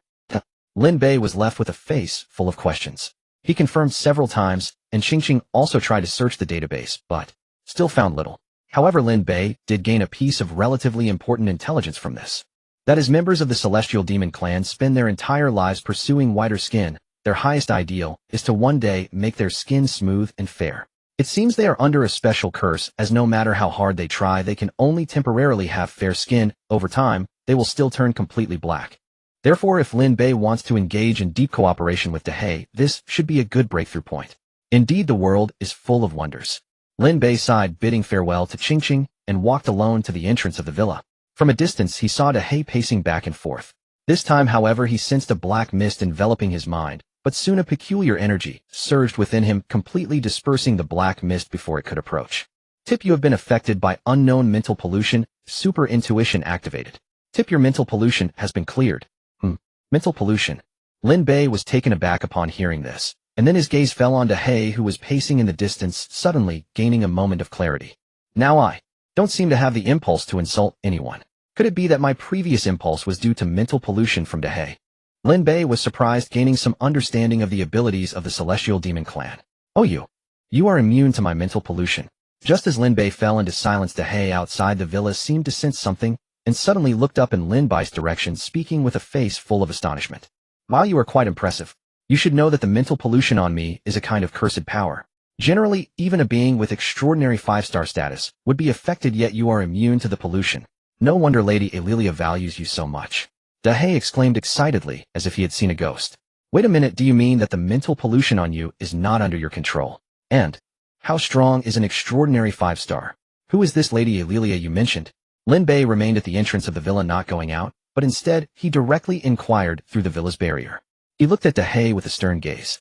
If the other party could not provide a satisfactory explanation, he did not mind leaving him hanging for a few more days. Oh, please don't misunderstand. The mental pollution on me is beyond my control. It is an ancient curse that is firmly bound to our clan, along with the color black rooted deep in our bloodline. Otherwise, do you think I smoke every day just to stimulate myself and prevent mental pollution? As for the extraordinary 5-star, according to your survivalist combat strength classification, it should be at least 20 million points of combat power. However, how should I put it? Being extraordinary is not just a simple comparison of strength. In short, you will understand yourself later. As for Lady Alelia, she is the overseer responsible for this survivor world belonging to the Luck Goddess faction, and is also the guide wanting to recruit you this time. De He hurriedly said, Alright, the reason I came to find you this time is that Alelia consulted with the Luck Goddess. With the blessing of divine authority, we can offer you even greater benefits. Oh, tell me about it. What benefits are there? Lin Bai's curiosity was piqued by De He's words, and he stared intently at him, waiting for more. Divine authority sounds quite impressive. I want to see what conditions you can offer that I cannot refuse. First, the hero medal grants you 100 million. De He said eagerly. As soon as he spoke, Lin Bei was directly stunned. How much? 100 million. De He answered without thinking, but this is already the maximum limit. I hope you don't find it too little. Too little. Lin Bei was taken aback. Only a fool would find it too little. This is a hero medal with a small... Even if he exchanged it all for ordinary spirit stones, it would be enough to raise his island several levels. It seems this time They are really willing to spend money. Lin Bei squinted slightly, taking a deep breath, and looked at Dahei seriously, saying, "What else?"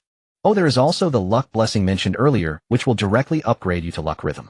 After obtaining luck rhythm, not only will you have better luck than luck blessing, but you can also bestow the effect of luck blessing on other survivors.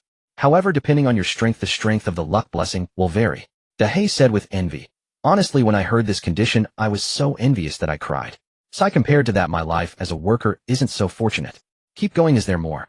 Lin Bei ignored Dahei's envious expression and continued to ask. To be honest, after hearing the conditions the other party offered, he was already eager to throw himself into the arms of the luck goddess. However, he had to maintain a bit of composure. After all, he needed to hear all the conditions offered by the other. Oh, there are more.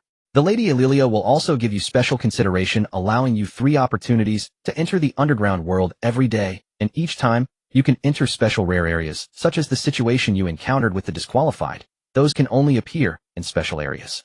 In addition, the luck faction will also advance you a legendary level item. Although it is damaged, it is still far stronger than extraordinary items. Dahei said as he took out an exquisite small wooden box and handed it to Lin Bei. "The item is inside, and this storage item is also a gift for you." Lin Bei took a deep breath and opened the wooden box. A dazzling golden light immediately enveloped the surroundings. Lin Bei's gaze was fixed on the source of the golden light, which was a crystal necklace, transparent and clear. Name: Amulet of the Goddess of Luck. Damaged. Quality: legendary. Description: a crystal necklace once worn by the goddess of luck in her youth, said to possess the power of fortune.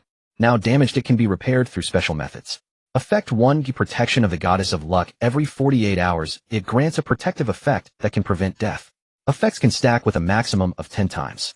Effect 2: Care of the Goddess of Luck. You will avoid all misfortunes. Blessing of the Goddess of Luck. When activated, it grants the user the super luck status for 24 hours. Cooldown 7 days. Note: once the effect is activated, cooldown time begins immediately. Effect 4: Contempt of the Goddess of Luck can be used on a target to place them in a super misfortune status for 24 hours. Cooldown time 7 days. Note: once the effect is activated, cooldown time begins immediately. Durability 1010000000 automatically consumes 1 durability point daily. Please repair in time. Note: once durability reaches 0, the Amulet of the Goddess of Luck will be completely damaged and cannot be repaired. Note: after successful repair, the Amulet of the Goddess of Luck will unlock even more powerful abilities. Damn. Is this what a legendary item is like? Even severely damaged, these attributes are still somewhat absurdly strong. Lin Bei was astonished, his heart already tumultuous, unable to remain calm. The only regret is that it has a pitiful durability of only 10 points left. According to the attribute description, it consumes 1 durability point per day with a maximum of 10 days.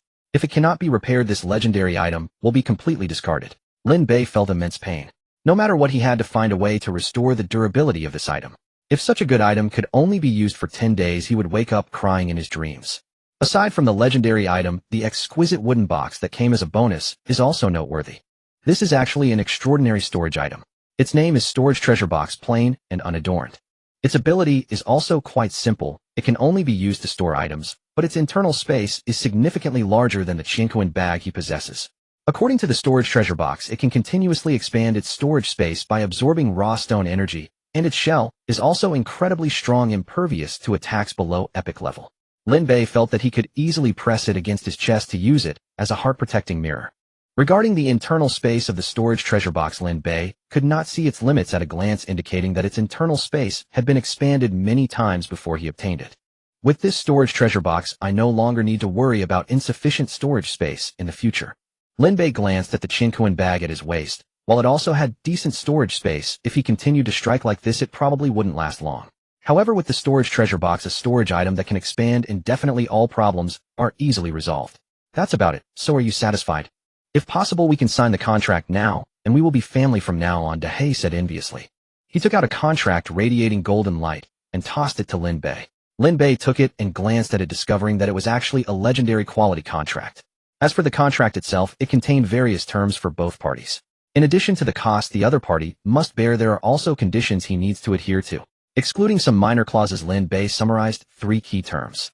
First, after joining the faction, he must engage in faction conflict, defeating or recruiting survivors from opposing factions. Each disaster season has certain targets. If he fails to meet the targets for 3 consecutive seasons, he will be placed on the faction's dishonesty list, and all invested resources will be reclaimed, and he will be viewed with hostility by the lucky faction. Second, after joining the faction, he needs to find a special item called World Core Fragment, which is scattered across various corners of the dungeon world, typically guarded by powerful protectors. To obtain these fragments, one must possess sufficient strength. Third, after joining the faction, he must develop the power of survivors from the Lucky faction and strive to achieve a higher overall evaluation in the survival world. If he fails to enter the top 10 for 3 consecutive times, he will be listed as dishonest, similar to the penalty in the first clause. Overall, this is considered a fairly normal contract. At least, it doesn't require annihilating people like some online. However, if he breaches the contract, it will be terminated immediately and all resources will be reclaimed. In contrast, Lin Bei felt that the penalty for the Lucky faction breaching the contract was greater. According to the contract terms, if the other party breaches the contract, they must compensate with 10 times the resources. In simple terms, the resources he gains this time will be directly multiplied by 10. While this compensation truly tempting, it makes me want to manipulate things behind the scenes to force the Lucky faction to breach the contract. In that case, not only would I directly receive 10 billion brave medals, but I could also obtain 10 legendary quality items. The temptation is really overwhelming. However, looking at it this way, the other party indeed came with sincerity. Lin Bei pondered.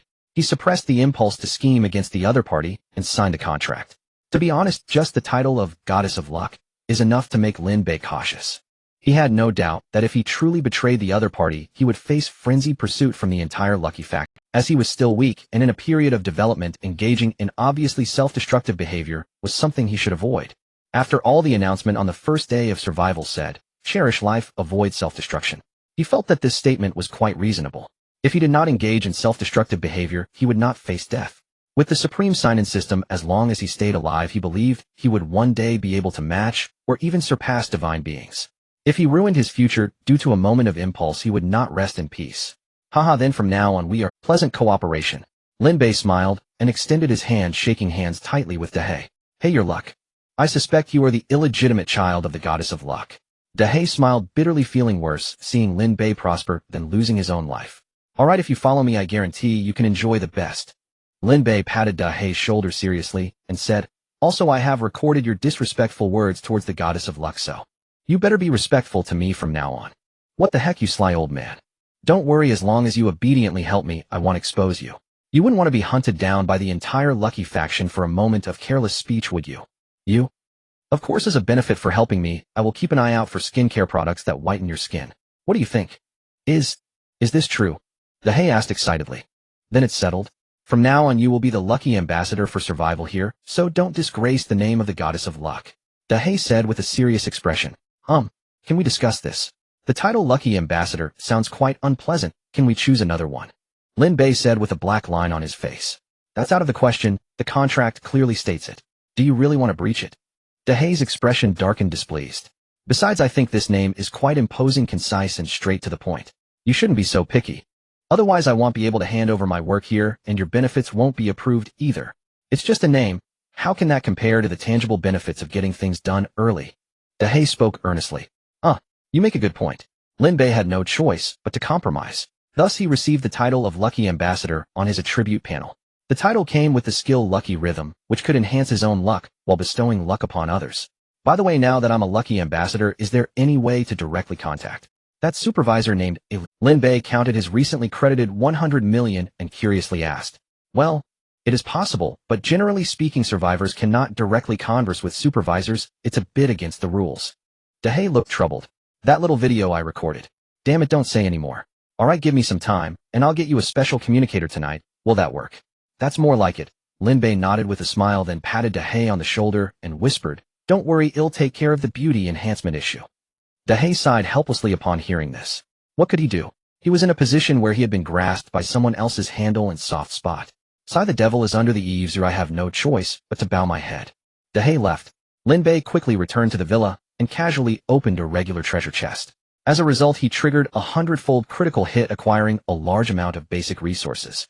Lin Bei continued testing and opened dozens of ordinary and excellent quality resource chests. Unsurprisingly, they all triggered the 100-fold critical hit effect. This Lucky Camp is doing a great job. I didn't expect that even with my bad luck, I could still trigger a 100-fold critical hit. Lin Bei laughed skyward, filled with joy. In that moment, he felt that the title of Lucky Ambassador was truly powerful. Who says the name Lucky Ambassador is cheesy? This name is simply fantastic. Lin Bei smiled brightly, attempting to grant himself a lucky blessing buff, originally just a whimsical thought. He thought it wouldn't succeed, but as it turned out. Tip: you have gained the state of lucky blessing. Lucky increased by 10 permanently. Note: the lucky attribute is a hidden attribute. Ordinary survivors generally start with a luck attribute of 5. Is this for real? I can grant blessings to myself. Lin Bei was stunned, only realizing the power flowing out of his body, his gaze somewhat unfocused. It only increased my luck by 10 points, but it consumed about 5% of my stamina. It seems that becoming a qualified lucky ambassador isn't an easy task after all. Lin Bei murmured to himself. If he remembered correctly, he had a task to develop the Lucky Camp Survivor. How to determine if a survivor belongs to the Lucky Camp Force? Of course, it depends on whether the other party possesses the state of Lucky Blessing. How about I change my strategy to implement a high-end talent strategy?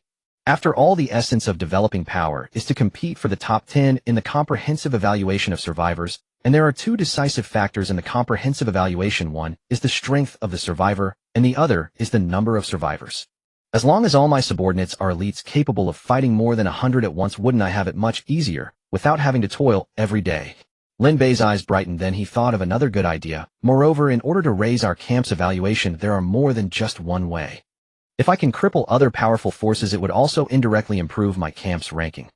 And I could conveniently farm a lot of resources and combat power. This feels like the right approach. It's a pity.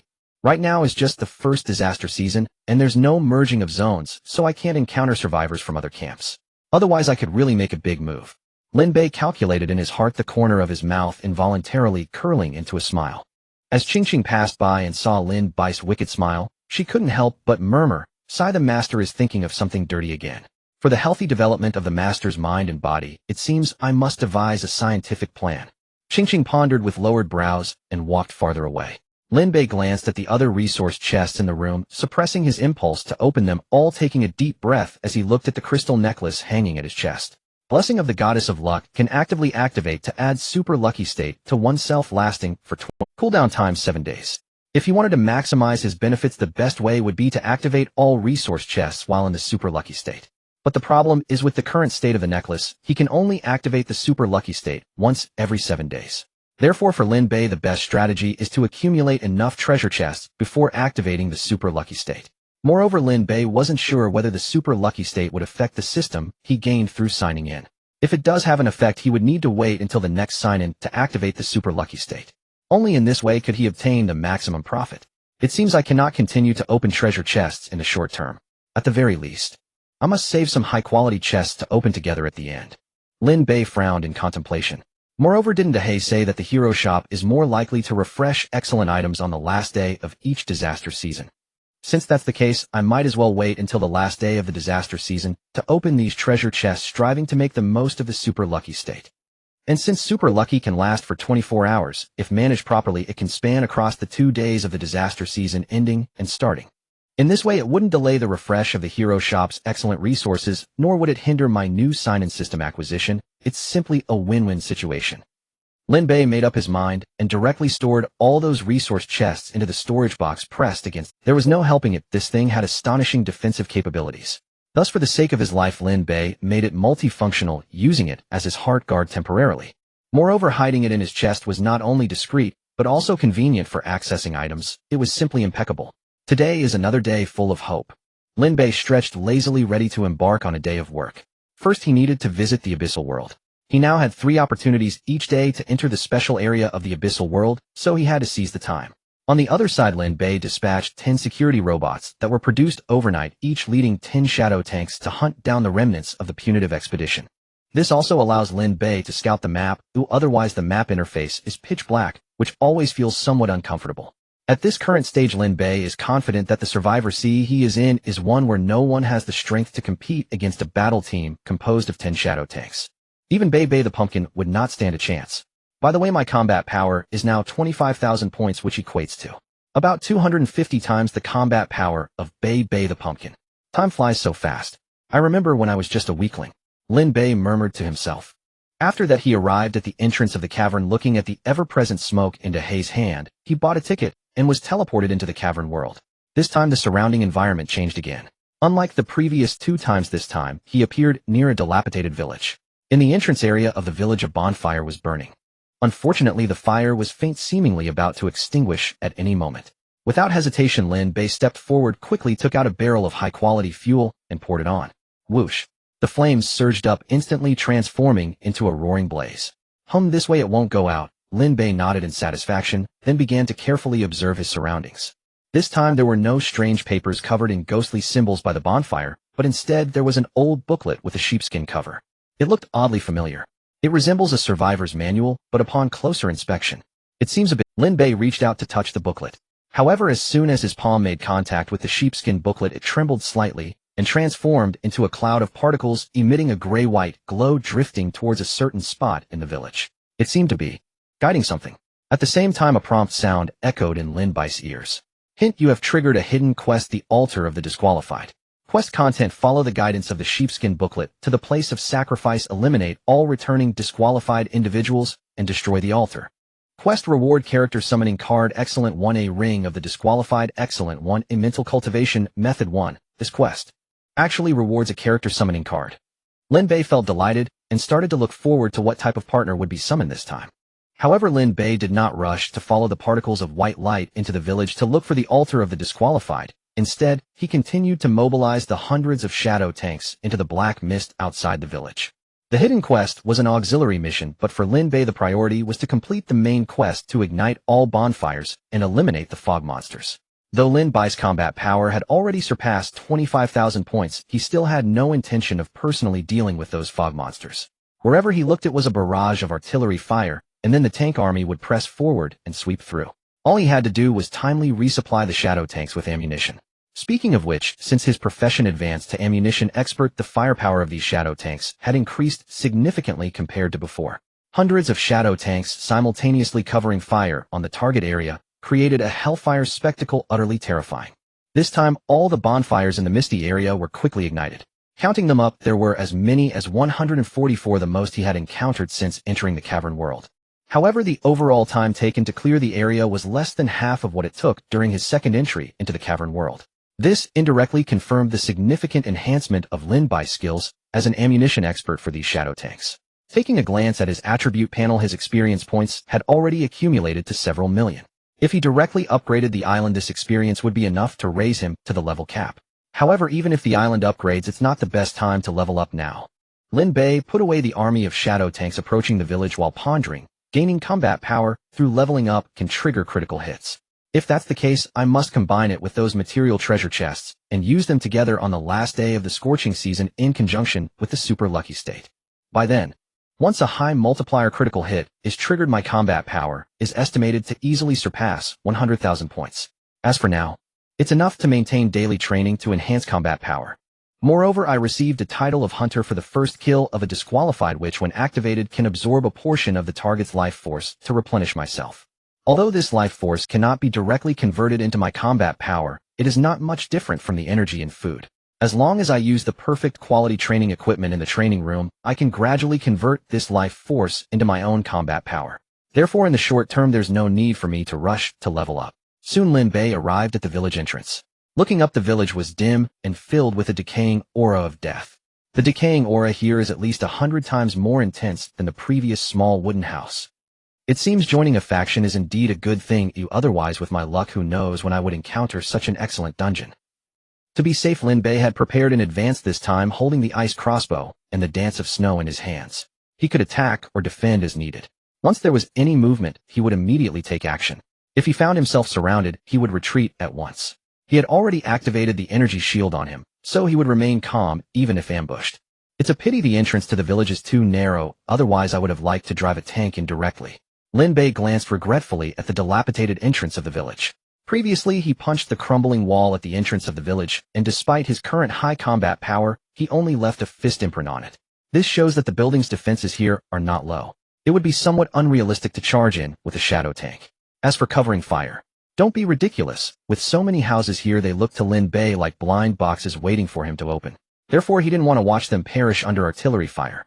After all, even a small wooden house previously provided him with plenty of good items. With so many similar ones here, even if the quality of the contents isn't as good as the first small wooden house, the rewards would surely not disappoint. As Lin Bei stepped into the village, he immediately sensed a suffocating aura surrounding him.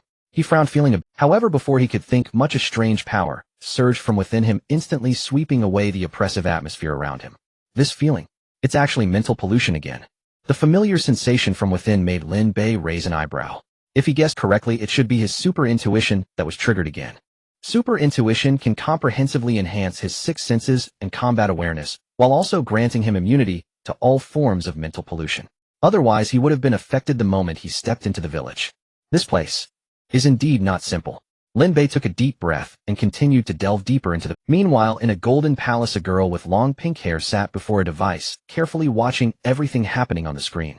When she saw Lin Bei step into the village and only hesitate briefly before continuing deeper, her tense nerves immediately relaxed, and a sweet smile appeared on her lips. It seems he can completely adapt to this level of mental pollution.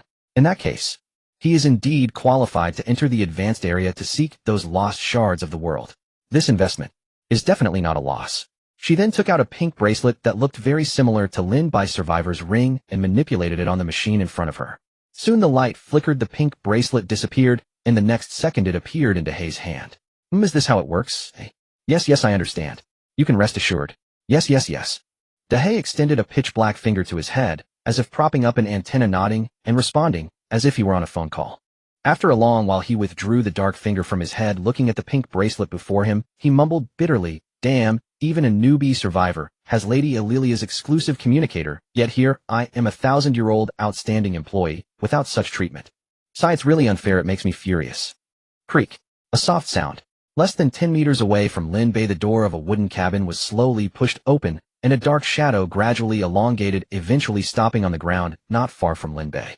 A strong stench of decay rushed towards Lin Bei, causing his brows to furrow tightly. His heightened instincts allowed him to sense danger far beyond ordinary people, but even with a combat power exceeding 20,000 points, he found it hard to endure this foul odor.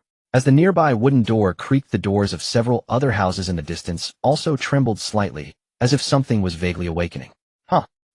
A thin and gaunt figure stumbled out of the wooden house, its body wrapped in white strips of cloth enveloped in a layer of decay that was hard to discern with the naked eye.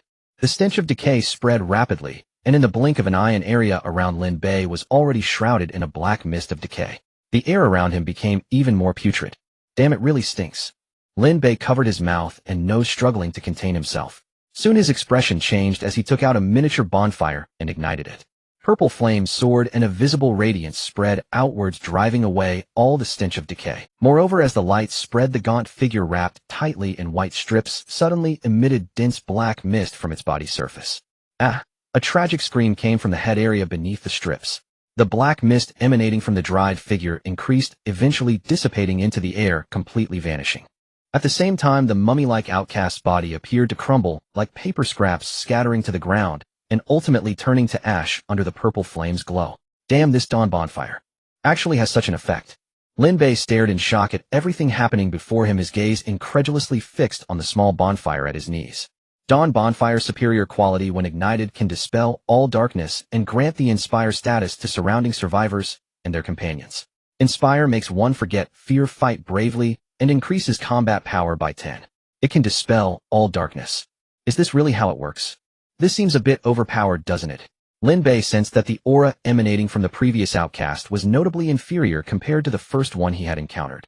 Yet, even so, the opponent's combat power should exceed 1,000 points. And the result? The bonfire he ignited directly eliminated it. The entire process took barely a breath. The power of this thing seems far beyond imagination. Lin Bei stared blankly at the flickering purple flames of the dawn bonfire, somewhat lost in thought. After a while, when he regained his senses, he was astonished to find that the nauseating stench of decay around the village had completely vanished. The once creaking doors were now silent, without a hint of movement. All around there was a deathly stillness. What the hell? Did those outcasts just cease to exist? The dawn bonfire is terrifying indeed. Just moments ago, Lin Bei distinctly felt that many doors in the surrounding houses were about to open, but as he took out the dawn bonfire, the restless doors immediately returned to silence, as if everything that had just happened was merely an illusion. Now I understand. Lin Bei smiled faintly, then directly picked up the dawn bonfire from the ground and approached a house that had yet to be opened, gently knocking on the door. In an instant, the clattering sound erupted from within the room, followed by a series of rapid, heavy breathing. Is anyone there? No. No one. A weak voice came from inside the room. If there's no one, how come you're talking? Hurry up and open the door. I promise I won't go in, just want to take a look. The room fell silent again. If you don't open the door, I'll just throw this bonfire down your chimney. Lin Bei threatened. Sure enough, as soon as he spoke, a flurry of chaotic sounds erupted from inside the room. Moments later, with a click, the door slowly opened. Lin Bei stepped inside. You lied? Didn't you say you only wanted to look and wouldn't come in? In the corner of the room crouched a frail figure wrapped in white strips of cloth. As Lin Bei entered, the bonfire's glow spread out, instantly illuminating the previously dim room. At the same time, dense black mist emanated from the outcast in the corner. Soon the corner's figure began to transform into ash amidst the sound of its screams. Lin Bei remained indifferent, his gaze fixed on the broken figure in the corner, as he calmly remarked, "You are too easy to deceive, you know. I said I just wanted to take a look. If I'm not going in, how can I see you?" The outcast let out its final mournful cry, unwilling to die. However, Lin Bei's brows slightly furrowed at the scene. Something's off. Lin Bei recalled that when he first killed an outcast, he seemed to have received an experience reward along with a title of hunter and an item called Lost Soul. But now, even though 2 outcasts had died before him, he had not received any reward notifications. This was quite strange. Could it be because I used the dawn bonfire? Lin Bei pondered. He then decided to temporarily put away the dawn bonfire. In the next second, the previously silent houses in the village became noisy again, and the decaying stench that had dissipated slowly seeped out from each house, drifting into the surrounding space. Soon a sturdy arm violently pushed open the door of the adjacent house. Lin Bei turned to look, only to see a giant outcast over 3 meters tall wielding a battle axe blocking the doorway behind him. However, the opponent had only roared twice before Lin Bei shot a frost arrow that froze its body. Lin Bei stepped forward and threw a punch at the huge ice block. With a thunderous sound, the ice block shattered, and the giant outcast died on the spot. The next second, a miraculous scene occurred. Dense black mist floated up from the giant's corpse, ultimately dissipating into the air. Lin Bei did not hear any system notification in his ears. It seems it's not the reason of the dawn bomb. Lin Bei's expression grew serious as he murmured to himself, "If I'm not mistaken, the strange phenomena occurring with these outcasts should all come from that mysterious altar mentioned in the hidden task. Those outcasts may not truly be dead, but are returning to the altar waiting for rebirth. If that's the case." Lin Bei gazed at the dim sky over the village, where a thin white particle of light was still slowly drifting from the village entrance deep into the village. It seems that to resolve these strange phenomena, I must first venture deep into the village as indicated by the task. If I'm not mistaken, the location of that eerie altar should be at the endpoint of the glowing particles. Lin Bei had no choice but to temporarily abandon his plan to search for supplies in each house of the village. He took out the dawn bonfire again, cradling it in his arms, and walked towards the innermost part of the village according to the task direction. Around him, the previously noisy sounds fell silent once more. Lin Bei shook his head and chuckled. These outcasts are really so sincere. Meanwhile, deep within the village, in an underground space, a gigantic black altar was submerged in a vast blood pool surrounded by swirling black mist emanating a strong stench of decay. Before long, a mass of black mist coalesced into the form of a naked, gaunt figure. Soon after, the blood within the blood pool began to flow along the eerie patterns of the black altar, gradually converging at the center and injecting into the gaunt figure's body. However, his body seemed unable to hold the blood, with countless drops seeping from his skin, seemingly poised to drip back onto the ground. Just then, the space deep within the altar trembled, and countless white strips shot out, wrapping the gaunt figure tightly in the blink of an eye. The blood that had originally seeped out was finally sealed within the gaunt figure's body. Huh. The newly reborn outcast let out a muffled groan, staggering down from the altar and stepping onto the stairs leading to the ground. Behind him, the massive black altar once again coalesced, a mass of pitch-black mist, and gradually another naked, gaunt figure appeared atop the altar. Lin Bei followed the guidance of the radiant particles, delving deeper into the village. Along the way, all the decaying auras were completely dispelled by the dawn bonfire he held in his arms. The rooms that had once stirred with unusual movements fell into silence as Lin Bei passed by, no longer emitting any sound. Seeing this, Lin Bei looked at the dawn bonfire in his arms with increasing satisfaction. With this item, it would be much easier for him to deal with those disqualified individuals in the future. To him, those disqualified individuals were like walking experience packages. Once killed, they could provide a substantial amount of experience and special items, lost souls, to enhance his combat power. If luck were on his side, he might even confiscate a wave of their former belongings, becoming more affluent. These disqualified individuals were truly valuable. The only costly aspect was that the dawn bonfire required at least superior quality fuel to function. Moreover, a barrel of superior quality fuel only allowed the dawn bonfire to burn for about an hour, making it a real oil guzzler compared to the shadow tanks. However, its effects were equally remarkable. Besides dispelling darkness, it could also grant nearby survivors an inspiration status, increasing their combat power by 10. For Lin Bei himself, that meant a boost of 2,500 combat power lasting a full hour. In comparison, the consumption of a barrel of perfect quality fuel was truly negligible. Additionally, with his Chinkoan bag, he could refine materials placed inside to gradually enhance their quality to the highest perfect grade. Therefore, he could fully afford to use the Dawn Bonfire. After moving less than 100 meters, the decay aura in front of Lin Bei suddenly thickened. Lin Bei hurried forward using the Dawn Bonfire to dispel the decaying aura while casting his gaze into the distance. There he saw a massive deep pit. At a glance, the pit's diameter exceeded 50 meters, resembling a wide bowl. At the bottom of the pit was a viscous black-red liquid that rolled incessantly. The nauseating decay emanated from its depths. Radiant particles fell from the sky into the bottom of the pit, leading to deeper areas. Lin Bei frowned. No way, this mission can't be asking me to dive into that disgusting viscous liquid, right? Damn, even if I could swim, it smells too terrible. If I dive in headfirst, wouldn't I just die right there? Lin Bei suddenly reconsidered. To be honest, the rewards of hidden missions were tempting, but if the cost was risking his life, he would never take such a. Thus Lin Bei merely cast a casual glance at the deep pit before turning to leave. However, just as he turned, an unexpected change occurred. The Dawn Bonfire in Lin Bei's arms seemed to sense his dissatisfaction, and suddenly the flames surged, igniting vigorously. Damn, that's a bit hot. Feeling the burning sensation on his chest, Lin Bei couldn't help but loosen his grip and step back. To be honest, it was the first time he felt heat since donning the superior quality adaptive protective suit. He fixed his gaze on the thick violet flames rising from the Dawn Bonfire, watching as the flames spread and fell directly into the enormous pit before him. In the next moment, the previously viscous and foul-smelling liquid erupted with thick black gas, beginning to dissipate gradually. However, the flames within the Dawn Bonfire only persisted for a moment before showing signs of wilting. What is going on? Lin Bei's expression abruptly changed upon witnessing this. Damn, it must be that the fuel is running low. But soon inspiration struck him, and he hurriedly took out a barrel of perfect quality fuel to pour onto the flickering flames of the Dawn Bonfire. Boom! As the perfect quality fuel was poured down, the previously flickering violet flame soared into the sky, transforming into a massive purple fire column burning fiercely. Faintly, Lin Bei even saw strands of orange energy light permeating the edges of the purple flames. This is the special glow emitted only by perfect quality items. Lin Bei was taken aback. However, before he could think much further, the enormous fire column that had risen up suddenly shot into the sky, transforming into a purple flame dragon, with orange flames condensing into dragon horns on its head, diving straight into the massive pit below. Boom! The tremendous explosion echoed throughout the village. The ground cracked violently, shaking uncontrollably. In front of Lin Bei, a massive mushroom cloud formed from condensed black mist slowly rose. In the next moment, the purple flames broke through the black mist. The dragon's silhouette reappeared, and the orange dragon horns on its head shattered, scattering countless star-like sparks into the mushroom cloud formed by the black mist. ZZ. After the black mist was shattered by the dragon horns, the orange star-like sparks rapidly evaporated, transforming into wisps of white smoke that dispersed into the air. Simultaneously, a deafening roar of anger erupted from an unknown space at the bottom of the pit. In the next moment, the parched bottom of the pit suddenly exploded, revealing a large altar that had been hidden deep underground, now appearing before Lin Bei.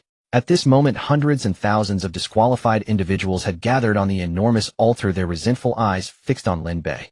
Damn, there are so many disqualified individuals. It's almost triggering my claustrophobia.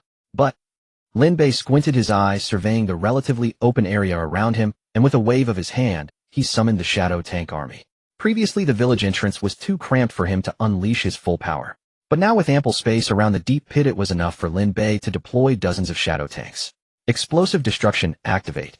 At the same time, Lin Bei directly activated Explosive Destruction, adding explosive effects to all his attacks, and then commanded dozens of shadow tanks to adjust their barrels and launch a saturated area strike against the disqualified army on the altar at the bottom of the pit. Booming. In an instant, the artillery fire rained down. Lin Bei covered his ears tightly and retreated over 100 meters. There was no choice. His super intuition allowed his senses to surpass ordinary humans, making the firepower of these shadow tanks, enhanced by his ammo expert and explosive destruction, incredibly monstrous. Dozens of tanks created a horrifying scene, as if hundreds of tanks were firing simultaneously. Tip: you have destroyed the altar of the disqualified. Mission completed. Tip: you have killed 1024 decayed disqualified individuals. Gain 10240000 experience points. Acquired damaged lost soul 1024. No critical hit. Tip: congratulations, you received a character summon card 1 superior. Disqualified individuals ring superior 1. Mental training method fine 1. Tip: you triggered a 100-fold critical hit effect. Tip: congratulations, you received a character summon card perfect 10. Disqualified individuals ring superior 100. Mental training method perfect 1. At the same time, a series of system prompt sounds rang in Lin Bei's ears. It seems something is off. A 100-fold critical hit. It actually went berserk. Lin Bei looked at the task reward prompt with a hint of confusion. Generally speaking, critical hits can be divided into two situations. One is quantity critical hits, and the other is quality critical hits. However, this time the task reward triggered both a 100-fold quantity critical hit and a 100-fold quality critical hit. Previously, opening treasure chests only encountered such situations on rare occasions, but usually they occur on different items. Yet this time it appeared simultaneously on a single item. For example, the character summon card's task reward was originally of excellent quality.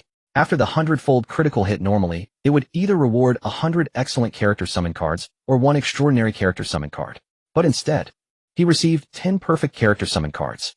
This indicates that the 100-fold critical hit effect on the character summon card was jointly created by a 10-fold quantity critical hit and a 10-fold quality critical hit. To be honest, this was the first time Lin Bei encountered such a situation. However, compared to the final reward, he was still quite satisfied. 10 perfect character summon cards were already enough. As for the other rewards, the disqualified one's ring triggered a 100-fold quantity critical hit effect, while the mental cultivation method directly triggered a 100-fold quality critical hit without any occurrence of critical hit divergence. Unfortunately, there was no experience reward for completing the hidden task. But it doesn't matter, since for me now the experience points are simply too much to use up. Currently, what restricts Lin Bei's level is no longer the experience points, but the higher level cap provided by the island level. Disqualified one's ring, an excellent quality item that can summon a permanently loyal disqualified servant to serve you forever.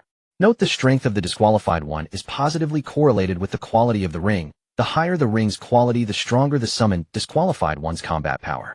This disqualified one's ring is quite interesting. It can directly summon a disqualified servant, which is definitely a great help for an ordinary survivor. Lin Bei was somewhat surprised. According to the information he currently possessed, the combat power of those disqualified ones was at least 1,000 points. If this conclusion is accurate, then the disqualified one's ring can undoubtedly be considered a top-tier item.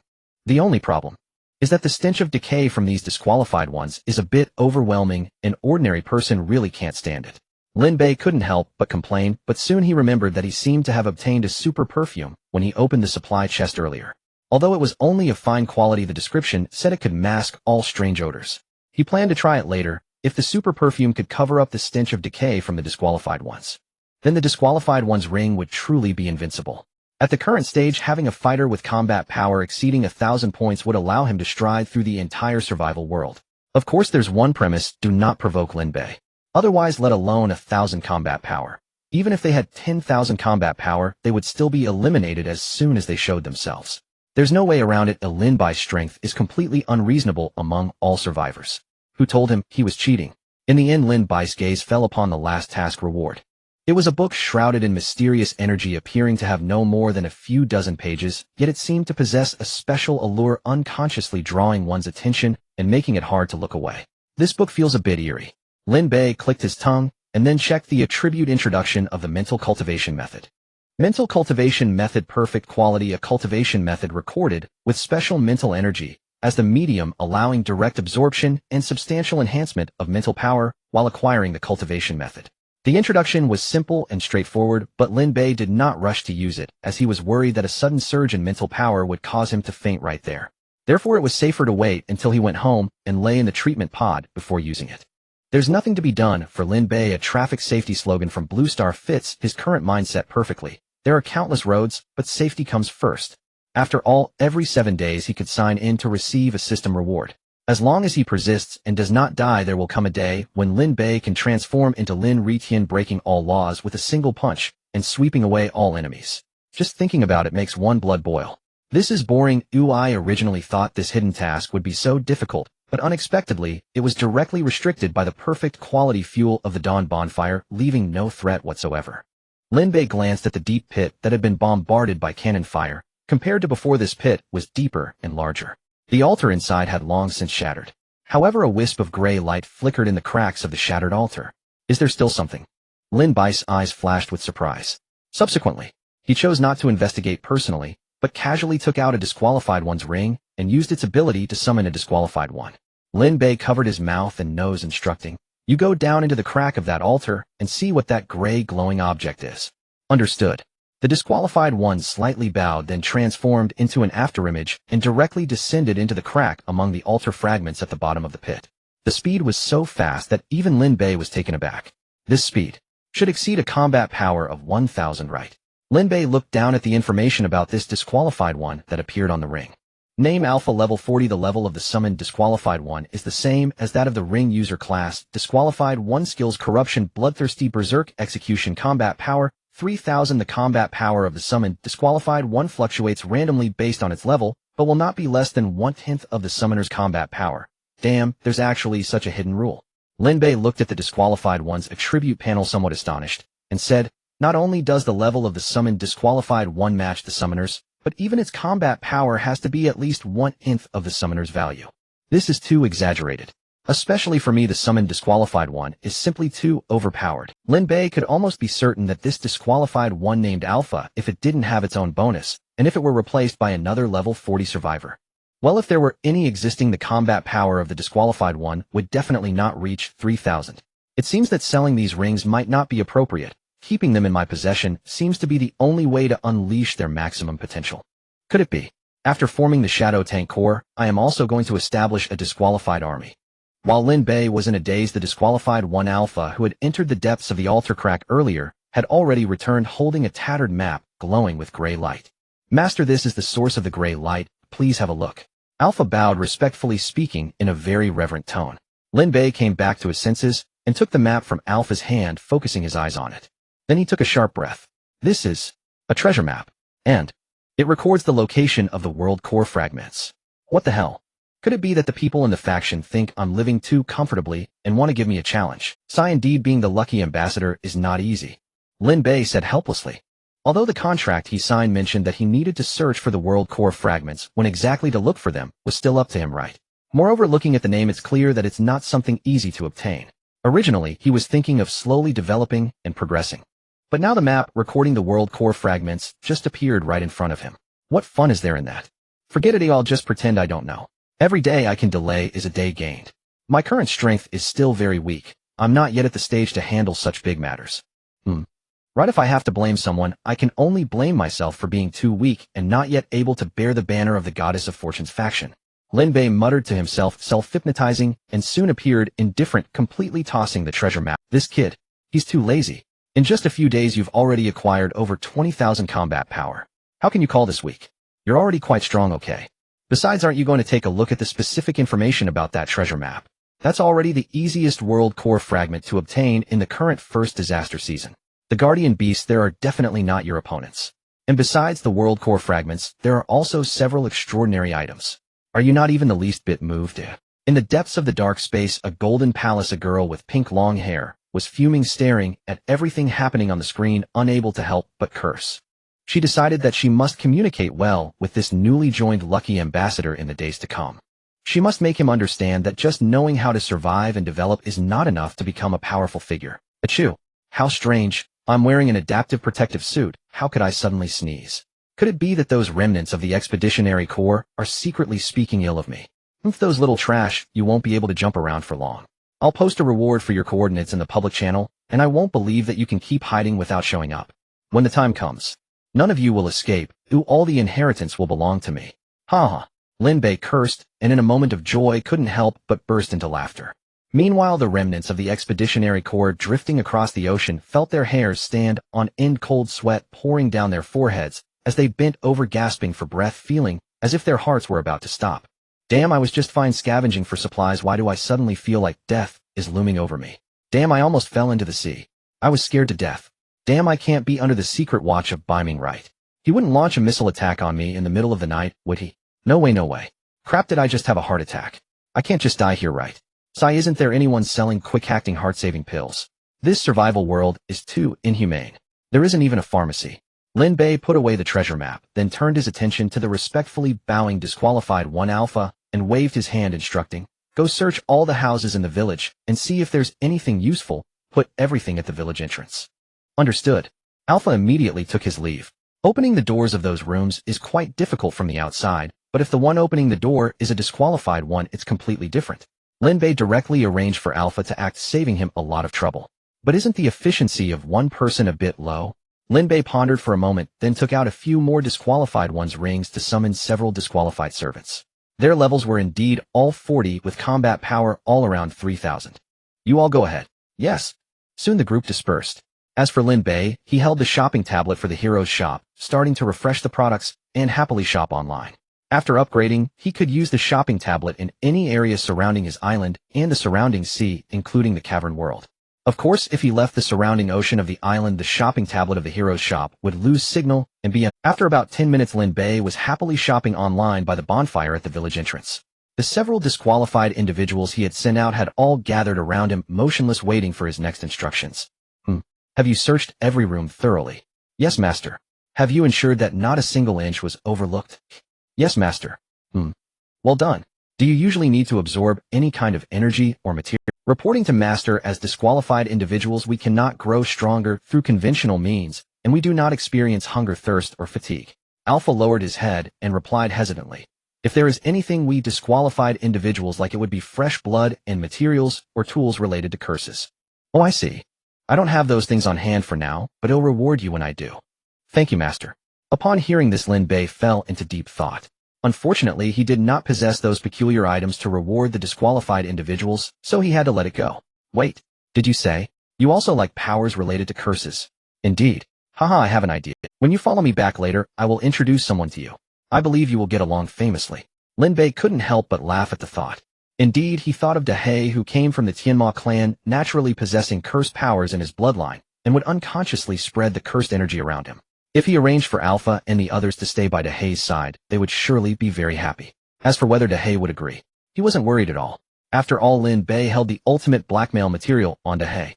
To him, Dahei was nothing but a pawn. However, it is worth mentioning that all the rewards obtained by the disqualified individuals summoned through the disqualified ring from defeating enemies would count towards him. Therefore, in just a short span of 10 minutes, all the rewards from defeating the other disqualified individuals in the room had fallen to Lin Bei.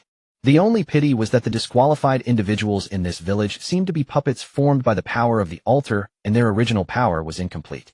Thus, the rewards Lin Bei obtained after defeating them were not as bountiful as he had imagined. On average, for each puppet disqualified individual he killed in the village, he could only gain 1 of his 0 experience points, and 1 incomplete lost soul. Incomplete lost soul contains remnants of the disqualified individual's power, but is severely damaged and cannot be used directly. Note: 10 incomplete lost souls can be combined to form 1 complete lost soul that can be used directly. Calculating it up, after sweeping through the entire village, Lin Bei had obtained nearly 200 incomplete, along with the more than 1,000 incomplete lost souls obtained from destroying the altar earlier. The total number was exactly 1,200. If he combined them all, Lin Bei could obtain a total of 120 complete lost souls. This was already a significant fortune. Originally, after using a lost soul, Lin Bei could only gain about 100 points of combat power enhancement due to the critical hit effect. However, now, as the lucky ambassador under the terrifying luck buff, he could at least trigger 100 times critical. Thus, if he used these complete lost souls now, each one could provide him with at least 100 points of 120 lost souls. Even triggering the lowest critical hit effect would still be enough to directly boost his combat power by 12,000 points. No wonder this special cave world area can only be accessed through backdoor means. The rewards are truly generous. Lin Bei marveled internally. As the saying goes, it's good to lean against a big tree for shade. Behind me, there is the mighty and wise overseer, Lady Aurelia, personally steering the operations. Although for her it might be a trivial matter, for Lin Bei it felt like divine assistance. Putting everything else aside, at the very least, I must remember the favor of the wise and mighty overseer. One day, when I become successful, I must repay her well. The overseer is so attentive and caring towards me, a novice. She must be a stunning beauty with a kind heart blooming like flowers. Overseer, you are my goddess. Overseer. Lin Bei spoke aloud to himself. He knew that he might be under the watchful gaze of the overseer, Aurelia, so his flattery flowed from his lips. He didn't know about the goddess of luck, but this overseer Aurelia had truly done a remarkable job. Her execution was impeccable. The only thing Lin Bei wanted to complain about was the treasure map that recorded the fragments of the world core. He strongly suspected that this treasure map also came from that overseer's hand. On this point, he had to speak up. To be honest, is obtaining the fragments of the world core that easy? He was just a novice who had entered the survival world for only a few days, lacking in combat power and experience. Now asking him to complete such a difficult task was somewhat wishful thinking, wasn't it? He decided that when he contacted her later, he must have a serious talk with her. He was still young and inexperienced, such dangerous tasks should be avoided. Once he grew strong enough, even if the fragments of the world core were taken by others, he could still snatch them back. What was that saying? The one who laughs last is the winner. This kid isn't bad. In the depths of the black space within a golden hall, a girl with pink hair and dimples smiled as she looked at the figure on the screen, becoming increasingly pleased. Seeing how thoughtful you are, I want urge you to find the fragments of the world core for now. They'll let you develop for a while longer. Lady Alelia smiled, and then directly closed the monitoring screen, lowering her head to start operating the keyboard. Since this little brother of hers was so understanding, she must take good care of him. She decided to use her authority as an overseer to give her obedient little brother some small surprises within the room. Phew. The feeling of being watched has finally disappeared. In the cave world, Lin Bei felt the inexplicable gaze lifted from him and quietly breathed a sigh of relief. With his extraordinary intuition, he could sense anyone's prying eyes on him. Even if separated by endless space and using special means, they still could not escape his perception. If I'm not mistaken, the one watching me must be that Alelia. Thankfully, I just flattered her a bit, as she should be in a good mood. If possible, I truly hope this lovely overseer can arrange more rewarding cave instances for me, allowing me to grind to my heart's content. Lin Bei murmured inwardly, his eyes filled with anticipation. Then he looked at the various supplies piled up at the village entrance. Among them were quite a few useless junk items which didn't even display any attributes at a glance, clearly lacking any value for recycling. After filtering out the junk, only a pathetic dozen items remained before Lin Bei. Among those, only 2 were somewhat decent. As for the other items, without hesitation Lin Bei recycled them all using the shopping tablet to exchange for courage medals. Due to the minimum 100-fold critical hit gains, although these items weren't worth much, Lin Bei's wallet still ended up with over 1 million courage medals. The speed of this income was far faster than what he had just spent online shopping. So having so much money and not being able to spend it makes me feel terrible. Lin Bei looked at the mountain of courage medals piled up in his storage box, a helpless expression on his face as he sighed. The life of the rich was indeed dull and boring, lacking any challenge. The subsequent matters became much simpler. Lin Bei stowed away 2 useful items, an extraordinary grade beauty pearl and a fine grade blueprint, the design diagram for a refreshing and whitening facial mask permanent. In fact, Lin Bei himself didn't understand why such things existed in this pitch-black village of the disqualified. However, he didn't want to delve deeper. In any case, with these 2 items, he felt more confident in dealing with Dahei. After all, beauty was the Achilles heel of all the Tianma clan, or he not only had the beauty pearl, but also an endless supply of whitening masks. Faced with such temptation, Dahei would definitely be at his mercy. Soon Lin Bei summoned several disqualified individuals and directly used a teleportation stone to return to his island. Without a doubt, he received a perfect evaluation and triggered a 100-fold critical hit, earning a massive reward. He once again obtained hundreds of thousands of brave medals along with millions of experience points. Of course, he also conveniently received 500 refresh cards for the Brave Shop. With these refresh cards, he could happily shop online again. Watching Lin Bei receive another perfect evaluation, Dahei was at a loss for words. However, before he could speak, Lin Bei smiled and patted Dahei's shoulder, pulling out a massive pearl glowing with a crystalline white light. "How is it? Do you like it, eh?" Lin Bei asked with a smile, directly stuffing the fist-sized beauty pearl into Dahei's palm, which resembled a withered tree. "I." Gulp. Dahei swallowed hard, staring at the beauty pearl in his hand, momentarily speechless, as if his throat had been choked. "If you like it, then this beauty pearl is yours," Lin Bei said with a grin. "For me? Really?" Dahei exclaimed, his face full of surprise. Lin Bei nodded with a smile. "Didn't I say before? As long as you work well with me, the benefits will definitely not be few for you. So this beauty pearl is yours now. You really have such a kind heart." "I don't believe it." Dahei's voice trembled as he spoke. He keenly sensed that the offer of this beauty pearl was definitely not as simple as it appeared. The other party surely had ulterior motives. However, although he wanted to refuse, his body's instincts made him completely surrender. Thank you. Doesn't that sound distant? Just call me Brother Bei." "You? Thank you, Brother Bei." Dahei raised his brow, but ultimately yielded. Calling someone brother wouldn't cost him anything. If calling him brother could lead to receiving all sorts of beauty items, then forget brother, even calling him Baba wouldn't be a problem. Sensible. Lin Bei noticed Dahei's attitude was fairly good, so he continued, "By the way, I heard that you bear a curse in your bloodline that cannot be dispelled. Does it trouble you often?" "Of course it troubles me. Because of the bloodline curse, I've lived for so long with hardly any friends." "You really like making friends?" Our Tianma clan, due to the curse, are fated to be solitary stars destined to live with loneliness, so we long for friendship greatly." Dahei sighed in a resigned tone, saying, "But even if I make friends, they cannot escape the harm of the curse and the final outcome. So let's not mention it."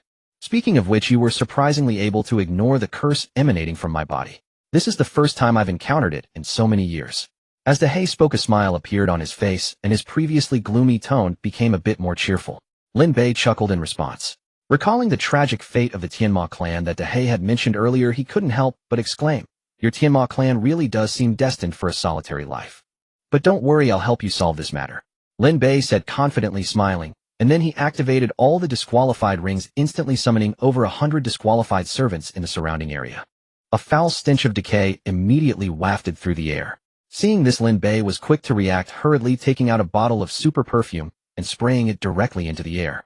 In the next moment, the foul stench vanished without a trace, replaced by a faint, fragrant aroma. It was not at all pungent, but rather refreshing. Moreover, with the appearance of these disqualified individuals, the curse power spreading within Dahei's body dissipated by over 90% in the blink of an eye.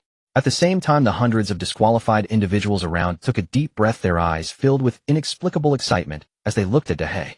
The curse power within me. How has it diminished so much? Could it be because of them? Dahei said in a daze, stumbling over his words. Correct. It's them. How about it? From now on, they will be your friends. With them by your side, you will surely be very happy. Moreover, they can grow stronger by absorbing the curse power.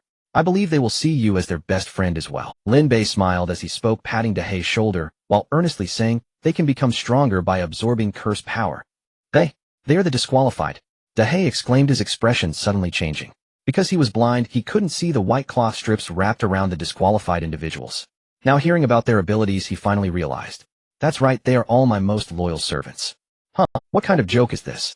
Aren't disqualified individuals and survivors supposed to be enemies? How could they? Wait, did you obtain the disqualified ring? These disqualified individuals. Did you summon them? Impressive. You figured it out. I must say now that the curse power within you has dissipated significantly, your mind has become much clearer. Lin Bei sincerely praised him and continued. Alright, it's that simple. These people. I'll leave them to you. You all get along well. Hey, wait a minute, Just then, before Dahei could continue, Lin Bei stepped into the teleportation array at the cave entrance, and his figure vanished. This kid can't even let me finish my words. It's as if he thinks I would go back on my word. Besides, although they are disqualified, I'm not a survivor, and they can help me suppress the uncontrollable curse power within me. How could I refuse such good friends? I'm just curious how you obtained so many disqualified rings. Also, I still haven't had the chance to give you Lady Elelia's communicator. And yet you just slipped away.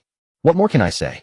Dahei sighed, helplessly standing in place and talked. However, soon he replaced his expression with a smile, looking around, even though he couldn't see anything. He coughed lightly and said, "Hello, I am Deja. No, wait, I am Da and Hei-Tian. You can call me Da and or Hei-Tian. From today on, we are good friends. Hello, Dahei. I'm Alpha. We will be good friends from now on. Hello, Dahei. I'm Snape. Brother, you smell so. Dahei, we've made a friend for sure. Dahei." A group of disqualified individuals clearly liked the endless curse power emanating from Dahei, each speaking kindly to him. However, upon hearing this, Dahei couldn't help but twitch his mouth. "I said you can call me Dan or Hei-Tian. Okay, Dahei. No problem, Dahei. Dahei, what the hell?"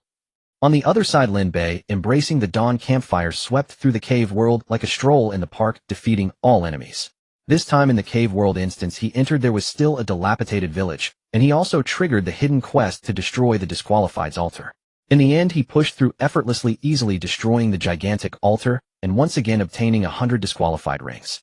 Additionally, for this task reward, he also received a perfect quality physical training method and 10 perfect quality synthesis scrolls. Lin Bei looked at the generous task rewards, smiling widely. The physical training method could assist him in his daily training, enhancing his combat power more rapidly. As for the effect of the synthesis scrolls, there was no need to elaborate. The initial wealth he accumulated was not only due to his critical hit system, but also through the master-level fishing rods obtained from synthesis. However, this time the synthesis scrolls he obtained were a grade higher than before, unexpectedly being of perfect quality. In other words, he could now prepare to synthesize an even higher grade fishing rod. As for the design blueprint for the ordinary fishing rod, he had long since unlocked it.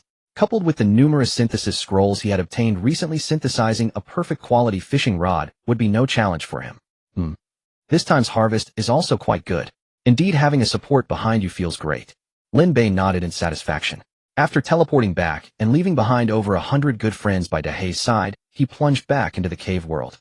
He planned to clear all 3 instances in one go. As for Dahei, he had just opened his mouth when he saw Lin Bei vanish into the teleportation array, and the words he hadn't spoken turned into a sigh. "Can't you just let me finish my words?" Dahei shouted inwardly. Now that a long time has passed since Lady Alelia gave me the communicator, if I don't hand it over I'll be punished for not doing my job well. Can't you consider me for once? Brother Bei, Father Bei, I beg you. Next time you come back, can you let me finish my words? A sneezed. In the cave world, as soon as Lin Bei completed the teleportation, he couldn't help but feel itchy in his nose and sneezed. Could it be that after continuously entering instances I've smelled too much of the foul decay and it irritated? It shouldn't be. I have the dawn campfire in hand, so these gases shouldn't be able to approach within 100 meters of me.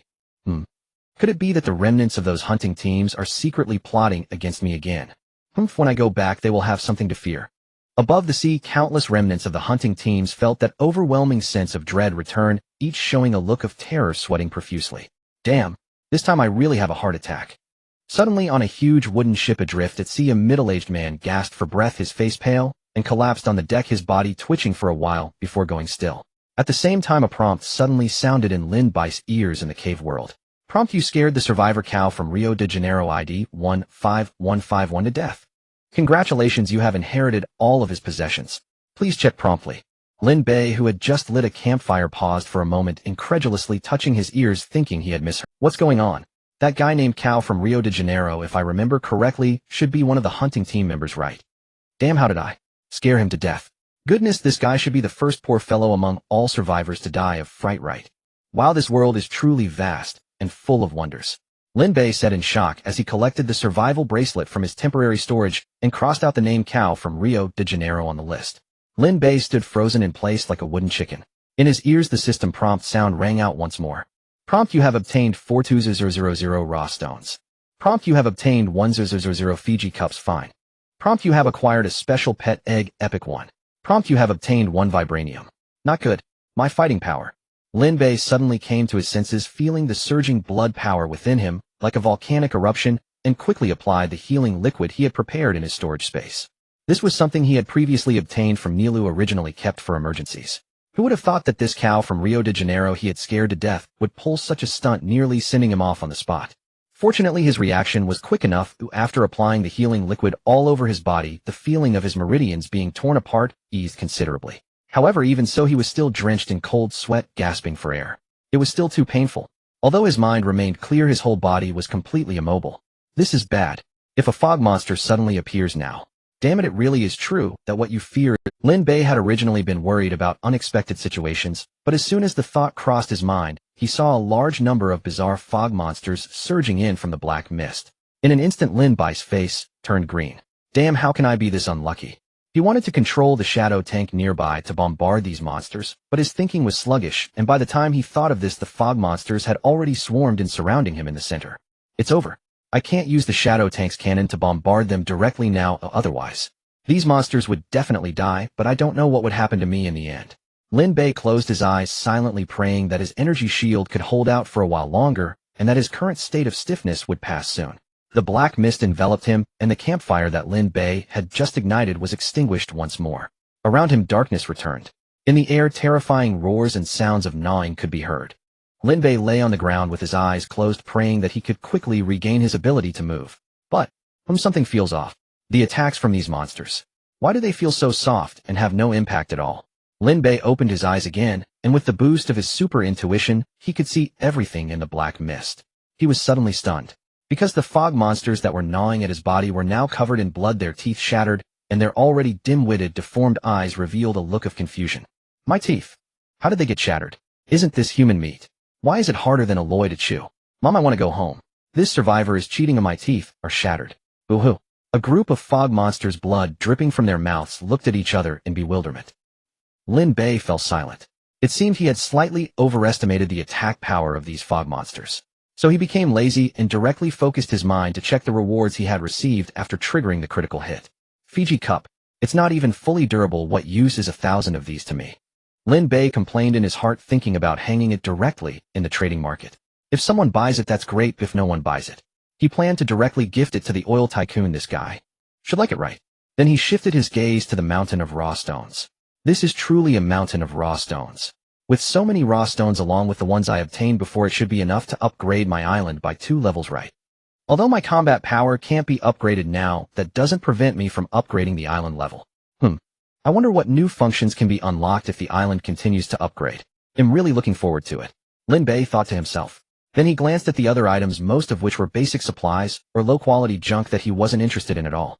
Apart from these, what excited Lin Bei the most were the two items that triggered a 1,000-fold quality critical hit. Among these two items, one was an epic-level special pet egg, and the other was a piece of special metal as large as a house. Vibranium. Special pet egg epic quality requires absorption of energy to complete hatching, species unknown. Shelf life, 30 days. Note: please complete hatching as soon as possible. Once the shelf life is exceeded, the pet egg will not hatch successfully. Vibranium epic quality, the hardest metal material in the survival world, can be used to forge various weapons and armor, extremely rare.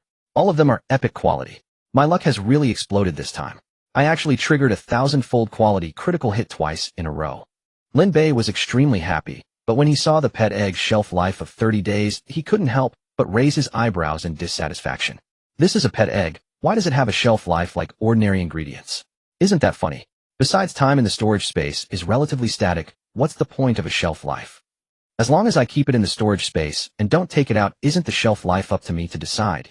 Lin Bei thought to himself as he glanced at the shelf life of the pet egg, only to be choked by his own saliva. The time-stopping effect in the storage space actually doesn't work on the pet egg.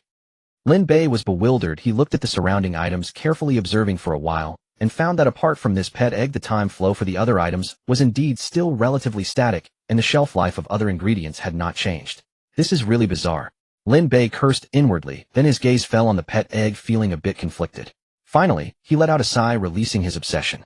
Forget it. If it really can't hatch after exceeding the shelf life, then I'll just eat the egg directly. Anyway, the introduction only said that it cannot hatch life after exceeding the shelf life, but it didn't say it would spoil. Regardless, it's an epic quality egg. Oh, after eating it, it'll definitely be a great supplement. Lin Bei directly changed his mindset, and for a moment he even thought that exceeding the shelf life might be quite good. He had never tasted what an epic quality egg would be like. Should I boil it or fry it? I've heard that hot spring eggs are quite delicious. Sigh. I'm a bit unbeknownst to Lin Bei, while he was lost in thought fantasizing about enjoying epic delicacies, the pet egg in the storage space actually trembled slightly, and a drop of transparent sweat trickled down its shell. As for vibranium, Lin Bei had watched Marvel and was quite familiar with it. This is a precious material in the Marvel universe, second only to adamantium in hardness. The shield used by Captain America and the metallic armor worn by Black Panther are made from an alloy infused with vibranium. However, Lin Bei himself did not expect that this material would possess epic quality, and he had obtained such a large piece all at once. With so much vibranium, if I had blueprints, I could probably build a mecha right away. Lin Bei fantasized in his heart. It's a pity that I have such precious metal, but lack the corresponding blueprint. The greatest sorrow in life probably lies in this. At this moment, Lin Bei's mind was filled with images of himself piloting a majestic mecha, flying across the ocean in a survival world, annihilating monstrous beasts. After an unknown amount of time, the mist monsters surrounding Lin Bei retreated. As they left, each of these creatures was covered in blood, looking utterly miserable. Lin Bei's eyelids fluttered. He could now barely move his fingers. However, he was still far from being able to act. Even so, it was enough for him to remotely control the shadow tank, giving orders to sweep through the dark mist and eliminate those mist monsters. He had just been gnawed at by these creatures. Although he did not sustain any substantial injuries, his adaptive suit was already covered in disgusting saliva. After returning, he absolutely could not keep that suit. Lin Bei felt quite helpless about this. He imagined the scene of discarding his first adaptive suit, which could be due to its lifespan ending, durability being exhausted, or perhaps he found a better option and replaced his adaptive suit. However, he never anticipated that he would discard his adaptive suit for this reason. Lin Bei remembered this grudge in his heart. These mist monsters took advantage of my weakness and even dirted my clothes. This is truly... My shadow tank squad bombarded them mercilessly. The deafening sounds of cannon fire echoed in the dark mist, accompanied by the roars of many unwilling beasts, continuing for half an hour before finally settling down.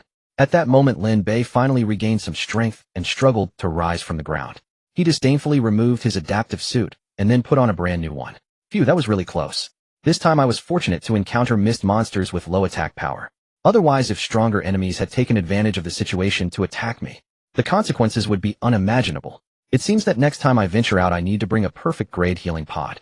As for energy consumption, I can at least prepare some high-grade spirit stones. High-grade spirit stones are precious, but if I accidentally find myself in a dire situation, it would be truly... It seems that boys venturing out alone face hidden deadly dangers everywhere. Fortunately, I prepared Nilu's healing liquid in advance. Otherwise I might have passed out on the spot and not woken up for a long time. That Rio de Janeiro's cow is indeed a tough character. If one didn't know better, they would think he was a hunter from Werewolf. Even at the brink of death, he wanted to take me with him. That was really risky. Fortunately, my combat power had already broken through 25,000 before the sudden surge. Otherwise, if I had gained 20,000 points of combat power all at once and my base strength was too low, I probably would have exploded even with the healing liquid right. Lin Bei felt a wave of fear just thinking about it. Previously, he had been complaining in his heart that his critical hit system clearly triggered a random critical hit effect of 10 to 100 times. Why did it always only trigger the lowest critical hit? Now it seemed it was likely the system's built-in protection mechanism that was safeguarding him as the host. Otherwise, when his automatic cannon killed the turkey-flavored snack, if it had triggered a 10,000-fold critical hit boosting his combat power by 10,000 points, he probably would have perished right then and there, and none of these subsequent events would have occurred. It seems it's not that the critical hit system is weak, rather I'm just too weak as the host. For instance, this time if I triggered a 10,000-fold critical hit, the result nearly sent me away. This is indeed giving me a chance, I'm the one who's useless. Lin Bei glanced at his current combat power. Compared to before, he had increased by a full 20,000 points, so he had indeed turned misfortune into fortune. No, it should have been a blessing all along, or it was just that he was unworthy of it. I've already wasted too much time and I must speed up the pace of leveling up. Lin Bei glanced at the time on his wristband, which displayed hot season day, 4:15:35 weather clear. I didn't expect that I would lie here for over 4 hours. Lin Bei, feeling helpless, could only quicken his pace and swiftly ignite the bonfires scattered throughout the dark mist. After completing everything, he hurried to the village and began to push through the dawn bonfire. In the end, he finally completed his third dungeon run before 5 o'clock. However, this time, due to wasting too much time, he only received an excellent rating, and his rewards were thus halved, leaving him quite displeased. Yet there was someone even more displeased than him, or rather a demon. At this moment, Dahei's face was ashen, glaring weakly at Lin Bei, his tone low, but accompanied by the blazing anger hidden deep within. Why the hell did you take so long to come back? 5 hours, a full 5 hours. Do you know how I spent those 5 hours? Are you okay? Lin Bei looked at Dahei in confusion, feeling somewhat perplexed. I am fine now, but I'm about to get into trouble. Dahei yelled angrily. What's going on? Your curse power should have been absorbed by those disqualified ones. Logically, your emotions should be quite stable now, right? Lin Bei frowned, feeling that Dahei's behavior was a bit strange. Although he had stayed in the dungeon world a bit longer than expected, Dahei shouldn't be this agitated. Stable emotions? I'm about to explode. Dahei roared in fury, each word ringing out clearly. Previously, I was supposed to give you Lady Ililia's communicator, but you never waited for me to finish speaking and just left. Now, you and I are both in trouble. Why didn't you say so earlier? You said you would give me a reply at night. I thought you. No, wait a minute. What did you just say? You said you got the communicator several hours ago, and I still haven't received it. Lin Bei's expression stiffened, and he began to stutter. Dahei nodded heavily. Then he displayed a look of shared despair, spat on the ground, and coldly snorted. Lady Ililia has been waiting for several hours, and this is the situation now. Everyone's going to die. Everyone's going to die. We're all going to die. Die. Dahei exclaimed in a frenzy. As he finished his sentence, the entire demon went into a frenzy. The curse power within him erupted uncontrollably, enveloping the entire island in an instant. Delight. So enjoyable. How fragrant. Truly fragrant. Meanwhile, the disqualified ones gathered around were all caught in a frenzy, greedily absorbing the rampaging curse power around them, each displaying an incredibly blissful expression. An endless stream of cursed power emanated from the body of the large black figure, being entirely absorbed and refined by the 300 disqualified individuals surrounding it. Meanwhile, under Lin Bei's gaze, the attributes of these disqualified individuals gradually began to change. First were their skills. The abilities of corruption, bloodthirst, frenzy, and slaughter transformed into advanced corruption, advanced bloodthirst, advanced frenzy, and advanced slaughter after being enhanced by the cursed power. Compared to their skills before the advancement, these new high-level skills were significantly stronger. Furthermore, the combat power of these disqualified individuals began to soar rapidly due to the absorption of a large amount of cursed power. 3,000 points, 3,100 points, 3,500 points. Eventually, their combat power all stabilized around 4,000 points. This feels amazing. This rich, high-level cursed power, even just inhaling it makes one feel euphoric. I feel like I'm floating. This feeling is intoxicating. This large black figure is truly generous. Just on the first day of becoming friends, it has gifted us such a great present. We must get along well with it in the future. Of course. What do you think? From now on, the large black figure will be my best friend. A group of disqualified individuals were spirited and looked at the large black figure who had calmed down after venting its emotions with unabashed desire in their eyes. You? Don't look at me like that. The large black figure trembled, feeling a bit uneasy. It was merely a projection at the moment, if it came to real strength. It might not be a match for these individuals. What if these disqualified individuals had ulterior motives towards it? Hiss! The large black figure gasped, looking towards Lin Bai's direction with a pleading expression, crying out for help. Brother Bei, no, Father Bei, please save me. I don't want to die. Lin Bei snapped back to reality upon hearing this, looking at the large black figure with a mix of amusement and irritation. What was this guy thinking? These disqualified individuals merely regarded it as a friend, yet it was overthinking and imagining all sorts of scandalous scenarios. The large black figure is not pure. Alright, everyone, quiet down. Your friend is a bit emotionally unstable right now. Give it some space, and don't scare it with too much enthusiasm. Lin Bei directly spoke, instructing the surrounding disqualified individuals to step aside. He then approached the large black figure, extended his hand, and said with a bitter smile, "Alright, now give me the communicator." He was already prepared to face the wrath of the overseer, Ililia. As for the final outcome, after some contemplation, he had come to terms with it. It could be considered an unexpected situation, as long as he explained things clearly. Even if the other party was displeased, they wouldn't do anything too outrageous. Of course, it was also possible that the other party had a quirky personality and might resort to some ruthless measures against him. However, if that were the case, he would have to seriously weigh whether to continue working for the faction the other party belonged to. Of course, if the other party went too far, he wouldn't mind waiting until he had developed further to return the favor with a bit. He was someone who held grudges. Saibi prepared to accept Lady Alilia's punishment. The large black figure sighed upon hearing this, and then handed a ring embedded with pink crystals to Lin Bei, saying, "This is the exclusive communicator used to contact Lady Alilia. It has many functions, please explore it yourself." After saying this, the large black figure leaned against the stone wall at the entrance of the basement, silently smoking and exhaling clouds of smoke. It looked quite like someone who was resigned to their fate. Is it really that serious? Lin Bei had praised Alilia profusely in the underground world, and she had quickly shifted her gaze away from him. From this perspective, the overseer should be quite easy to talk to. He couldn't understand why the large black figure was acting so dramatically over a mere minor mistake. Large black figure, don't worry, it'll be fine. Lin Bei patted the large black figure's shoulder before leaving, offering a comforting word as he returned to his villa.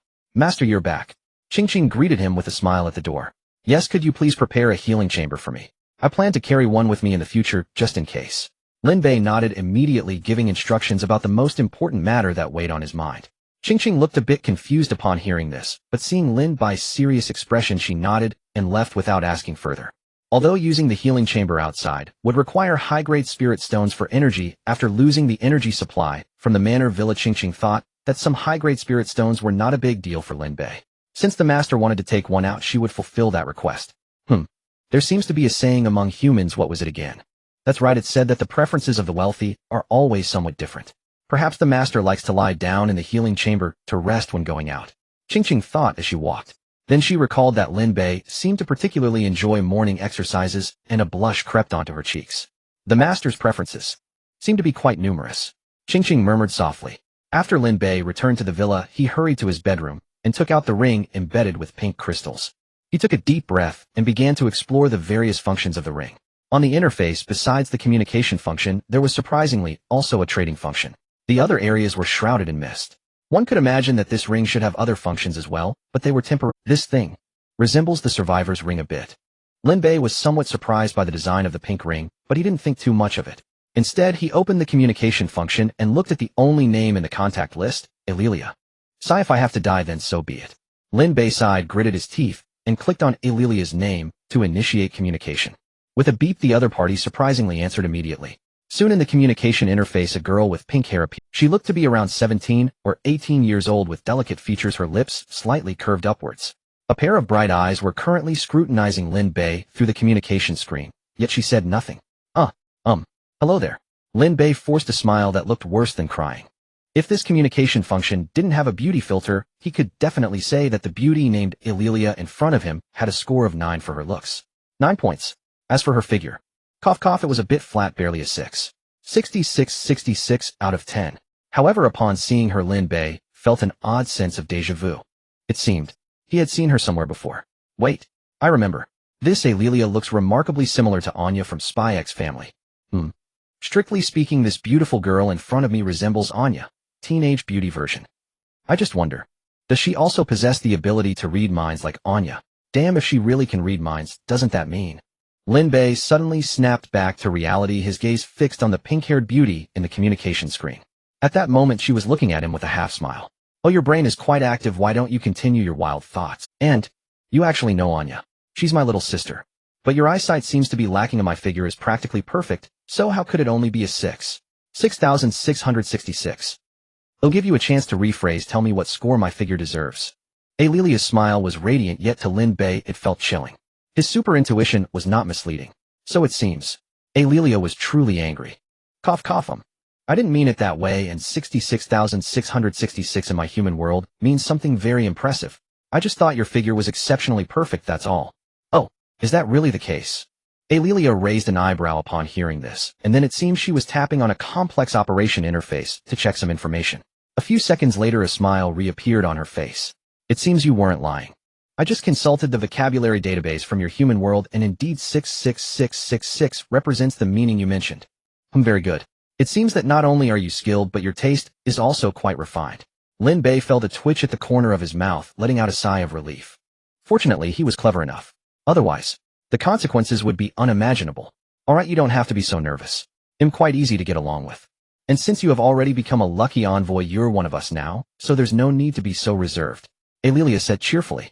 Actually, the reason I'm contacting you this time is because considering your current strength, I should assign you some tasks now. Upon hearing this, Lin Bei's heart sank. Just what he feared was coming. He thought of the treasure map he had recently obtained, which recorded the locations of world core fragments, and began to feel a bit uneasy. Surely the other party wouldn't. Alright, don't worry. You don't need to look for the world core fragments for now. Alelia saw through Lin Bei's thoughts and said straightforwardly, the task I'm assigning you is relatively simple. During the next ice and snow season, I will discreetly operate to merge some survivors from hostile factions with the world of the sea where you are currently located. At that time, you just need to eliminate them as much as possible. As for the last few days, to help you quickly enhance your combat power, I will take special care of you and prepare some surprises. I hope you enjoy it. That's about it. I will contact you directly if there are any future arrangements. Oh, and by the way, remember to find that smelly treasure and have him contact me. I need to take good care of him. Goodbye. Alelia smiled brightly and waved gently at the camera. The next moment, the communication was cut off. Lin Bei wiped the sweat from his forehead, recalling the last sentence the other party mentioned about the large black figure before hanging up, and couldn't help but feel a sense of unease for it. On his side, it seemed there was no issue. However, as for the large black figure, that was hard to say. Lin Bei silently mourned for the large black figure for 3 seconds in his heart. Then, without hesitation, he got up and left the manor villa to inform the large black figure about the matters Alelia had instructed. Whoa, why is it me? And why is it only me? The large black figure wailed, while Lin Bei hurriedly left, fearing to attract bad luck. Oh wait, it had the legendary item, the necklace of the goddess of luck, which could immunize against all bad luck. So it was all good. By the way, I forgot to ask how Alelia could repair the necklace of the goddess of luck. Lin Bei had only focused on how to deal with the other party's scrutiny, yet he forgot such an important matter. However, he thought that the other party might be busy taking care of the large black figure and could likely be in a bad mood. If he contacted her now, he might also get caught in the crossfire. So after much deliberation, Lin Bei decided to wait a bit longer. Let's discuss this tomorrow. Afterwards, Lin Bei enjoyed a perfect dinner with Nilu, and Xingqing contentedly reclining on the sofa in the living room. He opened the mental training method. Beside him, a healing chamber had already been prepared. He stretched lazily, relaxed his mind, and then directly laid down in the healing chamber, choosing to use the mental training method. In the next moment, the book in his hand transformed into a beam of light, slowly spreading and merging into Lin Bei's body. He felt his mind buzzing. In the next moment, he sank into a deep sleep. In his last moments of consciousness, he seemed to hear a prompt message by his ear. Prompt successfully used, mental training method, perfect. You have unlocked the mental attribute. Your mental power increases by 1,000 points. Prompt, congratulations, you triggered a 100-fold critical effect. Prompt, your mental power increases by 1,000 points. By the time Lin Bei woke up again, it was already noon the next day. Master, you are awake. Xingqing asked with a concerned expression. My head feels a bit heavy. I didn't expect the healing chamber's resistance to the side effects of mental power enhancement to be this poor. Lin Bei struggled to rise from the healing chamber, shaking his head to relieve the throbbing pain, feeling a bit of regret. He had been too hasty. While the healing chamber was useful, its effectiveness seemed somewhat limited. Master, according to the calculations, the main reason for your fainting is not the issue with the healing chamber, but because you unlocked the mental attribute for the first time, which caused you to fall asleep. Moreover, for some reason, the attribute value you gained from unlocking the mental power for the first time was too high, resulting in your current physical discomfort. Normally, this wouldn't happen. Qingqing also looked puzzled, feeling a bit confused. However, she still shared her calculated analysis results with Lin Bei. So that's how it is. You startle me. Ew, I thought it was an issue with the healing chamber. Lin Bei sighed in relief, his gaze shifting to his attribute panel. At this moment, his attribute panel had undergone some changes. Even Lin Bei himself was left bewildered. Lin Bei stood before a completely renewed attribute panel, its sheer density of data momentarily stunning him into silence. His panel now featured two entirely new attributes: vitality and spiritual resonance. His vitality registered at 45000, ranked as Transcendent Tier 2, while his spiritual resonance soared to 100, placing him at Transcendent Tier 3. Simultaneously, his life tier had ascended from Transcendent Tier 1 to Tier 2. As for combat power, it had surged to 14500, precisely matching the sum of his vitality and spiritual resonance. So combat power appears to be the aggregate of vitality and spiritual resonance. But how exactly does one ascend in life tier? I have a hunch, but certainty remains elusive. It feels as though life tier transcendence demands both vitality and spiritual resonance to reach a critical threshold simultaneously. Perhaps only when both attributes attain Transcendent Tier 3 will my life tier evolve accordingly. Lin Bei mused inwardly. Yet concrete verification eluded him. No use overthinking. Better consult Aurelia later, she'll know the answers.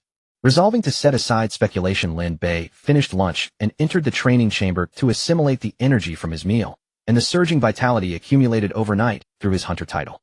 Yet the moment he stepped inside, he froze, astonished. In one corner of the chamber lay a mountainous horde of supply crates. Their number dwarfed his usual daily haul by more than tenfold. The sudden thunderstorm triggered irreversible changes across this world, Qingqing explained without prompting. As compensation, last night was peace night. Drop rates were quintupled. And Master, you hold the title of Fortune Envoy. Coupled with your Master-tier fishing rod's unparalleled casting speed, this bounty was inevitable. Moreover, these crates contain no common grade items. I verified it. Their quality begins at X. Qingqing fell silent once more. Lin Bei gaped, utterly unprepared for such seismic change wrought by a single night's rest. Peace Knight's five-fold drop rate, amplified by his Fortune Envoy status, had yielded a horde so vast it resembled a mountain. Even more astonishing, every crate he acquired now guaranteed exquisite quality, and his odds of drawing outstanding or perfect-grade crates had skyrocketed. Indeed, the old adage holds true: leaning on a sturdy tree grants effortless shade. Joining a faction truly eases life's burdens. Lin Bei knew full well that this windfall stemmed solely from his position as Fortune Envoy, and perhaps subtly from Aurelia's quiet patronage. Truly, the Fortune faction delivered tangible aid, not hollow promises. I can't afford complacency either. At the very least, I must uphold my contractual obligations. For now, I'll avoid high-risk ventures, starting instead by recruiting promising survivors for the Fortune faction. Bei Pumpkin and Oil King show strong potential. Others can wait. Decision made. Lin Bei acted without delay, contacting both and bestowing upon them the Fortune blessing through his envoy authority. Thus they were now bound to the same vessel. As their direct superior, Lin Bei could command their fates, exerting absolute control over the blessed through the very essence of his blessing. Yet before conferring the blessing, he disclosed every consequence. No omissions, no concealment. They merely exchanged a light chuckle and accepted instantly. Oil King quipped, I'm already stranded in this godforsaken place. Going solo is suicide. Better to pledge allegiance to a capable elder brother and carve out a prosperous future. Bei Pumpkin offered no explanation, only immediate assent followed by a terse, wait for me, then silence. Lin Bei felt a profound stirring within his heart. He recalled past survivors who, after receiving his aid, had banded together to form an expeditionary force aimed squarely at him. Then glanced at Oil King and Bei Pumpkin, now sworn under his blessing. A complex tide of emotions swelled within him. Truly, the gulf between individuals sometimes exceeds even that between man and beast. Their unwavering trust weighed upon him, not as privilege but as solemn duty. Rest assured, I, Lin Bei, recognize you both as brothers in arms. He then traded 10,000 fine-grade Fiji cups, acquired via critical strike, to Oil King, who erupted in ecstatic praise, lavishing Lin Bei with effusive flattery. To Bei Pumpkin he gifted a shadow tank and ample fuel, facilitating swift transit. She accepted without hesitation, confirming the transaction immediately. After typing just 2 words, thank you, she lapsed again into silence. Lin Bei frowned faintly. Since the formation of the Beiming Expeditionary Force, her speech had grown increasingly sparse. What's troubling her? Has she suffered some trauma? No matter. I'll have Qingqing arrange psychological counseling once she arrives. Lin Bei sighed deeply. Beyond that, he possessed no means to intervene.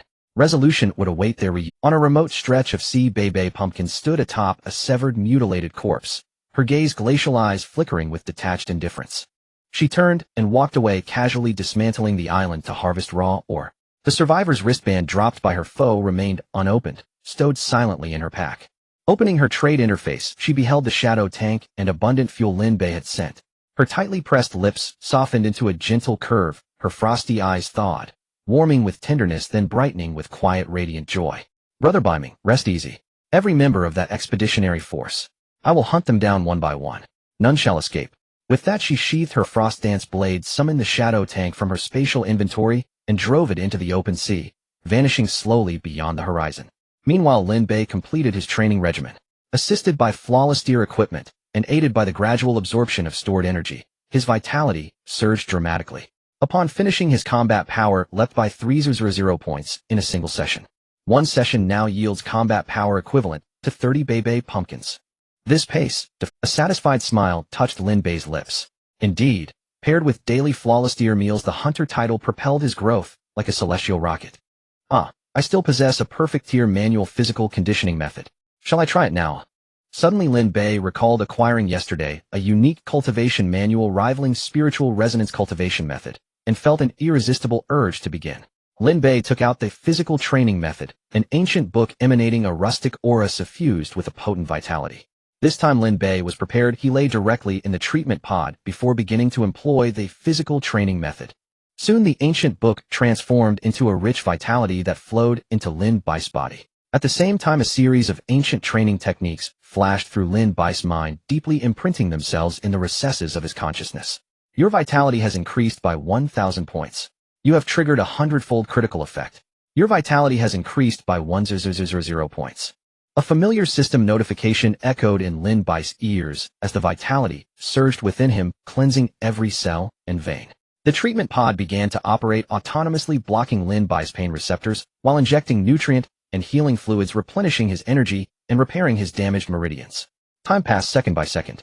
Finally, after half an hour, the surging vitality was completely absorbed by Lin Bei with the assistance of the treatment pod. Meanwhile, his attribute panel underwent significant changes. Vitality 14800, extraordinary 3 stars, mental strength 100, extraordinary 3 stars, life level extraordinary 3 stars. Indeed, as I had previously guessed, only when both vitality and mental strength reach a certain level of extraordinary can my own life level undergo further transformation, attaining the same extraordinary realm as my vitality and mental strength. Feeling the inexplicable changes within him, Lin Bei's eyes revealed a look of realization. Having entered the extraordinary 3 stars life level, he felt that his senses had become sharper compared to before, and his thought speed was at least 10 times faster than when he was at extraordinary 2 stars. His neural reaction speed had become absurdly fast. If an ordinary person's reaction time is between 0.2 to 0.3 seconds, then his reaction time was now around 0.02 to 0.3 seconds. If he were to combine this with the training methods recorded in the physical training method, his reaction speed could even be shortened to the extreme of 0.01 seconds. Of course, the extraordinary 3 stars level also greatly enhances other aspects of the human body. The most straightforward improvement would be the extension of life. However, Lin Bei was unsure of exactly how many years it could extend his life. He estimated that if he remained free from illness or disaster with his current physical quality, living for 700 or 800 years shouldn't be a problem. With a mechanical sound, the treatment pod's door opened automatically, and Lin Bei stepped out. Breathing in the fresh air around him, he felt quite pleased. This perfect manor villa with its outstanding ventilation system is truly remarkable. The air quality must be heavenly for those suffering from rhinitis. Lin Bei stretched his limbs, feeling in great condition. Then he took out a pink crystal bracelet and contacted the other party. Picked up immediately. Is there something you need? Lilia's lazy voice came through the communicator, and through the screen Lin Bei could see she was enjoying a lavish lunch. The quality of the food made Lin Bei's eyes widen. Those were all at least of extraordinary quality. To be honest, Lin Bei felt a bit envious. However, he quickly refocused, hastily bringing up the issue of how to repair the Goddess of Fortune necklace. Oh, that. Actually, there are 3 ways to repair the Goddess of Fortune pendant. The first method is to use Star Glimmer Stone, however this is currently unattainable for you. Because star glimmerstones are resources produced only in the second stage of the survivor world, and you are still in the first disaster season, so don't think about it for now. What about the other two methods? Lin Bei frowned and couldn't help but ask. The other two methods, well, they're actually not difficult to explain. Alelia took a sip of juice, smiling brightly as she looked at Lin Bei, and said slowly, one method is to use the mysterious energy emitted from world core fragments, which can quickly repair the damaged pendant without any side effects. As for the other method, it involves directly decomposing extraordinary quality or higher items and equipment, allowing the pendant to absorb the extraordinary energy generated from their decomposition to repair itself. However, this method does not fundamentally solve the problem of the pendant's damage, it can only prolong its usage. But it's still a decent approach because it gives you enough time to enter the second stage of survival and find a way to obtain the star glimmerstone to resolve the pendant's damage issue. Alright, those are the three methods of repair. Do you have anything else to discuss? Alelia picked up a handkerchief embroidered with pink flowers to wipe the food residue from the corner of her mouth and said lazily, if there's nothing else, I'm going to take a nap. Glancing at Lin Bei, who was lost in thought, Alelia chuckled softly, ready to end the communication, when suddenly she paused, a look of surprise flashing in her eyes. You have reached extraordinary 3 stars. Yeah, I just broke through today? Alelia's eyes widened in disbelief as she glanced at the time. Today was indeed the 5th day of the hot season, but how could this guy have already reached extraordinary 3 stars? According to past statistics, survivors had to reach at least extraordinary 1 star to pass one of the basic assessments in the first stage. Yet this guy, she knew he had reached extraordinary 1 star quite early, but she never imagined that just a few days later he would already be at extraordinary 3 stars. Is this like gaining a star every day? But the problem is, this is the extraordinary realm. The difficulty of advancing is gradually increasing by tenfold. Extraordinary 3 stars level of physical quality already meets one of the standards required for completing the 3rd stage of the survivor world. You kid, are you some kind of monster? Alelia couldn't help but exclaim, her tone filled with disbelief. I'm just a proper human from Blue Star, not some monster. Lin Bei was at a loss for words in response to her question. Alright, never mind that. Since your physical quality has now reached extraordinary 3 stars, there is another way for you to repair the pendant. Alelia took a deep breath, her gaze still filled with incredulity as she looked at Lin Bei. The specific method is to plunder the fortune energy from other survivors to repair the Goddess of Fortune pendant. However, to plunder someone's fortune, you need to kill the target. At the same time, you also need one more item. As Alelia spoke, a ring on her pristine finger shimmered slightly, and in the next second a 16-sided die, shrouded in black mist, appeared in her hand.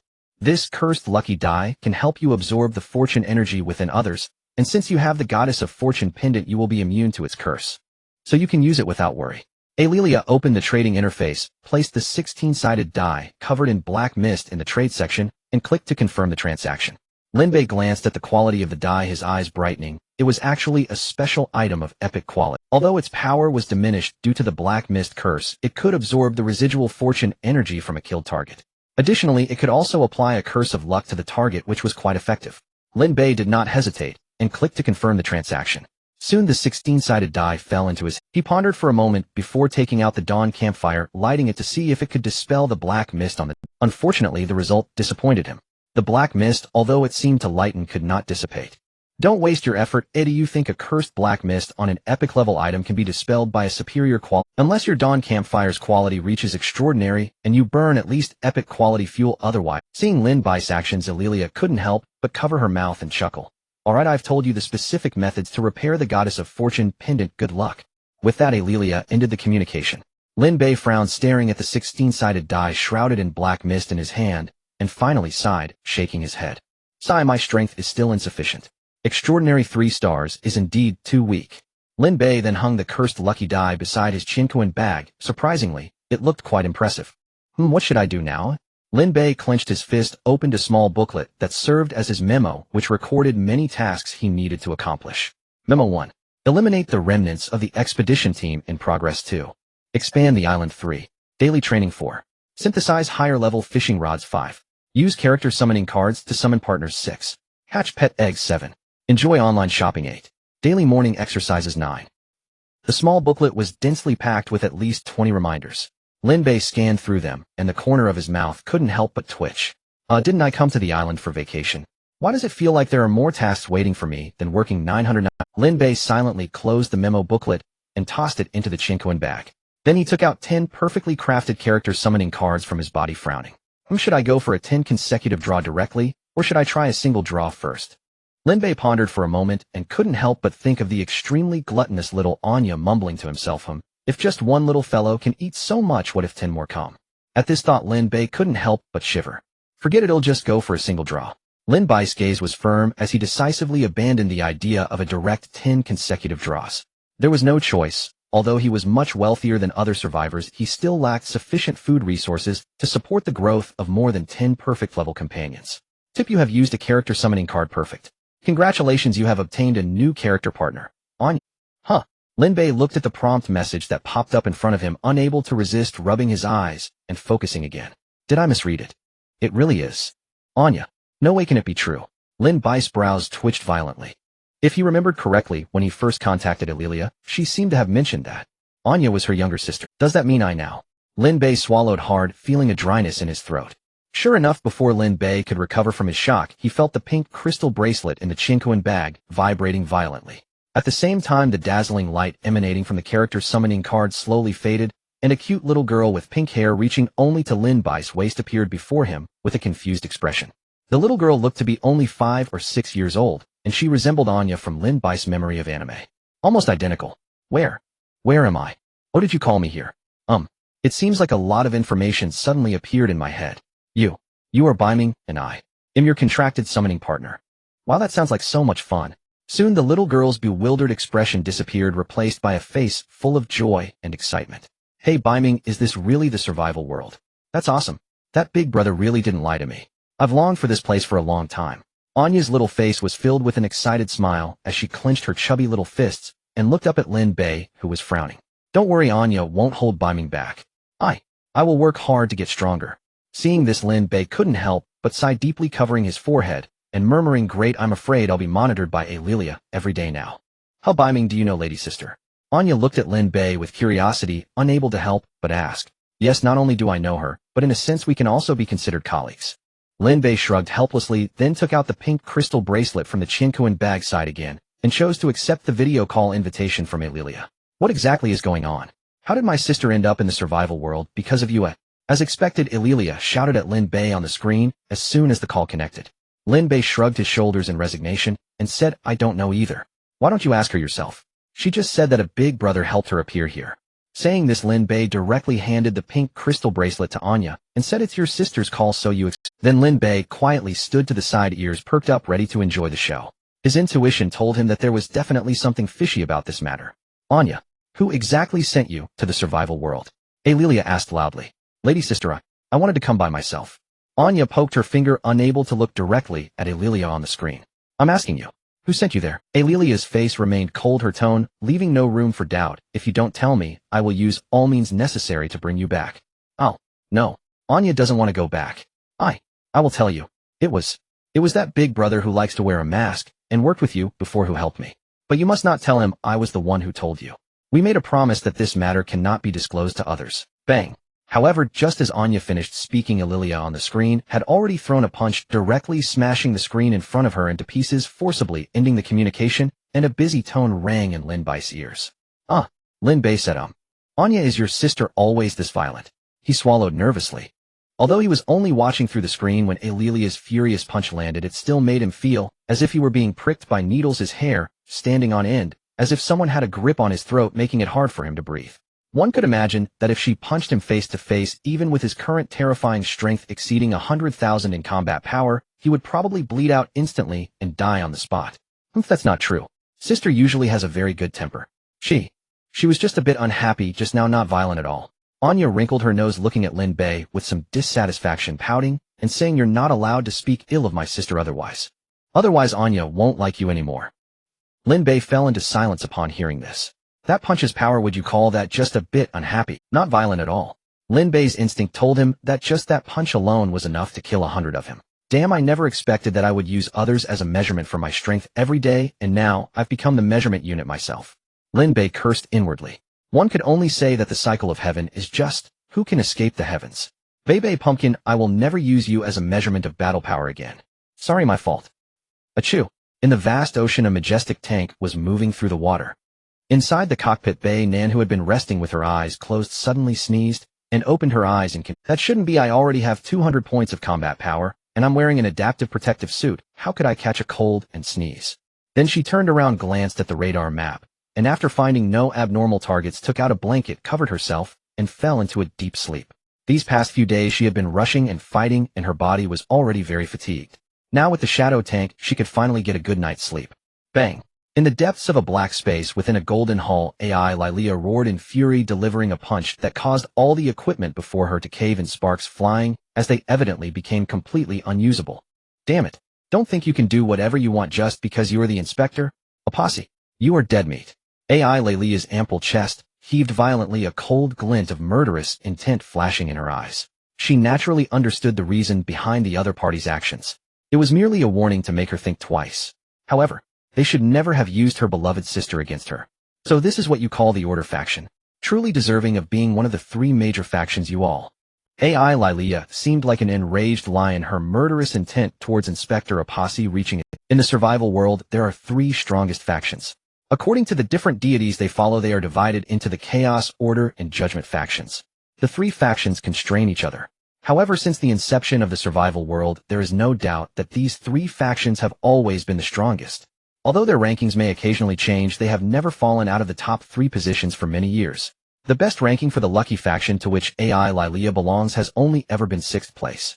Now the Lucky faction has fallen significantly, currently ranking 29th, just a step away from dropping off the leader. The faction leaderboard records the names of the top 30 factions in each era. In the survival world, due to time being compressed, one era based on the time concept of the blue star is roughly equivalent to 100 years. Now the survival world has established over 100 eras. The Lucky faction, which once ranked in the top 10, is now on the verge of falling off the leaderboard. This is undoubtedly due to other factions sabotaging them. As for the reason, it is because of the uncertainty of their faction. The power of luck in a sense is quite powerful. At the end of each era, all factions on the leaderboard can receive a reward from the heavenly Tao, and although the Lucky faction may not always rank high due to the boost from the power of luck, they consistently receive quite good rewards. Because of this, powerful deities from other factions have been unwilling to let the Lucky faction grow strong and threaten their positions thus. For many years they have been heavily suppressed on the brink of collapse. However, the weak camel is bigger than a horse. Other factions are also very wary of the Lucky faction's potential last-ditch efforts. Therefore, for a long time they have been secretly manipulating things, attempting to use a frog in boiling water approach to completely suppress the Lucky faction out of the leaderboard. In this way, the Lucky faction would be unable to obtain the heavenly Tao rewards at the end of each era, and over time, they would naturally fall into complete decline. Damn it. Truly damn it. AI Lilia's face was as cold as frost, her chest heaving violently, clearly enraged. The end of this era is approaching. Could it be that they can no longer hold back and have acted openly? AI Lilia gasped for breath, her mood extremely foul. It's a pity that my teacher. Forget it, let's not think about these distressing matters for now. Fortunately, it is not the worst situation yet. Wait a minute, it seems I have overlooked a crucial issue. AI Lilia's expression changed. A flash of inspiration struck her as if she had suddenly grasped something. That's right. Although Anya was transported to the survival world, she became Bei Ming's contracted partner. And Bei Ming now is our Lucky faction's ambassador of luck. This might not be a bad thing for us. It seems I need to be more attentive, taking advantage of this position. I must find a way to provide Bei Ming with better conditions to help him grow stronger quickly. Got it. Bei Ming currently possesses extraordinary 3-star strength. Since that is the case, during the next world integration, I can definitely arrange for the Order faction survivors to encounter him. This way, I can strike at the root, capturing all those detestable hypocritical factions newcomers in one fell swoop. Apostle, I can't wait to see your expression when you find out that all the newcomers your faction trained have died. AI Lilia's expression darkened, a playful smile appearing at the corner of her lips. As for Anya, with Bei Ming's protection, she should not be in any life-threatening danger. Perhaps for Anya, entering the survival world this time will actually be a rapid opportunity for growth. Fortunately, the bracelet I gave Bei Ming has a trading function. Since that is the case, I can take advantage of this opportunity to send them some resources to help them grow quickly. I'm afraid Apostle didn't expect that the methods he originally used to annoy me might actually help me out greatly, right? It really is a case of losing the chicken while trying to catch it. AI Lilia could almost conclude that Opposite's transport of Anya into the survival world was specifically meant to annoy her, but he probably never imagined that the island Anya was transported to would actually be one of their Lucky factions. After all, since the opening of the survival world, the Lucky faction has only gained Bei Ming as a member. However, among the countless survival seas, there were more than one person who received a character summoning card. As a result, Such a low probability, yet it happened to her. A cold smile appeared on AI Lelia's face. The power of luck is always with me. Are the worthless scum of the Order faction ready to bear the punishment from the goddess of luck? AI Lilia regained her composure, her face once again displaying a proud expression. However, when her gaze fell upon the completely damaged equipment in the room, she couldn't help but raise an eyebrow and said unhappily, "What's going on? I just threw a casual punch. How could these machines be completely wrecked? This quality is too poor, right? I must leave a negative review for those wicked merchants later. By the way, the merchants seem to promise a 7-day Norisen return policy. Well then it's fine." AI Lilia glanced at the scrapped machines, sticking out her tongue and smiled. Bei Ming brother Anya is hungry. Lin Bei looked at the cute girl clinging to his thigh and couldn't help but sigh. Great, now following Ni Lu there's another little lowly on his island, and it seems she's the kind that can eat. This character summoning card is toxic. It seems I can't continue summoning partners for a while. Otherwise my island will turn into Lowly Island. What I want are valiant warriors who charge into battle, not a bunch of daughters waiting for me to raise them. Lin Bei sighed, a gentle smile appearing on his face as he reached out to ruffle Anya's little head. I have to say, without a mask it feels much better than in Ni Lu. Come with me, I'll take you to eat, and by the way, he'll introduce you to a young lady. You two are around the same age and should have a lot in common. Lin Bei held Anya's little hand and left the training room. Meanwhile, he remotely notified the robot made at home through the central control system of the villa to start preparing the meal. As for Ni Lu, according to Qing Qing, the little girl had already finished her meal and gone for a nap, so Lin Bei had to go wake her up himself. Fortunately, Ni Lu's super acceleration is nothing to him now, so he doesn't have to worry about her instinctively giving him a hit because of waking up in a bad mood. He is now an extraordinary 3-star. A mere super acceleration is not worth worrying about. Cough, wait a minute, Ni Lu, you. Lin Bei spat out a mouthful of sour water, incredulously feeling around his chest. The adaptive protective suit was intact, but he had suffered a huge impact and had broken through his defense. How could I, a dignified, extraordinary 3-star with blood vitality exceeding 100,000, not withstand her mere super acceleration? Lin Bei, in confusion, directly chose to check Ni Lu's attribute panel. However, when his gaze fell on the description of her super acceleration, his expression instantly froze. Real?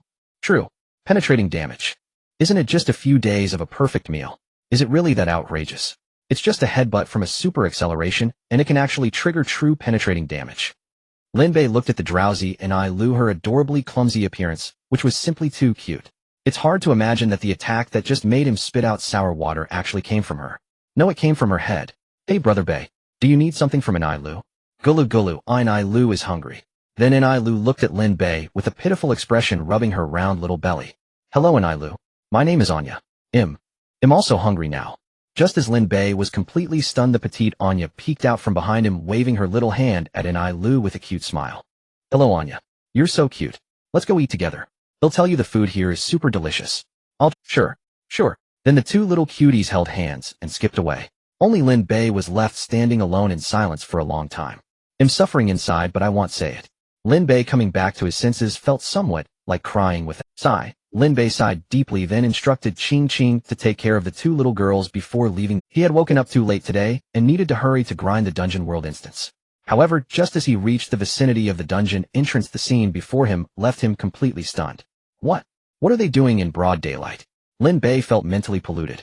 The scene before him, though he couldn't comprehend it, was shocking. Bei, brother Bei, father Bei, help! Save me! What happened to you to end up in such a wretched state?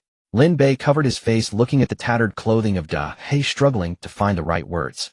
The other party must have activated the effect of the superior quality whitening pearl, as his face was no longer pitch black like ink. Now, Lin Bei could at least make out his vaguely visible features. Lin Bei couldn't help but marvel at this. After all, that was a superior quality whitening pearl.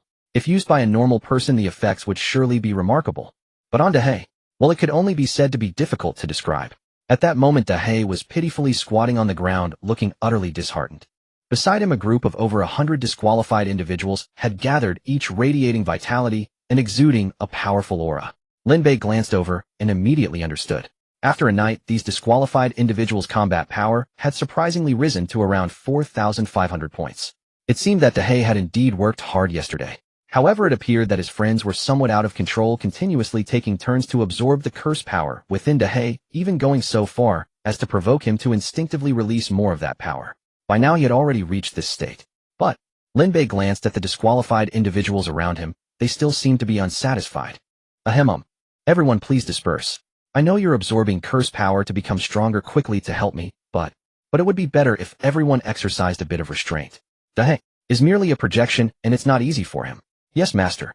The other disqualified individuals straightened their expressions and left upon hearing this. Only at this moment did Dahe let out a sigh of relief, shakingly struggling to get up from the ground, a look of melancholy on his face, as he took out his stimulating cigarette, beginning to question his existence. He was merely a projection with a combat power of only around 5,000 points. Given his strength, he should have been able to overwhelmingly defeat the disqualified individuals. But alas, the sheer number of them was overwhelming. A full 300 disqualified individuals, and their average combat power had reached 4,000 points. Yesterday he had indeed tried to resist, but unfortunately, the ideal was beautiful, reality was harsh, it was all just his wishful thinking. With 300 disqualified individuals teaming up, he, a mere projection, with a combat power of 5,000 points, was truly no match. Thus he could only passively cooperate with them, releasing the curse power from within. In the short term this was manageable, but over time he felt exceedingly weak. After all, this curse power originated deep within his bloodline. If continuously activated, it would greatly affect him. After one night he felt dizzy, lightheaded, and as if his body had been hollowed out. If that were all it would be fine, but yesterday his true self had also faced the wrath of Lady Alelia, nearly leading to the collapse of this projection. This projection was created with great difficulty by consuming his own source power. If it collapsed, not only would he suffer backlash, but recreating a similar projection would take at least a month. A month is a long time in the survival world, capable of spanning 4 disaster seasons. He absolutely could not allow this situation to occur. Thus he had been gritting his teeth waiting for Lin Bei to appear and help him escape this predicament. However, who would have thought this kid would be so unreliable? He used to arrive promptly before 10 in the morning, but today he dragged it out until the afternoon. This made him suffer even more exploitation. Dahe was feeling quite distressed. Are you alright? Lin Bei said awkwardly. When he left yesterday, he had instructed these disqualified individuals to get along well with his friend Dahe. But who would have thought they would be so overly enthusiastic? Even Lin Bei felt a chill looking at them. What do you think? Dahe said with a resentful expression. This projection of mine is crucial, and it almost got ruined by them. I don't care, you must compensate me. Alright, I'll keep them in check. As for the compensation you mentioned, Lin Bei, aware he was in the wrong, quickly made a concession. When it came to compensation, he did not hesitate to take out the design blueprint for the exquisite quality whitening mask he obtained yesterday and began to learn it. Then, using the crafting function on the survival wristband, he consumed materials and directly manufactured over 100 whitening masks. These masks are all for you. If you use 1 per hour, they will last until the end of the hot season. That's more like it. But this will not be a precedent. Definitely. In the future, I'll let them pester you for at most 4 hours a day. Will that be alright? What the hell? Hearing this, Dahe directly cursed. No way. My combat power is currently only 5,000 points. Even if they completely drain me, the curse power they obtain from me still won't allow them to surpass 5,000 points. Moreover, as their combat power gets closer to 5,000 points, the effect of the curse power on them becomes less significant. Continuing to drain me is not good for either them or me. However, I do have a suggestion. You could take them with you when you enter the cavern world, allowing them to directly absorb the black mist there to enhance their strength. Although slow, this method would be steady and unrestricted. Dahe said helplessly, or, you must increase my combat power. The higher my combat power, the denser the curse power within me, and the better the effect on them. So, the decision is yours, you choose. Lin Bei nodded in realization. So that's how it is. But in the short term, you probably won't be of much use. Lin Bei looked at Dahe with disgust, feeling foolish for thinking this guy was a profound NPC, only to find out his combat power was merely 5,000 points. Ugh, it was simply unbearable to look at. Not to mention those disqualified individuals. Because the disqualified individuals summoned by the disqualified ring are influenced by the strength of the summoner. Now that Lin Bai's combat power had surged, he had already stepped into the extraordinary 3-star level. Thus, if he used the disqualified ring to reclaim them, and then summon them again, their combat power would naturally undergo a tremendous change under his augmented power. It's not that I'm complaining, but 5,000 points of combat power. In my eyes right now, it's really not enough. What the hell, why do I feel like I'm being looked down upon by you? Hey, I'm just a projection. If it were my true self. Dahe was about to explain when Lin Bei raised his hand to interrupt. Alright, your true self is powerful, but unfortunately you can't come out. It's really frustrating. Lin Bei patted Dahe on the shoulder, directly took the teleportation crystal from his hand, stepped into the teleportation array at the entrance of the vault, and vanished. The monotonous and dull life always passed quickly. In the blink of an eye, 2 days had already gone by. Today was the last day of the hot season. The outdoor temperature had already exceeded 60 degrees Celsius. The number of survivors had dramatically decreased, and now there were fewer than 5,000 survivors left in the chat channel. Just last night, the largest marine organism invasion event to date occurred with 3 waves lasting a full 6 hours. It was precisely because of this invasion event that a large number of survivors perished. As for Lin Bei, the invading marine creatures hadn't even had a chance to approach his island before being completely annihilated by the automatic turrets. The 3 waves of marine organism invasion posed absolutely no challenge to him. It's the last day, after today the next disaster season will begin. According to the current intel, tomorrow marks the beginning of the snow season, and there will also be a merging of zones. I wonder how many survivors will be around then. I hope more people come, that way I won't have to worry about selling the warm products I've been hoarding for so long. Lin Bei sipped on ice cola lying in the villa's courtyard, gazing at the clouds in the sky, feeling pleased. Soon he would be able to activate the effect of blessing from the goddess of luck, and eagerly open the supply chests he had received over the past few days. To be honest, he had been holding it in for several days, and couldn't wait to relieve the pressure in his heart. Moreover, tomorrow he would be able to sign in again and receive a brand new system. I hope tomorrow's sign-in can yield an amazing and cool system. Lin Bei murmured in his heart, filled with anticipation. After waiting for several days, today the results are finally to be announced, which is quite exciting to think about. He glanced at the map, after several days on the road, Bei Pumpkin had already traveled about halfway to his island. At this rate, in no more than 3 days they would successfully arrive at his island. He just wondered if, after the arrival of the snow season, there would be other dangers at sea that might delay her progress. Well, if any danger arises with the various equipment and items I currently possess, I should be able to handle it easily. Then he opened his attribute panel to look at the results of his efforts over the past few days. Health 1A300 Extraordinary 3 stars, Spirit 1A0 Extraordinary 3 stars, Life Level Extraordinary 3 stars. In terms of health, he had made significant progress over the past few days. With daily nourishment and the health gained from the hunter's reserves combined with the physical training method practice, he could trigger a 100-fold critical strike, allowing him to increase his combat power by 500 points with each completed training plan. So in other words, he could enhance a large black's combat power in just 1 day. However, the spirit aspect lagged much behind. He could only raise it by 100 points through the daily mental training method, and there were no other alternatives. He had contacted Alelia to inquire about methods to improve his spirit. However, Alelia bluntly stated that aside from a few special items like the mental training method, there were no other ways to enhance spirit attributes in the first phase of the survival world, unless he entered the second phase. Alelia also suggested that with his current combat power, even in the second phase of the survival world, he would still be able to dominate. But Lin Bei declined. He felt that the second phase would be much more difficult compared to the first phase of survival. He hadn't even fully passed the first disaster season of the first phase yet, and now was the time to enjoy stable development. Why force himself into a higher difficulty survival world for temporary attribute gains? As for Alelia saying he could still dominate in the second phase, well, he chose to believe only half of that. Moreover, he was waiting for the snow season to merge zones to take down some other opposing survivors and plunder their fortune to replenish the durability of the Goddess of Luck's pendant.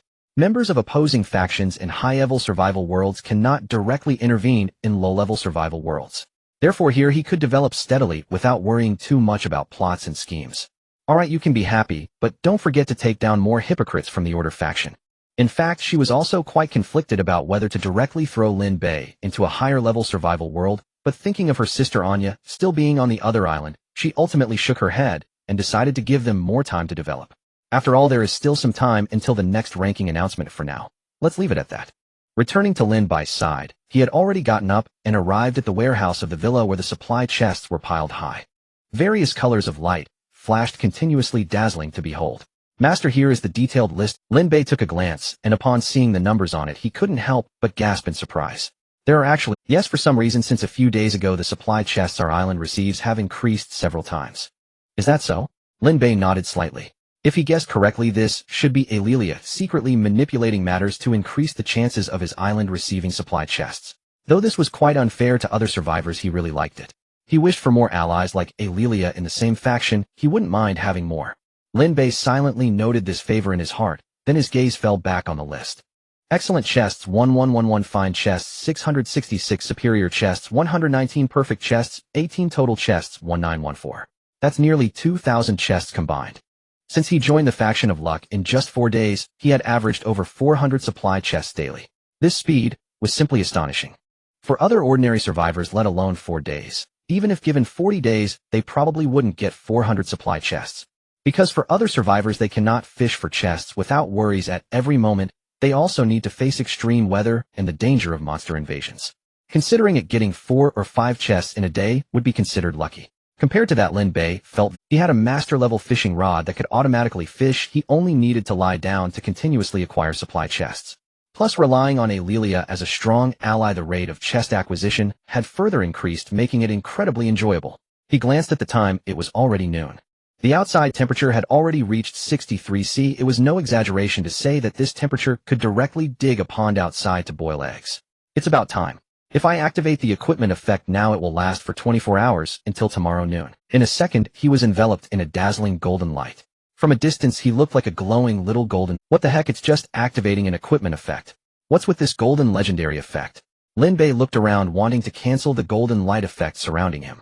However, he ultimately realized helplessly that this golden light was indeed part of the blessing effect. If he forcibly dispelled it, the super lucky state would also disappear. Well, it seems that I will have to maintain this little golden man form until tomorrow noon. Lin Bei sighed, turning to look at the astonished Qingqing, and helplessly shrugged. Alright, you should go prepare lunch. Nilu and Anya are probably starving by now. Oh, okay, alright, master. But master, your hair. Qingqing pointed at Lin Bei's forehead, squinting her eyes, seeming to hesitate in her words. What? My hair? Lin Bei was startled, quickly reaching up to touch the top of his head. It was smooth. He had become super lucky while also going bald. What the heck? Lin Bei's mentality collapsed. He never expected that merely activating an equipment effect would come with such a heavy price. The problem is, the equipment's description didn't mention that using this effect would have the side effect of hair loss. This is too much of a scam. Lin Bei's expression turned ugly as he rubbed his head, angrily saying, "Ha ha." In the Golden Hall, Alelia watched Lin Bei on the screen glowing like a glaring light bulb, and couldn't help but burst into laughter. Kid, this is what you get for being so cocky when talking to me. Now you're paying the price. This is a legendary quality item. Even if it is damaged, the terrifying energy it contains is far beyond what a mere extraordinary 3 stars can handle. The attribute description didn't mention any side effects because there simply aren't any. You can only blame yourself for being too weak to withstand the gift of such powerful energy. Hee hee hee. Ha ha ha. No, I must record this scene. In the future, whenever I encounter something unhappy, I will watch it repeatedly. This is too funny. Forget it, a person who achieves great things shouldn't be so petty. What the hell? My full head of hair. So thick and black that it could directly be used for a shampoo commercial. And just like that, it was gone. Damn it. Lin Bei's mood was hard to calm down. He decided that he must find a quick hair growth remedy later, as he didn't want to walk around the island with a bald head. Moreover, in a few days he would be meeting Bei Pumpkin online, and he didn't want to go meet a friend with his shining bald. The survival world has all sorts of magical items, so obtaining a high-quality item that can promote rapid hair growth shouldn't be too difficult, right? Lin Bei thought to himself, though his tone lacked confidence. Forget it, just open it. Everything that frustrates me will only make me stronger. Open supply chests. Open for me. Lin Bei directly used the bulk opening function on the chests, covering nearly 2,000 chests in front of him. The light enveloped all the treasure chests before him. In the next moment, a system prompt akin to a raging storm echoed in Lin Bei's ear. Congratulations. You have triggered a 1,000-fold critical hit effect. You have opened an exquisite treasure chest. Congratulations. You have triggered a 10,000-fold You have opened an extraordinary treasure chest. Congratulations. You have triggered a 2,000-fold critical hit effect. The system prompts continued to ring incessantly. Thanks to the super luck bonus, every time he opened a treasure chest he managed to trigger at least a 1,000-fold critical hit effect. There were even several instances where he directly triggered the maximum critical hit effect of 10,000 times. Fortunately, after the island's upgrade, the survival bracelet opened a temporary storage space, allowing him to store all items obtained from opening treasure chests or collecting resources for a duration of 7 days. Otherwise, with so many treasure chests yielding at least 1,000-fold critical hits, Lin Bei's villa would be instantly buried under an avalanche of resources. As expected, the super luck state is incredibly powerful. Lin Bei exclaimed, his eyes shining with excitement. Perfect timing to upgrade my level as well. Lin Bei's eyes flashed with ecstatic joy, and without hesitation, he took out the prepared healing pod and lay down inside it. Then he began to choose to enhance his level. In the past few days, he spent a considerable amount of spirit stones to elevate his island level to 6, with the total area exceeding 100,000 square meters, which is equivalent to 1 square kilometer x 1,000 m. Of course, this consumed almost all the ordinary quality spirit stones he had obtained in recent days, and he even had to expend some high-grade spirit stones. Otherwise, it would have been a pipe dream to elevate the island level to 6 in such a short time. Now, every time he expanded the island by 1 square meter, it required 5 spirit stones. Moreover, upgrading the island to level 7 requires expanding the area to at least 10 square kilometers, which is 10 million square meters.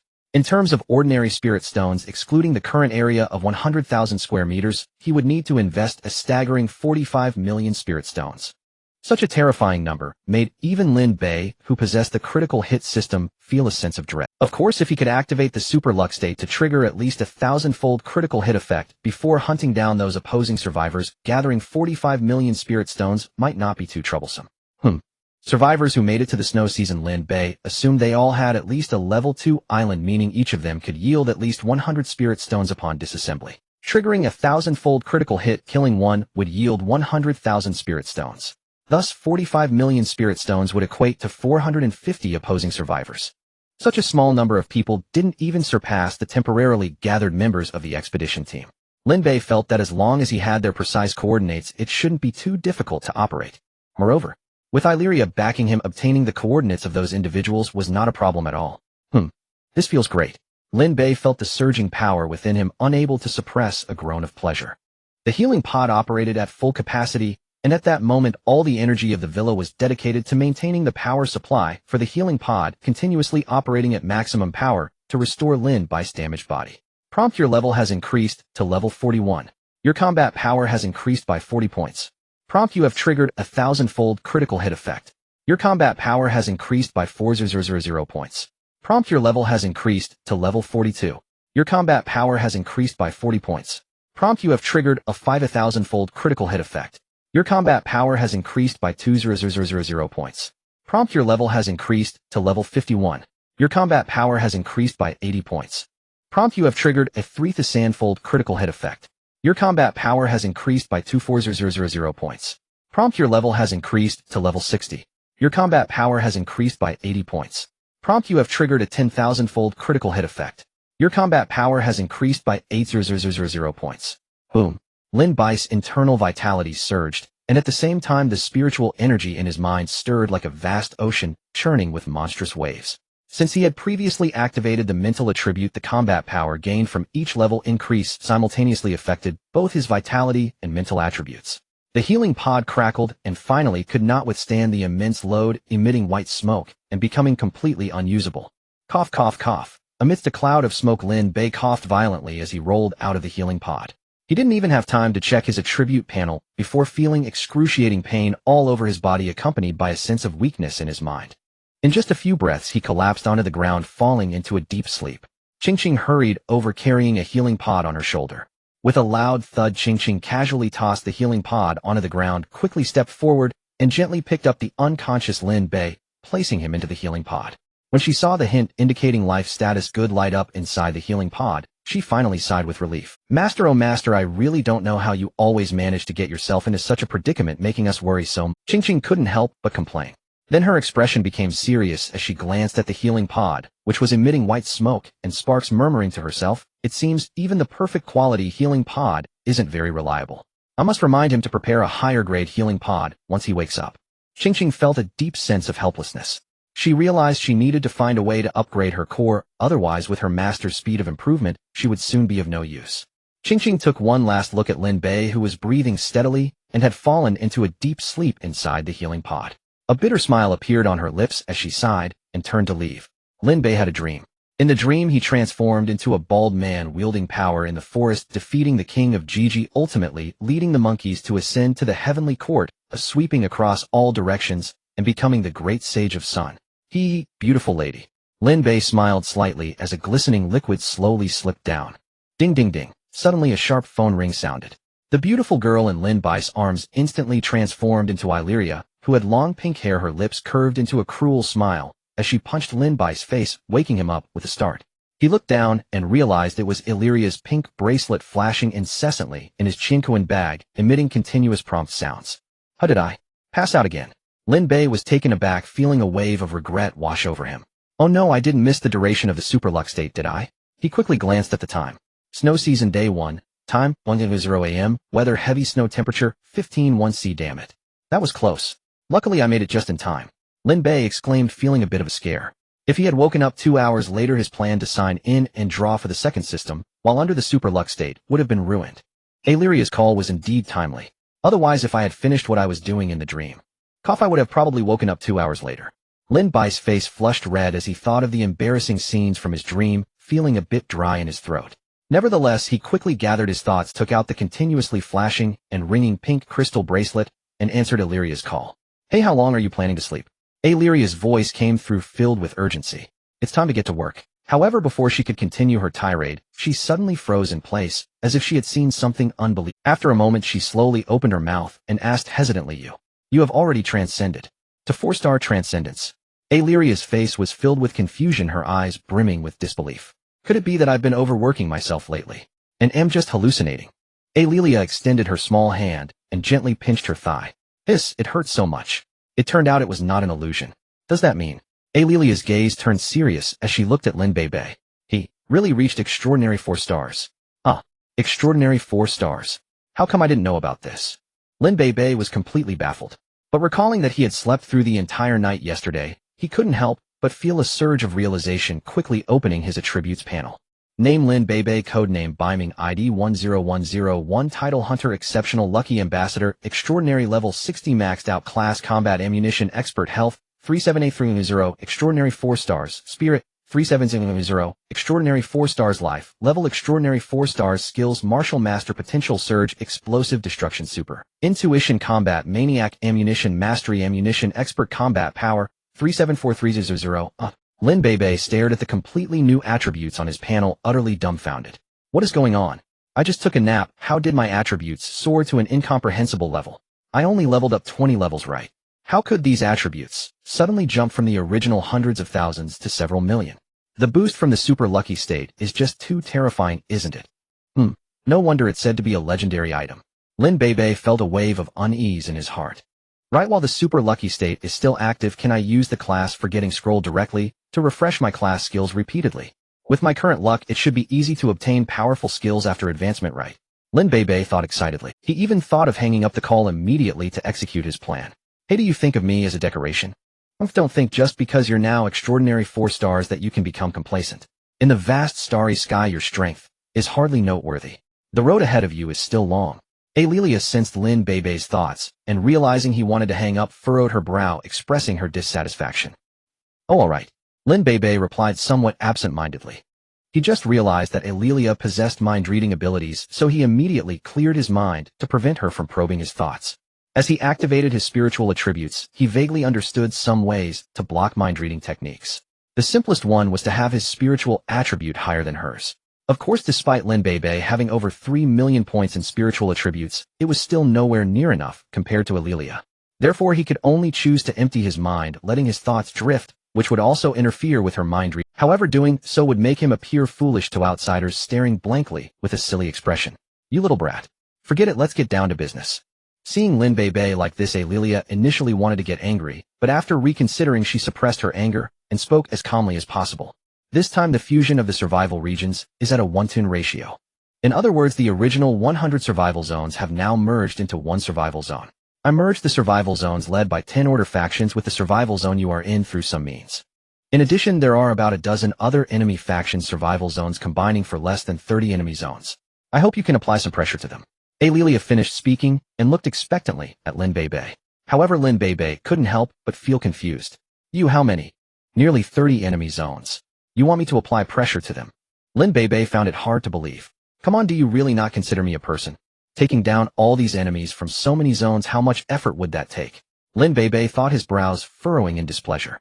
However, sensing Lin Bei's thoughts, Illyria's corner twitched slightly, and she couldn't help but say, don't get the wrong idea. I just need you to apply some pressure. I'm not forcing you to wipe them all out. Lin Bei was baffled again. Can you hear yourself? Is that even a human way of speaking? You've said they are enemies, yet you don't want me to eliminate them. Otherwise, should I just wait for them to gather strength and retaliate? In my lifetime, when facing enemies, I must eradicate them completely. What was that saying again? Right? If the roots are not eradicated, the spring breeze will blow and they will grow again. He certainly didn't want a hidden enemy who had been enduring for thousands of years to suddenly sneak up and take him out. What on earth are you thinking about? Forget it, I've already explained the specifics to you. As for how to do it, you can decide for you, but I still want to advise you be sure to act within your means. If you're really going to retaliate, then prioritize the survivalists of the Order faction. Now I will send you some information about those factions. Oh, and one last reminder, don't think just because you're now extraordinary 4 stars you can do whatever you want.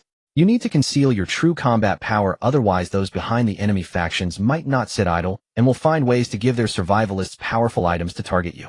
Do you understand? I understand. Lin Bei nodded with a smile, saying, don't worry, I will definitely eradicate them completely. As long as I eliminate everyone who has seen my strength, the information will never reach those behind them. Lin Bei was feeling quite inflated. As for Ililia mentioning that the enemies behind the enemy factions might send some items to target him, he wasn't worried at all. In fact, he was somewhat looking forward to it. Because killing enemies could directly yield loot, and when he opened the loot it could trigger a crit effect. So, as long as he could take down one enemy from the faction that obtained a powerful item, the rewards would definitely be much more worthwhile than taking out 100 enemies. You, forget it as long as you're happy.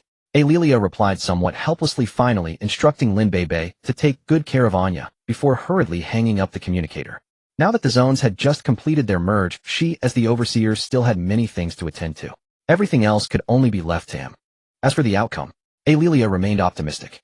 After all, she had personally witnessed that the kid had already stepped into extraordinary 4 stars. With such strength, it was not just in the first phase of survival worlds, but even in higher-level survival worlds, he could crush all enemies. Her only concern at the moment was the hypocrites of the Order faction secretly distributing items that did not belong to the current survival phase to target people on her side. If that happened, the outcome would become unpredictable. Forget it, I will closely monitor the survivalists from the Order faction. If any abnormalities arise, I will notify that kid immediately. This way I can ensure his safety.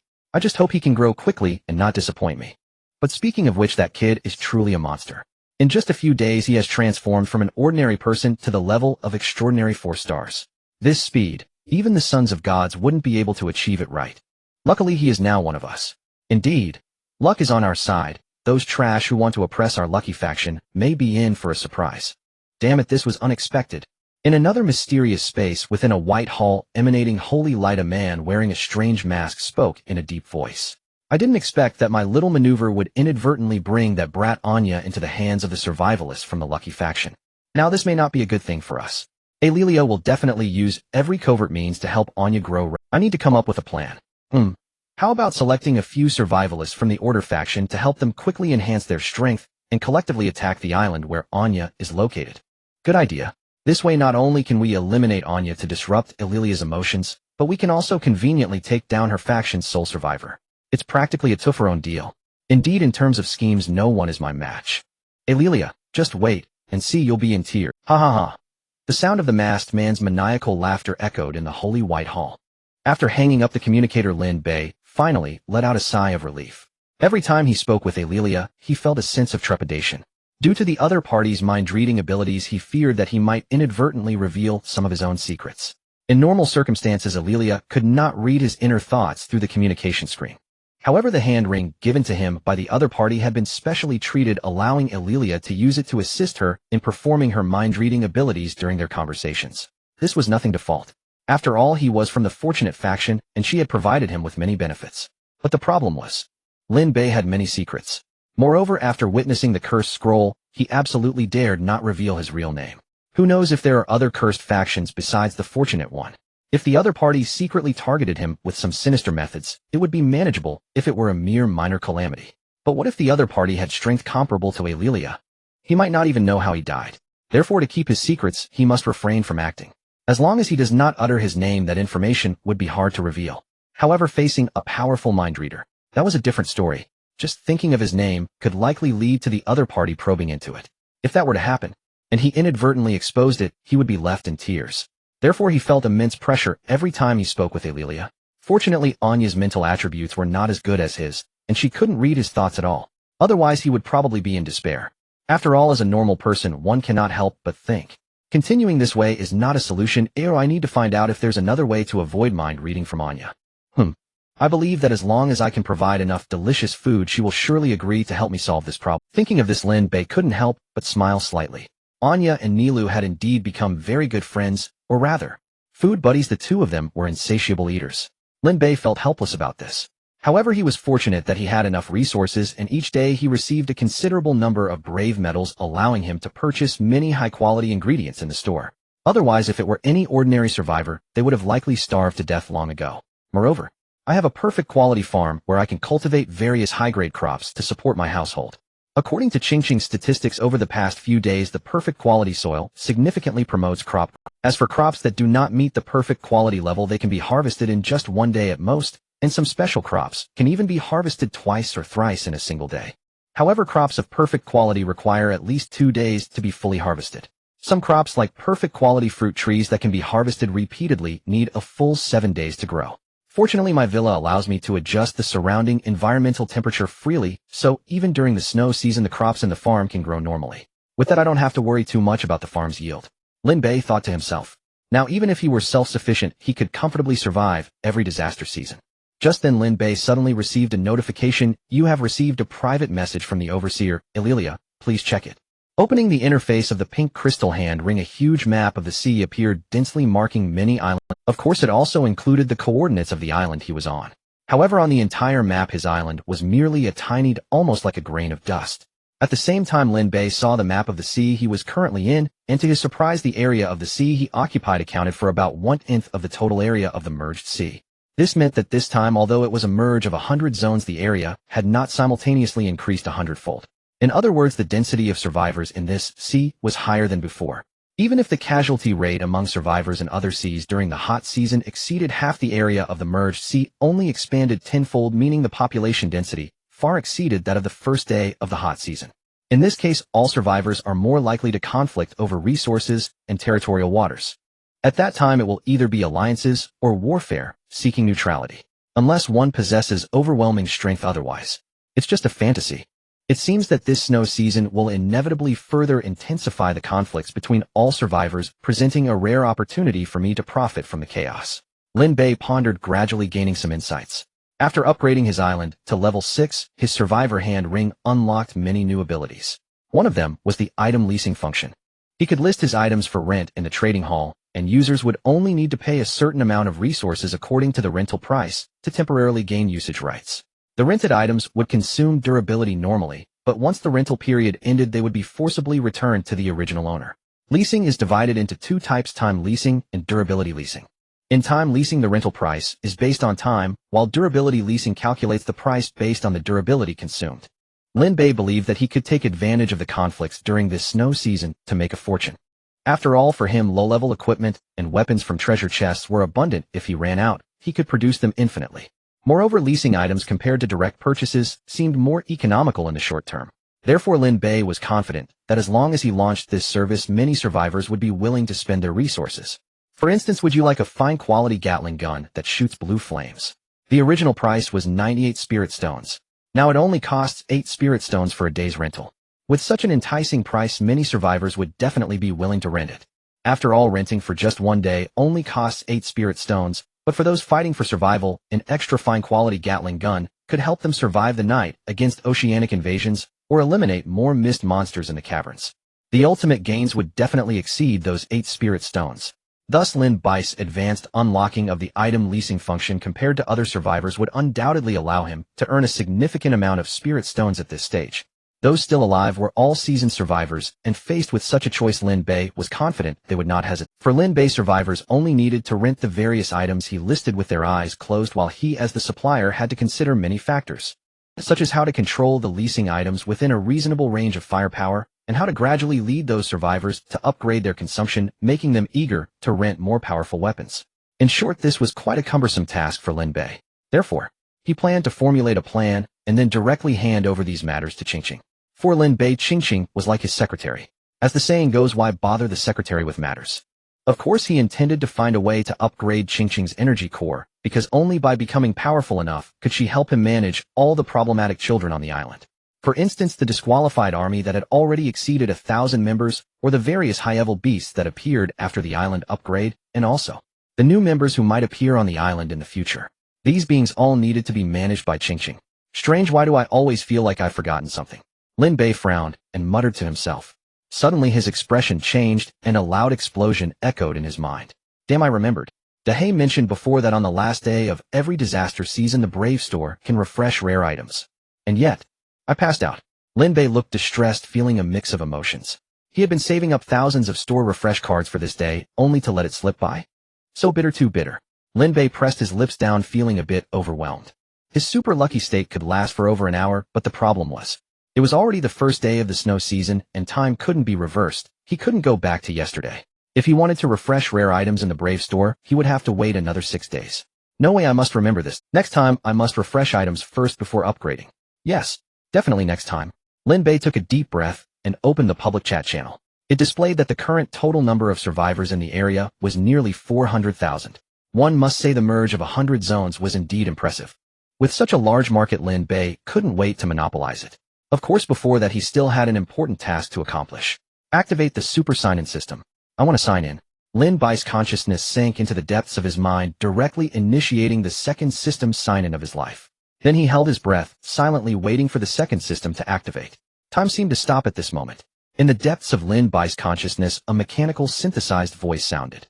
Hint: sign-in successful. You have obtained the second system, attribute plunder system. Would you like to activate? Haha, this time the sign-in really did not disappoint me.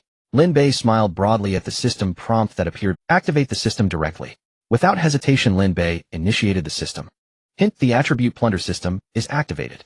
Any living being killed by the host can have its residual attribute power plundered to enhance oneself with no side effects.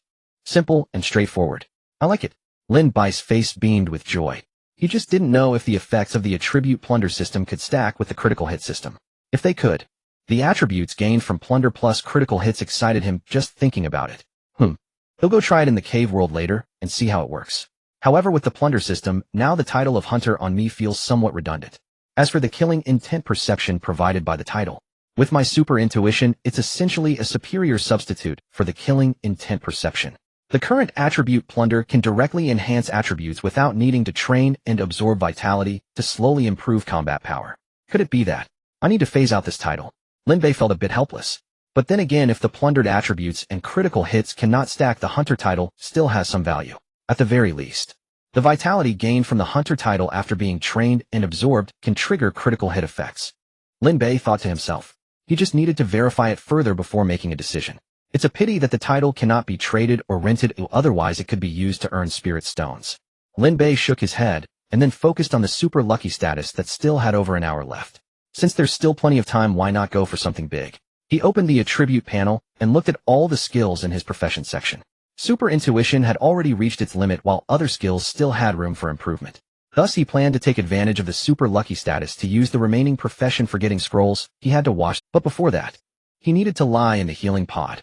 He hadn't forgotten that his martial arts master skill could enhance the combat power gained from each level up, so to avoid any accidents he had to prepare in advance. But, is a perfect quality healing pod really safe now? Lin Bei hesitated a bit, then with a mindset of trying, opened his storage space to see if there were any higher quality healing pods among the treasure chests he had opened yesterday. After all, the minimum is 1,000 times critical hit. If he could trigger a quality critical hit according to past experience, exquisite treasure chests also had a chance to produce extraordinary quality items. Among the treasure chests he opened yesterday, there were as many as 800 chests of exquisite quality or above, so the probability of getting good items was quite high. Unfortunately, there were too many items, and the various lights dazzled his eyes, making it hard for him to focus. So he had to use the search function and input the keywords healing pod. Soon the storage space interface refreshed, revealing 3 types of healing pods. The quality of these healing pods was at least perfect. As for the other 2, they were undoubtedly extraordinary and epic quality healing pods. However, Lin Bei couldn't afford the epic quality healing pod for now, as its energy drive required premium spirit stones, which he was lacking and certainly couldn't waste. Fortunately, the extraordinary quality healing pod was sufficient for him at this stage. It only required some high-level spirit stones as energy drive, which he could afford. Therefore, he casually took out an extraordinary healing pod. Calling it a healing pod was somewhat underwhelming. It could also be referred to as a healing house, as it was larger than the small wooden houses he had previously sold to other survivors. The metallic sheen full of technological feel flickered like breathing, and the healing pod was surrounded by intricate and peculiar patterns that resembled circuits, yet seemed like the formations mentioned in novels. These peculiar patterns flashed with the flickering lights of the healing pod, resembling blood flowing through veins full of vitality. Alright, it's time to start washing points. To be on the safe side, Lin Bei directly opened the energy compartment of the healing pod and put in over 100 high-level spirit stones, then confidently opened the pod door and lay inside. However, when he opened the pod door, he was slightly surprised, as there were actually 3 positions inside the healing pod. This indicated that an extraordinary quality healing pod could accommodate 3 people at once for treatment. That's fine, but for me one position is enough. Lin Bei lay down in the central position, then closed the pod door, and took out several forgetting scrolls beginning his point washing plan. Hint: you have triggered a 10,000 times critical hit effect. Your skill Master of Combat has advanced to Hint: you have triggered a 10,000 times critical hit effect. Your skill Explosive Power has advanced to Hint: you have triggered a 10,000 times critical hit effect. Your skill Potential Burst has advanced to Hint: you have triggered a 10,000 times critical hit effect. Your skill Battle Intuition has advanced to Super Intuition. Hint: your skill Fight to the End has advanced to Berserker. Hint: detected that you simultaneously possess God of Combat, Super Intuition, and Berserker. These 3 skills triggered the integration effect, merging to advance into a new skill, War God. Hint: detected that you simultaneously possess Ammo Mastery Extraordinary and Ammo Expert Extraordinary. These 2 skills triggered the integration effect, merging to advance into a new skill, Ammo Overlord. Hint: due to your exceptional talent, you have unlocked a new hidden job advancement path. Please check it in a time. Lin Bei spent a full hour using over 10,000 spirit stones and more than 500 forgetting scrolls, finally brushing all skills below level 40 to the highest grade. At the same time, he triggered hidden conditions leading to many skills directly merging and advancing further, enhancing his strength. He also unlocked the advancement route for the hidden job. Just as he was about to check, he suddenly felt a surge of power within him, rapidly increasing out of control. Hint: as a war god, the attributes you gain from level ups are over 100 times that of others. The next moment, the attributes from level 1 to level 60 began to gradually fill in. Hint: your combat power has increased by 100 points. You have triggered a 1,000 times critical hit effect. Your combat power has increased by 1,000 points. This is the combat power replenishment from levels 1 to 10. Hint: your combat power has increased by 200 points. You have triggered a 1,000 times critical hit effect. Your combat power has increased by 2,000 points. This is the combat power replenishment from levels 11 to 20. Hint: your combat power has increased by 400 points. Hint: you have triggered a 1,000 times critical hit effect. Your combat power has increased by 4,000 points. Hint: your combat power has increased by 8,000 points. Hint: your combat power has increased by 16,000 points. Hint: your combat power has increased by 3,200 points. Thus Lin Bei once again lost consciousness due to the unbearable tearing pain within him. Fortunately, the extraordinary quality healing pod was powerful enough to keep him safe and sound. As his consciousness faded, Lin Bei couldn't help but sigh. I wonder how many days I will sleep this time. Since he arrived in the survival world, the total time spent sleeping must have added up to 4 days, already taking up more than half of his survival time. Indeed, the process of growth is so cruel. I hope this time I can wake up early. Lin Bei's consciousness fell into darkness. Dream slowly enveloped his mental world. This time he had a very long dream. However, unlike before, in this dream, he directly transformed into Thanos, and with a snap of his fingers, he actually broke his own finger. Then he faced a barrage of ridicule from Goat and Wolf, ultimately being sealed under a mountain transformed by the 7 brothers of the Gourd, waiting for 500 years until Tang Luffy Monk appeared to rescue him from suffering, piloting a starship to the depths of the starry sky, to find One Piece, defeating a group of enemies along the way, and finally achieving his wish to become the king of the stars. Of men. Well, in short, it was quite a dreamy experience. Ugh. In the treatment chamber, Lin Bei slowly awakened. The first thing he did was look at the survival bracelet on snowy season, 3rd day, 1438 p.m., weather blizzards, temperature 4015 C. Did I really sleep for a full 2 days and nights? Lin Bei was bewildered. He furrowed his brows and murmured, doesn't that mean I wasted another 2 days? He felt a bit dissatisfied. However, when he opened his attribute panel and saw his brand new stats, his dissatisfaction vanished instantly, and his previously furrowed brows relaxed. One word: absolute. In that case, sleeping for 2 days is not unacceptable. Name: Lin Bei. Codename: Biming. ID: 10101. Title: Hunter Exemplary. Lucky Ambassador. Extraordinary level: level 60 max. Level: Class: War God. Unique hidden class: Health 129783000. Epic: 1-star Spirit 129703000. Epic: 1-star Life. Level: Epic. 1-star Skills: War God. Sublimation, Annihilation, Ammunition, Master Combat Power 129743000. What? Hundreds, thousands, tens of thousands, millions, billion. Wow, after just waking up from a nap, my combat power exceeds 100 million. Is this for real? Moreover, my life level has actually been upgraded from extraordinary to epic. Who am I? Where am I? What happened? Lin Bei's mind went into overdrive and his breathing quickened. 129 million combat power. That's just too crazy. How many big black ones does that equal? Forget it, I won't use him as a counting unit. It's a bit hard to calculate. Lin Bei shook his head, initially intending to take another look at his hidden class and the attributes of his fused skills. However, when he looked up, he found that a crowd had already gathered outside the treatment chamber. He had no choice but to suppress his curiosity for the time being, open the chamber door, and step out. Hello everyone. Lin Bei smiled awkwardly yet politely. At this moment, everyone in the villa gathered around except for Dahe and his close friends. Master, you really need to take care of your sleeping habits. A lot has happened in the past 2 days. Our island has already been fully targeted with bounties by the Order Lighthouse. What is the Order Lighthouse? What's with the bounties? Lin Bai's mind went blank, and he was momentarily confused. I have detailed everything documented, you can take a look yourself.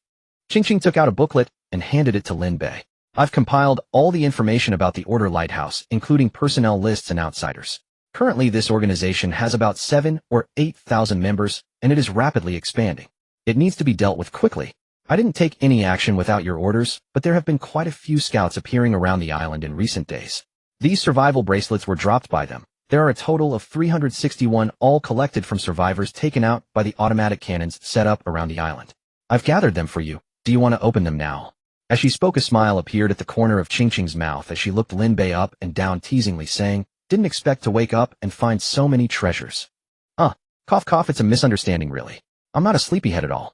Lin Bei coughed lightly, glancing at the survival bracelets packed and discarded on the ground. After pondering for a moment, he shook his head. Forget it, I won't open these blind boxes for now. He could activate the super lucky state once on the last day of each disaster season, so he might as well wait until the last day to maximize his gains. With the super lucky boost, he could trigger a crit effect of at least 1,000 times. Right now, he generally could only trigger 100 times at most, which was a full 10 times less.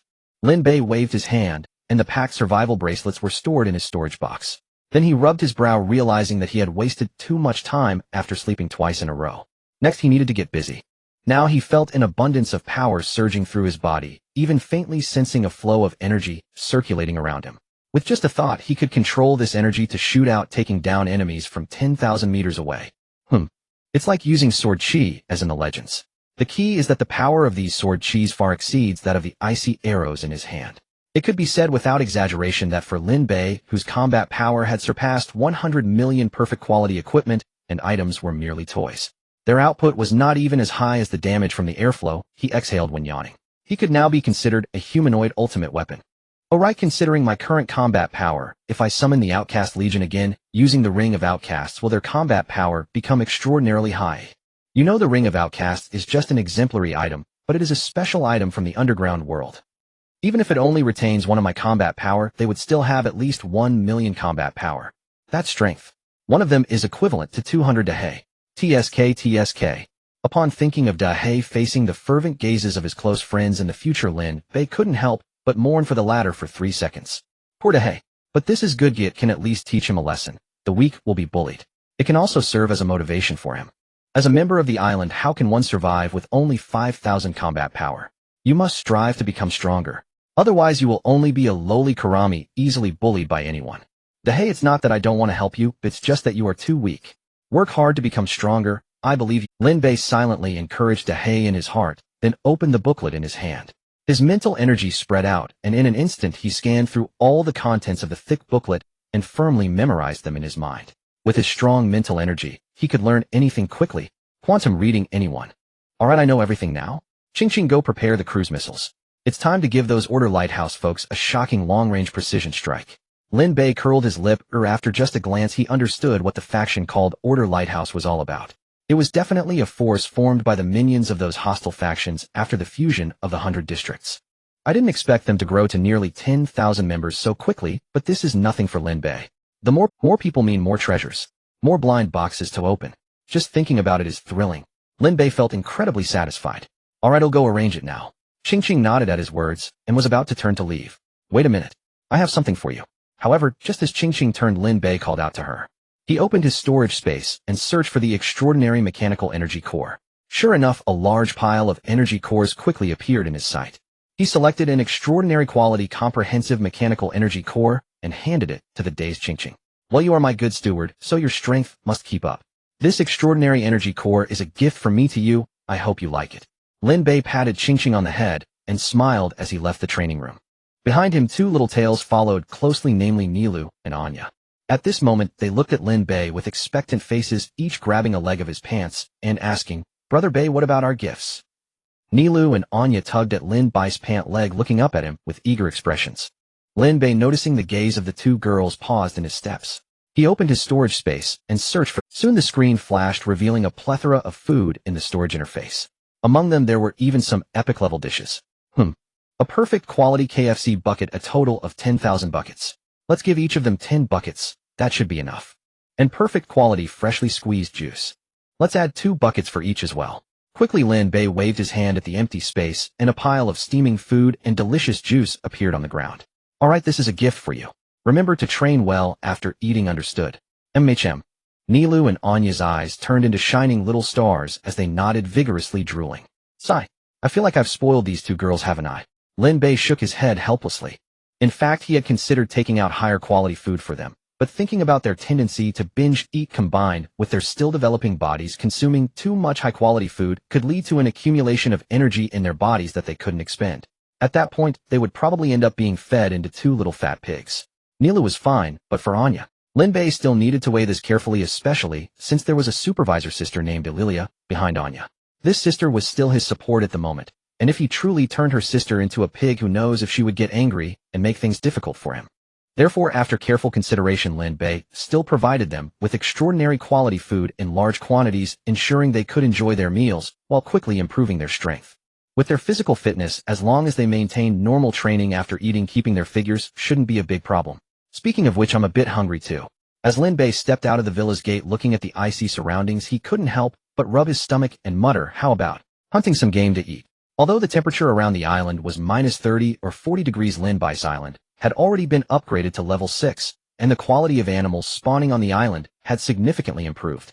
Even the weakest groundhog now possessed strength comparable to a fierce great white shark from the previous hunt. According to the information provided by Ching, the animal resources spawning on the island now had meat quality that was at least refined, with some even reaching exceptional quality.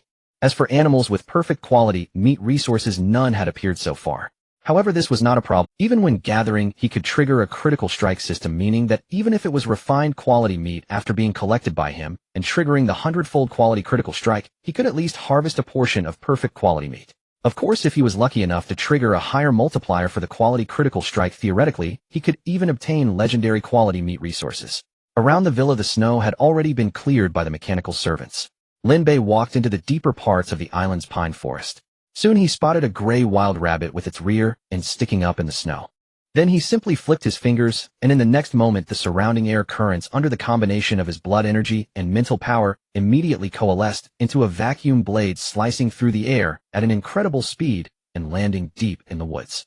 With a slicing sound, trees fell all around, and the wild rabbit that had originally been sticking its rear end up was torn into countless pieces by his vacuum blade, finally dissipating into a mist of blood under the storm of force.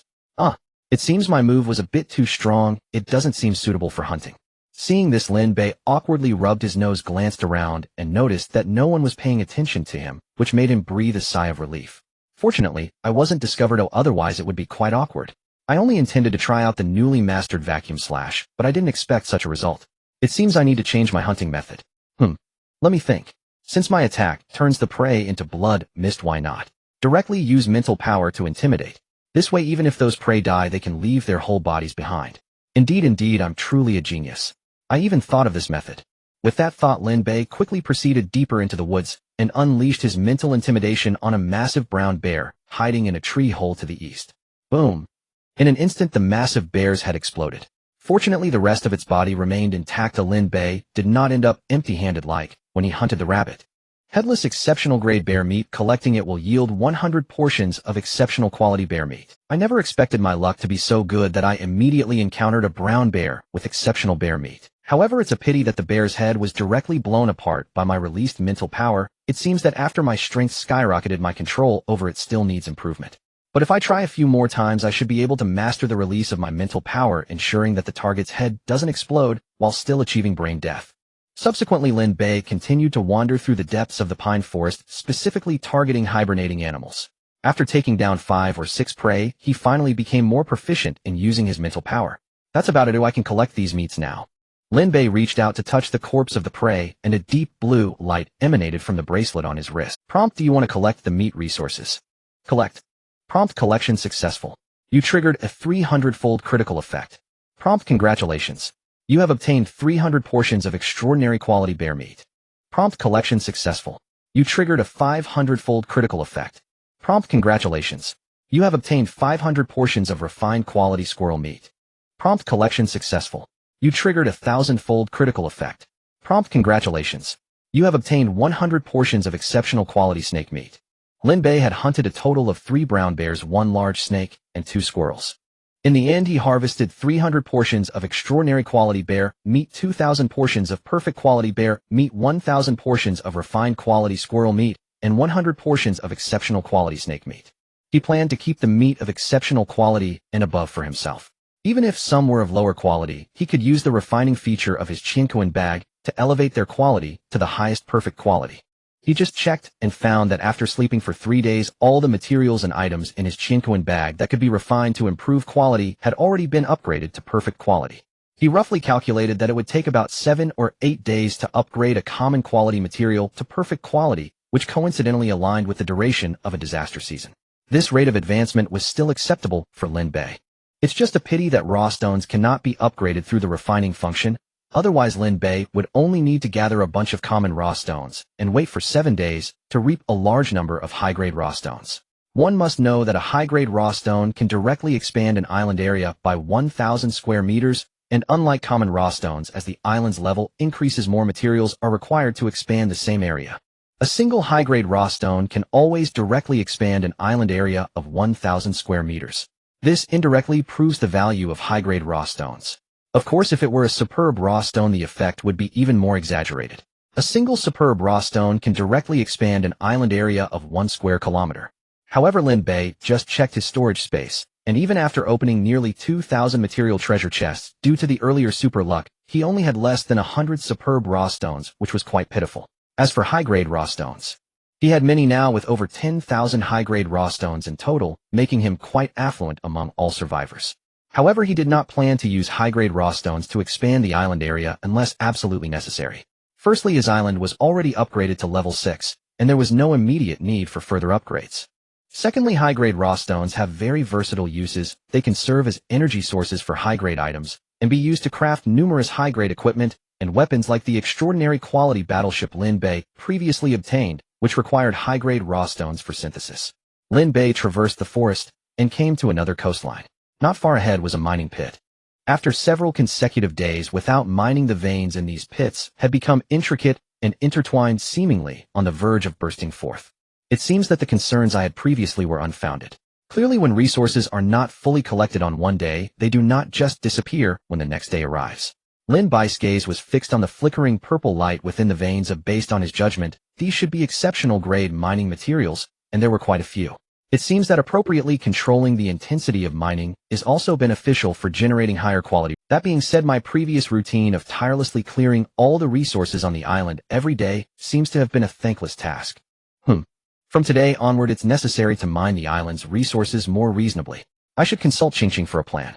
Indeed, over-extraction is not advisable. Sustainable development is the hard truth. This principle still holds true even in the survival world. Lin Bei reflected, and a stream of air vacuum blade shot from his fingertip, splitting the mining pit ahead in two, causing a large amount of ore to burst forth, all of which he collected into his storage box. The sound of critical hit notifications filled his ears. This time Lin Bei returned fully loaded. Walking solely on foot is a bit too slow. Lin Bei frowned and glanced around. Now that the island's area was considerable, if he relied on his legs alone, it would take a lot of time to visit all the resource points. His gaze fell on the extraordinary boots he was wearing. These extraordinary quality boots of air stepping allowed him to walk on air, completing his island inspections more effectively. However, after much hesitation, he decided to temporarily abandon relying directly on the boots' air stepping ability and wanted to try to see if he could fly by manipulating the air currents around him. With that in mind, he immediately began to experiment. 10 minutes later, after stumbling a few times, Lin Bei's face lit up with joy. He had finally mastered the ability to use air currents to assist his flight. I never expected that I would learn to fly one day.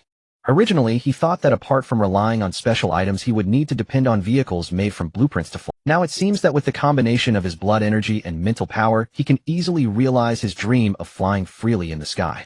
Moreover, with his current power exceeding 100 million, the consumption of flying was negligible for Lin Bei.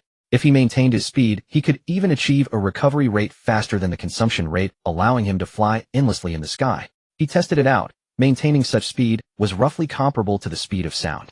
However, if he broke the sound barrier, the consumption would significantly increase. Nevertheless, if he combined it with the air-stepping ability of the extraordinary boots, he could easily keep the speed of infinite flight around 3 times the speed of sound. That was already enough to rival the flight speed of fighter jets on this blue planet. Haha, how about a humanoid fighter jet? Lin Bei felt ecstatic about this. It's not just bragging. With his current speed, if he were to mimic Nilu and perform a super acceleration drop onto other survivors' islands, it would definitely cause devastating damage. Let's not forget he is now a hidden class war god.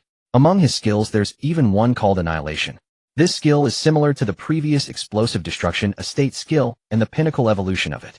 Once activated, it can add Annihilation power to all his attacks, capable of delivering devastating damage. Even islands constructed with enhanced raw stones can be easily destroyed. To put it simply, Lin Bei just needs to fly high into the sky and then deliver a descending super acceleration attack on any island.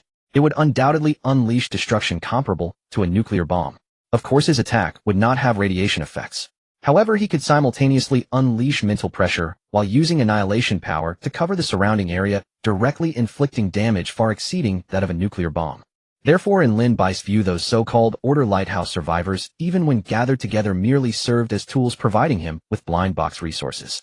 The main reason he wasn't particularly interested in these people now was that killing them outright would be too much of a loss. The reason he instructed Ching to prepare cruise missiles for them was simply to apply some pressure, encouraging them to contact their behind the scenes Order Camp associates to acquire more valuable items for himself to enrich his blind box rewards. In fact, according to his inner plan, it would be most profitable to clear these enemies on the last day of the snow. Firstly, he could give them enough time to grow and fill his blind box with more resources. Secondly, he could activate the super luck state on the last day. Killing these people would yield greater attribute rewards. Thus, Lin Bei was truly disinterested in those clowns from the Order Camp. Class: War God. Achieve divinity in the name of battle, the only hidden class. As long as you fight, you can continuously grow stronger. Next class advancement level 100. Skills: War God. You possess extraordinary battle intuition and danger perception abilities, mastering all combat techniques. In prolonged combat, your fighting power can continuously enhance over time, with a maximum amplification of 100-fold. The enhancement gradually disappears after combat. Transcendence: once activated, it forcibly raises your life level by 1 star, granting corresponding attribute improvements. After each near-death battle, your combat power permanently doubles. Annihilation: once activated, all your attacks carry annihilation power capable of destroying any target epic level. By fusing chi and blood with spirit, you can generate the fire of annihilation, which burns continuously until the target is completely incinerated with no rest, until death. Huge consumption. Use with caution. Master of ammunition: you are the master of all ammunition, easily crafting various extraordinary level ammunition. All ammunition you use can receive a 10 to 100-fold amplification. Your weapon's ammunition capacity increases by 100-fold. You have gained a guaranteed hit effect for ranged attacks. Epic. These are the specific effects of Lin Bei's current hidden class and all skills. To be honest, when Lin Bei first saw his completely refreshed attribute panel, his heart surged with immense waves. Now his class advancement direction has been firmly fixed on War God.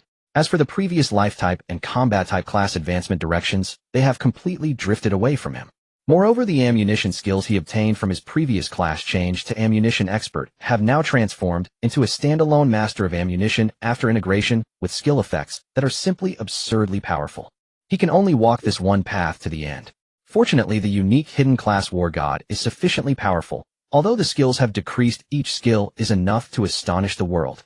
The only regret is that to complete the next class advancement, he needs to raise his level to 100. For him, this seems a bit too distant. This is not just because the level cap to reach level 100 requires raising the island's level to 10.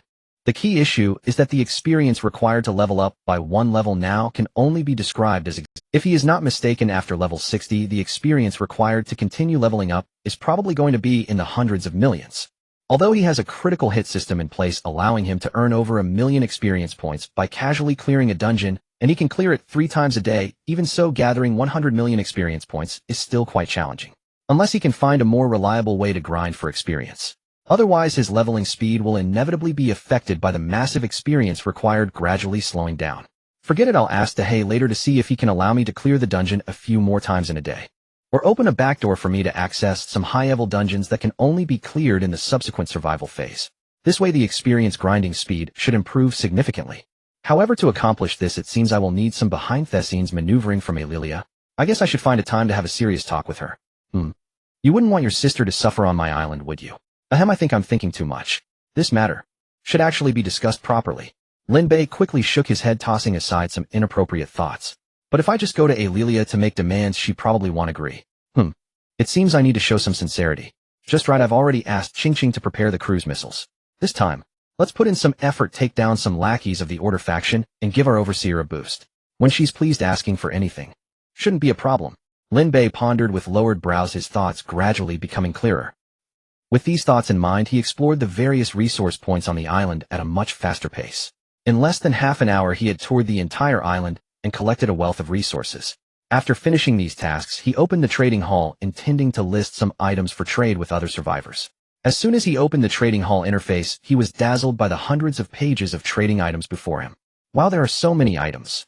Lin Bei rubbed his eyes, and after taking a careful look around, he couldn't help but exclaim, it seems that after the merging of the 100 districts, the number of formidable survivors has indeed increased. Fortunately, most of the items they are selling are ordinary and excellent quality materials and tools, while the fine quality items are frighteningly expensive. For me, that's a good thing. After all, the worst items I have are of excellent quality, and I have countless fine quality materials and tools. As long as I make a move, I can surely gather a large amount of raw stones. Moreover, among these trading items, the quantity of food and water is pitifully small, and the prices are exorbitant. I can use this as a breakthrough point to seize the market. Lin Bei pondered for a moment and immediately had an idea. He directly tossed all the shark fins he had previously hunted into the trading hall. These ingredients were all at least of excellent quality, and some were even of extraordinary quality, triggered by quality crits. However, Lin Bei had already lost interest in these things. Although he had a perfect-level, fully automatic cooking kitchen that could easily process these ingredients to achieve the most delicious taste, it must be said the readers complained that this stuff isn't anything good, so it's better to list it directly and sell it to other survivors who need it more. I currently have over 10,000 shark fins, most of which are excellent quality with some fine quality, but extraordinary quality fins are the least. As for pricing, half the price of others should be enough. Then it's settled. Excellent fins will be priced at 10 raw stones each, fine fins at 50 raw stones each, and extraordinary fins at 300 raw stones each. The prices are fair, and consuming high-quality food can boost combat power. Other survivors at this stage aren't rookies. They should understand the value of high-quality ingredients. By the way, I almost forgot one thing. I need to add all the survivors from the Order Lighthouse to the trading blacklist. These people are my blind box tool people. If I let them spend raw stones now, how can I trigger critical hits to obtain more raw stones? Lin Bei quickly added a trading restriction, placing all the blind box tool people on the trading blacklist. He hasn't forgotten that resources obtained through trading cannot trigger system critical hits, but changing it to an inheritance is different. However, this operation ignited the immense fury in the hearts of all survivors from the Order Lighthouse. The public chat channel was instantly filled with a gunpowder-like atmosphere. What is this Beiming fellow doing? He actually dared to put every member of Jishu Dengtai on the trade blacklist. He's clearly courting death. As soon as Lin Bei shark fins were listed, they were immediately besieged by a frenzy of survivors. Even though he put up tens of thousands of portions at once against the hundreds of thousands of survivors after the merge, it was little more than a drop in the ocean. In less than 3 minutes after going on sale, every shark fin had been swept clean. In the public chat channel, Jishu Dengtai members who had failed to buy the ingredients lost their composure and sprang out to denounce Lin Bai's behavior. However, some survivors who had managed to buy the ingredients were displeased and spoke up in Lin Bai's defense. Hey, do you Dengtai people take yourselves too seriously? Besides, weren't you the ones who publicly declared war on Beiming in the chat a few days ago? Now that he has blacklisted your people in the trading hall, you start yelping. Exactly. In my view, what Beiming did is perfectly justified. He was openly declared against. Selling them goods would be aiding the enemy. Only a fool would do that. You Dengtai people don't get arrogant. I've seen many survivors you have been tormenting these past few days. You force other survivors to join your ranks. If they refuse, you strip them naked and toss them into the sea. Are you even human? That's right. Now you can't buy anything, and you're yelping. Don't forget how powerful the Beiming boss is. Don't think that your Jishu faction with nearly 10,000 people in total can stand. If the Beiming boss wants to wipe you out, it would cost him no effort at all. Hold on, brother up there, you aren't exaggerating, are you? I'm on Beiming's side this time, but is his strength really as incredible as you claim? Isn't that too much? Hey, it's fine if you don't believe me. I have video proof. The braggart in the public channel posted the short clip from Lin Bei's earlier live stream, showing missiles launched to bomb the stronghold of the Beiming Tufatuan. In an instant, the once noisy chat fell into dead silence. What the? Is that a meteor? No, it looks like missiles. Wait, Beiming is really that formidable? While everyone else is still scraping by, he's already evolved to modern long-range precision missile strikes. Are you kidding me? Damn, I'm convinced. No wonder the boss can produce so many premium ingredients at once. It turns out it's because of his power. Enough said. Henceforth I'm a devoted little fanboy of the Beiming boss. Indeed, that strength is absurd. Beiming boss, do you intend to form your own force? We are willing to join unconditionally. Count me in. I'm willing to join unconditionally too. 10086. For a moment, everyone was stunned by the clip's contents. On a shadowed island, Xiyu Wang watched the stunned crowd react to the clip. He had posted a satisfied curl at the corner of his mouth. You brat. Mere trash. Jishu Dengtai dares to make a fuss at the Beiming boss. They truly do not know the meaning of death. Now that they've seen this clip, I bet all their members are cowering in corners. No, I must cooperate with the boss. From now on, the fuel and Feiji cups I sell must also blacklist Jishu Dengtai people. Xiyu Wang thought to himself. He had originally intended to turn over all the resources produced on his island to Beiming unconditionally, but after he voluntarily joined the Lucky faction, they began taking only half of his resources each day, leaving him the rest to sell for other materials to develop his island. After a few days, he had already raised his island to level 3. The primordial stones needed for level 4 were not far away. As for why he had obtained so many primordial stones in such a short time, one must mention the Feiji Cup, which has become hugely popular among survivors. In the trading hall, a high-quality Feiji Cup commands a price of hundreds of primordial stones, a true luxury for most survivors. Yet many grit their teeth and buy one for daily use. There is no choice. The pressure of survival is so great that many people need this item to vent their stress. As for finding other female survivors, don't be ridiculous. Setting aside whether someone would fancy you even if they agreed to live with you, can you guarantee their intentions are pure? You might end up with neither the cow nor the grass and instead become the beef in someone else's hot pot. Unless you are a major boss, in that case, countless female survivors will flock to you even if you do not desire them, because great strength can provide the security their survival requires. At the end of the day, both parties are simply taking what they need. If you cannot offer the benefits the other side wants, romantic attachments are nothing more than bubbles of fantasy. It is for this reason that Xiyu Wang's spare Feiji Cup sells so well. However, as he followed Lin Bei's lead and added all Jishu Dengtai members to his trade blacklist, those people's tempers shattered even further. What the? You brat, that's dishonorable. We only gave you a few jabs. Why did you blacklist all of us? This is unfair. Unfair. Stop yelping. I simply want sell to you. If you persist, your comrades will already have their blossoms about to open. That will likely be your final fate. Huh. Good rant, brother. I've long detested these bullies who ride on their power. Let's all resist them. I'll add every member of their faction to my trade blacklist. Count me in. Me too. Me too. Soon Xiyu Wang fanned the momentum, once more thrusting all Jishu Dengtai members into the eye of the sun. So you're the Jishu faction, right? I remember you. You'd better pray we don't encounter one another, otherwise every last one of you will be slaughtered. Soon another person spoke up. Looking closely, the speaker's name read Bei Nangua. My goodness, I only casually blacklisted those Xiao Kalami, and unexpectedly my faction's only 2 teammates went full force and started a wave in the chat. Should I say something too? Oh, never mind. I am no good with words. Better to do something practical, like fire a few rockets to liven things up. Lin Bei made his decision. He would not go into the cave raid for now. Instead, he returned to the manor villa, found Qingqing in the control room, and began checking her preparations. Lin Bei made his decision. He would not go into the cave raid for now. Instead, he returned to the manor villa. He felt a small thrill deep in his chest. I wonder how many times the power will be amplified this time. And how many rockets should I fire to stir things up? If I fire too many, might the effect be too violent, killing too many and preventing me from slaughtering on the final day to reap vast attribute point rewards? Such a hassle. If it weren't for squeezing a little more value from them, why bother worrying so much? Fine, just give them a modest taste of over-the-horizon precision strikes. Fire. 5. No, let's fire 10 rockets to liven things up. He glanced at the legendary necklace around his neck. While he slept, the autocannons had already exterminated over 300 survivors from Jishu Dengtai, and the 16-sided die had absorbed a considerable amount of fortune. Lin Bei poured that fortune into the necklace. Soon a flash of golden light flickered across it before it calmed once more. Notice the pendant of the goddess of fortune received a replenishment of lucky power, restoring 3 points of durability. Killed over 300 people, and it only restored 3 durability. The fortune on these people is awfully meager, Lin Bei complained inwardly. Yet upon reflection, he found it entirely reasonable. After all, had they been luckier, they would not have harassed him, they would never have had time to react before perishing under the autocannon's precise strikes. One could only say, it was reasonable that they were worth restoring 3 points of durability. Lin Bei sat alone at the control panel, gazing at the myriad of complex operation buttons before him, a slight curve forming at the corner of his mouth. In the past, he would have struggled to operate these devices. However now, with his spiritual attribute exceeding 100 million, he simply needed to glance at the instruction manual to comprehend everything. Ching watched in stunned silence as Lin Bei struck the keyboard in a blur, unable to suppress a gulp. His speed is a bit too fast, isn't it? But a serious man is indeed incredibly handsome. Ching uncontrollably began loading the romance module, her face turning into a picture of infatuation. Ahem, Ching, if you have nothing else to do, you might want to upgrade your energy core. Lin Bei's mental prowess was overflowing. Even with his back turned to Ching, he captured her reaction with clarity in an instant. Okay, he'll go upgrade my core right away. Ching, coming back to her senses, blushed slightly and hurriedly left. Phew, Lin Bei breathed a slight sigh of relief upon seeing her leave. The mature little peach was truly...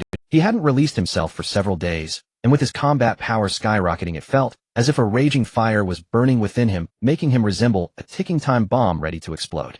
I hope Ching can complete the upgrades soon, otherwise with her current build, it might be too much for her to handle. Lin Bei gently shook his head, refocusing his gaze on the screen. The map displayed that after hesitating for a while, Lin Bei did not directly choose to attack the main base of the Order Lighthouse, but instead opted for a stronghold on an island approximately 100 miles from their main base. Let's set the target here. As for the main base, it's better to leave that for last. I hope you won't let me down and can quickly request assistance from the powerful individuals of the Order behind you. It would be great to gather some valuable materials and items, otherwise it would be a waste of my efforts. With a soft sigh, Lin Bei directly pressed the launch button. Soon in the backyard of the villa, the ground opened up, revealing a massive launch pad. Moments later, 10 flaming meteors shot skyward, disappearing into the deep space at an incredible speed, heading toward their target. Tip, your rocket missile has activated the Ammunition Master 20-fold power enhancement effect. A prompt flashed before Lin Bei. A 20-fold enhancement. Not bad. This rocket missile was originally a perfect grade missile equipped with the Villa, and now, with such a high enhancement effect, its explosive power should rival that of extraordinary level missile attacks, right? And this is without me activating the annihilation power. Otherwise, the explosive force could probably submerge the main base of the Order Lighthouse in one blow, right? It's a good thing I held back, otherwise it would have been a big mistake. Those are my exquisite legacy blind. Lin Bei breathed a sigh of relief, and without further ado, he opened the live stream in the public chat. Hello everyone, I see you all seem to be having a lively chat, so I'm sending 10 rockets to liven things up. Hope you all enjoy. Additionally, here's a picture of my meal for today, a perfect quality KFC bucket, perfect quality cola. I must say, life is really tough. Even I can only manage to eat this junk fried food and carb bombs every day. As soon as those words were spoken, everyone in the chat channel was left dumbfounded, and the dry bread they were gnawing on suddenly lost all appeal. Damn. What the hell? Is this even human language? Is there even a shred of decency left? The chat channel quickly erupted into chaos. However, Lin Bei remained unfazed, watching the messages flood in the chat channel with immense satisfaction, feeling quite comfortable. Adhering to the principle of showing off and then vanishing, Lin Bei left a couple of remarks before directly closing the chat channel and blocking all unfamiliar private messages. He happily left the villa, heading towards the entrance of the cave. Oh, this scene seems to have changed. Lin Bei observed in surprise the cave entrance, which was now 4 to 5 times larger than before, ultimately fixing his gaze on a quaint little courtyard beside the entrance. Above the courtyard gate, a plaque hung prominently emblazoned with the 3 characters, Tai Bai Residence. While I must say it looks rather unique. But doesn't this Tai Bai seem vastly different from the Dahe? However, it's not entirely incomprehensible. After all, as a member of the Tianma clan living in darkness, yet yearning to become white. At the courtyard entrance, 2 figures stood upright, wrapped in white cloth, exuding a formidable aura. Lin Bei focused his gaze. Oh, isn't that Alpha and Snape? Why are you 2 working as security guards for Dahe? Lin Bei asked curiously. With a single glance, he noticed that both of their combat powers had exceeded the 100 mark. Although their life levels were only extraordinary 1-star, their practical combat abilities were enough to compete with enemies above extraordinary 2 stars. One could only say that their only shortcoming was the lack of mental strength. But that was unavoidable.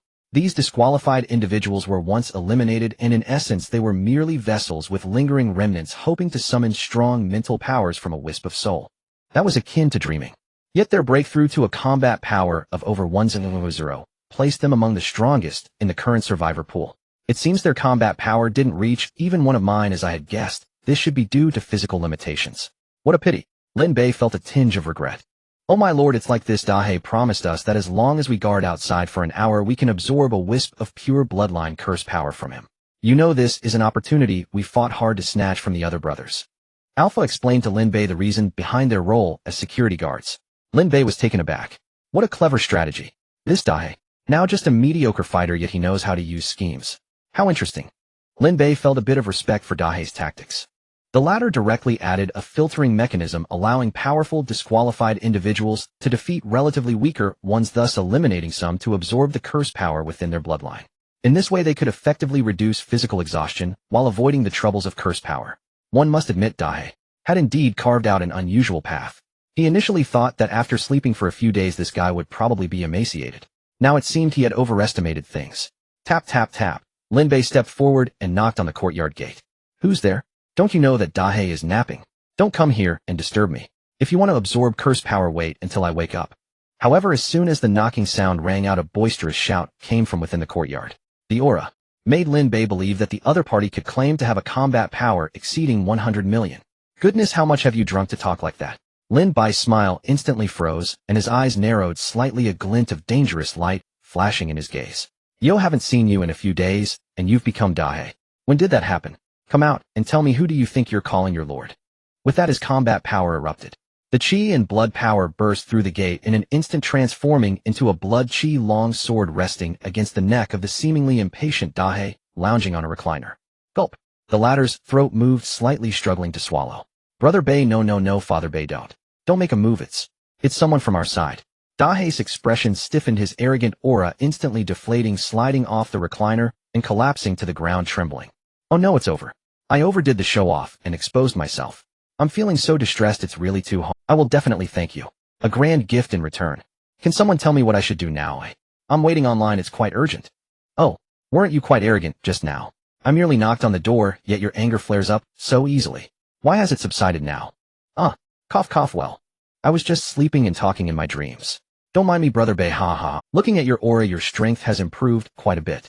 Haha, I didn't expect you to see through me, Brother Bei. Indeed, my combat power has now surpassed 500,000 points. That's 100 times more than before. Dahe explained, his once stooped body now standing tall, exuding confidence. This is actually thanks to you, Brother Bei, for upgrading the island's level to level 6. Because of this, I could transmit 1% of my strength into my projection. Otherwise, I wouldn't be able to do this. Dahe's lips curled upwards. His current combat power of 500,000 is merely 1% of his main body strength. He pretended to casually bring it up to let Lin Bei know just how terrifying his power truly was. Oh, if 1% possesses 500,000 combat power, does that mean your main body has 50 million? Exactly. To be honest, my main body possesses an extraordinary 5-star realm. He believed that once the other party learned of his true strength, they would surely regard him with newfound respect, and their attitude would improve. Just look at this kid, he's already stunned. Lin Bei was indeed amazed. He never expected that Dahe's main body's combat power would be so pathetic. From their previous conversations, the other party had survived for at least 1,000 years. Although he mentioned sleeping for many years during that time, 50 million combat power was still far too weak. He still has the title of being from the Tianma clan, which sounds impressive, but now it seems to be just a facade, all show and no substance. Moreover, 1,000 years in this world is 1,000 years of survival. According to the time flow in this world, it equates to tens of thousands of years in the outside Blue Star world. And yet, you tell me you only have 50 million combat power, and judging by your expression, you seem quite proud of it. Lin Bei momentarily found himself speechless. Haha, shocked by my strength are you? Don't be disheartened, you're just starting your survival journey.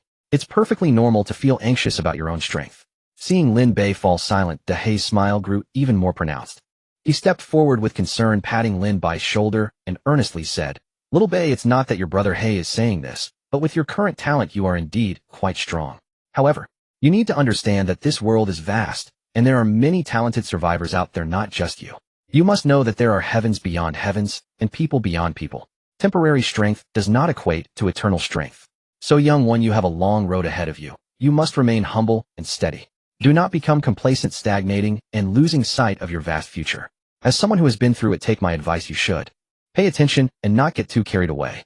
After Dahei finished speaking, he felt a rush of clarity, and the pent-up frustration within him dissipated. This breakthrough in mindset even influenced his main body. Now his thoughts were clear, and the strength that had not progressed for many years began to stir, showing signs of improvement. In just a few short breaths, his original 50 million combat power increased by 500 points. Although it wasn't much, he believed that if he seized the momentum and continued to focus on his training, he could certainly raise his combat power to over 60 million points within a month. I didn't expect this turn of events. At this rate of improvement, within half a year I can break through to over 100 million combat power and step into the epic tier. Ha ha ha, this is exhilarating. This Bei Ming truly is the blessing of this demon lord. Ha! In a massive coffin deep within an underwater abyss, a pair of pitch-black eyes slowly opened, excitement flashing in their depths. He from the Tianma clan, the great dark heaven, is about to soar today. On the other hand, Lin Bei saw that Dahei was getting carried away and initially wanted to put him in his place. However, sensing the change in Dahei's mindset, the restraints on his body seemed to loosen significantly.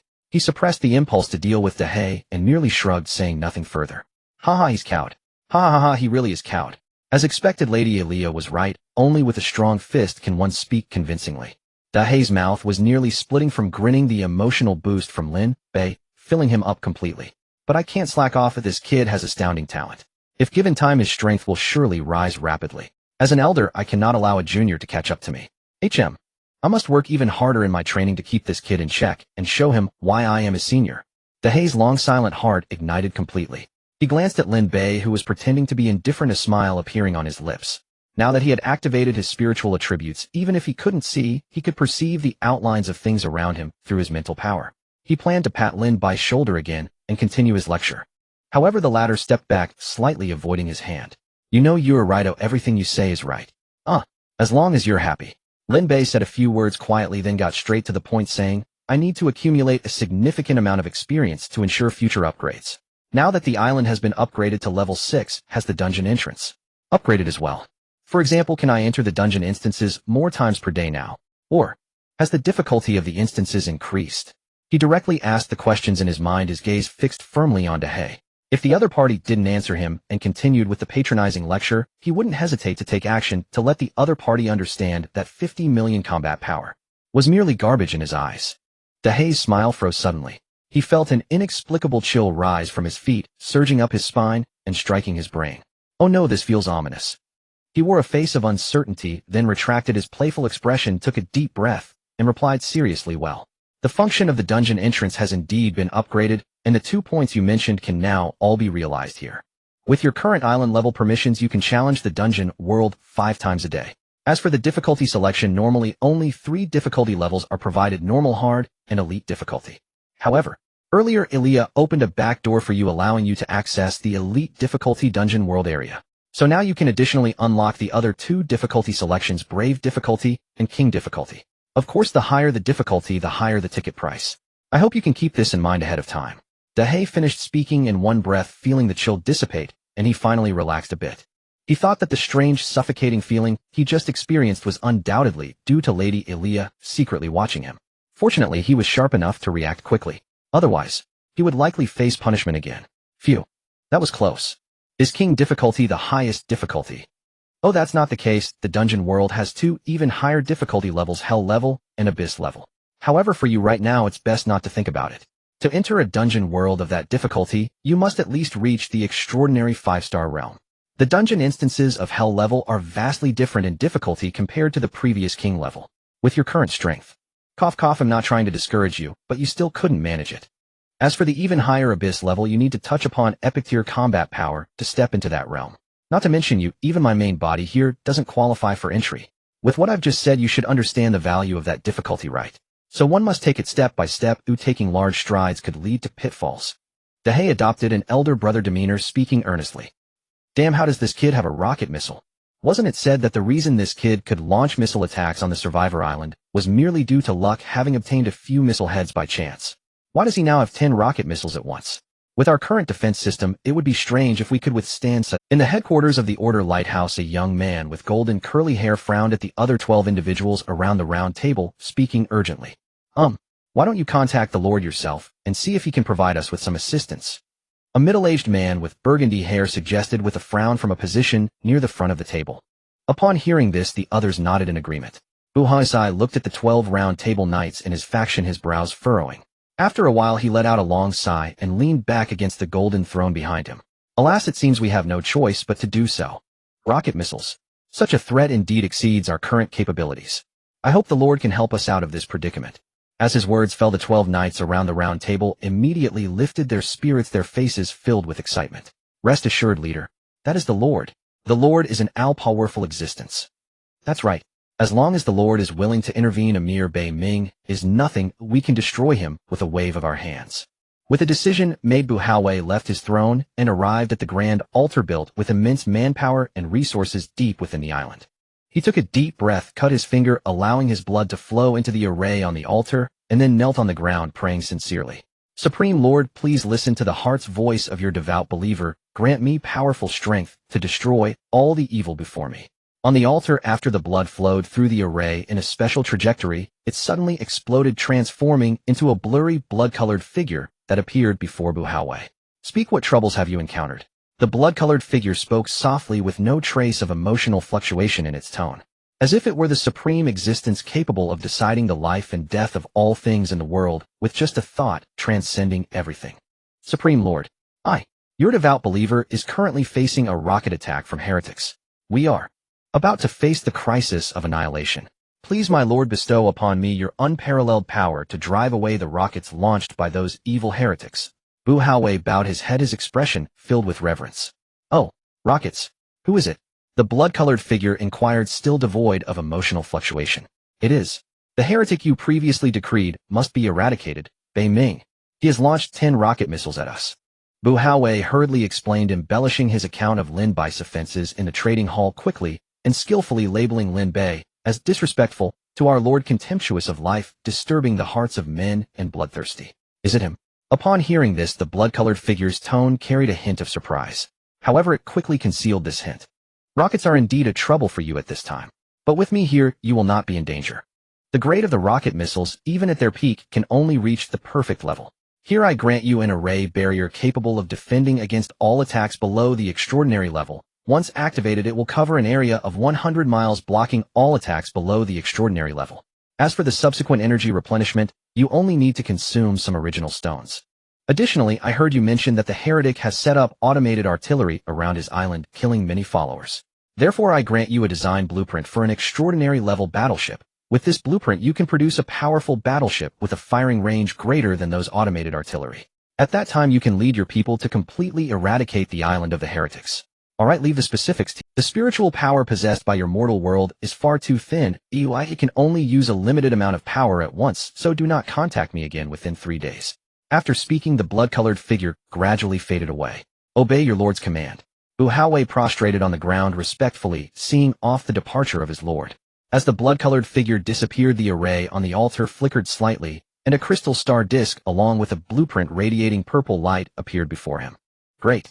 With these items, that Bei Ming will be no match for our order lighthouse. We are destined to become the beacon for all survivors. Just an evil heretic. I must personally lead the army to capture you. Looking at the properties of the star disk and blueprint, Bu Haowei swept away his previous gloom, his face revealing unabashed arrogance. He felt empowered once again. In this world, no one can rival the Lord. As the Lord's most devout believers, we will surely stand out in the survival trial and spread the name of our Lord. Bu Haowei returned to the conference hall, looking at the 12 round table knights, who were still anxiously waiting, a smile appearing on his face. Everyone relax. Oh, I have just contacted the Lord, and he has given us 2 items. Take a look at their properties. Bu Haowei waved his hand, and the information about the 2 items immediately appeared in midair above the round table. It's actually a perfect level defense barrier and an extraordinary level battleship design. The Lord is indeed omnipotent. With these 2 items, we can not only completely block Bei Ming's rocket attack, but also lay siege to his island and personally destroy it. Exactly. According to the probes sent by our peripheral members, the range of the automated defense artillery on Bei Ming's island does not exceed 10 kilometers, but the design blueprint shows that the battleship's artillery has an effective range of 80 kilometers. In this way, we can completely strike his island from a distance, leaving him to perish in endless fear and helplessness. However, the materials needed to construct the battleships are rather rare. With all the resources our organization currently possesses, we can only produce 5 extraordinary level battleships. F5 battleships are enough. At that time we'll keep one at the base and directly dispatch for battleships to seal off the 4 directions of Bei Ming's island. He will definitely be doomed. Upon seeing the 2 items shared by Bu Haowei, the 12 knights instantly felt much more relaxed. At the same time, they swiftly devised a counterattack plan against the enemy. Bu Haowei smiled and nodded, fully agreeing with everyone's opinions. In his view, they had already established an invincible position. Next, they simply needed to defend against the enemy's rocket attacks and send out the battleships. In no more than 2 days, the name Bei Ming would permanently disappear from the entire Survivor region channel.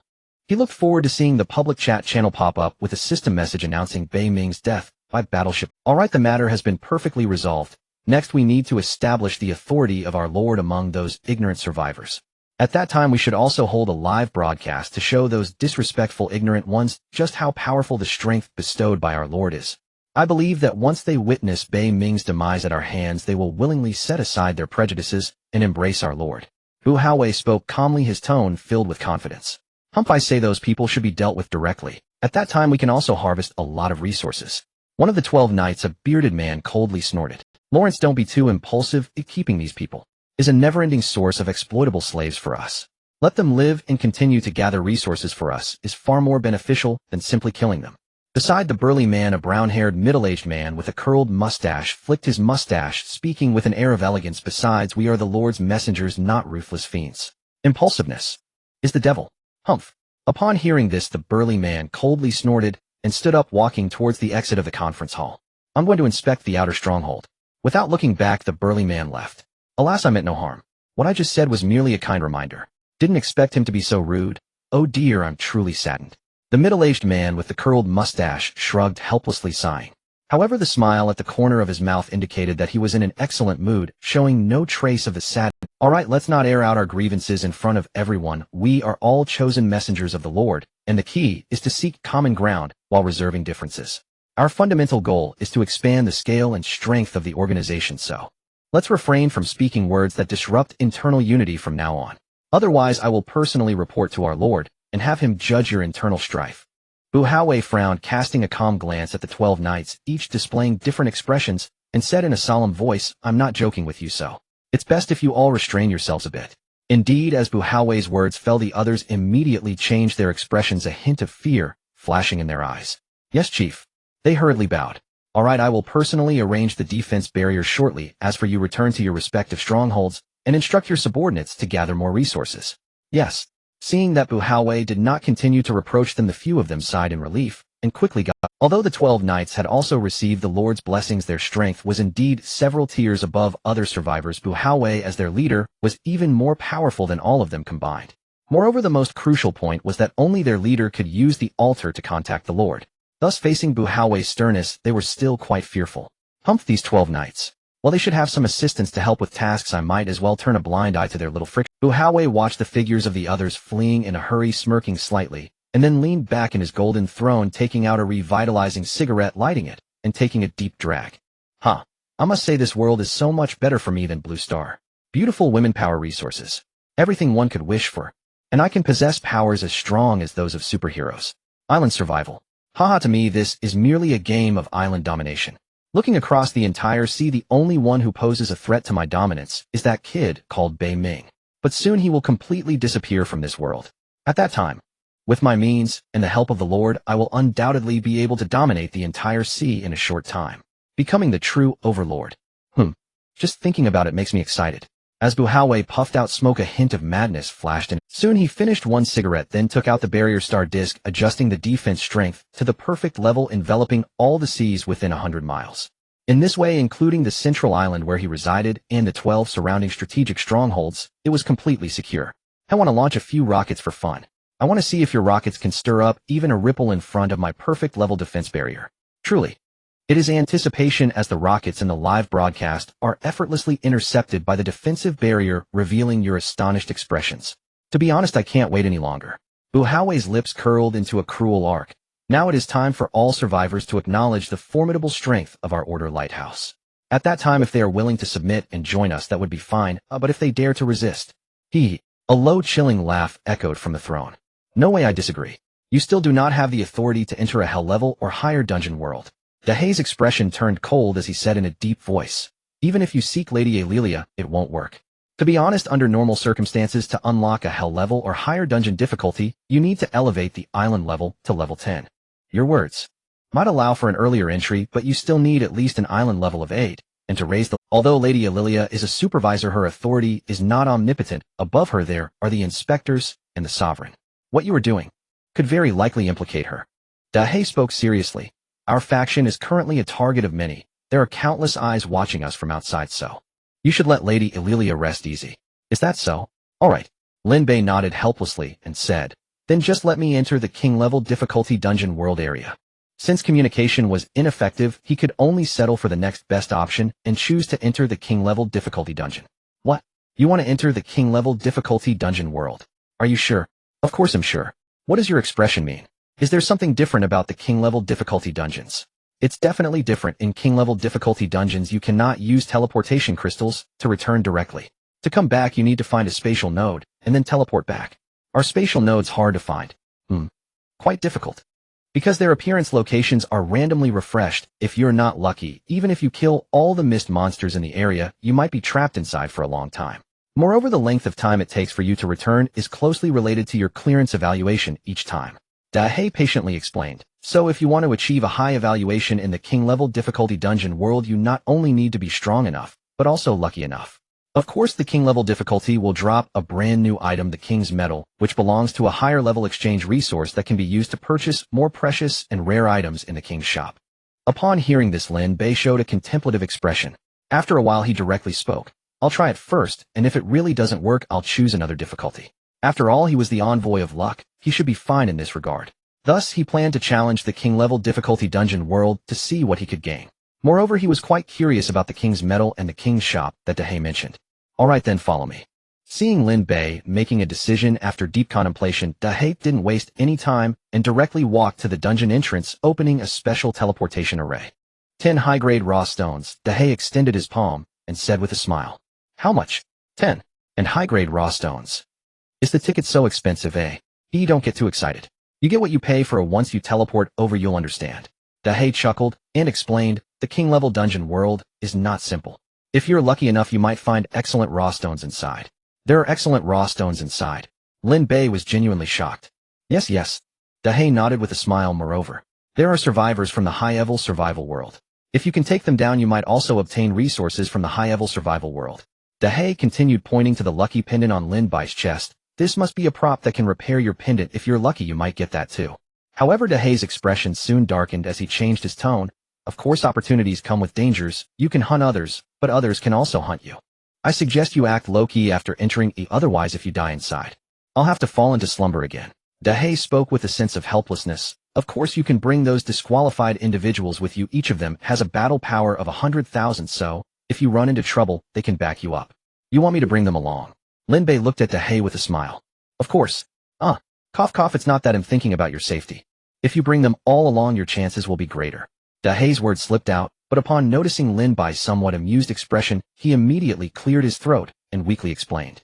All right, I have enough strength myself. Oh, as for them, let them stay by your side and play with you. Alpha Sneak, at your command.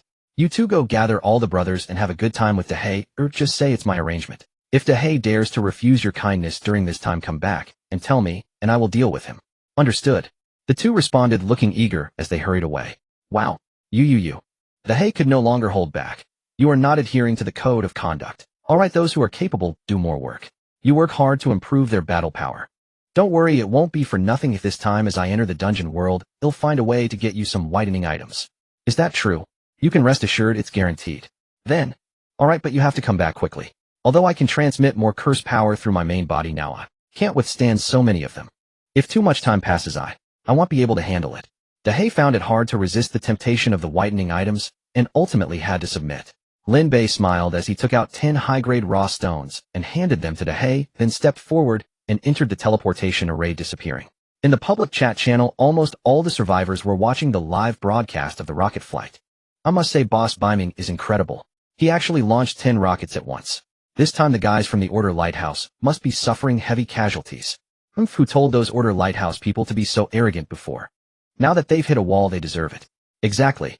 They passed by my island earlier and directly took my feet. Damn, I've only used it a few dozen times, and I haven't had enough fun yet. Wow, brother, how many times are we talking about? Be specific. In the chat channel, apart from the members of the Order Lighthouse, almost everyone else unanimously mocked and ridiculed the Order Lighthouse for the imminent rocket attack, taking pleasure in their misfortune. Seeing this, Buhawe let out a cold laugh and also started a live broadcast in the chat channel. Moreover, he also sent out information about the defensive barrier props. Then with a calm expression, he typed a line in the public chat channel. Our Order Lighthouse possesses a perfect level defensive barrier. A few rockets are nothing to mention. Just a mere beaming before the power of our master is merely an ant. However, I still want to give you viewers a piece of advice. Those who are sensible should hand over resources as protection money to our Order Lighthouse. Otherwise, after this matter, we will come to settle accounts with each of you. The chat channel is not a lawless place. I've already taken screenshots of your names. Have you thought about how you want to die for daring to speak disrespectfully to us, the Order Lighthouse? After finishing, Buhawe aimed the camera at the giant warships he had just built with the blueprints on the island. Do you see this? Exceptional level warships. You won't escape this time. Ha ha ha ha. Buhawe laughed wildly. However, in the public chat channel, the survivors who were previously mocking the Order Lighthouse suddenly felt a chill in their hearts, completely panicking. In the chat channel, there was a dead silence. Seeing this, Buhawe's smile widened. These people were merely fence-sitters. To him, they were just livestock he raised. If it weren't for his need to continuously extract resources from them, those who dared to disrespect the Order Lighthouse would have long been corpses. Soon a group of 4 approached Lin Bei. Among the 4, aside from the man who greeted him at the beginning, there were 2 men and 1 woman. Judging by their attire, Lin Bei felt that the feeling of a virtual online game was becoming increasingly evident. This was because the remaining 3, 1 man and 1 woman, each held a magic staff with gems embedded at the top of the staffs, radiating red flames and blue icy glows respectively. Clearly, if this were in a game, these 2 would undoubtedly be players of the magician class. As for the other person, he was equipped with various ammunition and firearms at his waist, clearly a munitions expert, just like Lin Bei used to be. Looking at the configuration of the 4 team members before him, Lin Bei felt a bit dazed, momentarily lost. This is definitely the dungeon world. Where's the black mist? Where's the extinguished campfire? Where have they all gone? And what's with this feeling of a virtual online game? Lin Bei glanced at the few people in front of him. Upon closer inspection, he noticed that they indeed had names hovering above their heads, just like in a game. In fact, the name of the burly middle-aged man with the giant sword even had a title above it, Monster Slayer. Hey buddy, how about joining us?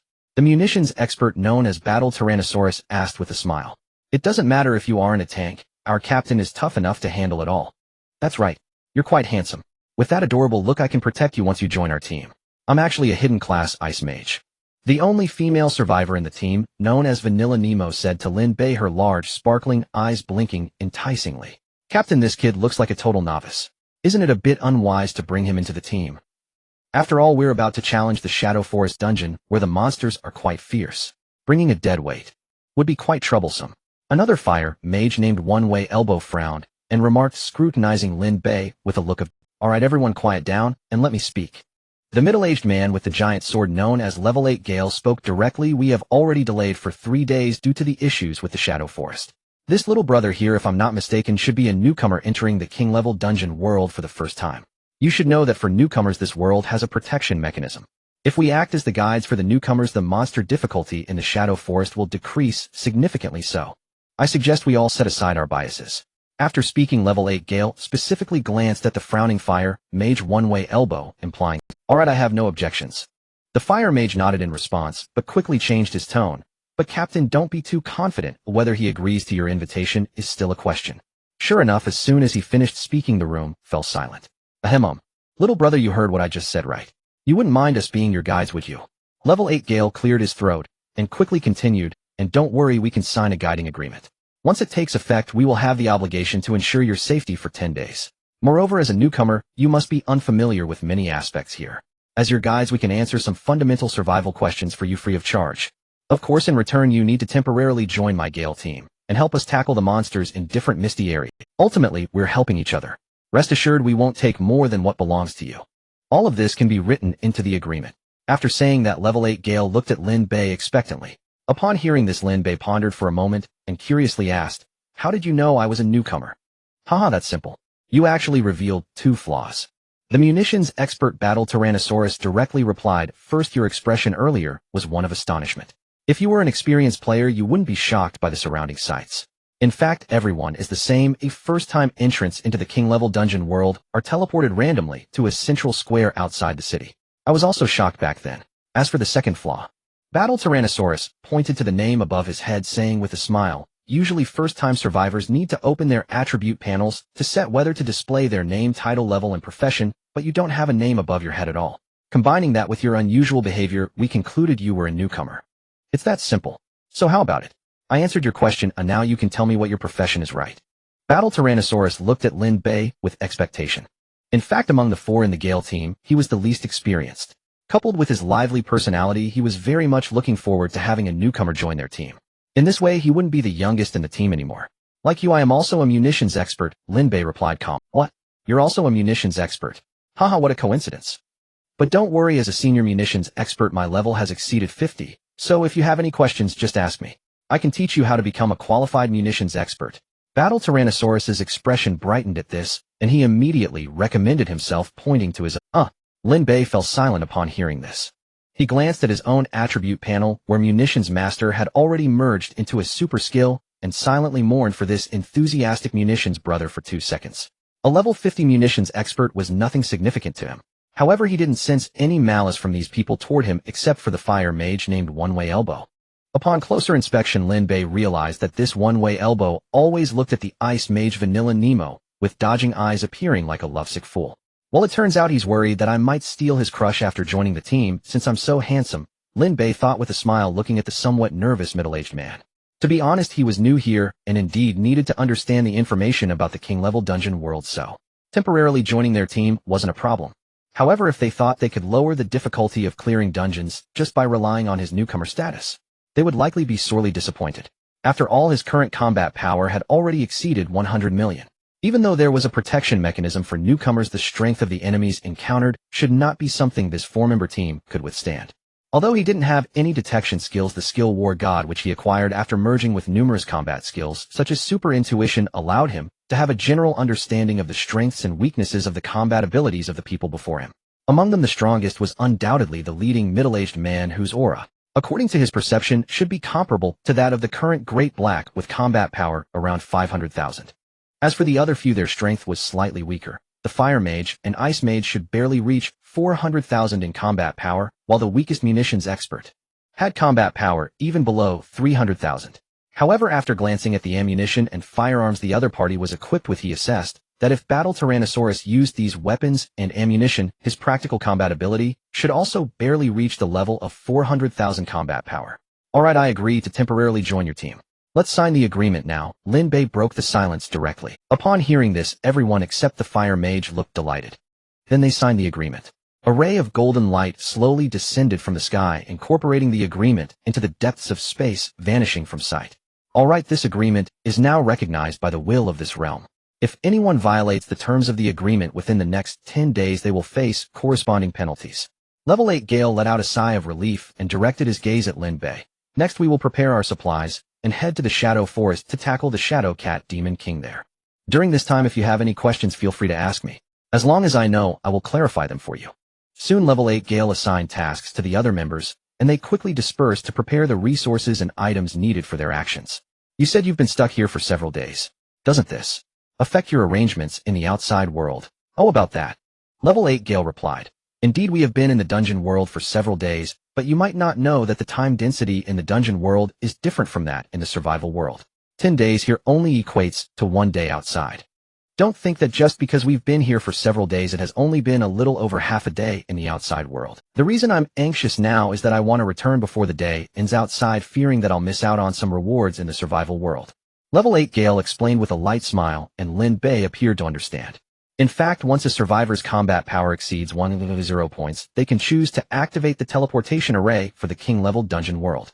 Here, even if you do nothing, you can enjoy a moment of peace in the main city. Compared to the dark and desperate survival in the outside world, many people actually prefer to stay here.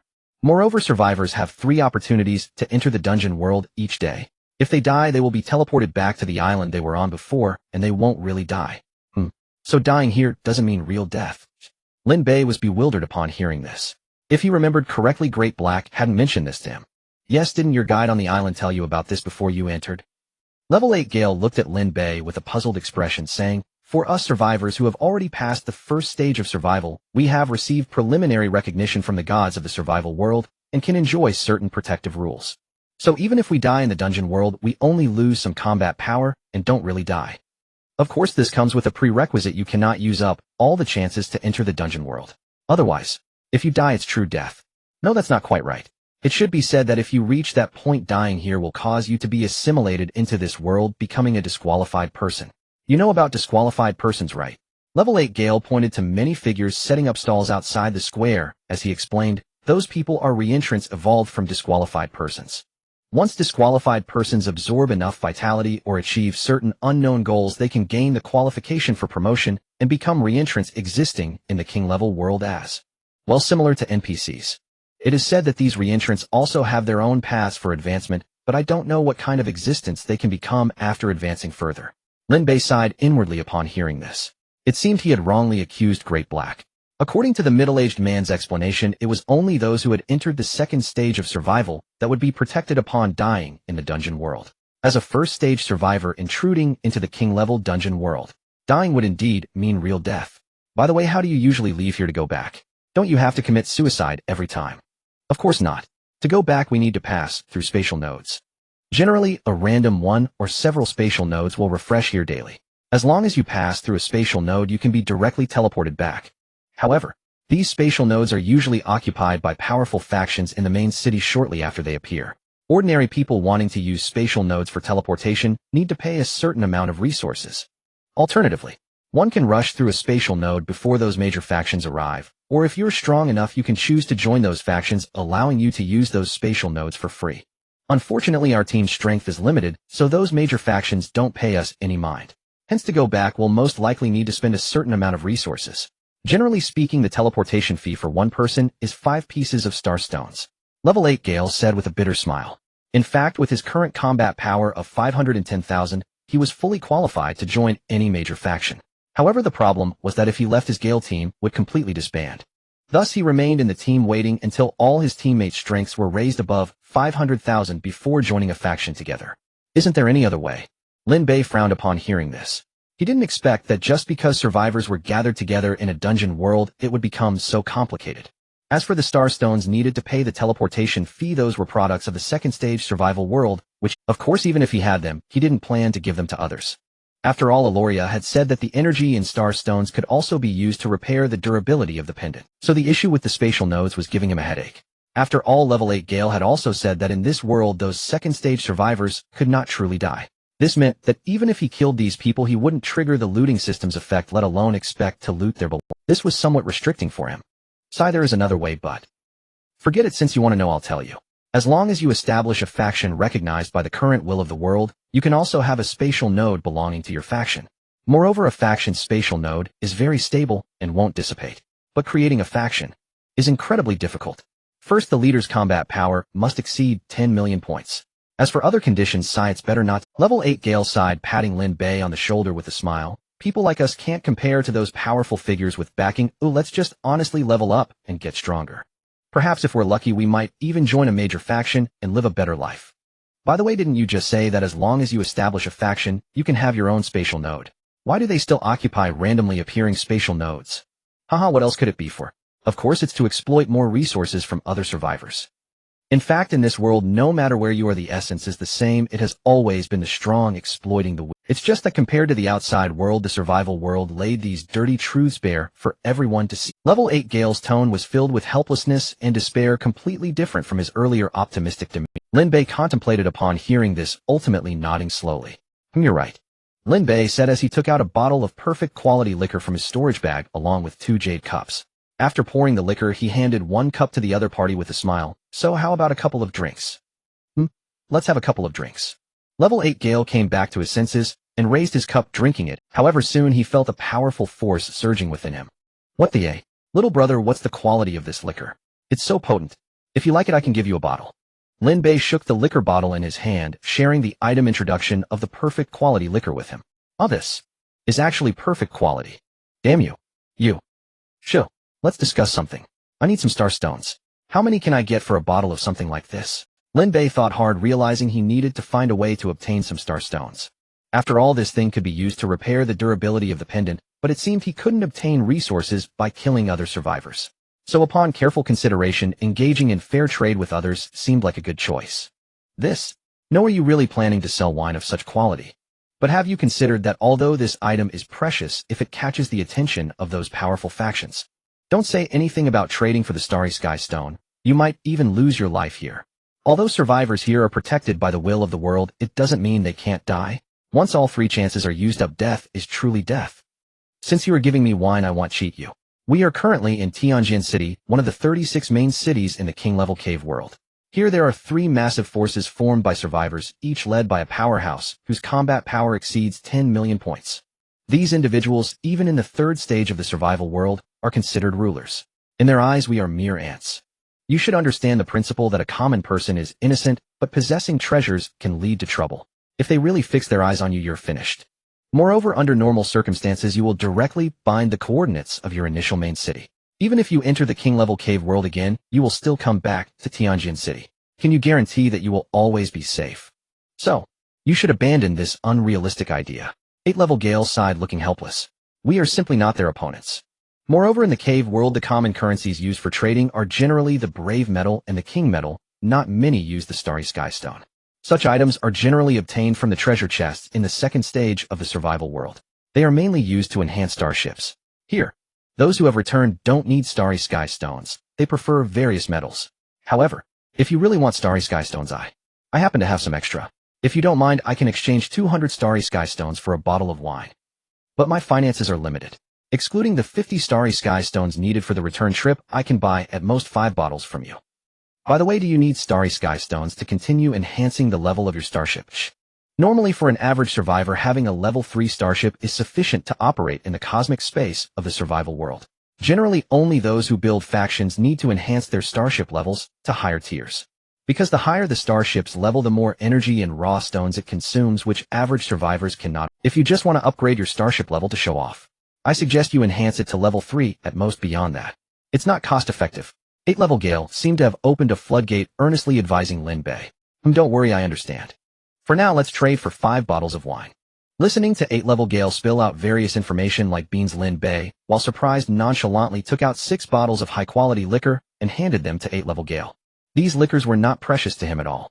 They were all upgraded from originally excellent and refined liquors through the refining ability of the Chinquan bag over several days. He had plenty and considered giving 1 more bottle to express gratitude for the information shared. This? All right, just put it away. The extra bottle is a gift from me to you, Lin Bei said with a smile. Thank you. 8th-level Gale replied without refusing, putting all the liquor into his storage bag after expressing gratitude. Then he took out a pile of diamond-shaped gems sparkling with blue starlight. Starry Sky Stone, an energy crystal formed by absorbing the powers of the cosmic starry sky, possessing mysterious powers that can transform decay into wonders. Lin Bei glanced at the attributes of the Starry Sky Stones, and then collected a full 1,000 Starry Sky. He did not immediately use the Starry Sky Stones to repair the durability of his pendant, as he was still near the central square of Tianjin City, surrounded by many pedestrians. If someone noticed something unusual, he estimated he would run into trouble before he could even gain experience. He had not forgotten his primary purpose for coming here, to gain as much experience as possible to prepare for future. As for trouble, the less the better. After all, he had just heard 8th-level Gale say that survivors here are protected by the will of the world, and even if killed, they wouldn't truly die. This held no appeal for Lin Bei. After all, he only had 2 purposes for killing survivors: first, to rob attributes, and second, to obtain loot. Since he could achieve neither, he wouldn't waste energy attacking unless someone came looking for death. By the way, you mentioned that disqualified individuals can advance to reincarnators. What exactly is the difference between these reincarnators and disqualified individuals? Lin Bei asked Gale, while drinking, voicing his curiosity about these reincarnators. Oh, I don't know much about this, but I can say for certain that disqualified individuals only possess a shell with a remnant soul, while reincarnators are different. They have complete souls, just lacking vitality. In a sense, they can be called the undead. However, it must be said that reincarnators are much stronger than disqualified individuals, possessing at least 1 million combat power, so even those powerful factions dare not easily provoke them. After all, in this world, survivors with combat power exceeding 1 million can already be considered strong. Even in our Tianjin City, their number doesn't exceed 2,000.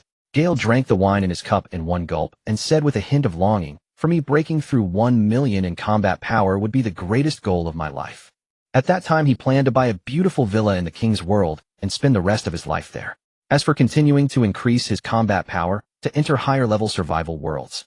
Don't be ridiculous, he knew his own talents. Continuing to push forward would only lead to a dead end. Moreover, in the king-level cave world, living a life 10 times longer than others was already quite satisfying for him. How many? 2,000 people. Lin Bei was stunned upon hearing this. In such a large main city, the number of flowing survivors daily must be in the hundreds of thousands, yet you tell me that among so many only 2,000 have combat power exceeding 1 million. This is too weak, isn't it? Haha, are you shocked by this terrifying number? Actually, I was quite shocked when I first learned not every main city has so many strong individuals. Some smaller main cities are lucky to have 1,000 strong people with combat power exceeding 1 million. Our Tianjin city is considered above average. Gale noticed Lin Bei's surprised expression and couldn't help but smile, as if he saw a reflection of his former self. Actually, it is said that in the strongest Tianjin city, the number of strong individuals with combat power exceeding 1 million exceeds 10,000, but I have never been to Tianjin city, so I'm not sure if this data is inflated. A hint of yearning flashed in Gale's eyes as he murmured, "It is said that in the area surrounding Tianjin city, a world boss refreshes every 10 days, and once defeated it can yield rich rewards. If lucky, one might even obtain the legendary world origin fragments. It is said that if one can obtain a world origin fragment, whoever offers it to the deity can receive supreme rewards. Because of this, many strong individuals gather in Tianjin city, hoping to gain the favor of the deity and soar to great heights." Lin Bei's eyelids twitched upon hearing this. World origin fragments. Didn't Alelia mention in her contract that she needed to collect such items? Previously, he had obtained a treasure map detailing the exact location of the world fragments. Now, just the first day in the king's world, he receives another piece of information about the world origin fragments. This is too coincidental, isn't it? Could it be Alelia's arrangement? Lin Bei looked at 8th-level Gale with a puzzled expression, seemingly trying to see through his heart. However, Gale continued to drink silently, his tone melancholic, showing no signs of abnormality. How strange could it be my luck? After all, as a lucky envoy, it is only natural that I have luck far beyond the average person, and I also bear the heavy responsibility of reviving the lucky faction. With the two intertwined, it makes sense that I would frequently obtain information about world origin fragments. Lin Bei felt helpless. He had been putting in little effort, while reaping the benefits which he could not justify. In the short term it was fine, but if it continued, Alelia might put him in a difficult position. Forget it, when I get back I'll prepare to see if I can get a piece of world origin fragment to appease her. Moreover, the aura of the world origin fragment also significantly aids in repairing the pendant, so doing this could be considered helping myself. Lin Bei kept persuading himself in his heart. But to Gale he seemed to be brimming with excitement after hearing such explosive news. Brother, let's not think about it anymore. To go to Tianjin city, you need to use the main city's regional teleportation array. Using it once costs at least 10,000 king medals, and going to Tianjin city is likely further away and costs even more. However, king medals are usually only dropped by completing special tasks or killing regional bosses. For us scattered individuals, it is extremely difficult to gather enough. If you obtain some king medals rather than using them to buy teleportation tickets, it would be better to buy some practical items from those reincarnators to enhance your strength. Since you are new here and don't understand the various situations, so just take my advice and settle down for a while before thinking about those lofty matters. Here, staying alive is more important than anything. 8th-level Gale looked at Lin Bei, his smile turning bitter and helpless. Once he too was like the young man before him, full of confidence about the future. But now reality had dulled his edge. At this moment, he had lost too much fighting spirit. Just being alive felt like a stroke of luck. Thank you for the reminder. Lin Bei responded, sensing the genuine emotion behind Gale's words. It seems this elder brother has quite a story to tell. However, he did not pry further into others' private matters, but curiously asked, by the way, since those powerful factions do not dare to provoke the reincarnators, if I could commission them to help me sell resources for starry sky stones. That should be feasible, right? Lin Bei suddenly had such an idea and directly asked Gale. Upon hearing this, Gale's bitter smile suddenly froze his face blank. You're serious? But those reincarnators are only interested in metals. No problem, I can spend some metals to hire them to conduct resource transactions for me. Is this feasible? I don't know, but you can ask them directly, perhaps it might work.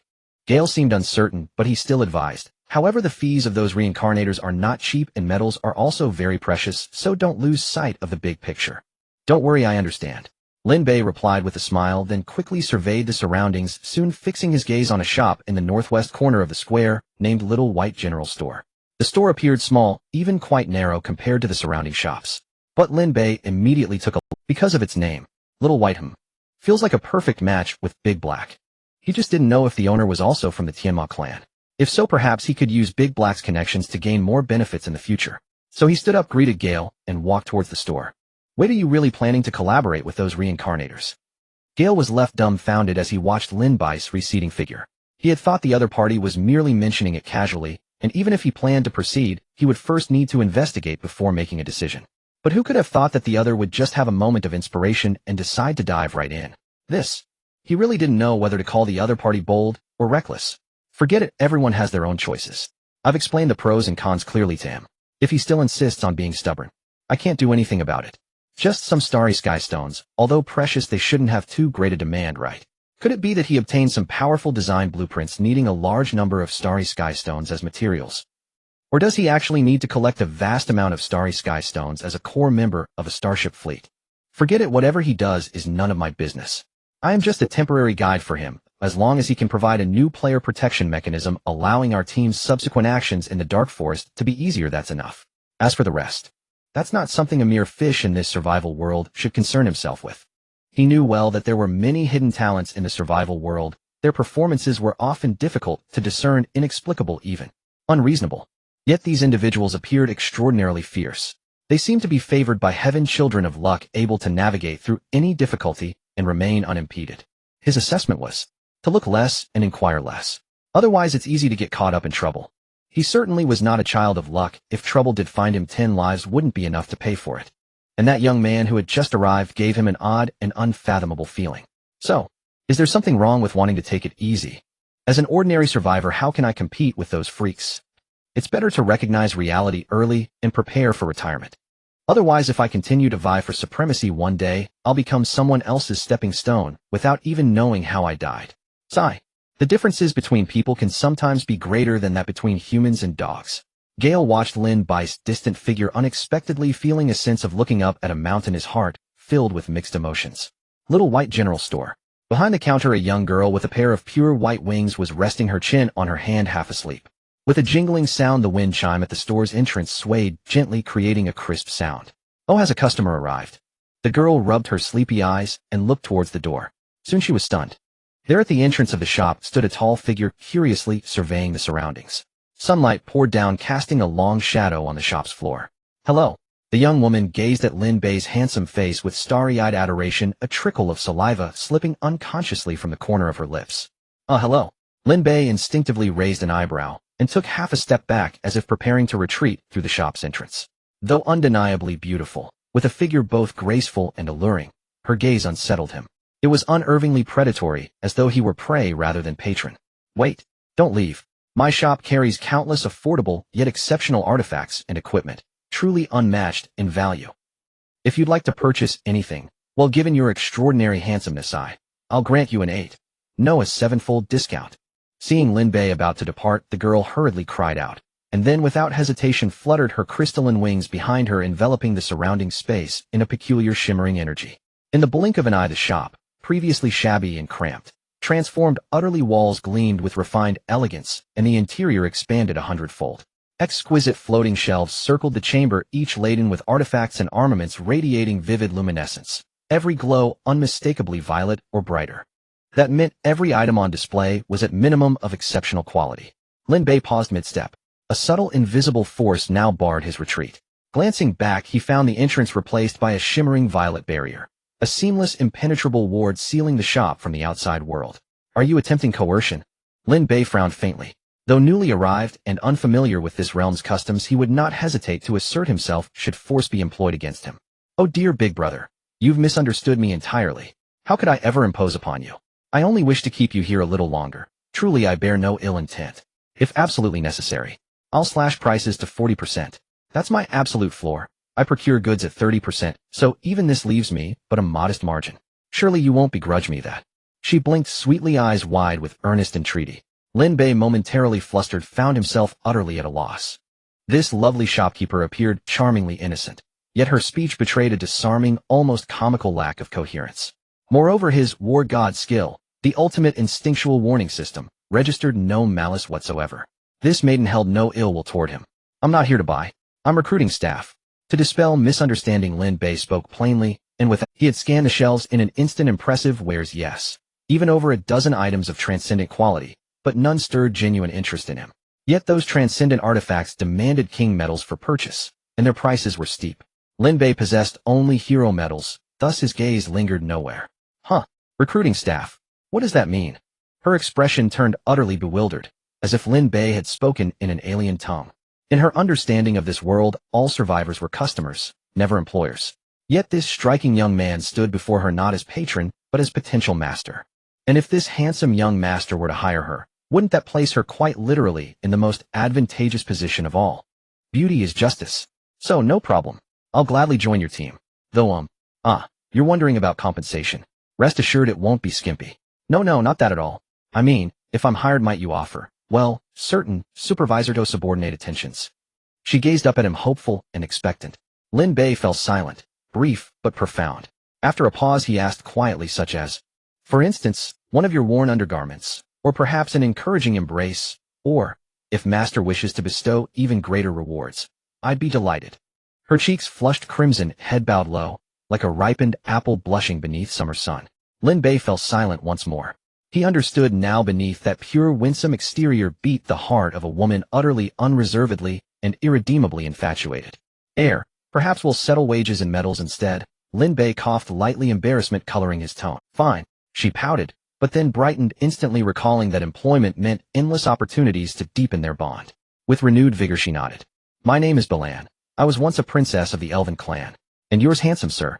I am Beiming. Wow, brother Beiming, you're breathtaking. I adore you already. Ahem, perhaps rein in your enthusiasm a touch. And let me remind you, you're not yet officially hired. Then how may I become a formal employee? You must pass my evaluation. Say the word, brother Beiming. It's simple, acquire starlight stones from other survivors. Quantity matters. More is better, but you must never reveal my existence. You have 3 days.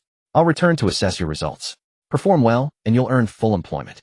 Lin Bei spoke with quiet exasperation, watching Balan's large, unwavering eyes fixed upon him. Her fervent devotion was overwhelming, yet paradoxically such intensity made her far easier to direct. After careful consideration, he decided to grant her the chance to test whether his plan would truly take root. By the way, during these 3 trial days I'll compensate you with medals. I currently carry no king medals, but your price list states 10,000 hero medals exchange for 1 king medal. Thus your daily wage shall equal 1 king medal, 10,000 hero medals. Naturally, exceptional performance will earn additional rewards. Lin Bei stated frankly, leaving no ambiguity. To him 10,000 hero medals meant little. He routinely triggered 100-fold critical effects. Now within a king-tier dungeon, slaying even a single regional boss would yield abundant king medals. 10,000 hero medals per day? Is that real? Boss, you're incredibly generous. That's merely your probationary base salary. Upon successful promotion, your compensation rises significantly. Lin Bei smiled faintly. Precisely this incentive-driven dynamic was what he sought. With sufficient reward as motivation, he trusted Balan would labor with relentless dedication. Within her shop, even perfect-tier artifacts sold for merely 3 or 5 king medals apiece. And the awestruck reaction of level 8 Great Gale upon seeing a perfect-tier spirit wine confirmed it. Even in Phase 2 of the Survivor world, perfect-tier items remained exceedingly rare and coveted. Such treasures lay beyond ordinary consumers' reach. Moreover, compared to neighboring shops, Balan's establishment appeared dilapidated and diminutive, its revenue undoubtedly meager.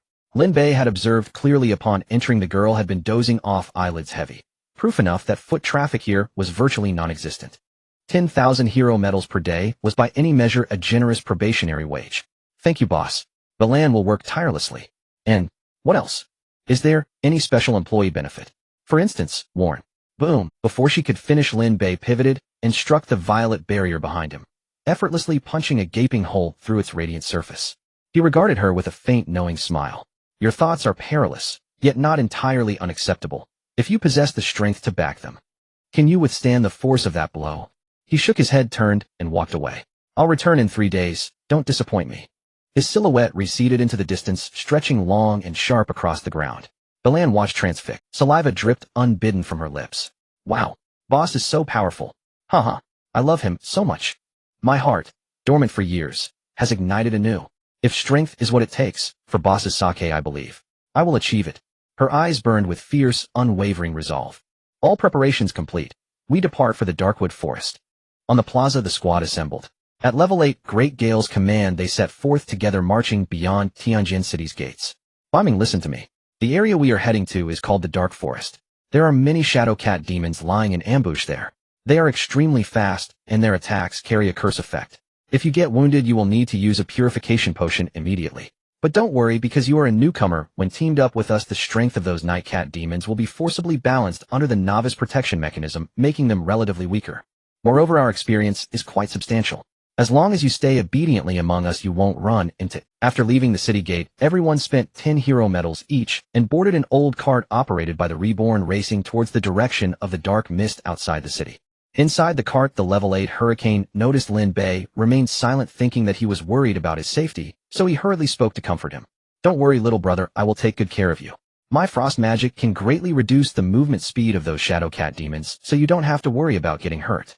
Nemo looked at Lin Bei, gently opening her fiery red lips and blowing out a smoke ring towards him.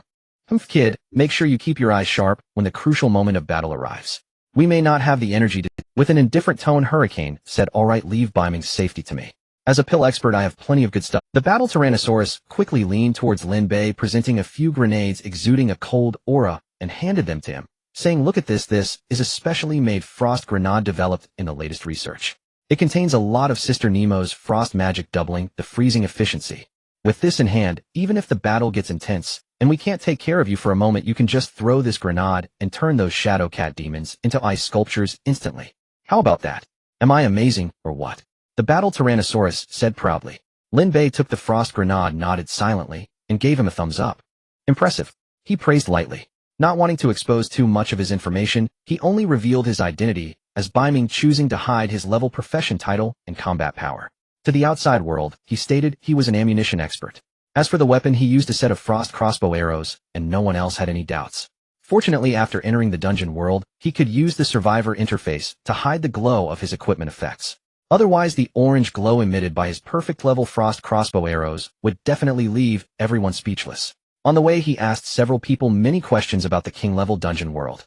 Naturally, they answered all. Firstly, regarding the dungeon evaluation rewards, every survivor entering the king-level dungeon world can receive a final evaluation after a period of exploration based on their actions, and different levels of rewards can be claimed based on that evaluation.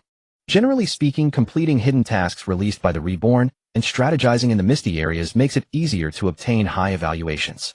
Therefore, survivors usually choose to take on tasks and strategize against monsters and bosses in the misty zones after entering the dungeon world. Moreover, each person has 3 opportunities to enter the dungeon world, and they can choose to settle rewards separately or accumulate them for a single claim later. Of course, if one dies here, they will lose 1 opportunity to receive rewards. Lin Bei was not surprised by this. He was only concerned about some words Dehei had said to him before leaving. At first, he paid little attention to it. But now, reflecting on it, Dehei's words seemed to carry an unsettling sense of dissonance. Because he had once mentioned that the faster one clears the king-level dungeon world instance, the higher the evaluation they can receive. He also said that one could obtain special materials like starlight stones by killing high-tier survivors in the survivor world here. However, the information shared by Hurricane and the others seemed to contradict these words. By the way, I have another question about strategizing in the misty areas. What is it? Lin Bei frowned. You can ask. Hurricane nodded with a smile. Is the dark forest you mentioned a specific instance? Or is the dark forest just a specific misty area? Lin Bei asked curiously. Oh, about this. The dark forest is actually not an instance or anything like that. It is merely a special area formed by the power of dark mist, shrouded by a thick black mist barrier that continuously spawns monsters like Shadow Cat demons. Generally speaking, if a team can enter through the entrance of the dark forest and successfully pass through its deepest area, it is considered to have successfully strategized against the dark forest. At that time, the worlds will evaluate the team's time taken to traverse the dark forest and the number and difficulty of the monsters killed and give a comprehensive assessment. The top-ranked teams will have their names inscribed on the honor monument at the entrance of the dark forest, receiving additional rewards from the world's will. Hearing this, Lin Bai's eyes lit up, and he quickly asked, are there additional rewards? Are those rewards substantial? Generally speaking, such rewards could trigger critical effects for him. If the rewards are good enough combined with critical effects, the harvest would be unimaginable. Sai, you should save your energy. Our team's strength is just mediocre. To have our names on the honor monument, that requires an elite team with an average combat power of over 1 million. Let's not think about it. Hurricane shook his head with a bitter smile. In comparison, I feel that if we get lucky, we might have a chance at the racing leaderboard. Although the rewards for the racing leaderboard are much less than those for the honor monument, it's still an additional reward. If we can make it onto the list, that would be great. Racing leaderboard. What's that? Lin Bei inquired. That's a leaderboard that doesn't consider strength purely based on the speed of traversing the dark forest. In the King's world it refreshes every 10 days and records the 50 teams that pass through the dark forest the fastest. Any team that makes it onto the list will receive certain rewards at the final settlement, with higher rankings yielding more generous rewards. This is somewhat related to strength, but also tied to luck. Previously, a group with an average combat power of less than 1,000,000 managed to achieve a top 10 ranking. At that time, they were quite lucky, facing few obstacles in the mist and not wasting too much time getting lost, ultimately achieving a good result. I remember that news caused quite a stir throughout Tianjin City. Finally, after investigation, it was found that during that time there were 2 newcomers in their team, which significantly weakened the monster's strength. Plus, they were lucky, which led to their excellent results. Hurricane said enviously, "Although our team only has you as a newcomer with the protection mechanism in place, we may not have hope for the top 10, but if we push a bit we might have a chance at the top 50. So that's how it is." Lin Bei nodded lightly upon hearing this, and then continued to ask, "By the way, you mentioned that newcomers can trigger the protection mechanism. Can you tell me how the specific protection mechanism works?" "Oh, this is actually very simple." This time, without waiting for Hurricane to speak, the battle Tyrannosaurus, unable to suppress its desire to perform, spoke. "First, generally speaking, if a newcomer joins a team, the worlds will weaken the strength of the mist monsters to a certain extent based on the newcomer's strength. According to the data collected by those major powers, the strength of the mist monsters can generally be weakened to as low as 1% of the newcomer's combat power. Of course, this is just an ideal situation, but don't worry, even if the weakening is limited, it can at least be reduced to 1/10 of the newcomer's combat power." The battle Tyrannosaurus said with a calm expression, "For us, this is hardly a challenge. That's why the boss said we have a chance to challenge the racing leaderboard this time. Because facing those shadow cat demons with a fighting power only 1/10 of yours, we can easily crush through. If we get lucky and take fewer detours on the way, we can definitely traverse the Dark Night Forest quickly, and speaking of which, this operation really benefits from your presence." The battle Tyrannosaurus wore a relaxed smile. "Is that so? Haha, indeed." Lin Bei chuckled awkwardly but politely upon hearing this. He suddenly realized a problem. If the strength of the monsters is really calculated according to these people's claims, it seems that they are not. His combat power had already surpassed 100 million points. Even if the monster's strength was adjusted to the extreme by the so-called protection mechanism, they would still possess over 1,000,000 points of combat power. Among the members of the team he was currently with, even Hurricane, with the highest combat power, only had a little over 500,000 combat power. If they were to enter the dark forest, encountering even the weakest of small monsters without his intervention would likely result in their total annihilation. Lin Bei's mouth twitched slightly. It seemed his terrifying strength could no longer be concealed. He had originally planned to interact amicably with these teammates as an ordinary person, but it seemed he would be forced to reveal his true strength now. He had no psychological burden about this. After all, he only wanted to avoid unnecessary trouble by concealing his strength. When it came time to take action, he felt no pressure at all. After all, here it seemed the ceiling of combat power was only 10 million. To him, who had over 100 million combat power, that was nothing. He just wanted to complain about this so-called world will. What exactly is this protection mechanism protecting? Haha, just relax. I will stay by your side to ensure your safety. The battle Tyrannosaurus, seeing Lin Bei's unusual expression, thought he was worried about the situation in the dark forest and confidently patted his chest. "Humph." Hurricane snorted coldly upon seeing this, glaring at Lin Bei and turning his head aside. In his view, this guy named Beiming was just a complete novice. As the saying goes, don't fear a godlike opponent, but fear a pig-like teammate. He still didn't think the captain's choice. Indeed, bringing a newcomer into the team can reduce the strength of the mist monsters they encounter, but the problem is, they were meeting for the first time and had no synergy. If they encountered the regional boss, the Nightcat Demon King, even with the suppression of the protection mechanism, the boss strength would still be formidable. At that time, this novice would find it difficult to cooperate, inevitably becoming a ticking time bomb that could drag everyone down and ruin all their preparations. Thus, from the very beginning, he had not given this kid a good face. Absolutely. It was not because Sister Nemo favored him, having spoken to him at least 108 times on the way. Definitely not because of jealousy. Alright, we have arrived at the entrance to the dark forest. All passengers, please disembark. After about 10 minutes, the speeding cart gradually came to a stop and a calm voice came from outside the carriage. Everyone got off together and looked ahead. Before them lay a dark forest enveloped in countless dark mists, filled with a chilling and terrifying aura. Many figures hurriedly entered the darkness, completely disappearing. Outside the misty area there stood a giant luminous monument on each side, each prominently inscribed with the words Honor Monument and Racing Monument. The characters glowed like the blazing sun, shining brightly and dispelling the endless dark mist encroaching around. Alright, let's head over there. Hurricane took a deep breath and said, leading the way towards the monument. The others also wore serious expressions and followed. Lin Bei was no exception. At this moment, he had some anticipation for the gains from this dark forest. At the same time, he suddenly realized a question. That is, with his current strength, can he dive directly into the darkness without any worries and explore the world as he pleases? After all, through previous exchanges, he had obtained quite a bit of information. For instance, in the King's World area, there are a total of 36 main cities, each named after the 36 heavenly stars, each occupying a vast area.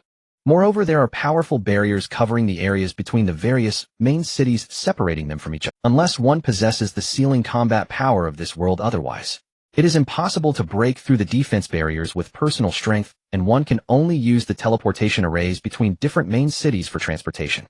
However, his current combat power has already surpassed 100 million points, so those barriers should pose no problem for him now. In other words, the king-level dungeon world is like his own backyard now. He can go wherever he wants. I should get a world map later to see if there are any interesting places to go and unwind. Living a dull and boring life on the island every day is driving me crazy. It's just right to find something to do for myself, and if possible, I could go meet the legendary world boss to see if I can gain something from them. Lin Bei thought to himself as he stepped into the dark forest enveloped in endless black mist with the others. The surrounding darkness enveloped them as a group of 5 seemed to enter an unknown space completely cut off from the outside world. Here the signal of the survival bracelet could not be transmitted, leaving those inside unable to contact the outside. Lin Bei glanced at the public chat channel only to find that all messages had been completely blocked. After the upgrade of his island, he could actually check the messages from the survival world chat channel freely in the underground world, but now the barrage army had suddenly disappeared, and he found himself a bit unaccustomed to it. If the calculations are wrong, it should only take a little over 10 minutes for the rocket to reach the target area in the outside world, right? According to the time ratio, it will take about another 2 hours here. If I speed up a bit, I might just make it out to watch the live broadcast. Lin Bei thought to himself. He had already seen the live footage of the person named Bu Hao EC in the public chat channel and heard what they had said. To be honest, if it were during the hot season, it might be a bit difficult for his rockets to break through the perfect barriers set up by the opponent. But now, with the terrifying enhancement of the ammunition dominator, his rockets had completely exceeded the category of perfect missiles. It wouldn't be an exaggeration to say they were extraordinary missiles disguised as perfect ones. As for that barrier, let alone 10 rockets, even a single one could not be intercepted by the opponent. We must hurry, otherwise we won't make it in time to watch the show. Lin Bei thought to himself and looked at the few people walking in front, asking, "By the way, I have another question." Everyone stopped in their tracks and turned their gazes toward him. I want to say, since newcomers to the team will have the difficulty adjusted by the worlds, well, what about the other strategists? If they want to lower the difficulty, do they just need to follow us? Or what if we encounter other survivor teams along the way? What should we do then? Lin Bei was a bit curious. The process of them strategizing in the dark forest was too similar to the situation of clearing maps in the original world game.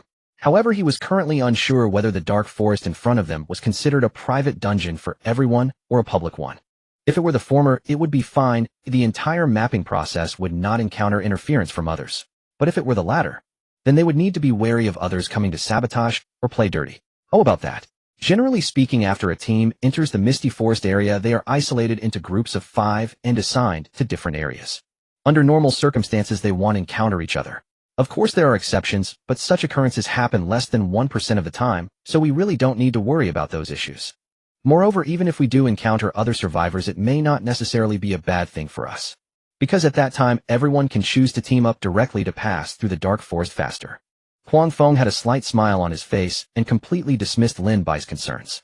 He even hoped to encounter a few more team members. If everyone worked together, they might achieve a better ranking.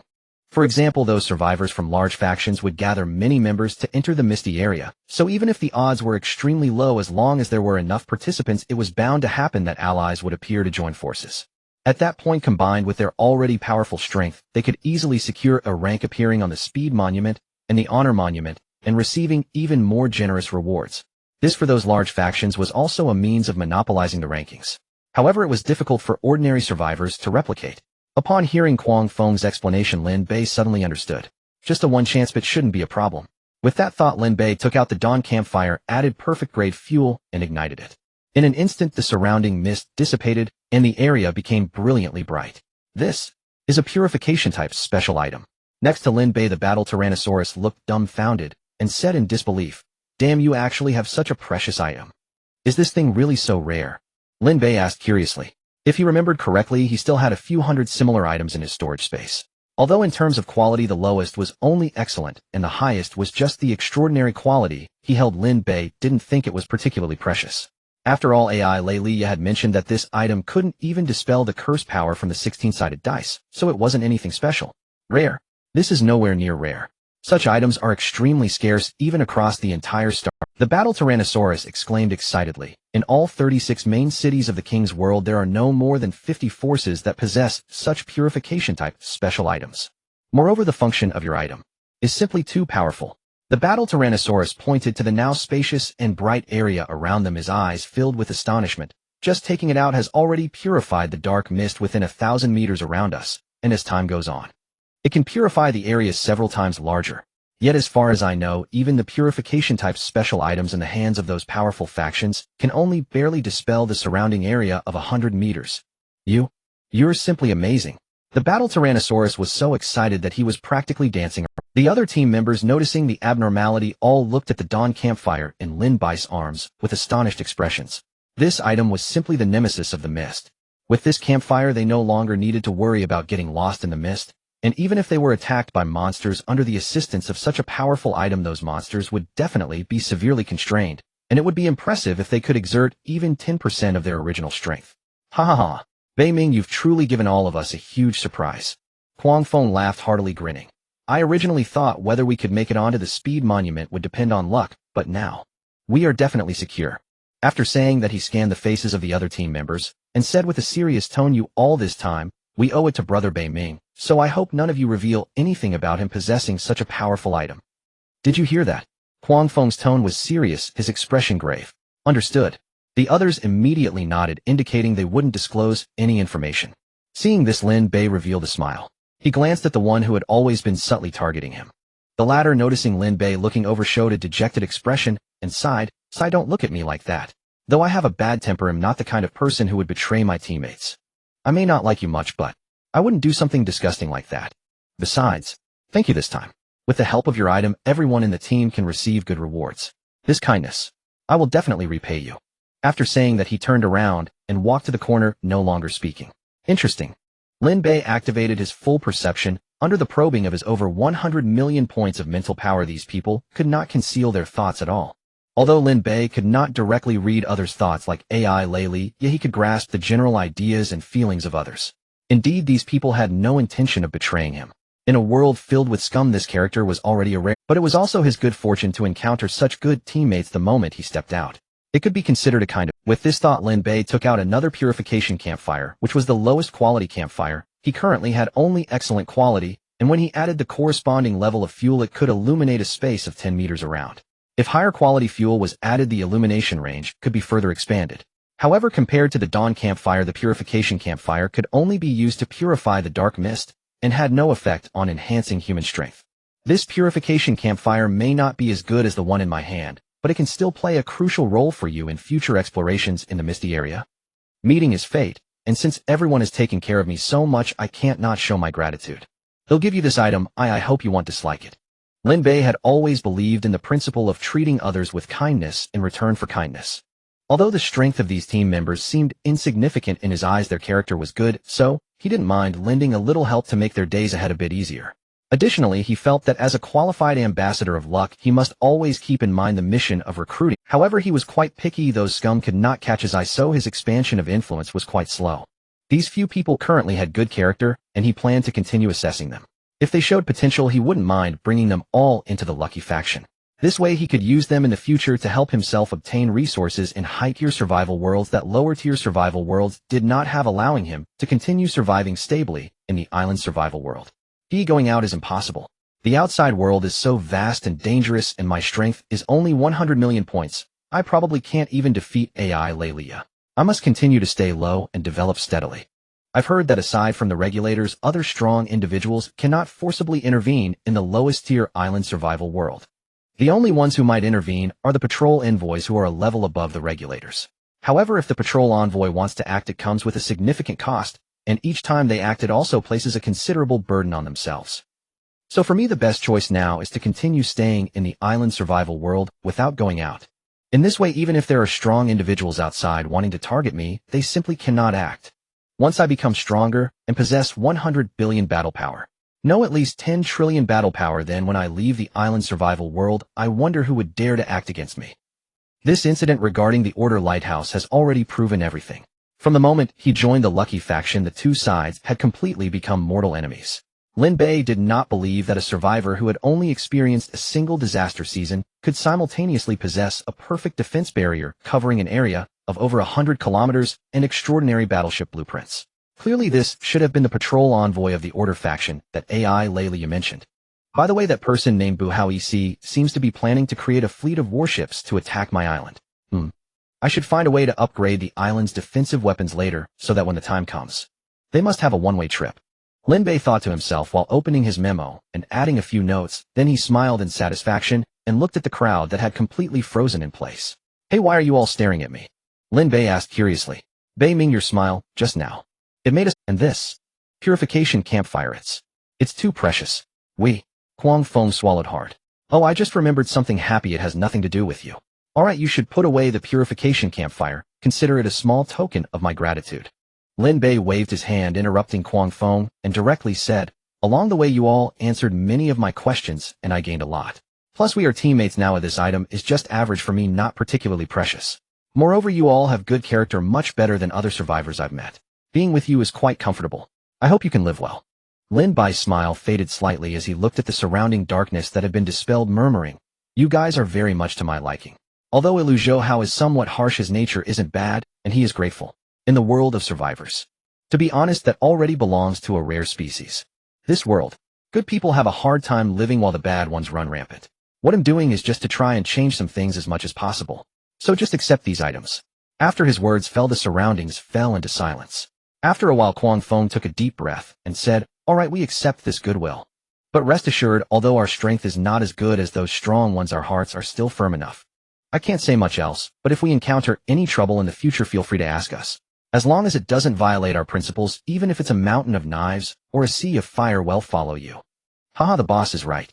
Count me in. Count me in too. Although I'm not happy about you calling me harsh, but fine, count me in too. Ha ha ha ha. Everyone exchanged glances and burst into laughter. At that moment, the gloom that had been building up in their hearts during their time in the survival world was finally released. At that moment, everyone felt an unprecedented sense of ease in their hearts. Alright, since we have such an excellent purification item to assist us, let's aim for a quick resolution and strive for a good ranking. That's right, I've been itching to get started. I feel, if our luck is good this time, we might just get a super reward from the honor monument. Let's go. We can definitely do it. The group seemed to be energized, and under the guidance of the light from the dawn campfire, they proceeded forward. As for Lin Bei, he silently released his aura and pressure around the space. Coupled with the dawn campfire's restraining effect on those dark creatures, not a single monster dared to approach the area, each keeping a respectful distance. Ha ha ha, this feels great. Look at those shadow cat demons at the edge of the mist. They don't dare come over. The battle Tyrannosaurus strode forward with a bright smile. The other teammates looked equally relaxed, moving quickly as if on a picnic. They had never felt such ease while traversing the dark forest.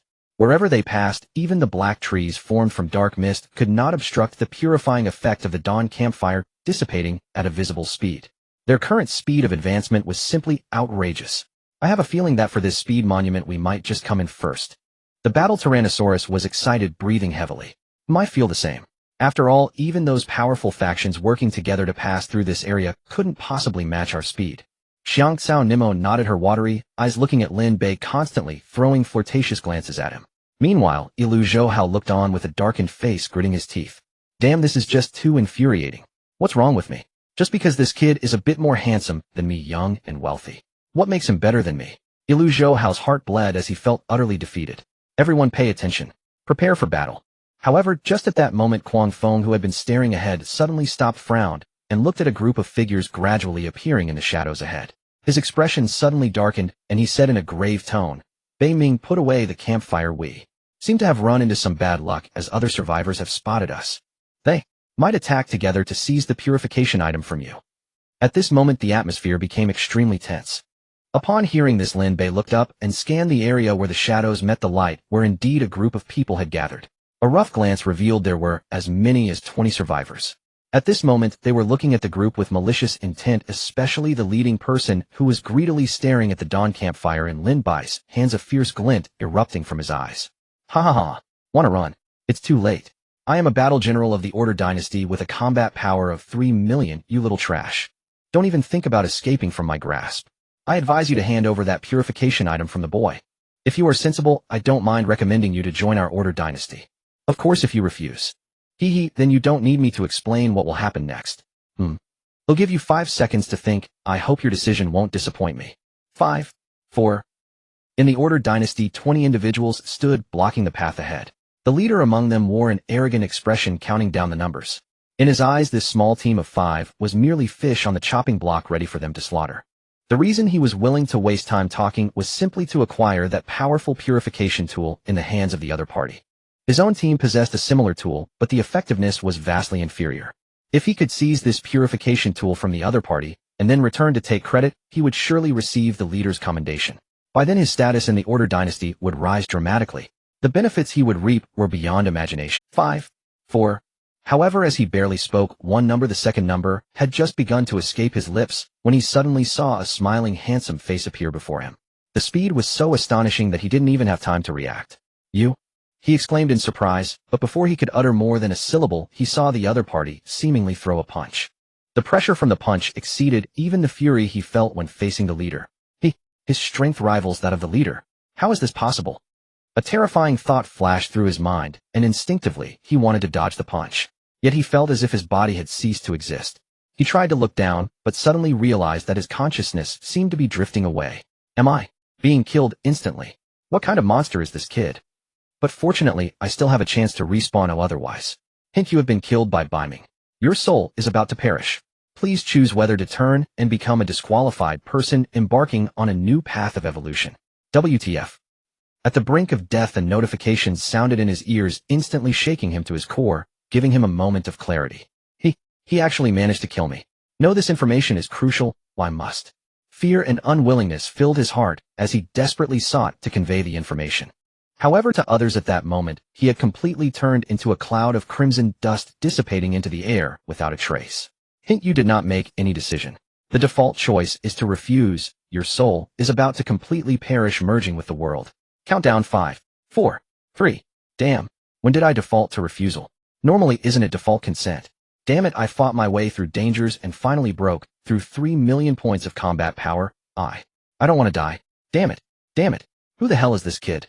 Why can he ignore the world's protective rules and kill me direct? This is unreasonable. And who is Bei? With such tremendous combat power, I've never even heard of him. Damn it. I don't want to die. I don't want to. Unfortunately, even as his soul let out an angry roar, it gradually disintegrated under the assault of an unknown force, ultimately merging with the surrounding space. The surrounding crowd fell into a daze. For a moment, the sound of a falling needle could be heard. What? Our boss. He was instantly killed by this kid. The people of the Order Dynasty were utterly stunned, as if petrified. However, before they could react further, they felt their consciousness fading, hearing the same notification their boss had just before his death. I agree. Almost in an instant, unable to think further, the group immediately chose to agree to transform into disqualified persons. They did not want to die, although becoming disqualified persons meant losing their status as survivors and missing out on faster power enhancement. There was still hope, right? They were merely terrified by the terrifying methods of this guy named Bei, who could directly ignore the world's protective rules and kill them. This is simply unbelievable. I didn't expect to fall like this. Our boss had over 3 million combat power, yet he was killed instantly, not even having the chance to react. Who says otherwise? We can't afford to provoke him. I hope that after we become disqualified persons we won't encounter him again. He is truly terrifying. Yes, it's too scary. Some of the remaining souls within the group began to detach from their original bodies, slowly ascending under an inexplicable force. They gazed down at the young man below, their hearts filled with mixed emotions. The terrifying power emanating from this individual was something they had never seen in their lives. They even felt that even if the leader of their Order Dynasty were present, he too would die at this individual's hands today. Suddenly someone voiced a doubt. By the way, where's our boss? Wasn't he the first to be taken out? Where's his remaining soul? Why hasn't it appeared? Damn, don't say it, you're right. Where's our boss's soul? Could it be that he was killed instantly, and fearing we'd mock him left first in a huff? Quite likely. Sigh, it's just like us. We were all killed instantly, and the other party's strength is clear for all to see. Oh, I mean, they seem to be much stronger than our leader. How could we mock him? Exactly. I have to say our boss's speed in fleeing is quite impressive. Speaking of which, who is this Bei guy? He's a bit over the top. How did he manage to ignore the world's rules? Hey, if you ask me, who can say? Don't ask, it's just cheating. That's right, I've heard that there are more than one or two cheaters in the survival world. Those people can shake the heavens with a casual strike. But shouldn't beings of this level be flaunting their power in higher level worlds? Why would they come to a king level world for fun? Who knows, maybe just for amusement. Alright, everyone stop the noise. I have an ex-girlfriend who's a disqualified person, and she has now evolved into a reincarnator. I've heard she knows quite a few big shots over there. I'll contact her later to see if she can set us up with a good position. This way it'll be easier for us to advance. Hey brother, you're quite generous. Yechenggu, you have quite a few ex-girlfriends. They're spread across various factions, and races truly amazing. He just average. And so the remaining souls of the few disappeared. Although Lin Bei could not see their remaining souls, the terrifying perception ability brought by the god of war allowed him to hear their souls whispering. As he heard the last part, he couldn't help but twitch his lips slightly.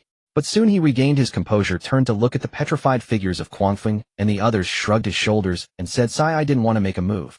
But you all saw it, they were the ones who wanted to make a move. I was merely acting in self-defense."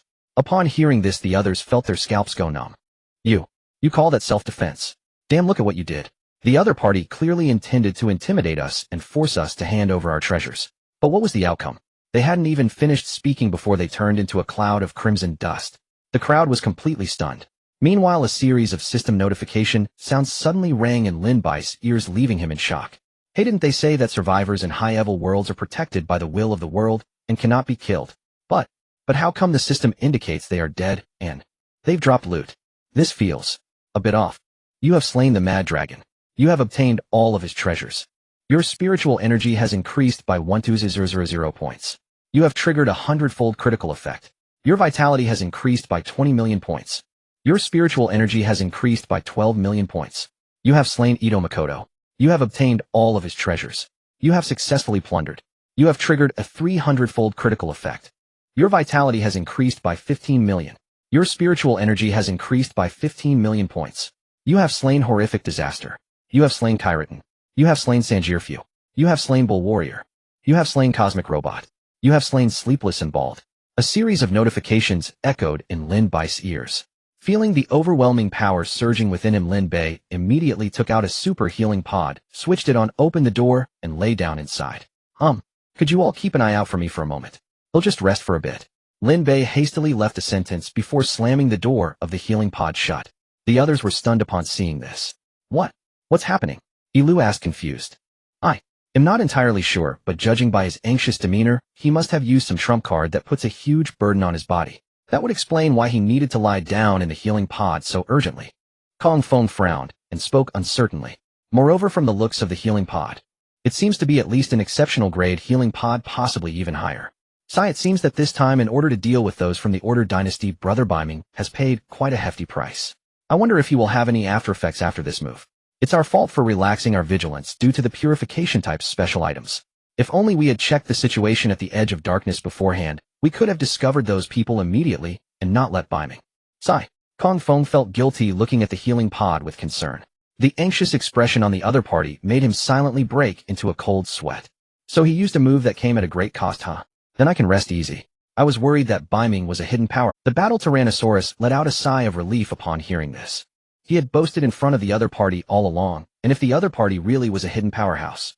Thinking back to those moments, he wished he could dig a 3-bedroom apartment into the ground.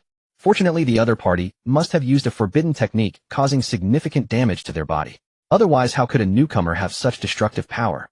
However, speaking of it, Beiming is indeed decisive. If it were me, I wouldn't have made such a choice in less than The battle Tyrannosaurus expressed with emotion. No kidding, this kid seems quite amicable on the surface, but once he gets serious, he holds nothing back. I don't know the leader we just encountered, but I do know one of the men inside named Ito Makoto. He is a well-known playboy in Tianjin City, reputed to have simultaneous relationships with over a dozen girlfriends and hundreds of ex-girlfriends, and his combat power is said to have exceeded 1 million points. He spoke with a hint of jealousy, his voice low, but such a strong opponent was effortlessly turned into blood mist by Beiming with a single punch. Not to mention that initially arrogant brute. It seems he was their leader, definitely much stronger than Ito Makoto. But what happened? In the end, he also turned into bloody dust from a single punch. I must say, this kid's trump card is truly monstrous. At this moment, Ilu felt fortunate that Beiming did not deliberately target him. Otherwise, if he had been up against someone with a bad temper when he first started mocking, he would have been attacked long ago. Thinking about the scene where Biming exploded the crowd with a punch, he couldn't help but feel a chill down his spine. Looks like I need to change my bad temper in the future. From now on, I must not show any discontent when meeting strangers instead. Right, I need to keep smiling. That's right. Just like that. I've got it. Ilu had a plan in mind, and his once tense nerves relaxed considerably. As for the frost mage Vanilla Nemo, she glanced at the healing pod with some confusion, then looked at the self-brainwashing crowd, and spoke up, Do you think it's possible that Biming actually? Impossible. Absolutely impossible. The others interrupted her before she could finish, shouting loudly with red faces. Oh, there's no need to be so excited. I'm just a bit curious. Seeing everyone so agitated, Vanilla Nemo shrugged, walked a short distance away, gripped her magic staff, and vigilantly scanned the surroundings to guard the healing pod behind her. Seeing this, the others also calmed their minds, each choosing a direction, turning their backs to the healing pod, scanning the surroundings with sharp eyes to protect the area behind them. As for Lin Bei, he lay alone in the healing pod, feeling the refreshing sensation all over his body, unable to help but moan. So good. So refreshing. I initially thought I came here just to simply acquire some items and resources from other survivors, but now it seems I'm not bound by the rules of this world at all. Just as Dehei said, I can kill people here and loot their treasures.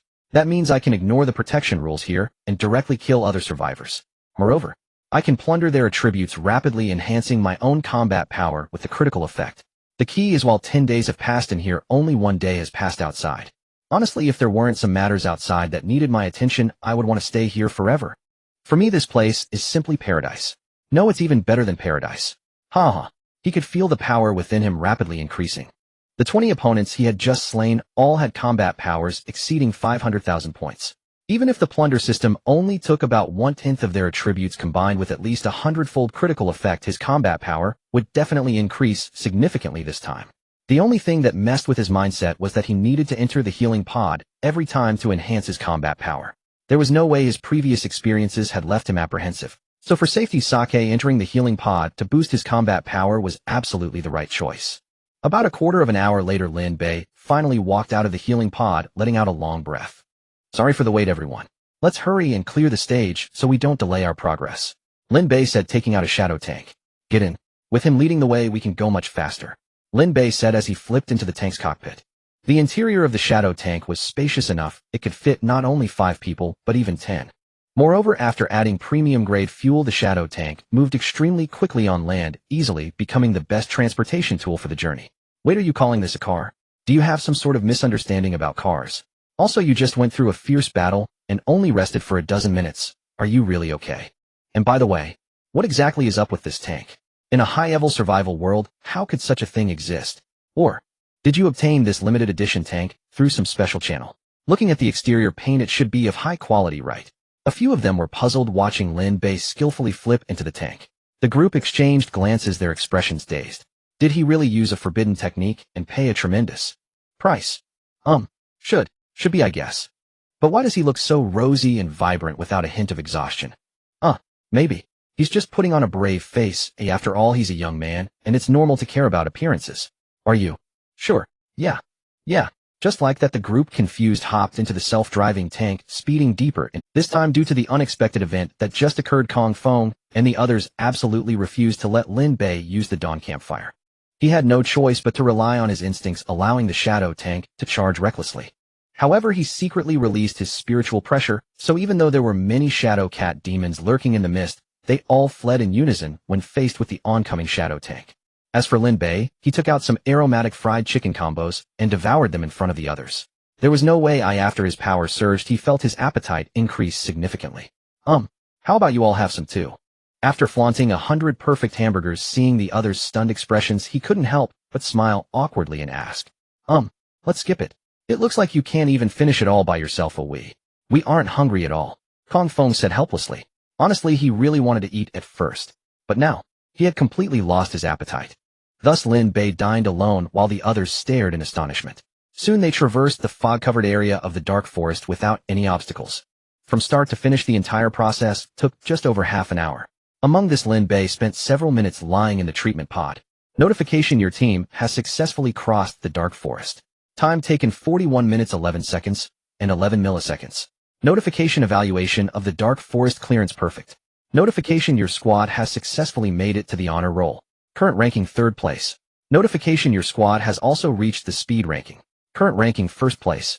Almost the moment they crossed the dark forest, a series of system notification sounds echoed in the ears of the team. What the hell? We actually topped the speed ranking, and we casually snagged third place on the honor roll. This is too exaggerated, right? The battle Tyrannosaurus was the first to bounce with excitement, but he forgot that he was inside the shadow tank. After a loud crash, he slowly got up, rubbing the lump on his head with a distressed expression. Of course, the shadow tank was not feeling great either.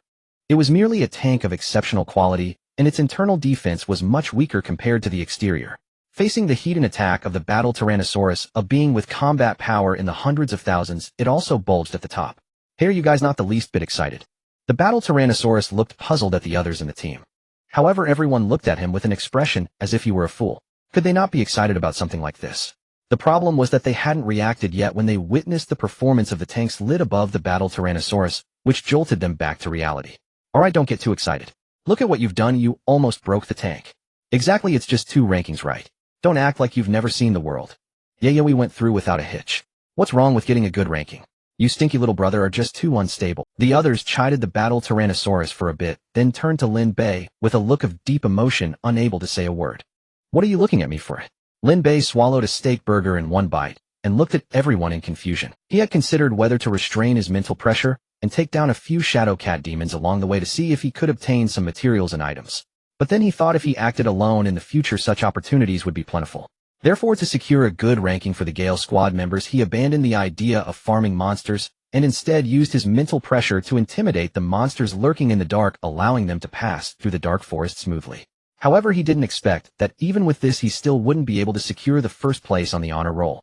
It seemed that there were some formidable survivors among others. But this made things more interesting. You don't have anything to say? Seeing Lin Bei's calm demeanor, everyone couldn't help but ask. Well, thoughts? It's a bit regrettable this time. I originally thought we could get first in both rankings, but it turns out we only got third on the honor roll. It seems Tianjin City truly hides its talents. There are actually people stronger than us. Lin Bei casually commented, then noticed the strange expressions on everyone's faces and curiously asked, "What's wrong with you? You look a bit unnatural, or did you get car sick?" "No, we're fine," Gale quickly responded. But soon he sighed and patiently explained, "Actually, the reason we didn't secure first on the honor roll is not that other survivors are stronger than us." "Then what is it?" "As I mentioned before, the ranking on the honor roll is based on an overall evaluation that combines clearance speed, monster kills, and other performance metrics. Although we cleared it very quickly this time, we didn't kill a single shadow cat demon along the way. So it's not surprising that we didn't get first place. It's just, I didn't expect that our clearance speed would only take less than an hour. If we don't count the 10 or so minutes wasted along the way, it's even less than half an hour. This speed is simply astonishing." Gale took a deep breath, suppressing his shock, and continued, "Before we entered the dark forest area, I glanced at the rankings on the speed ranking. The team that ranked first before us was the Heavenly Dragon team of the Order Dynasty, and their clearance time was 3 hours, 33 minutes, and 33 seconds. Compared to them, our squad took less than 1/5 of their clearance time. This speed means that our squad almost didn't take any detours but passed straight through the dark forest. Moreover, we didn't encounter any monsters along the way. It's simply inconceivable." After finishing, Gale looked at Lin Bei and said solemnly, "Biming, you must have used some special item, which is why those shadow cat demons couldn't approach us, right? And the reason we could pass straight through the dark forest was also due to some special item you used, right? We are deeply grateful for your help. If you ever need assistance, just let us know. Also, regarding the materials trade you mentioned earlier, if you don't mind, I'd be willing to assist." Gale said he was even more convinced of his initial view of Biming. This kid undoubtedly belonged to the type of otherwise how else could he explain why this newcomer could always produce various impressive items, forcefully pushing the entire team into the top positions on both rankings. This was evidently unreasonable. Based on his experience, those protagonists like Fortunate Children were almost all such unreasonable existences. Even if their combat power was low, they could always turn peril into safety and seize various opportunities. Clearly the Biming in front of him was such a living example. As for special items, I really didn't use any. Regarding the trade matter, I have already arranged it with someone, she will help me, so you don't need to worry about it. This is a matter of medium importance, and if you get targeted because of it, it could cause quite a bit of trouble." Lin Bei shrugged. To him, it was merely a trivial matter. Ha, I get it. We indeed don't know about any special items. You can rest assured we will absolutely not expose this matter. Gale showed a look of, as expected. Yeah, even if I get killed, I would never say anything. The battle Tyrannosaurus pounded his chest, looking determined. The others also expressed their stance. However, the way they looked at him was full of admiration. Seeing this, Lin Bei felt somewhat helpless, knowing he couldn't explain himself, so he cleared his throat and said, "Ahem, how about we head back now? Staying here could lead to unwanted attention." He pointed at a group of yellow dots approaching on the display screen of the shadow tank, all marking other survivors. This is indeed a problem. Gale's expression darkened as he glanced at everyone and said helplessly, "This time out, I didn't purchase any return scrolls. It's likely impossible for us to sneak back without being detected by these people. Normally, after crossing the dark forest, there would be a teleportation array that directly sends one back to Tianjin City. For this reason, the Gale squad didn't prepare any return scrolls at the beginning. After all, this item is generally not used much and is quite expensive. Under normal circumstances, it is only needed by those high-ranking individuals who use teleportation arrays to return to their main city after completing their tasks. After all, return scrolls can teleport one back to their bound main city at any time and place, while teleportation arrays require repeated teleportations to reach distant main cities. The expenditure during this period far exceeds that of return scrolls. Hearing this, everyone fell silent. Lin Bei, however, was unfazed. He directly input a series of commands to have the shadow tank return the way they came. Boom! The engine roared to life, and the shadow tank swiftly transformed into a shadow, disappearing into the dark mist. Huh, did I just see something? I think I saw someone driving in the dark mist. As soon as the shadow tank vanished, a team of survivors appeared not far from where the tank had parked. A pointed-eared girl clad in black leather armor looked in the direction the shadow tank had departed, her face filled with disbelief as she spoke. Haha, driving. Impossible. This is the dark forest where every shadow cat demon possesses extraordinary strength. If someone foolishly drove through the dark forest, they would be torn to shreds by the army of shadow cat demons summoned by the engine within 3 minutes. Behind the girl, a burly bald man in plate armor laughed loudly at her words. 2 similarly styled dark-skinned women followed behind him, nodding at what he said. However, a man with gray wings and a hooked nose beside them narrowed his eyes, carefully observing the direction of the black mist, a hint of confusion flashing in his gaze. Because he had seemingly seen a rapidly moving black shadow just now. Although its outline was completely different from the car, in his memory, it bore some resemblance to a tank. This is truly impossible. This is a king-level dungeon world that only advanced survivors can enter. How could equipment from a low-level survivor world possibly appear here? Besides, even if it were a tank from a low-level world, how could its defense withstand the attacks of countless shadow cat demons in the dark forest? I must be a bit fatigued from the recent strategies in the dark forest, so I must have seen things. The hooked-nosed man thought to himself with a bitter smile on his face. Their team had expended too much energy to break into the top 10 on the speed ranking in the dark forest. Today they had finally made it into the top 10, but before they could celebrate, they suddenly discovered that the ranking had refreshed. A team with a hidden name had surged to the first position, and their time was shockingly under an hour. To put this into perspective, the second-ranked Heavenly Dragon team had taken over 3 hours. Every member of the Heavenly Dragon team had combat power exceeding 3 million. And as the captain, Tianlong had nearly 5 million combat power. Therefore, facing the terrifying results of that unknown team, though they were quite frustrated for falling out of the top 10 again, they were also immensely curious about what configuration this team had to decisively defeat the Heavenly Dragon team and claim first place on the speed ranking. However, it wasn't just them. Several other survivors near the exit of the dark forest were also disappointed. Although they rushed into the misted area at top speed, they found no trace of the mysterious team. So they probably used return scrolls to go back directly. Yep, they must have used return scrolls. Otherwise, they couldn't have disappeared so completely in such a short time. You guys think, is there a possibility that they simply returned the same way they came? After all, they crossed the dark forest in less than an hour, so if they returned the same way, they could save on purchasing return scrolls. Cut it out. Do you think the dark forest is that simple? If it were that easy, we wouldn't be struggling to break through the scores time and again. A middle-aged